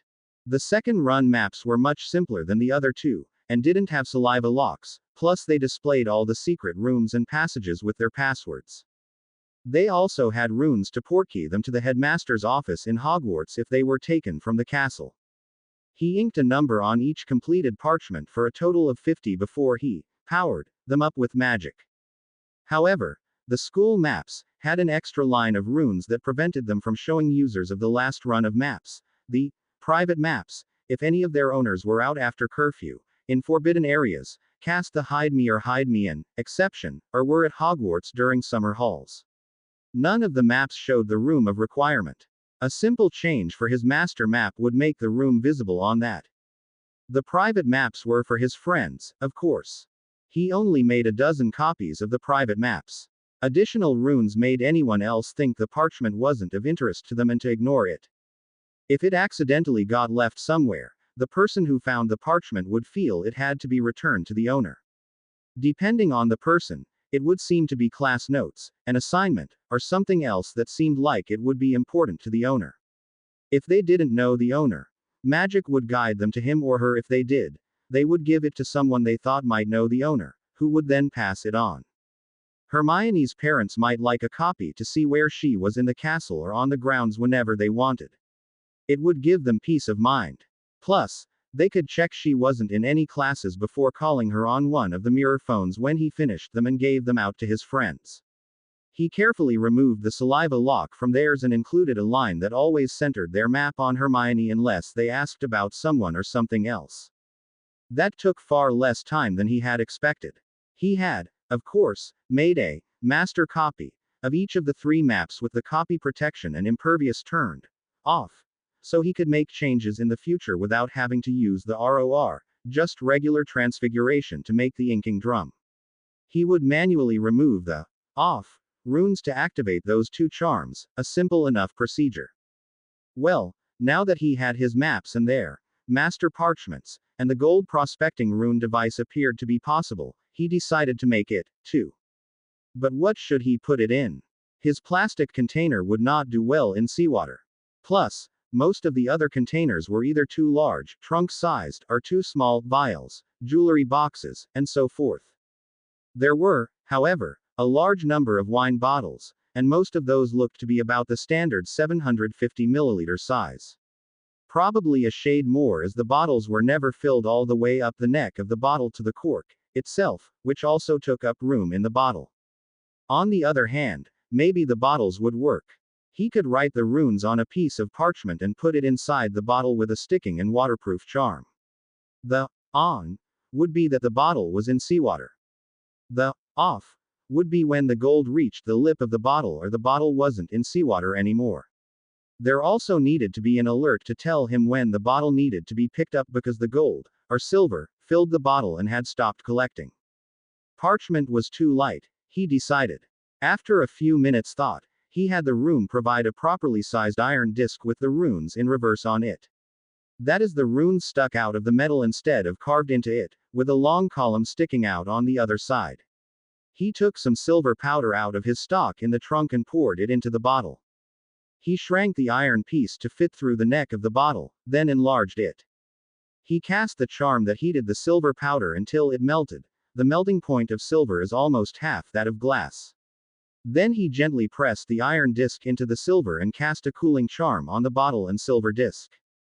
Lifting the iron disc left the silver disc with the imprinted runes. A shrinking charm let him remove the iron tool. A minor sticking charm on the silver disc would ensure it didn't shift around. He admired his work for a moment, then put it in his trunk.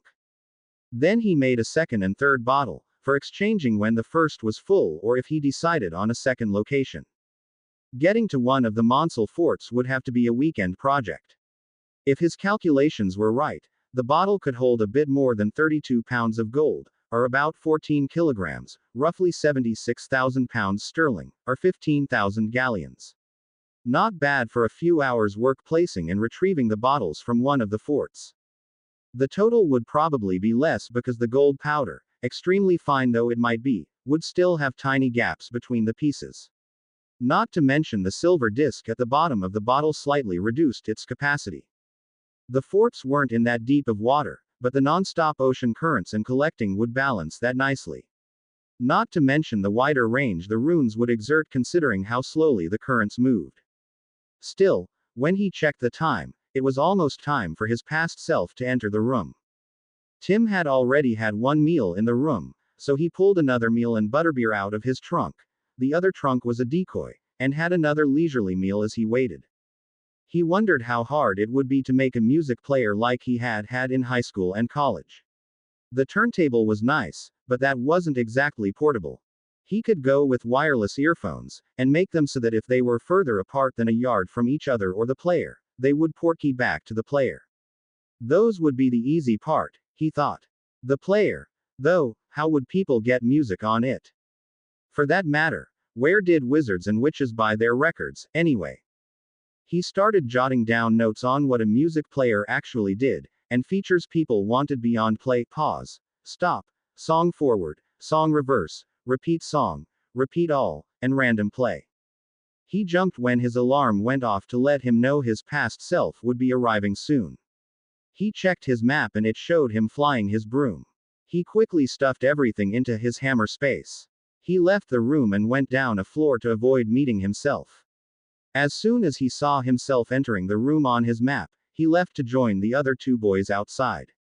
As far as they were concerned, he had been gone only a few minutes.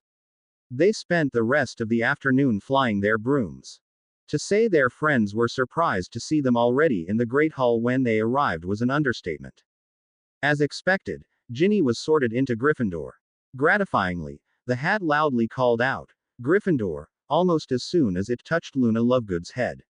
He had worried it might have forgotten, or that she might insist on Ravenclaw. There would be no picking on Luna in Gryffindor, Tim would see to that. He went to bed immediately in his trunk with the alarm set for 4 hours. The 12 hours he spent in the ROR took the place of the time he would have spent in his trunk at night. He would move to his dorm bed just after climbing into the trunk and no one would know he hadn't been in his bed all night.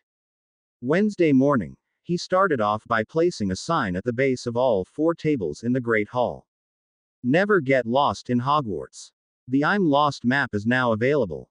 Say, "I'm lost." It will show you in the area around you, with correct labels. Ask, where is? It will show where that person, place, or item is. Ask, how do I get to? It will show you how to get there. Personalized with a drop of saliva so no one but you can use it. You don't have to worry that someone might take it. All this for only 1 galleon.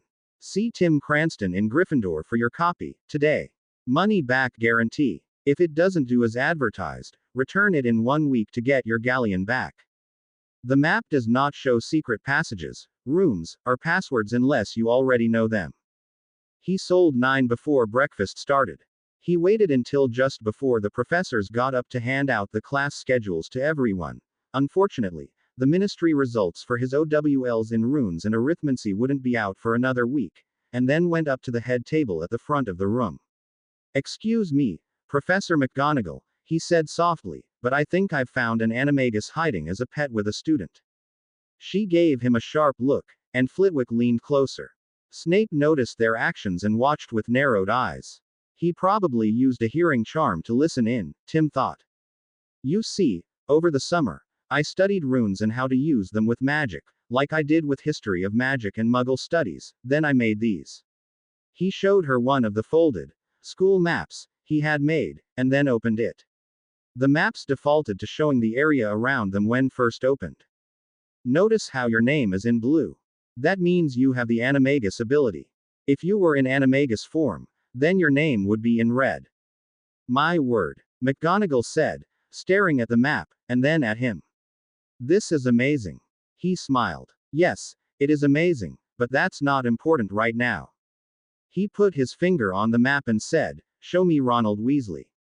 The map quickly zoomed in on Ron and the area around him for several yards. Look whose name is beside Ron's. In red, was printed, Peter Pettigrew. He was happy to see that neither Harry's nor Hermione's names were green to give away that they were metamorphs. He had made his and their names exceptions to being shown to have that ability. Not that anyone would have noticed considering that all 3 metamorphmagi were under their own Fidelius. She and Flitwick both gasped.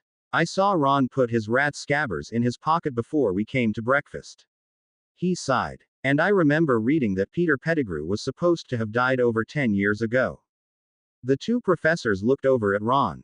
Ron was offering a small piece of ham to Scabbers, who was sitting on his shoulder. Snape was staring, too. They exchanged glances, then studied Tim. This had better not be a prank, McGonagall warned in a terse tone. No prank. I will swear on my magic, if you want. She studied him a moment longer, then sighed. No, she said softly. There's no reason to do that. She stood, as did Professor Flitwick, and they walked over to the Gryffindor table. Snape watched intently. Tim noticed, as they headed down the table to stop behind Ron, Harry, and Hermione. Tim lagged a bit behind the professors. Everyone except Ron looked up, even Scabbers. Ron was too interested in breakfast to notice much of anything at the moment. McGonagall and Flitwick exchanged looks, then, surprising him and everyone else, simply flicked their wands at the rat and said something under their breath that Tim missed. Scabbers froze, then fell off Ron's shoulder to land on the floor. It was like watching a speeded-up film of a growing tree. A tiny head shot upwards from the floor, getting bigger, tiny limbs elongated and thickened. The torso expanded in all directions. The next moment, a man in old shabby clothes was laying where Scabbers had been, cringing and wringing his hands. Ron stared blankly for a moment, but then scrambled back, almost climbing over the table in his rush to get away from the man he had thought was his pet rat. The others around him were also scrambling back, too. Most were screaming in shocked surprise. During the chaos, Tim quickly cast a cloth vanishing charm at the man's arms. Flitwick was not distracted by the chaos, either. He quickly cast Stupefy. Tim stared at the man on the floor. Doesn't this mean that Sirius Black isn't guilty of killing Peter? He looked up at the 2 professors. And what is the weird tattoo on his left arm? He pointed at the Death Eater tattoo on the wizard's exposed arm. Peter is a Death Eater. Hermione shouted. While she had scrambled away with the rest, she had retreated only out of arm's reach. Harry was staring with wide eyes, mouth agape. Her comment shot across the room like an explosion. What? McGonagall said sharply. Flitwick had a grim expression. Maybe we should give him something to make him tell the truth, and ask who actually betrayed the Potters and killed those 12 Muggles. Tim suggested. Peter Pettigrew. Snape hissed venomously, having come over at seeing the rat become a man. Flitwick made another motion with his wand and a blue ghost-like hummingbird flew out of it. He whispered something to it, and it flew off through the walls. Flitwick looked up at McGonagall. Minerva, I believe Mr. Cranston might be right. If Peter is a Death Eater, then isn't it unlikely that Sirius, if he were a Death Eater, would have tried to kill him? She sighed, then looked at Snape. Severus, do you have any Veritaserum? He nodded. I brew it to keep my skills in top form. Tigby, he called. A house elf appeared. Tigby be here, Master Brewer. He said. Bring me my Veritaserum. It took only a few seconds for Tigby to leave and return. He handed the vial to Snape, then disappeared. Tim had prepared for this moment when he first thought of using runes for the maps. If he made them when school started, then Peter would be exposed almost immediately. But he didn't want what was said to be a secret. The ROR had easily supplied a theatrical sonorous. The charm wouldn't make someone's voice louder, instead everything said within 2 yards of the person was heard by everyone in a set range depending on the caster and his or her intent. Unfortunately, the range effect for Tim casting the charm was only about 10 yards. No one noticed him casting the charm on Peter. The hall was much bigger than his range, of course, but everyone who could was crowding close or standing on the benches and tables. Many of the older students were even casting listening charms to hear what was said. The theatrical sonorous would reach enough people so that the truth of what was said would rapidly be shared. Snape wasted no time in lifting Peter to lie on the table and dispensing 3 drops into the unconscious wizard's mouth. Then he waved his wand and renovated him. The questions were quick, as were the answers. Yes, he was a Death Eater. No, Sirius hadn't cast the spell that had allegedly killed him and 12 Muggles, he had done that. No, Sirius hadn't betrayed the Potters as he had claimed in their confrontation 10 years ago, he had. Yes, he had betrayed the Potters to the Dark Lord. Yes, he meant Lord Voldemort. Ron had fainted at some point while this was happening, as had Percy. The twins and Ginny were almost comatose in shock. In answer to why he had become a Death Eater, he said it was because he was afraid. It was clear that Voldemort and his Death Eaters were going to win, plus he knew they would threaten his mother if he didn't spy for them. He remained a rat after tricking Sirius because he was afraid that the Death Eaters would seek him out for revenge, believing he had betrayed their master. He hadn't known he would be hailed as a hero until much later, and, even then, he doubted the Ministry would really be able to protect him. Tim asked if he had ever become human while with the Weasleys. Peter answered he had not, because he had been afraid of being seen, ruining his hiding place. Not to mention making it impossible for him to repeat the scheme somewhere else. That was when Director Bones, of the Department of Magical Law Enforcement, showed up with Headmaster Dumbledore and several Aurors. Tim quickly dismissed his special sonorous to avoid detection. There would be no way this could be kept under wraps. Far too many students had heard the truth. Before the day was out, the Ollery would be emptied with letters sent to the parents. In fact, he saw several of the older students already hurrying out of the room when they saw the DMLE Aurors arrive. He planned to get either Hermione or Neville to send a letter directly to the Daily Prophet with their observations and the offer of giving them their memory of the event, if the news parchment was interested. McGonagall quickly brought Director Bones up on what they had learned. Dumbledore tried to claim it was a school matter, but Bones gave him an incredulous look. Are you saying that Peter is still a student? Or that Peter has had your permission to masquerade as first Percy's and then Ron's pet rat without notifying their parents of what you knew? No, of course not, the headmaster quickly backtracked. And wouldn't a memory of that interchange get the headmaster criticism? Peter was wrapped in ropes with an incarcerus, then removed to a ministry holding cell. The Weasleys were all bundled off to the hospital wing for calming drafts and to await the arrival of their parents. The other students went to their first class of the day, late. Not much was learned that morning as everyone, even the professors, were distracted by the discoveries that Peter was a Death Eater, had spent 5 years in the Gryffindor dormitory, and Sirius had spent 11 years illegally incarcerated in Azkaban, if he was still alive. The pure bloods would be furious. Heads would roll, figuratively speaking, at the ministry when they unraveled how Sirius Black had been railroaded into Azkaban. Especially when Tim pointed out in a letter to the Daily Prophet that if they let this stand, they were setting a precedent where the ministry could arrest any pure blood at the scene of a crime, and then throw the wizard or witch straight into Azkaban while falsely claiming they confessed. Minister Fudge, as the arresting officer 11 years ago, would soon be an ex-minister unless he could somehow show he had followed procedures exactly. Which Tim knew he hadn't. He had been an obliviator, not a trained Auror. He hadn't even checked Sirius Wand for prior spells to see what spells the wizard had cast to cause such an explosion at the scene. He merely claimed Sirius had confessed to killing the Muggles and Peter. The ministry would be on the hook for a massive settlement with the Black Estate for the miscarriage of justice. Despite the excitement at breakfast, at lunch, Tim still sold one of his maps to nearly every firstee. They had quickly learned that morning that the castle was a maze. Only Luna and Ginny hadn't bought maps. He gave those two free maps, but told them not to tell anyone, and to tell him if there were any features that weren't but should be included or if there were problems with the features in place.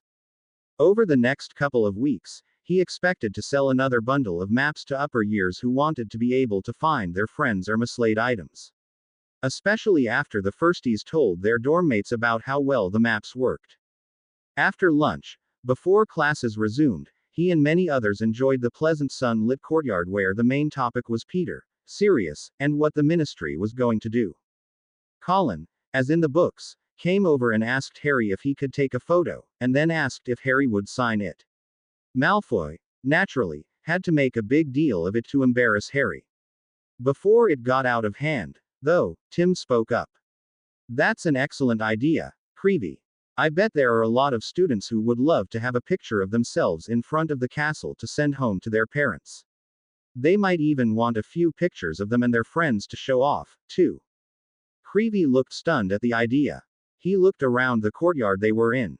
I don't think I have enough film for that," he said hesitantly. "That's okay," Tim reassured him. "Let's set a time for Saturday, after breakfast, say. Tomorrow morning. Set out a sign-up sheet for people at breakfast, and then see how many are interested. Then you can order the amount of film you need." He paused. "By the way, you should add up the cost of the film, photo paper, and developing potions tonight, and figure what each photo would cost. Then charge that to pay for the materials so you don't go broke." He grinned. "Maybe a bit more for your time." He frowned and looked up into the sky, and this being Scotland, maybe set Sunday after breakfast as an alternate time in case it's raining on Saturday. He turned and looked at Harry. "You'd be okay with that, right? Posing with them. To prove they really met you." Harry gave him a betrayed look. Tim just raised his eyebrows and stared back. Harry sighed. "Sure," he said defeatedly. Tim looked around at everyone listening in. "So, anyone interested in a photo for home, or a photo with Harry, or, perhaps, both, sign up with Colin Creevy here for next Saturday, after breakfast." Several students immediately crowded around Creevy, just in time for Professor Lockhart to make an appearance.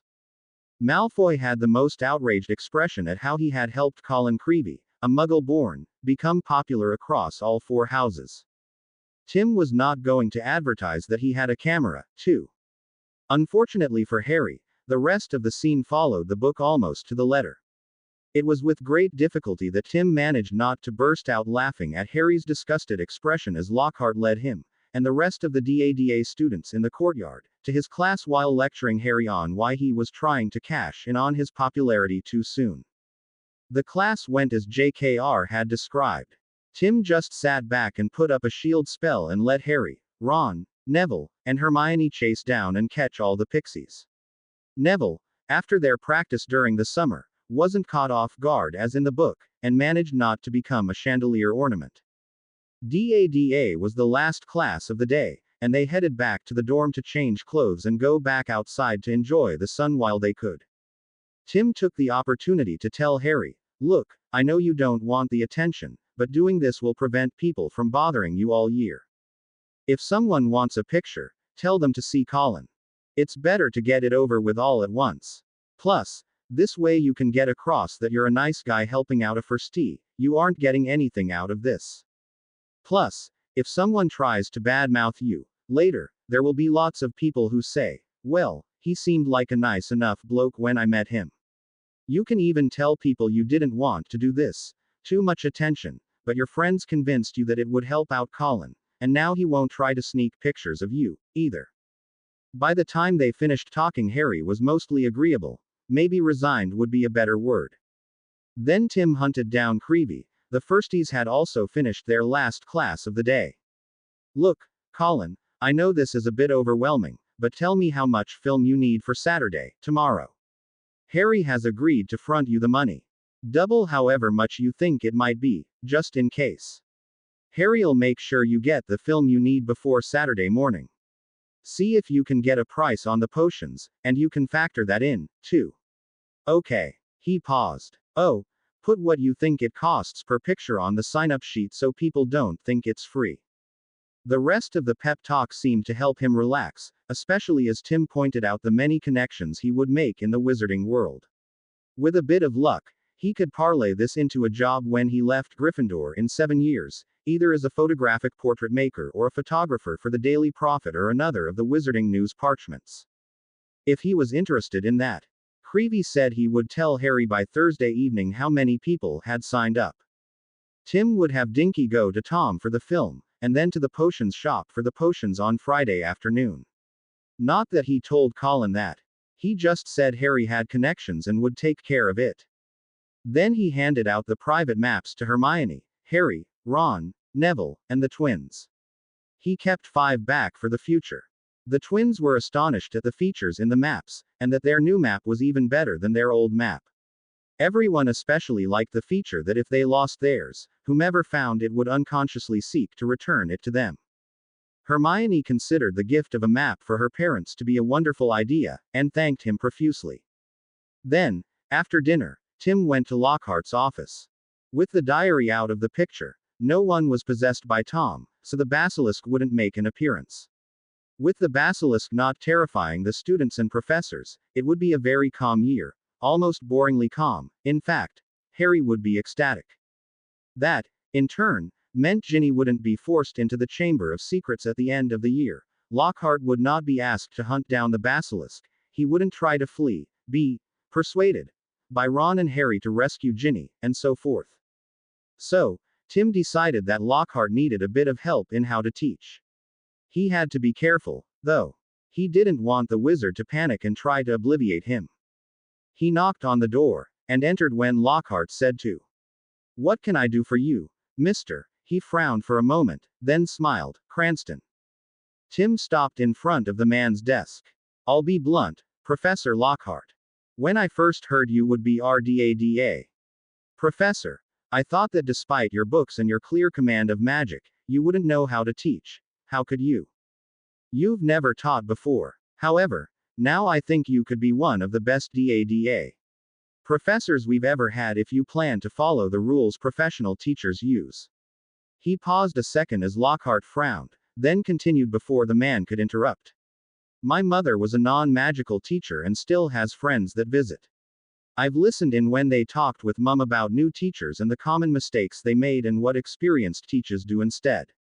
Lockhart stared at him a moment, then leaned back in his chair and raised one eyebrow inquisitively. Tim took that as a signal to go on. I first thought your test at the beginning of the class was a massive waste of time, the type of stunt a self-centered narcissist would pull, and you covered nothing of DADA. He shook his head. And the pixies. I thought it was that you lost control of them. Lockhart slowly nodded. Several of the other students were even. He stopped and sighed. Well, they said it was because you were a pompous git who was only interested in selling more books and that you were useless as a DADA teacher. Tim sighed, which I admit, sadly, I thought so, too, at first. Lockhart slowly nodded. Again. But then I realized your test could be a check on if we had read any of your books, as someone should always do when preparing for a class, or difficult task, or, at least, read as much as they could understand. He paused. You could also be testing us to see how much we could remember of what we had read, that is, if we could pick up on small, but what might be important, details. The ones who wrote silly answers or ignored the questions would be the ones who needed the most help. He sighed. And the pixies were an excellent demonstration that even a so-called harmless pest can be a real menace if there are a bunch of them together. He shook his head sadly. I commend you on fooling everyone into thinking you're a charlatan, to get them to underestimate you. Another valuable lesson when dealing with dark wizards. Never underestimate someone simply because they appear ineffectual. He looked at Lockhart, who had kept his smile, so far. Anyway, based on what my mum's friend said, if you haven't already, you're gonna read the first couple chapters in each DADA book, and then see which incident in each of your books would best fit each class, right? From there, you'll have a student read out the section in your book and ask each class what spells they would use in that situation. Then you'll have the students who had actually read those chapters in the Dada book to show the rest of the class how the spells worked and the theory behind them. Naturally, as any good teacher should, you'll choose different students at first, to make sure they had read the assigned chapters, right? He waited for Lockhart's slow nod. If things are suggested that haven't been mentioned in the Dada textbook, those become assignments for the next class to review and see if they would work, and learn the spells if they would, right? Lockhart slowly nodded. Again. Excellent. This is going to be a great year, getting to be involved in the class and not just listening to lectures with the occasional spell tossed in. Tim said enthusiastically. Let me guess. In our next class, you're gonna have Hermione describe both the spells we used, and why we used them. Then you'll ask what other spells might have been useful, like the Accio.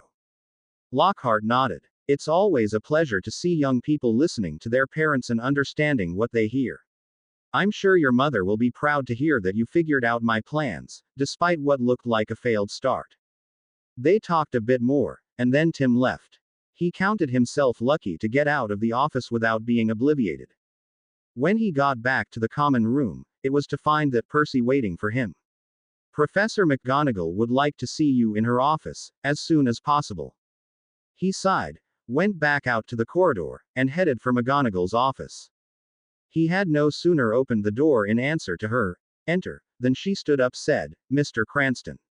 Follow me, and walked past him into the corridor. The headmaster's office. He said quietly. Yes, he's very interested in that map you showed Professor Flitwick and me. He grinned at her. I wondered how long it would be before anyone said something. It was the second time in 2 days that he had been in the office. Not surprisingly, Bathsheba Babbling, the ancient runes professor, and Septima Vector, the arithmancy professor, were there, as was Professor Flitwick. Hello, Mr. Cranston, Dumbledore said jovially. I hear that you are responsible for the interesting events at breakfast today. Hello, sir, Tim said. It was completely by accident, I assure you, sir. Dumbledore studied Tim carefully. The headmaster might have tried legilimency, but Tim had complete confidence in the blocking necklace he wore under his shirt. His mind remained cheerfully blank. Professors McGonagall and Flitwick tell me you showed them a map of the school. Tim gave them a brilliant smile. It wasn't quite as binding as one of Lockhart's, but, then again, he wasn't using any charms to artificially brighten his teeth or smile. He wondered if there was a rune set to do that. He reached into his pocket and pulled out a bundle of folded pieces of parchment. He had transferred them from his hammer space while he and McGonagall were walking to the headmaster's office. No reason to test the effectiveness of the Ignoraire Hawk or the Fidelius on his hammer space with so many adults watching. He set the small bundle he had on the headmaster's desk, and tapped it with a finger. The bundle rapidly enlarged to a stack of 50 folded parchments. He handed one to the wizard. He grabbed 4 more and handed them to Flitwick, Babbling, Vector, and McGonagall. I made these over the halls with the intention of giving them to the Hogwarts staff. Dumbledore looked down at the parchment and its fancy logo of the 4 houses, as did Professor Babbling. Open it, Tim said. Babbling gasped and Dumbledore raised an eyebrow as they each studied their map. Notice how Professor McGonagall's name is in blue. That means she is an animagus. If it were red, it would mean she was in her animagus form. I thought they would help in keeping the castle safe. Like last year, you could simply have pulled out a map and found the troll in seconds by simply saying, "Where is the troll?" The same goes for a missing student at curfew, for example. He paused. You can also monitor locations, such as, show the Great Hall, and you can see who's there. He looked down at the floor, thinking. If you said it right, you could have the maps highlight people who were out after curfew. He frowned. Something like, show me anyone not in their assigned house. He looked around the big room. If you had an empty wall, I suppose you could expand the parchment to show the whole castle at once. He frowned. That would make it easier to find students out after curfew, I suppose. He looked around. The headmaster and the three professors were poking their maps and saying things. Professor Babbling looked over at him. I want to see the runes you used, she said flatly. Professor Vector added, I want to see the arithmancy. He sighed. The master sheet is in my trunk, he said reluctantly to Babbling, and, I haven't actually done the arithmancy, to Vector. She stared at him, appalled. Babbling gave a curt nod. I expect to see you with your worksheets in my office after your last class tomorrow. Vector just stared at him. Yes, ma'am, he said quietly. The headmaster cleared his throat to get everyone to look at him. Are these all you made? He said with an arched eyebrow. Yes, Tim said. I made 50. If you look closely, each one is numbered so you can keep track of them. 50, was the incredulous response from Professor Flitwick. It wasn't hard, he said with a shrug. I figured I'd make one for everyone on the staff at Hogwarts. But I wasn't sure how many were actually on staff, or if you wanted to give some to the prefects. Plus, I figured some would get lost, so 50. He paused. Oh, and if someone takes one away from Hogwarts, it portkeys back to this office when it's opened. They gave him another surprised look. Yes, Dumbledore said slowly, nodding, that is acceptable. He glanced at the map. This is a remarkable piece of work. Tim shrugged. I spent most of the research last year, and then worked on it all summer, he lied. Dumbledore nodded. Thank you for coming up here tonight. He glanced at the maps on his desk, and for the maps you've made. It is quite an impressive achievement. He paused. Well, it is getting late, so you should return to your dorm before it gets past curfew. Tim barely made it in time. Once in his bed, Tim immediately climbed into his trunk and time turned back 12 hours, snuck into the ROR, and had it retrieve rune books from what it had and what the library had that he could have legitimately used as research. He would claim he had used Inventor Mihi to find them in the library last year, and to locate the sections that would be most helpful to him. He made copies of the pages that were relevant from the books the library wouldn't let him keep. The others he would claim he had bought from used bookstores over the summer. Then he spent time in his trunk making a clean copy of the Master School map parchment. He would have to hope the Fidelius would keep Professor Babbling from noticing the three metamorphmagi. Unlike Wednesday, Thursday morning was boring. His OWL in History of Magic meant he could skip that class. Charms was a review of what they should remember from the previous year in the morning and double potions in the afternoon. Although he was pleased to note that several of the first year's owned copies of his finger spell book and were working their way through the spells. Potions was with the Slytherins, again, just as JKR has written. Apparently, he happily realized, Madame Longbottom had carried through her thread about safety in the potions classroom as Professor Snape spent the entire class on the subject. He also laid out firm rules on what was unacceptable conduct in the classroom. Throwing things into another's cauldron was not permitted. Tim had already given his friends the protective stones to place around their work areas. They wouldn't be having any accidents because of the Slytherins. The Ignorair hawk on them meant only the person who owned them, and him, could see them, which prevented Snape from banning their use. The stones also had impervious and unbreakable charms on them. They would have to wait to see how serious Snape was on making the classroom safer. Colin told Harry his estimate on his film needs, who then told Tim. It looked to be most of the school. Tim doubled the quantities, just in case. Any extras would end up being used up in the rest of the year, he was sure. Dinky was more than pleased to acquire the needed film and potions. His meeting with Professor Babbling took the rest of the afternoon. She was quite impressed with how the runes managed to work together, and even more impressed with his mimeograph machine process. It took them about an hour for her to transfigure some spare dishes a house elf brought them to replicate the unit from his description. he wasn't good enough at transfiguration to make one himself, yet. He explained he had made the maps during the summer using one his mother had. Basically, a sticking charm held the waxed parchment face down on a horizontal drum with thousands of tiny holes in it. The inside edges of the drum held gear teeth pointed toward the drum's axis. Inside the drum was the cylindrical ink roller, with matching gear teeth at its edges on the outside. As the drum was rotated, the ink roller's gears meshed with the drum's, making it rotate too. A planetary gear assembly kept the ink roller in position, tight against the drum. Ink was dribbled on top of the ink roller by a simple perforated tube from the inkpot. A simple gravity feed regulated by a small wheel opened the ink bottle to the tube when the drum was rotated. The roller forced the ink through the drum's holes, through the rune shapes, made up of tiny dots through the wax, that made up the openings in the waxed parchment, and onto the target parchment. The waxed part blocked the ink from covering the whole parchment while the tiny dots allowed ink through. The parchment would soak up the ink from the dots, allowing the ink to spread slightly, connecting the dots to make the runes complete. A simple spell kept the ink from a never-empty inkpot, spread evenly across the ink roller just before it hit the drum. Being hand-cranked with everything being mechanical, except that one ink-spreading spell, meant the runes weren't made with magic.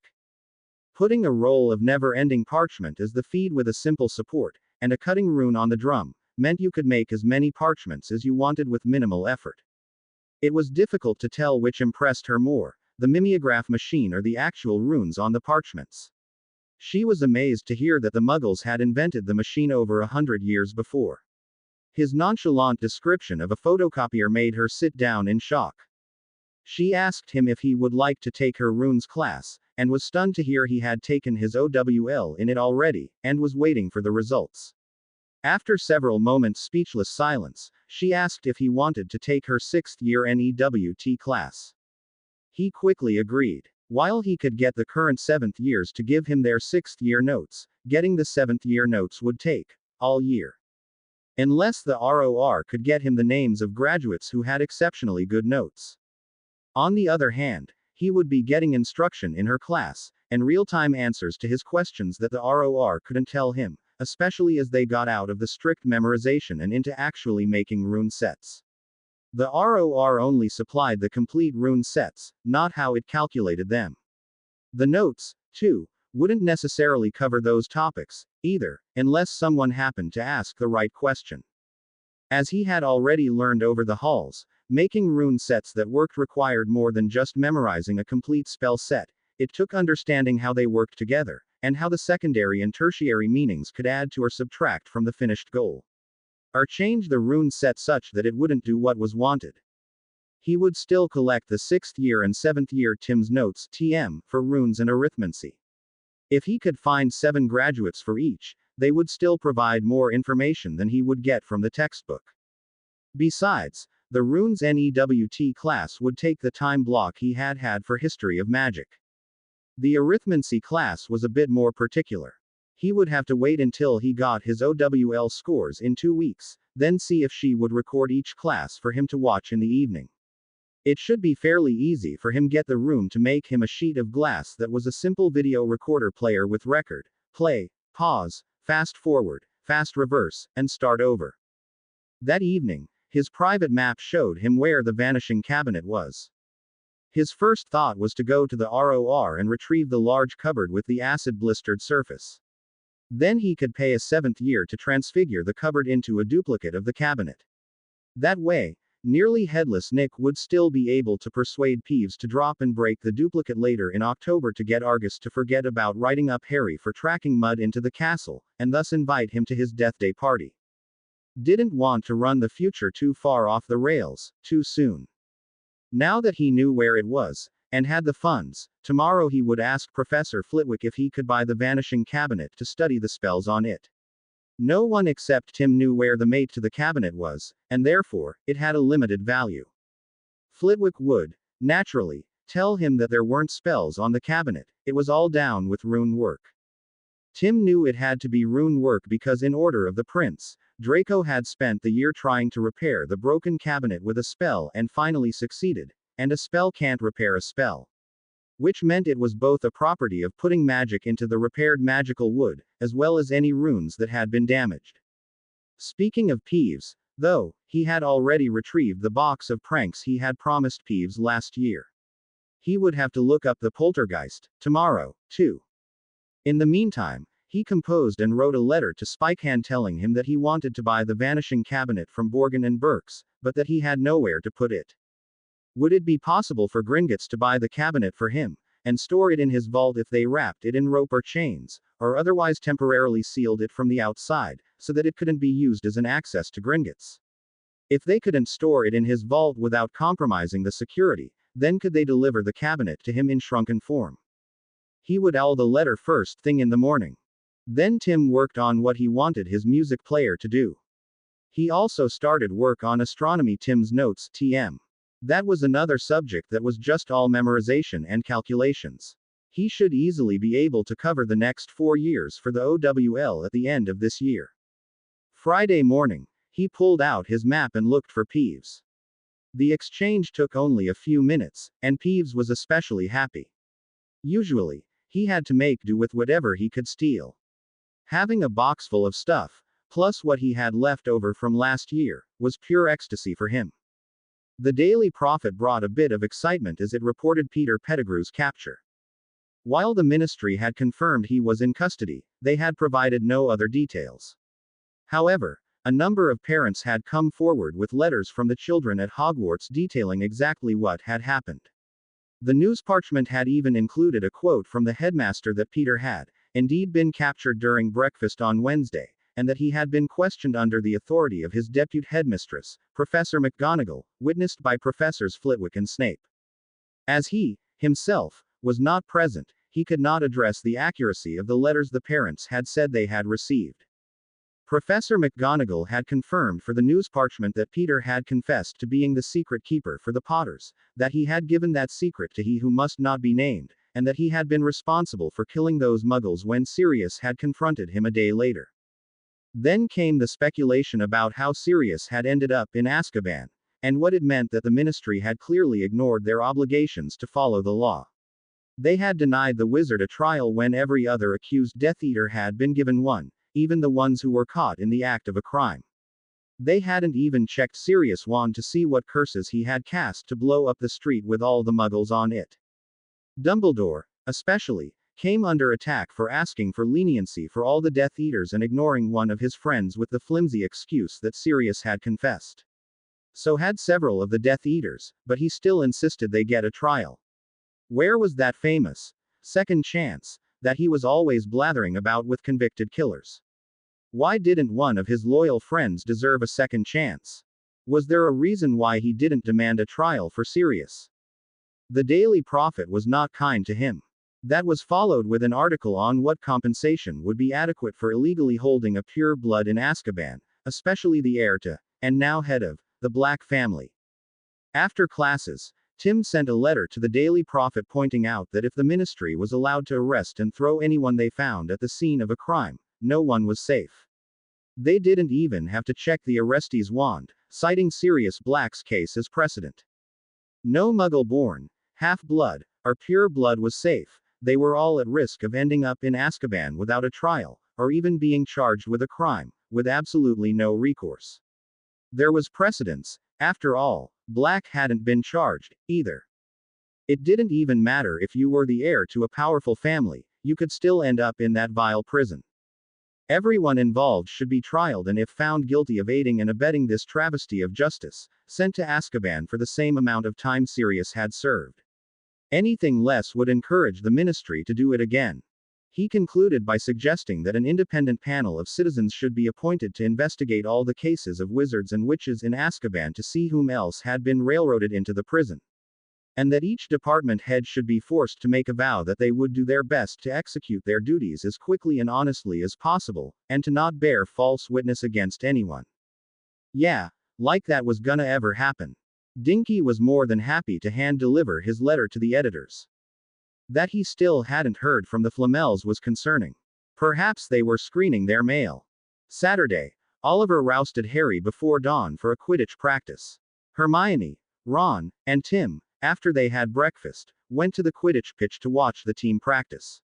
They discovered a short time later that while Malfoy, Sr., was now in Azkaban, he had been apprehended after he had purchased a set of Nimbus 2001s for the Slytherin Quidditch team to get his son on the team as Seeker. Apparently, they had hired Madame Hooch to tutor Draco over the summer and be allowed to fly a broom this year. To add insult to injury, they had a signed note from Professor Snape to use the Quidditch pitch. Tim had to interrupt at that point. "You mean Professor Snape outranks all the other heads of houses?" he said, astounded. The others looked at him. Flint, the captain of the Slytherin team, said, "What?" Tim rolled his eyes. The Quidditch practice schedule is something that all four of the house heads agree has the final word on who gets to use the pitch for practice. No one professor can override a practice that is reserved in advance. If that is allowed, you have set precedent. From now on, scheduling a practice is meaningless because any one of the other captains can bring out a note from their head of house saying they urgently need the pitch and kick out the team that had reserved it. To take it to its logical conclusion, Oliver, for example, can go to Professor McGonagall and get a series of 7 notes good for every day of the week. Then, when he sees you practicing, he can bring out his note and boot you from the field, even if you have a note yourself, because clearly the last note shown takes precedent over a previous note, just as any note can cancel a standard reservation. He paused. "Do you really want to go down that path? Because I can easily see where the Slytherins never get a practice because one of the other team's house head has given them a note to use the pitch for a special practice." Flint and the other Slytherins could see how their attitude could severely backfire on them. Malfoy merely looked puzzled. However, Tim continued, and glared at Oliver. "Wood has reserved the pitch for all day, which is absurd because that would mean missing breakfast, lunch, and possibly dinner." He glanced at the rest of the team, who were looking appalled at that realization. "I notice that Wood hasn't made any arrangements with the house elves to bring breakfast out here." He glanced at the twins. "Has he?" They shook their heads. "Which means he fully intends for the team to skip breakfast. I think that if he skipped breakfast that he will also skip lunch." He looked at Oliver and raised an eyebrow. At Oliver's wide-eyed, surprised look, Tim nodded. The rest of the team looked furious at Wood not having any breaks for rests and for planning to skip both breakfast and lunch. Harry looked especially upset. He was supposed to be helping Colin with photographs after breakfast. Right. He looked back at the Slytherins. The Gryffindors have already held the pitch for 3 hours, even if Oliver was too busy pontificating his plays for the season to actually use the pitch. Why don't you take the pitch from now until noon? Then the Griffs can take it from noon to 3 while you eat lunch and rest for a while and discuss what you've learned about your new brooms, then take the pitch from 3 until 6. He smiled. Otherwise, I'll suggest to Wood that he just go to Professor McGonagall and get a signed note that the Gryffindors need the pitch for the rest of the day. He paused. I'm sure she wouldn't say no considering how cavalierly Professor Snape ignored the sign-up schedule with his note. She would simply be restoring the proper schedule. Flint pursed his lips angrily, but nodded. Yeah, that sounds good, he said tersely. We'll see you at noon. They brushed by the Griffs and headed for the middle of the pitch. Tim looked at the others and nodded his chin at the castle. Come on guys, I'm sure you must be starved by now. You can get something from the kitchens. They all nodded and started off. Oliver stood staring forlornly at the pitch and the Slytherins. Because Wood wasted almost the entire early morning discussing the complicated plays he designed over the summer, which he could have done last night, instead of actually practicing, Tim said, you guys should be in good shape for a great practice this afternoon. The bright side to all this was that Ron and Harry didn't get detention. Malfoy hadn't insulted Hermione, and Ron didn't pull out his new wand and successfully curse Malfoy. Everyone was a winner. Harry flew to the front doors and disappeared from sight. Tim laughed. He's probably trying to get a bit of breakfast before it's too late. It wasn't quite 9 o'clock. The rest of the team looked at him, then hopped on their brooms to follow Harry. If nothing else, they could hit the kitchens. Colin didn't quite drag Harry back outside a quarter of an hour later, but the black-haired boy was shoving a treacle tart into his mouth, a la Ron, as they left. A crowd of students were already gathering in anticipation of getting photos with Harry, and the imposing castle entrance yard in the background. Naturally, Never one to turn down a self-aggrandizing opportunity, Lockhart showed up. Draco lost out on the chance to make fun of Harry being an attention-seeking prat because he was at the Quidditch pitch. It was no surprise to Tim that there were several Slytherins wanting their pictures taken, especially by children of the more neutral families. Hermione's bossiness, she still hadn't kicked the habit, while aggravating at times, was useful today. In short order, she had them almost on an assembly line setup. She had each person sign a parchment before they joined Harry, Lockhart, or both for a photo shoot, chivied them rapidly into position, had Colin take the picture, then moved them on as the next person took their place. If they wanted a picture of just themselves, too, or instead, Harry and Lockhart just stepped out of the frame. They were getting a photo about every 20 or 30 seconds. By the time they had finished with everyone who wanted a picture, Colin had shot off nearly 700 photos, and lunch was about to start. They all agreed, the photo shoot, while not physically difficult, was mentally tiring. Harry was quite looking forward to taking to his broom with the rest of the Gryffindor Quidditch team after lunch, which would try to cut as short as possible to maximize their time on the pitch. Tim headed for the ROR, instead. He knew that it was possible to record sound for later playback. He had used runes to do so for his mirror phone's answering machine functions. What he didn't know was just how much he could record, and what was the best medium for storing such long recordings. To his astonishment, the room showed that regular crystal quartz was the best medium for storing his video and sound files, and provided the arithmetic equations that proved it. A small chunk not much bigger than his fingernail could hold days' worth of recordings. He had the room convert one of his mirrors to plain glass. Then he modified his camera glass and display glass runes to eliminate transmitting, receiving, and replaced them new ones provided by the room to make the glass a video recorder and playback unit, with spreading fingers and pinching fingers for zoom in and zoom out. It also provided separate runes to make the glass range in size from pocket to a full-sized 70-inch display. With a quartz it could do multiple recordings, so he decided to use the old VCR system of using the order the video was made to go to any particular recording as the simplest to implement. He added a simple list of the start times and dates to make it easy to navigate to any particular one. He considered making it so he could name the recordings, too, but that required adding a keyboard and that was quite a bit of work, so he left that for the future. It also had a clock for setting times to start and stop recordings. It took only a few minutes to cobble together a multi-position stand so it could be set on a desk, or a wall with a simple sticking charm, for operation as either a camera or playback, over the full range of sizes available. Testing it in the hallway outside the room seemed to show that it worked as he needed. He would add unbreakable, impervious, and imperturbable charms only after it had proven itself in actual use. For the remainder of the afternoon, he went back to his notes on his music player idea and added a few more options on sorting the songs and making up playlists. The room was able to provide the rune books that showed how to sort things. He also decided to make a docking station for the player that provided speakers so you had the option of using either the speakers or the earphones. The only problem now was getting the music and each song's pertinent information on the music player. That night, as soon as everyone was asleep, he snuck out and headed for one of the North Atlantic oil platforms. Those were in much deeper water than the Monsell forts. It was still nothing like the deep sea once you got away from the continental shelf, but far deeper than he had been able to reach near London or the Isles of Scilly. Using the Point Me spell made it easy to find one. His weather protection spells on the broom were given an extensive workout on the trip. Out in the open water of the ocean between Scotland and Norway, the weather was not a gentle summer breeze, nor the water warm. The platform was nearly 125 miles, 200 kilometers, offshore and took a bit under 2 hours flying time at full speed to get to it. Hogwarts, being in the Grampian Mountains, was just as far from the coast. Once there, he cast the bubble head charm and went down 4 yards. He chose a spot on the inside of the set of pylons holding the platform in place. That provided a mediocrum of protection from the current and helped mask him from being noticed, not that anyone would be able to notice him underwater and through his ignorare.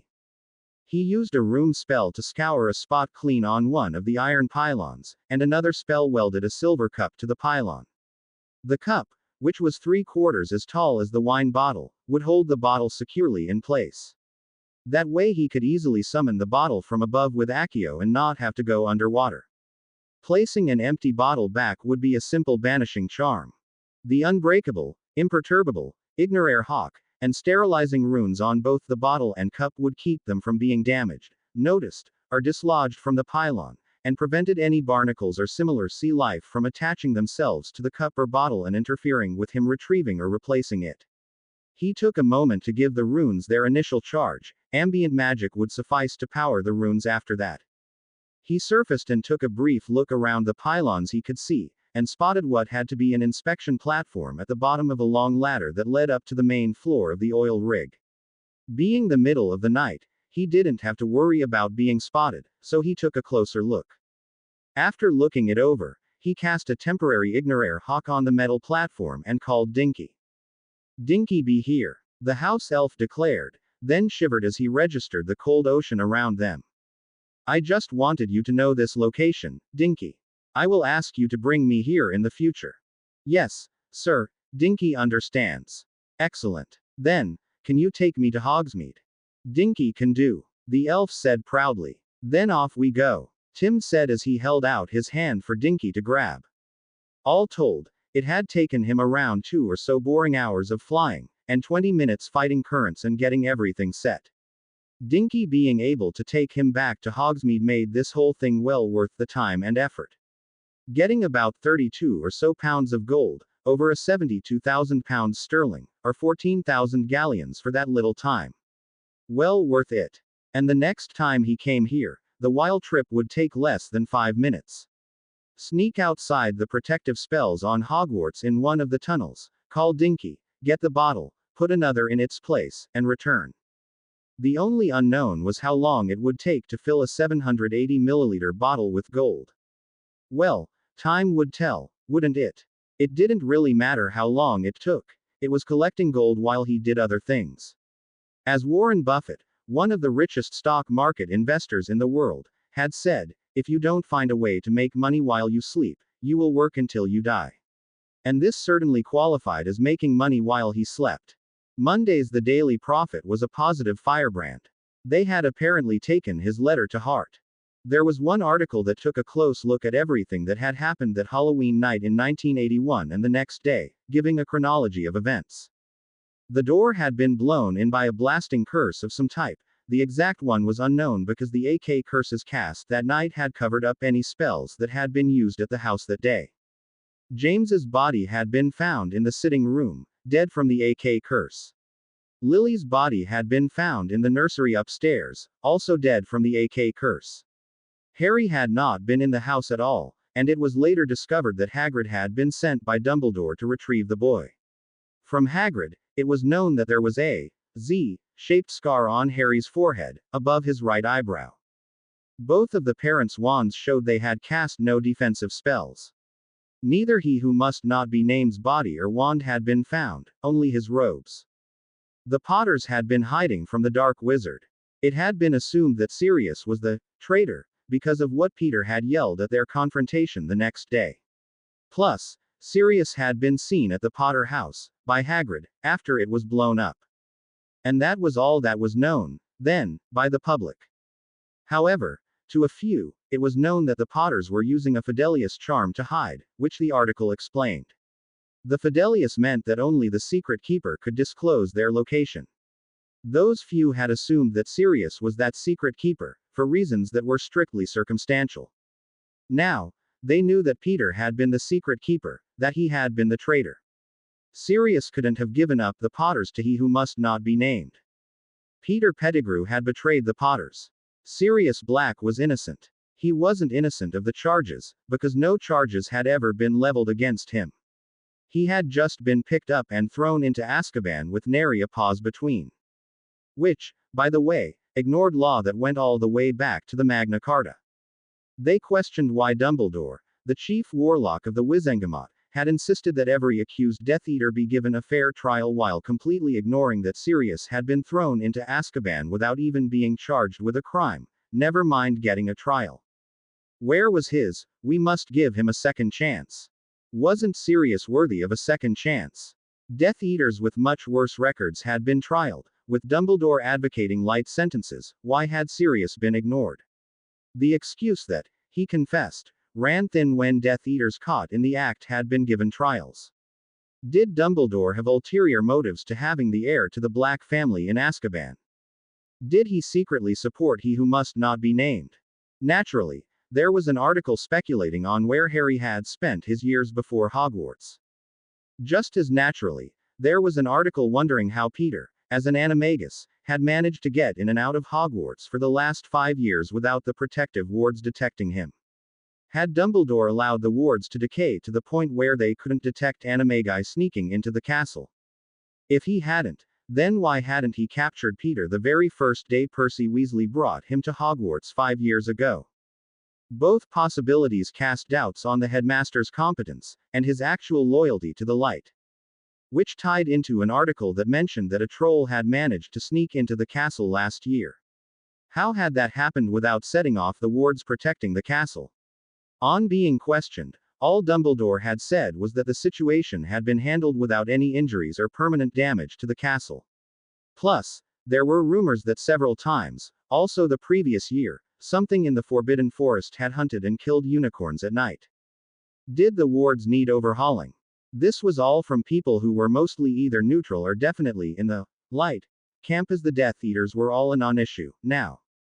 Plus, the members of the so-called dark faction were keeping their heads down, not wanting to attract attention. Tim was sure that they were expressing their opinions in private to those friends they had in the other two factions, egging them on, pointing out, rightly, too, that the failings of Dumbledore showed he had too much responsibility to be trusted completely. All in all, Tim was pleased with the way they raked Dumbledore over the coals. It wouldn't cause the wizard any real damage in the long run, but in the short run anything he advocated would be given close scrutiny. His reputation was tarnished. People would remember his mistakes for a very long time. Tuesday's The Daily Prophet was nearly as good as Monday's, in Tim's opinion. There was more vitriol at both the Ministry and Dumbledore over the Peter fiasco, with an article about how Sirius had been moved from Azkaban and was in a Ministry holding cell undergoing medical treatment prior to being questioned in front of the Wizengamot. Peter's trial was tentatively scheduled for Wednesday. One article questioned why Hagrid had been sent to the Potters to get Harry when Dumbledore discovered the Fidelius had failed. The Longbottoms, before they had been attacked months later, said the Dumbledore had promised to come to the Potters' aid should they be attacked by Voldemort. Why hadn't he apparated there as soon as he received the alert that Voldemort was there? Tim was very pleased. After lunch, though, was Tim's first runes class. He had a bit of a lead over the other students, he suspected, as he had covered the previous 3 years of runes over the halls and had just had his OWL, so most of the information was still fresh in his mind. The others had had the whole summer to forget things. Plus, they didn't know his trick of having his magic help him remember things. That first class, second for the others, was spent going over the rules for putting together rune sequences, starting with the simple ones first. Thursday's Daily Prophet was what he had hoped it would be. An actually fairly accurate recounting of both Peter Pettigrew's and Sirius Black's trials. Sirius went first, and demanded to be questioned under Veritaserum. Because some wizards were accomplished Occlumens, that testimony could not be accepted as proof of innocence, although it did strongly suggest that he was given a wand and swore on his life and magic that he hadn't been the secret keeper, that he hadn't turned the Potters over to he who must not be named, and he hadn't been the one to orchestrate the death of the 13 Muggles. He was ruled innocent and remanded to St. Mungo's Hospital for further treatment for his ill health from his decade at Azkaban, at the Ministry's expense, of course. Peter tried to claim he had been framed and was innocent. However, as Peter was a pure blood, he could not be forced to take Veritaserum.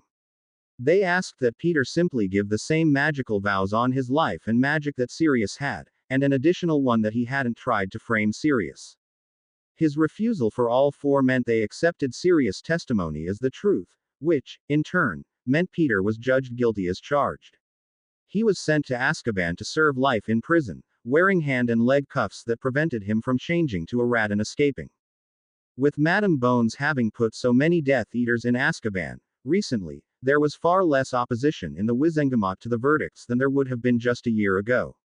Of course, Andromeda using some of the galleons he had given her to push for Sirius being declared innocent and Peter guilty was a bit of help, too. They really weren't that necessary, but the further Sirius judgment was from being a narrow win, the better it would be for him, afterwards in public. The alert went off 11 days after he had placed his gold collecting bottle on the oil rig. That night it took him less than half an hour to sneak out one of the secret tunnels to Hogsmeade, call Dinky, replace the full bottle with an empty one, and return. He was stunned when he did the math. One bottle was about 91,000 quid. If he replaced the bottles once every 2 weeks, with 36 weeks of school left, that came to over 3 million quid, just under 657,000 galleons. Getting the gold from the bottle was simple. He poured the gold powder out onto an iron tray provided by the room, heated it to melt the gold, and soon had 10 small ingots of about 3 pounds each. He tossed them and the empty bottle into his hammer space. He would give his vault key to Dinky and have him take the ingots to Gringotts once a month to convert them to galleons. By the end of the school year, he would be one of the richest, if not the richest, wizard in England. He didn't know enough about the economies of the other nations, such as India with its population that was nearly 16 times greater than England, to declare he was the richest in the world. He face-palmed. A few seconds later, the room indicated that he would be the richest wizard in England when Hogwarts let out this year with that much cash on hand, all by itself, especially when he added the nearly 50,000 galleons he had collected over the summer. However, the Blacks, Malfoys, and Lestranges were richer in England when you included their properties and businesses. In India the number of former princes and rajas of minor provinces with more property and galleons numbered around 30. However, clearly, any concerns he had about the future with regards to having money would never be an issue. Things at Hogwarts settled into the common routine of classes, assignments, playing games, and gossiping. Without Ginny having the diary, there were no strange voices for Harry to hear. Professor Vector, on seeing his outstanding plus score for his OWL in arithmancy, was more than happy to let him take the class with her 6th years. His VCR glass solution to having a class time conflict left her and Professor babbling speechless. How did you think of this? She demanded. He looked at her, perplexed. Because Muggles have been recording classes for students who get sick and miss a few for the last 20-some years. 20 years, she said, sitting down in shock. They invented video recordings like this, he waved at the device, 40-some years ago. Why? She half whispered, amazed. For entertainment, like the Muggle radios that the Wizarding Wireless copied. He frowned, then took a deep breath. In the 1940s they invented television. They set cameras up in several playhouses and broadcast to receivers, televisions, what the cameras saw and heard. When one play finished, they started the next in the other playhouse, and moved back and forth so that there was always a play for people to watch on their televisions. It didn't take long before every rich family had a television to brag about, then in 20 years, every common family had one, too. At first, it was only from about 6 in the morning until 11 at night. Now they run 24 hours a day. They have regular shows every morning, noon, and evening about national and world news, a lot like the Wizarding Wireless, as well as weather reports, coverage of sporting events, and so forth. They have 5 broadcast networks, now, each with its own set of shows. BBC 1, BBC 2, Channel 4, ITV, and Sky 1. Then, in the 50s, they decided they needed to record what the cameras saw and heard, and, he waved his hand at the mirror. This was the result, the video recorder. Now you can watch plays that were made 40 years ago, or famous sports events since then.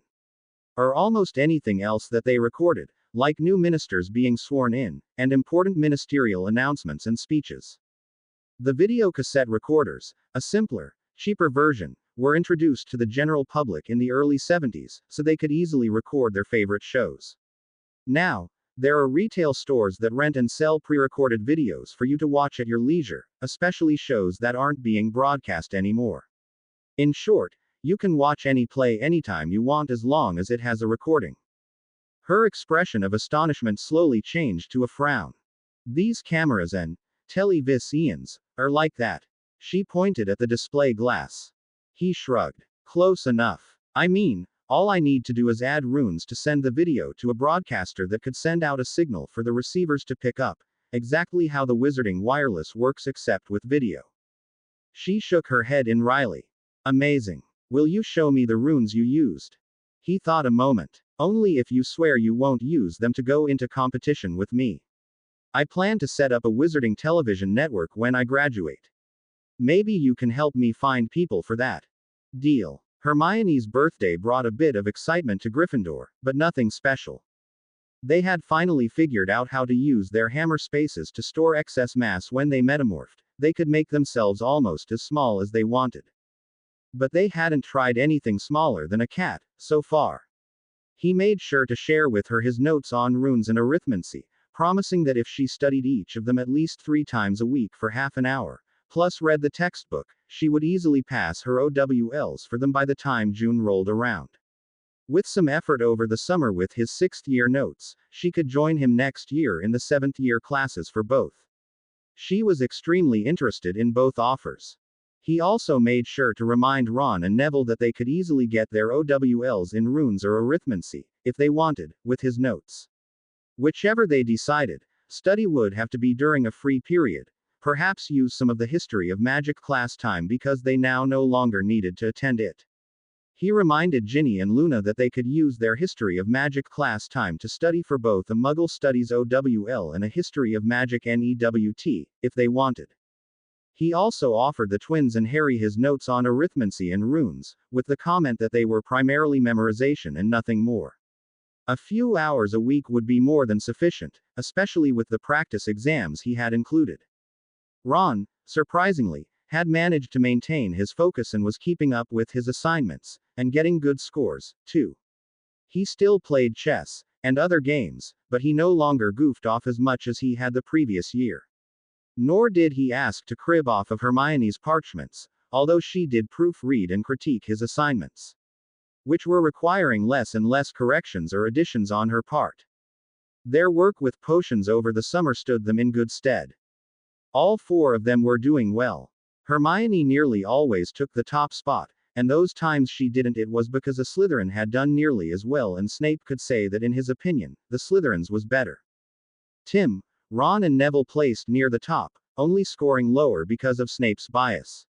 But now, at least, they weren't clustered at the bottom of the rankings. Harry, of course, still ranked at a low average, despite his potions being as good as, or nearly so, to the others. Now that Harry didn't need a cabinet to hide in, Tim had Gringotts by the vanishing cabinet from Borgin and Burke's. They had refused to let him store it in the bank. Unfortunately, something about the wood and the magic in the cabinet made it impossible to be shrunk. As a result, he couldn't have them send it to him by owl. The cabinet in Hogwarts was still under negotiation. The headmaster, according to Flitwick, seemed to want to keep it. In the meantime, however, Tim had decided to follow his first instinct. Dinky moved the Hogwarts cabinet to the room for him, late one night, and he had the room transfigure the other, acid-etched, cabinet into a duplicate of the vanishing cabinet, runes included, and then put the modified cabinet back in the classroom. While anything created by the room could not be taken out of it, the room could still transfigure an existing item into something else, especially if it superficially resembled the item that was desired. It didn't have the vanishing cabinet magic and the runes wouldn't work, but no one knew that. Nor would they bother to check. The real vanishing cabinet he placed in the back of the room, and arranged things around it so that only by flying over the junk in the room could it be seen. Then, he had the goblins deliver his vanishing cabinet to the house Harry owned in Hogsmeade. He had to sneak out of Hogwarts after dinner through one of the tunnels, and had Dinky pop him inside the small house. Then he turned back in time to greet the goblins when they had arrived. He stored the cabinet in one of the bedrooms with a sheet over it. The sheet had as strong an Ignore hawk as he could manage. Then he had used the cabinet to return to the castle. Finally, he wrapped the ROR vanishing cabinet in sturdy ropes to prevent the door from being opened from the inside. That was one way into Hogwarts the Death Eaters would never have. After that, He worked on his magical television network idea in the room until he caught up with the time he had left for Hogsmeade. The rest of September passed quietly. Unfortunately, the Flamels still hadn't responded. Tim decided that either they thought he was trying to scam them, or they weren't getting his owls despite the post office's claims that the parchments were delivered. Because he didn't have any other method of contacting them, he just tried to put it out of his mind that he had the Philosopher's Stone in his trunk. October passed peacefully, sort of. Harry did get the invite to nearly headless Nick's Death Day party, got in trouble with Filch about tracking in mud, was saved by Nick convincing Peeves to pick up and drop the vanishing cabinet, which distracted Filch and ended up with Harry agreeing to attend Nick's party. Tim thoroughly enjoyed the Halloween celebration, and only checked his map occasionally to make sure no one was near the second-floor girls' lavatory. Harry did not hear a strange voice that Halloween, and the trio actually caught the last few minutes of the celebration in the Great Hall. Tim reassured all three that he had saved them platters from the feast so they didn't have to miss dinner that night when they adjourned to their common room. A little judicious use of ignore me by each of them prevented the others from noticing that three were still noshing on dinner. Now that that set point was past, and the fake, vanishing cabinet, ruined and placed in the room of requirement, he approached Flitwick, again. Why would you want to buy it if it's broken? Flitwick asked. Tim shrugged. It can be restored with reparo. While that won't restore the magic, the runes on it are still intact, and I can learn from them. But why buy it when you can just study at one of the empty classrooms? Tim frowned. Because someone who doesn't know I'm doing something with it might decide to use an obviously damaged cabinet as target practice for their offensive explosion spells. Or, after I've done a bit of repair, decide they needed a different wardrobe. He paused. Not to mention that there are a few Slytherins who would take great delight in surreptitiously sabotaging any project I was working on. Either because they don't like me or because I'm friends with Harry Potter. Flitwick slowly nodded. I think you are exaggerating, but I'll see what the headmaster says. By Friday, he had the cabinet for only 10 galleons. He felt bad about concealing what he and Dinky had done.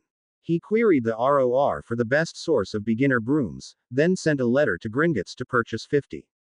Once they arrived, they would send them to Hogwarts as a donation from a generous, but anonymous, alumnus, who had heard that Hogwarts was still using the broomsticks he had learned on, oh, so many years before. Then it was time for the Gryffindor vs. Slytherin game, which went exactly as it had in canon. Harry ended up in hospital with a deboned arm after catching the snitch and winning the game. Tim made sure to be right beside Harry and Lockhart when the professor cast his spell. That would be a useful spell to use in a wand duel. Hitting someone's leg with it would prevent them from running away. Hitting their wand arm would severely handicap their ability to cast any spells. Hitting their head would render them incapable of speech and severely restrict their sight as their eyeballs hung down as there were no longer sockets to allow them to look in any direction. It might even suffocate them as the nasal and mouth cavities were blocked by the tongue, no longer held in place by the jaw, and hitting them in the chest or back would remove their ribs and the protection and support they provided. If he were lucky, he might hit their spine and render them incapable of movement and cause them extreme nerve damage if they tried to move. The Slytherins were not happy with Draco being too busy laughing at Harry to bother watching out for the snitch. The next morning, Harry regaled them with the story of Dobby being responsible for the bludger following and attacking him, and his ominous warnings about something terrible was to happen. However, with no mysterious petrifications or ominous message on the second-floor girls' bathroom hallway wall, there was no change in the students' moods. What happened to Harry was considered a fluke by the rest of the school. The rest of the semester was the same as the preceding weeks had been. Nothing scary happened and everyone concentrated on the studies, and playing games when they could. The Christmas Hogwarts Express to London on Monday was a pleasant trip with Draco and his friends staying at Hogwarts. In fact, there were quite a few Slytherins staying behind because of family issues. Unfortunately, Ron and his brothers had all remained at Hogwarts rather than visit their brother Bill in Egypt with Mr. and Mrs. Weasley. Or maybe fortunately, as there were no fireworks shooting up and down the train's passageways. When they arrived in London, it was almost 5 in the afternoon and already after sundown. It wasn't completely dark yet, but would be soon. They said goodbye to their friends, then headed out into King's Cross Station, where they were quickly lost in the crowd. They ducked into a lavatory, then had Dinky take them to the back garden at number 4 Privet Drive. Harry went up to the back door and knocked. They heard Vernon inside say something, then the front door opening a few moments later. Harry knocked again. The front door closed and there were hurried footsteps to the back door. The porch light came on, then the door was yanked open. Petunia looked out, and then down at them. Her face twisted with dislike. "You," she said. "I thought we told you to stay at your freakish school," she said furiously. Before Harry could say anything, Tim spoke up. "Harry will be staying at my place over the halls, but everyone thinks he is here. We thought we should tell you in case someone from our," he paused and frowned, "freakish school came by to see him." He paused. "There is an alert on your front lawn. If anyone does stop by, we will know it and make sure that Harry is in his room." He paused. "Do not mess this up or you will regret it. The adults will force him to stay here over every holiday and the summer, and prevent him from being away during the days, as he did last summer. You will be stuck with him full time, just as you were before he started Hogwarts.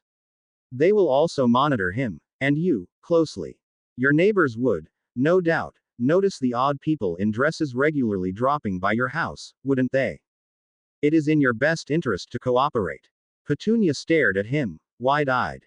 "In addition, you may occasionally hear noise from his room. That is to fool the wizards into thinking he really is here so they do not come to investigate. Ignore that noise." She blinked and continued to stare. "Dinky, take us home." Harry disappeared with a faint pop. She was still staring as Tim suddenly disappeared and was in the Potter estate sitting room. "Well," Tim said, "that's done. How about the island?" Harry stared at him. "Why did you do that?" Tim shrugged. "Although Headmaster Dumbledore ignored you all those years before you came to Hogwarts, there's no predicting that he won't suddenly change his mind and drop by the Dursleys this halls, or have someone else do that. If he were to do so and you weren't there, he might realize you were at the estate and forbid Dinky from cooperating anymore. Unfortunately, you still need to sleep there in case Dumbledore has an instrument checking where you sleep. We can have Dinky check you for tracking spells and move them to a handkerchief he can leave in the room at the Dursleys." Harry nodded. After Dinky checked them and everything they had with them, they headed for the island while he stashed a handkerchief at the Dursleys for Harry and the other at a vacant Muggle house for Tim. While it was after 5 in London, and dark, the island was 6 hours after London, according to the clock, barely after lunchtime. The bright sunlight was shocking until their eyes adjusted, but the warmth was truly welcome after the cold, dreary, wintry weather in England and Scotland. It took them only minutes to go to their rooms and change to swimming trunks. Dinky was more than happy to prepare a scrumptious lunch and dinner for them while they basked in the warm sun. After an absolutely gorgeous sunset, it was nearly midnight London time, they spent a bit of time admiring the twilight and stars, then went back to England. Once Harry left for the Dursleys, Tim had Dinky and Teak give him an update on the projects he had given them without worrying Harry might listen in. While Harry and Hermione knew they could capture Death Eaters with the Pokeballs if attacked, they didn't know he was actively hunting them. What they didn't know couldn't be used against them, plausible deniability and all that. It seemed that Dinky and Teak had been busy over the last few months, and he didn't mean just keeping the estate and other houses clean. They had managed to capture another 20 Death Eaters. Combined with the ones they had already captured, plus the ones the Ministry sent to Azkaban that they couldn't get to, yet, there were only 2 marked Death Eaters still at liberty. Those 2 were Igor Karkaroff, and Anthony Pyrites. Tim knew that Karkaroff was headmaster at the Durmstrang Institute and currently inaccessible.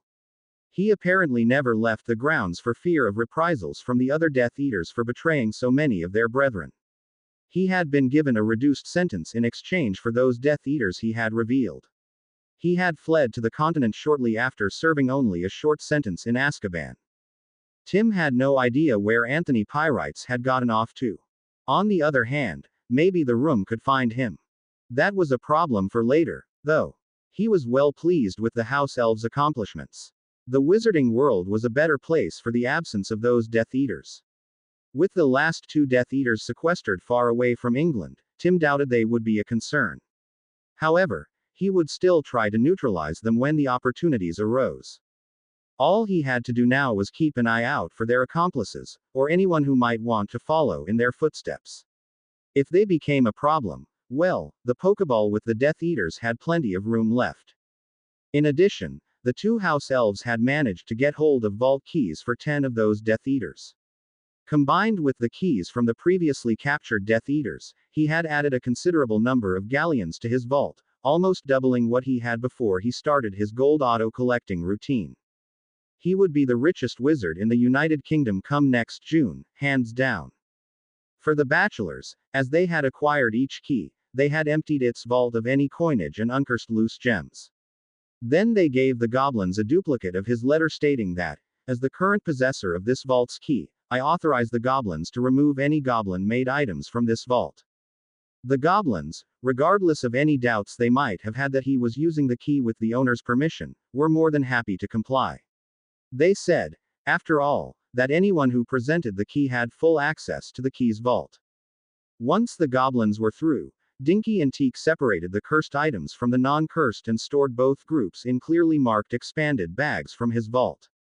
Portraits and such were destroyed.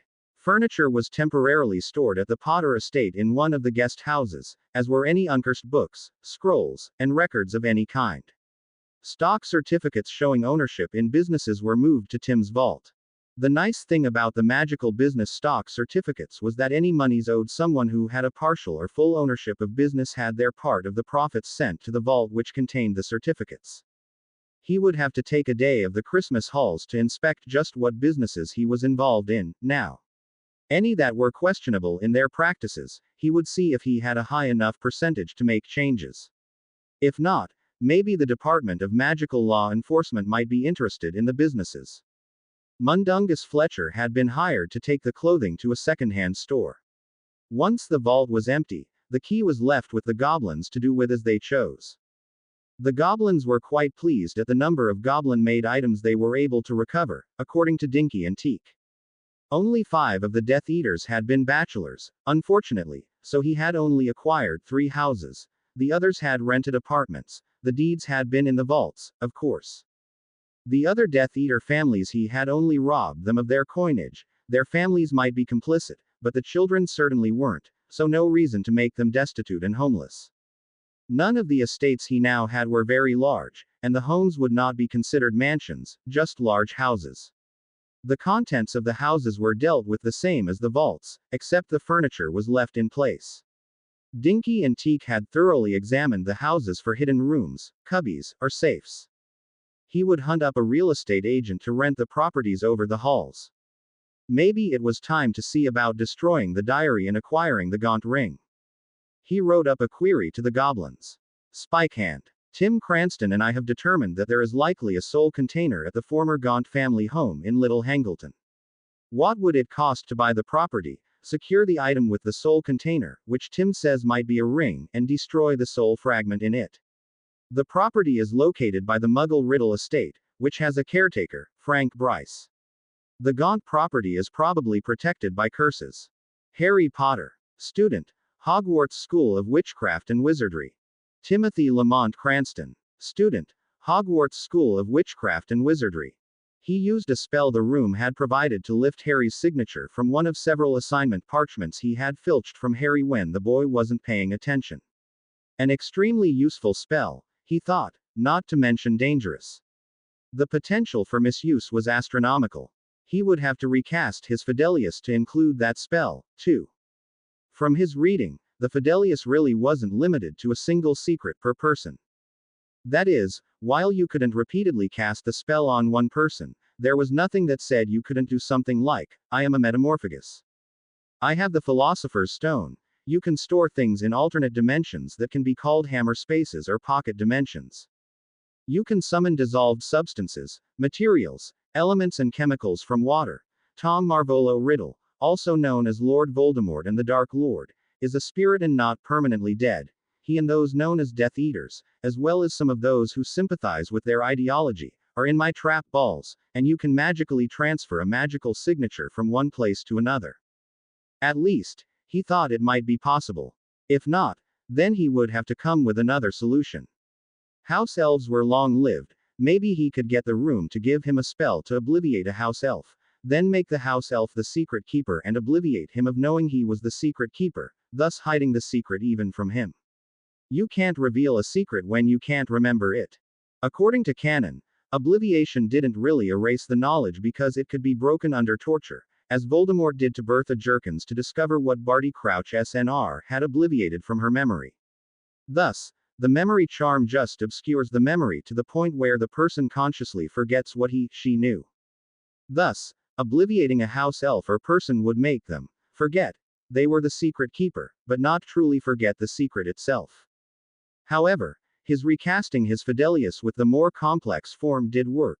Or, at least, it appeared to work. Of the Horcruxes there was only Slytherin's locket left out of his reach. Fortunately, for that one all he needed was Sirius to let him into number 12 Grimmauld Place. That was a future Tim problem. The real problem was the one in Harry. Tim had some ideas on that, thank you, all those fanfictions. Again, that was a future Tim problem. But there was no hurry on that.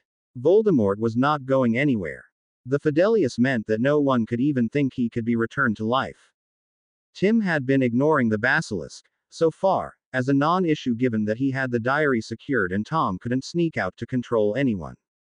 Perhaps he should take the diary to the goblins to destroy it.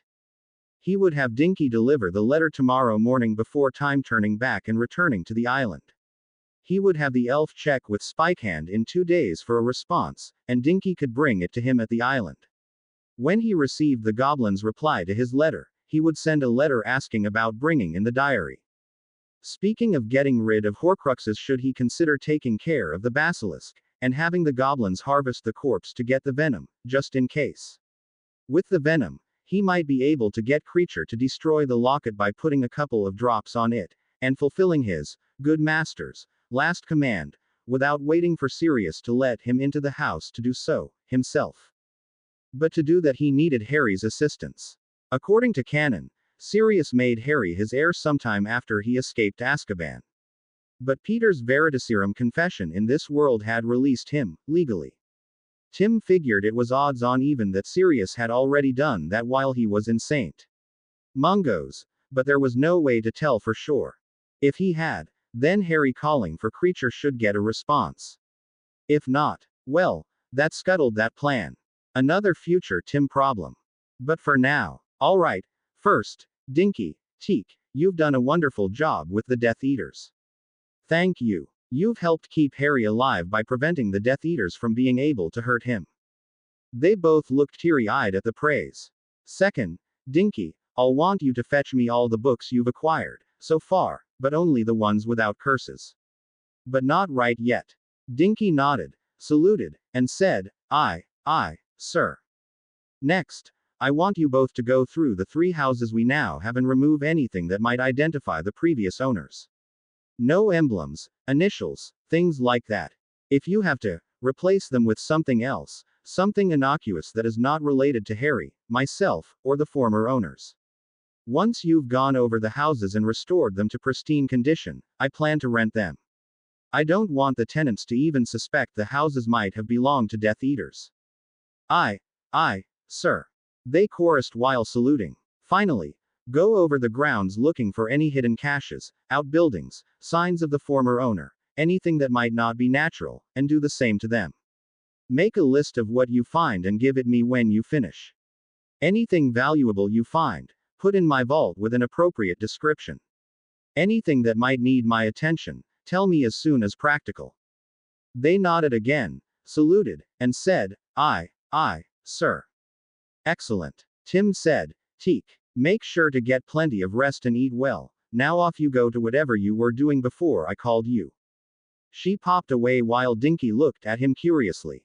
He pulled out his time turner and, wrapping the long necklace around both of them, time turned back to an hour before Harry was due to arrive at the Dursleys.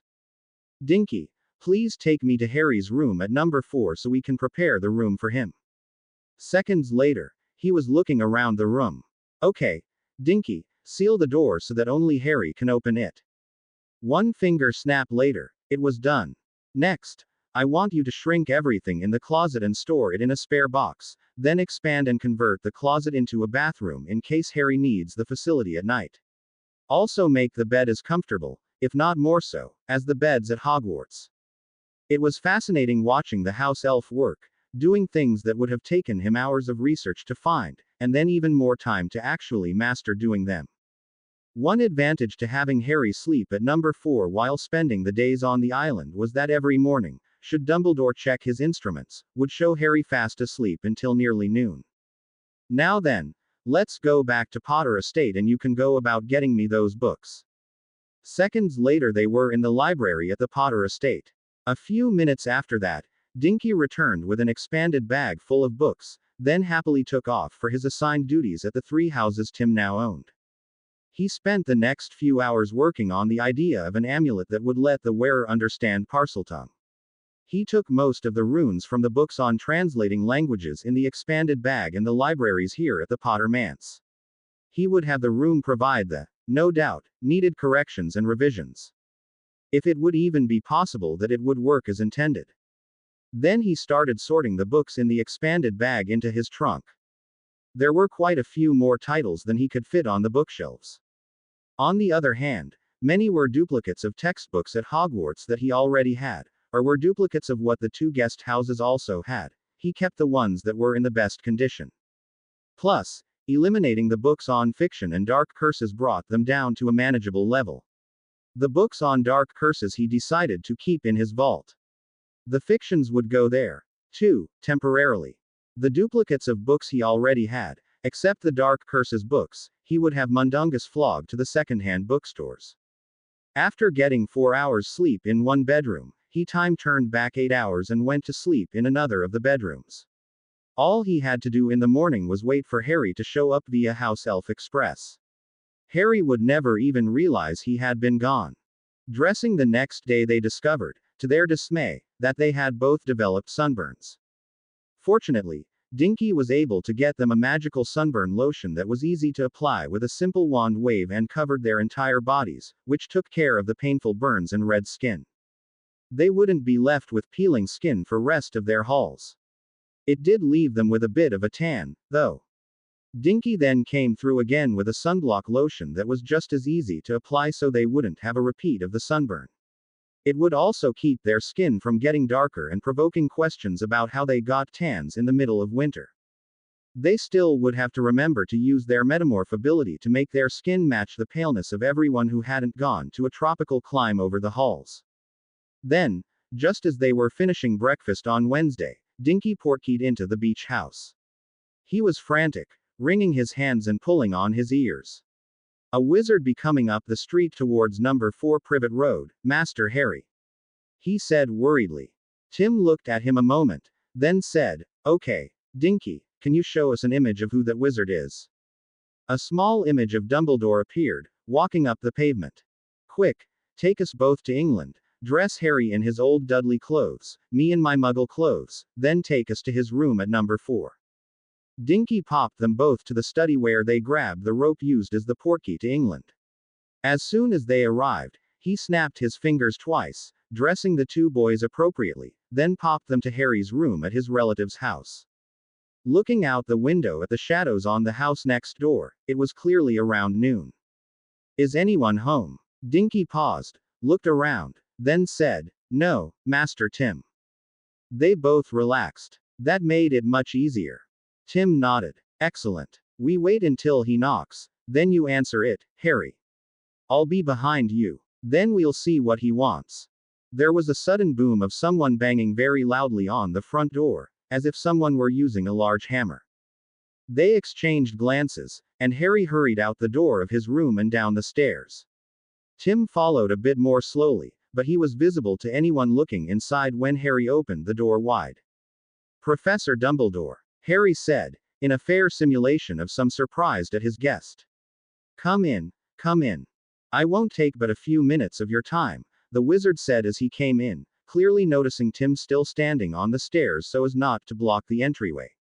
They moved into the sitting room. Eyes twinkling, he took a look around the sitting room, noticing all the framed pictures of Dudley and his parents, and the lack of any that included Harry. His eyes not twinkling quite so much, he turned to Harry. So, are you enjoying the season? He said with a faint smile. Absolutely, Harry said, grinning. They had adjusted their skin to be as pale as normal. Dumbledore would not notice any suntan. Looking forward to exchanging presents, too, I should think. Yes, sir, Harry said, nodding happily, and a side glance at Tim. Tim just sat there smiling faintly, wondering what had brought the old wizard here. They both stared expectantly at Dumbledore. He smiled genially. Well, Harry, the reason I came here was about your godfather. My godfather, said the boy excitedly, and glanced at Tim. Yes, the old wizard said. He has been asking to see you, but I didn't want to distract you from your studies. He would have traveled to Hogwarts on a weekend, but the healers refused to let him leave until he has recovered more. However, you are on holiday now, so that isn't an issue. I thought I could take you to visit him at the hospital. Visit him. Hospital. Right now. He paused and glanced Tim. No, the bearded wizard said. I was thinking tomorrow. I didn't want to upset any plans you had for the day. Why not today? Tim said. The Dursleys have nothing planned. We were just hanging out. Harry can see me any time he wants. Yeah, Harry said enthusiastically. Can we go right now? If you had the time to drop by here, surely it wouldn't take much more time to take Harry there. Tim wheedled. Unless visiting hours are restricted. Dumbledore stared at them, his eyes twinkling once more. No, visiting hours are 10 in the morning until 8 in the evening. Unfortunately, I have plans for the afternoon and can't stay to bring Harry home. Tim snorted. Harry knows how to use the night bus. He can get home whenever he wants. Dumbledore frowned. I'm not sure that would be safe, he said, stroking his beard. Tim just stared at him, astonished. Then make him a portkey to bring him home when he says, take me home. With you dropping him off in a portkey home, he would be completely safe, unless you expect Death Eaters to make a daring daylight raid on St. Mungo's. Especially with nearly all of them either in Azkaban or having fled the country. Dumbledore gave him a casual look. Shoot, you could even make him a repeating portkey that takes him to and from St. Mungo's so he can visit Mr. Black more than just today. He paused. Or are portkeys so difficult that you can't make a portkey? He said in a tone of curiosity, tilting his head slightly. Dumbledore chuckled amiably and stroked his beard. No, portkeys aren't that difficult to make, but they are regulated by the ministry. Surely you, as the chief warlock of the Wizengamot, can make a portkey to keep the boy who lived safe. Tim said reasonably. After all, at the end of Order of the Phoenix he had made a portkey in the main atrium in front of the Minister Fudge and a dozen department heads, and only Minister Fudge had objected. He hadn't objected to the portkey that much. He had mostly been dumbfounded at what he was seeing and hearing in the ministry lobby, and enraged that the Harry was beyond his reach. You could easily drop a message to the proper department in the minister telling them what you did so that everything is recorded properly. Again, the headmaster chuckled and stroked his beard. Yes, I suppose I could. Harry had been switching back and forth between them like a tennis fan at a tournament, and now looked at Tim with a questioning look. Tim grinned back at him. Go. We can see each other anytime we want. Seeing your godfather is far more important. Harry immediately stood and looked at the old wizard hopefully. Tim had opted out of going with them on the grounds that Sirius was Harry's godfather and that it was only proper that they should meet first, especially given that it was Christmas, and Christmas was for family. Later, after they had gotten to know each other a bit better, Tim would meet Sirius. In the meantime, he had suggested as they had walked into the kitchen, don't tell him about the Dursleys, I fear it would anger him. Dumbledore had given him a sharp look. Tim had shrugged. According to all the history books, Mr. Black and Mr. Potter were like brothers in all but blood. I'm sure he would get angry at hearing how the Dursleys made Harry sleep in the cupboard under the stairs, and how he was punished for getting better grades than his cousin. I'm sure you are exaggerating, the wizard had said in a reprimanding tone. I dare you to look in the boot cupboard under the stairs. Tim had answered. He sighed. In any event, Mr. Black would not think they were exaggerations if Harry told him and was willing to give a magical vow that he was telling the truth, now would he? Dumbledore had pursed his lips. Yes, he had said in contemplation and looked down at Harry. Perhaps it would be best if you didn't discuss your living arrangements. Moments later, Harry and Dumbledore departed for St. Mungo's from the Dursley back garden. Dumbledore hadn't looked into the staircase boot cupboard. After the two had left, Tim called for Dinky. As long as he was in England, he might as well visit Gringotts and see if they had an answer to his letter, yet. What can Gringotts do for you, today? Spikehand said in an almost reasonable tone of voice. Can you tell me if there is an answer to my letter about the Gaunt property, yet? It turned out that their response to his letter was even now in their Ollery, to be sent the next morning. The costs to buy the property and hire a team of curse breakers was steep, 50,000 galleons, but easily affordable to Tim. After giving Spikehand permission to proceed, he said, what would be the cost to destroy a Horcrux in a diary? Where is it? Snarled Spikehand. I have it in a safe place. When can you deliver it? Give me a few minutes to go outside the bank to retrieve it, and I could do it right now. Spikehand wrote something on a parchment, then dropped it into a slot on his desk. You now have an account manager, Larry. Tim did a double take. Larry, account manager. I don't have that much in my vault, do I? You have the highest galleon flow, in and out, of any of our clients. Despite your prolific spending, you are one of our top 10 of our richest clients. Should I start dealing with Larry instead of you? Larry will only be concerned with your vault and galleon flow, he stated.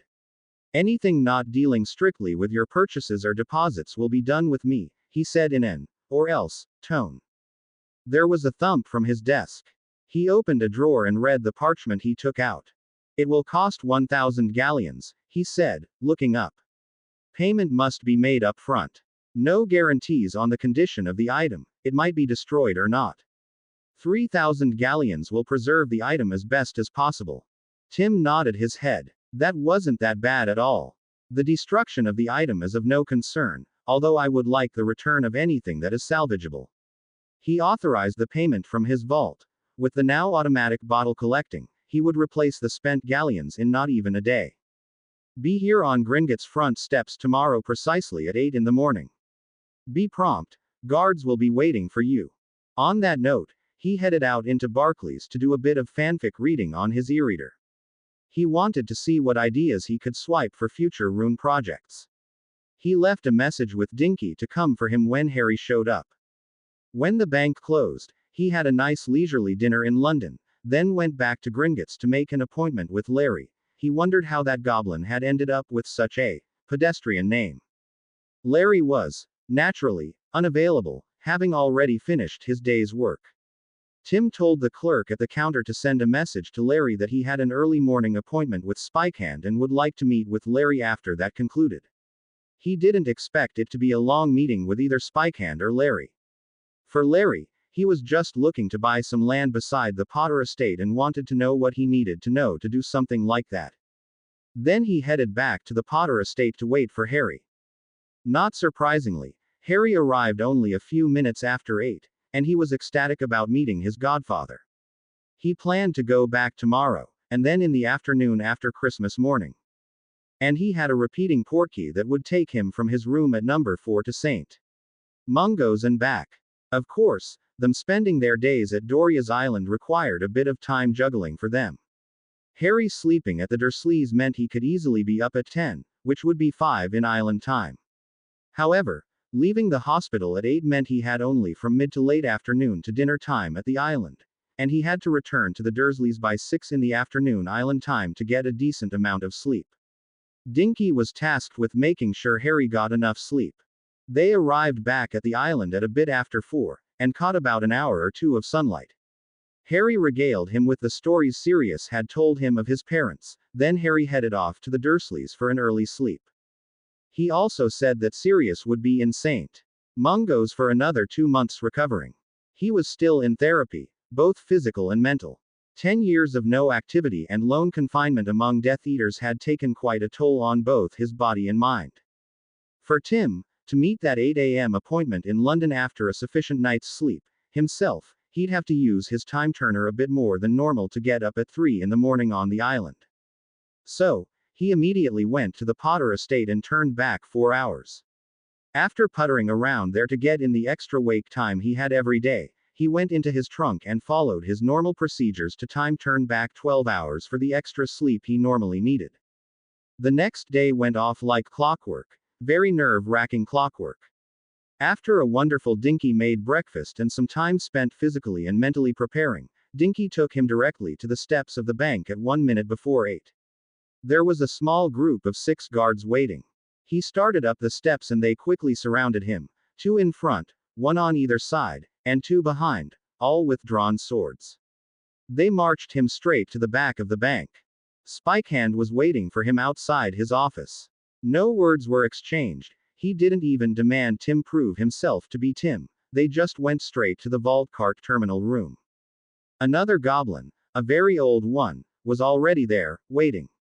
The guards sheathed their swords and pulled out knives, which was both a relief and a bit concerning. The cart they got into was bigger than the standard carts, with 3 rows of seats behind the steering seat. They guided him to the middle row, with a guard on either side of him, 2 in the row behind and 2 guards and Spikehand in the row in front. The old goblin took the steering seat. The carts were not exactly steady and he worried he might get stabbed entirely by accident. After a rather long trip, much longer than he had taken to get to his vault, they arrived in what was obviously a ritual chamber of some type. There were scorch marks and deep scars in the center of the floor, and runes covered the walls, ceiling, and floor. Right at the entrance, where they were standing, a circular channel completely surrounded them. The 6 guards had drawn their swords and held them pointed at him, close enough to almost touch him. Spikehand looked at him. Slowly, he said firmly, "Show me the Horcrux." He didn't think they were going to kill him, but he was still very nervous. He took a deep breath and let it out, then slowly removed one of his expanded bags from his pocket. He slowly reached into and withdrew the diary.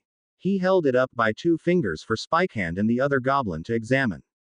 The old goblin stepped closer and examined the book closely, his nose almost touching it. Stepping back, he nodded. The 2 guards in front of him moved slightly to the sides, but didn't lower their swords. There was now a narrow gap that allowed him to move forward. Place the book in the center of the ritual circle. He pointed at the scared floor. Tim nodded and slowly walked towards the center of the room, holding the book by 2 fingers where the goblins could see it. The runes on the floor stopped at a narrow, finger-width channel cut in the floor. The cracks and scorch marks in the floor were all inside that channel. He carefully stepped over the channel, and avoided the cracks as well as he could.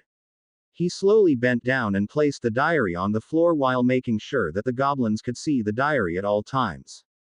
He straightened and backed away a few steps before turning and walking out of the circle. He held his hands up beside his shoulders and his fingers wide spread so the goblins had a clear sight at all times that he wasn't concealing anything. When he rejoined the group, the guards once again surrounded him, swords drawn and pointed at him. The old goblin began to chant something in their language. The circle around them at the door started to glow softly. The channel he had stepped over also started to glow. After a moment, a flame began to appear inside the ritual circle. Seconds later, a hemisphere full of flames was in the middle of the room, contained inside the channel he had stepped over. Bizarrely, there was no sound. After a few seconds, they heard a scream and a face of black smoke briefly appeared at the edge of the channel, as if it were trying to escape, before seeming to evaporate. Then the flames started to die down and in seconds they were gone. The floor inside the ritual circle was glowing slightly from the heat. The old goblin and Spikehand looked at each other and nodded. The old goblin walked over to the ritual circle and carefully examined it, nodded, and returned. He walked straight past them out of the chamber. Spikehand followed him as the guards lowered the swords and gestured Tim should precede them out. Apparently, nothing of the diary had survived the ritual.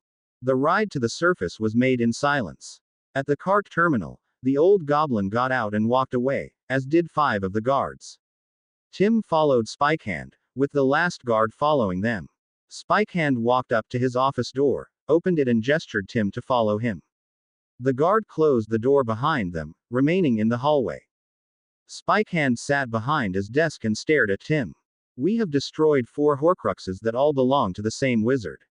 He narrowed his eyes at Tim. "How many more are there?" And what is your place in this? Tim sighed. He was damp with sweat. Being at the center of a six of guards who would not hesitate to skewer him had been more than a bit stressful. He regretted not having taken a sip of his Felix Felicis. Based on what I have read, Voldemort made 6 Horcruxes. I know the location of both of the remaining 2. One is behind wards that hide its location from discovery and is, as a result, currently inaccessible. The other is a living person. He paused. Do you know of a way to remove a Horcrux from a living person without harming them? The goblin narrowed his eyes even more. Yes, he finally said. At Tim's raised eyebrow, he added, our curse breakers in the ancient tombs occasionally find a Horcrux that attaches to them. He paused. The cost to remove it is 10,000 galleons. Tim nodded. I hope to have the inaccessible Horcrux by summer. I will try a few things of my own before hiring your expertise. Where did you read this?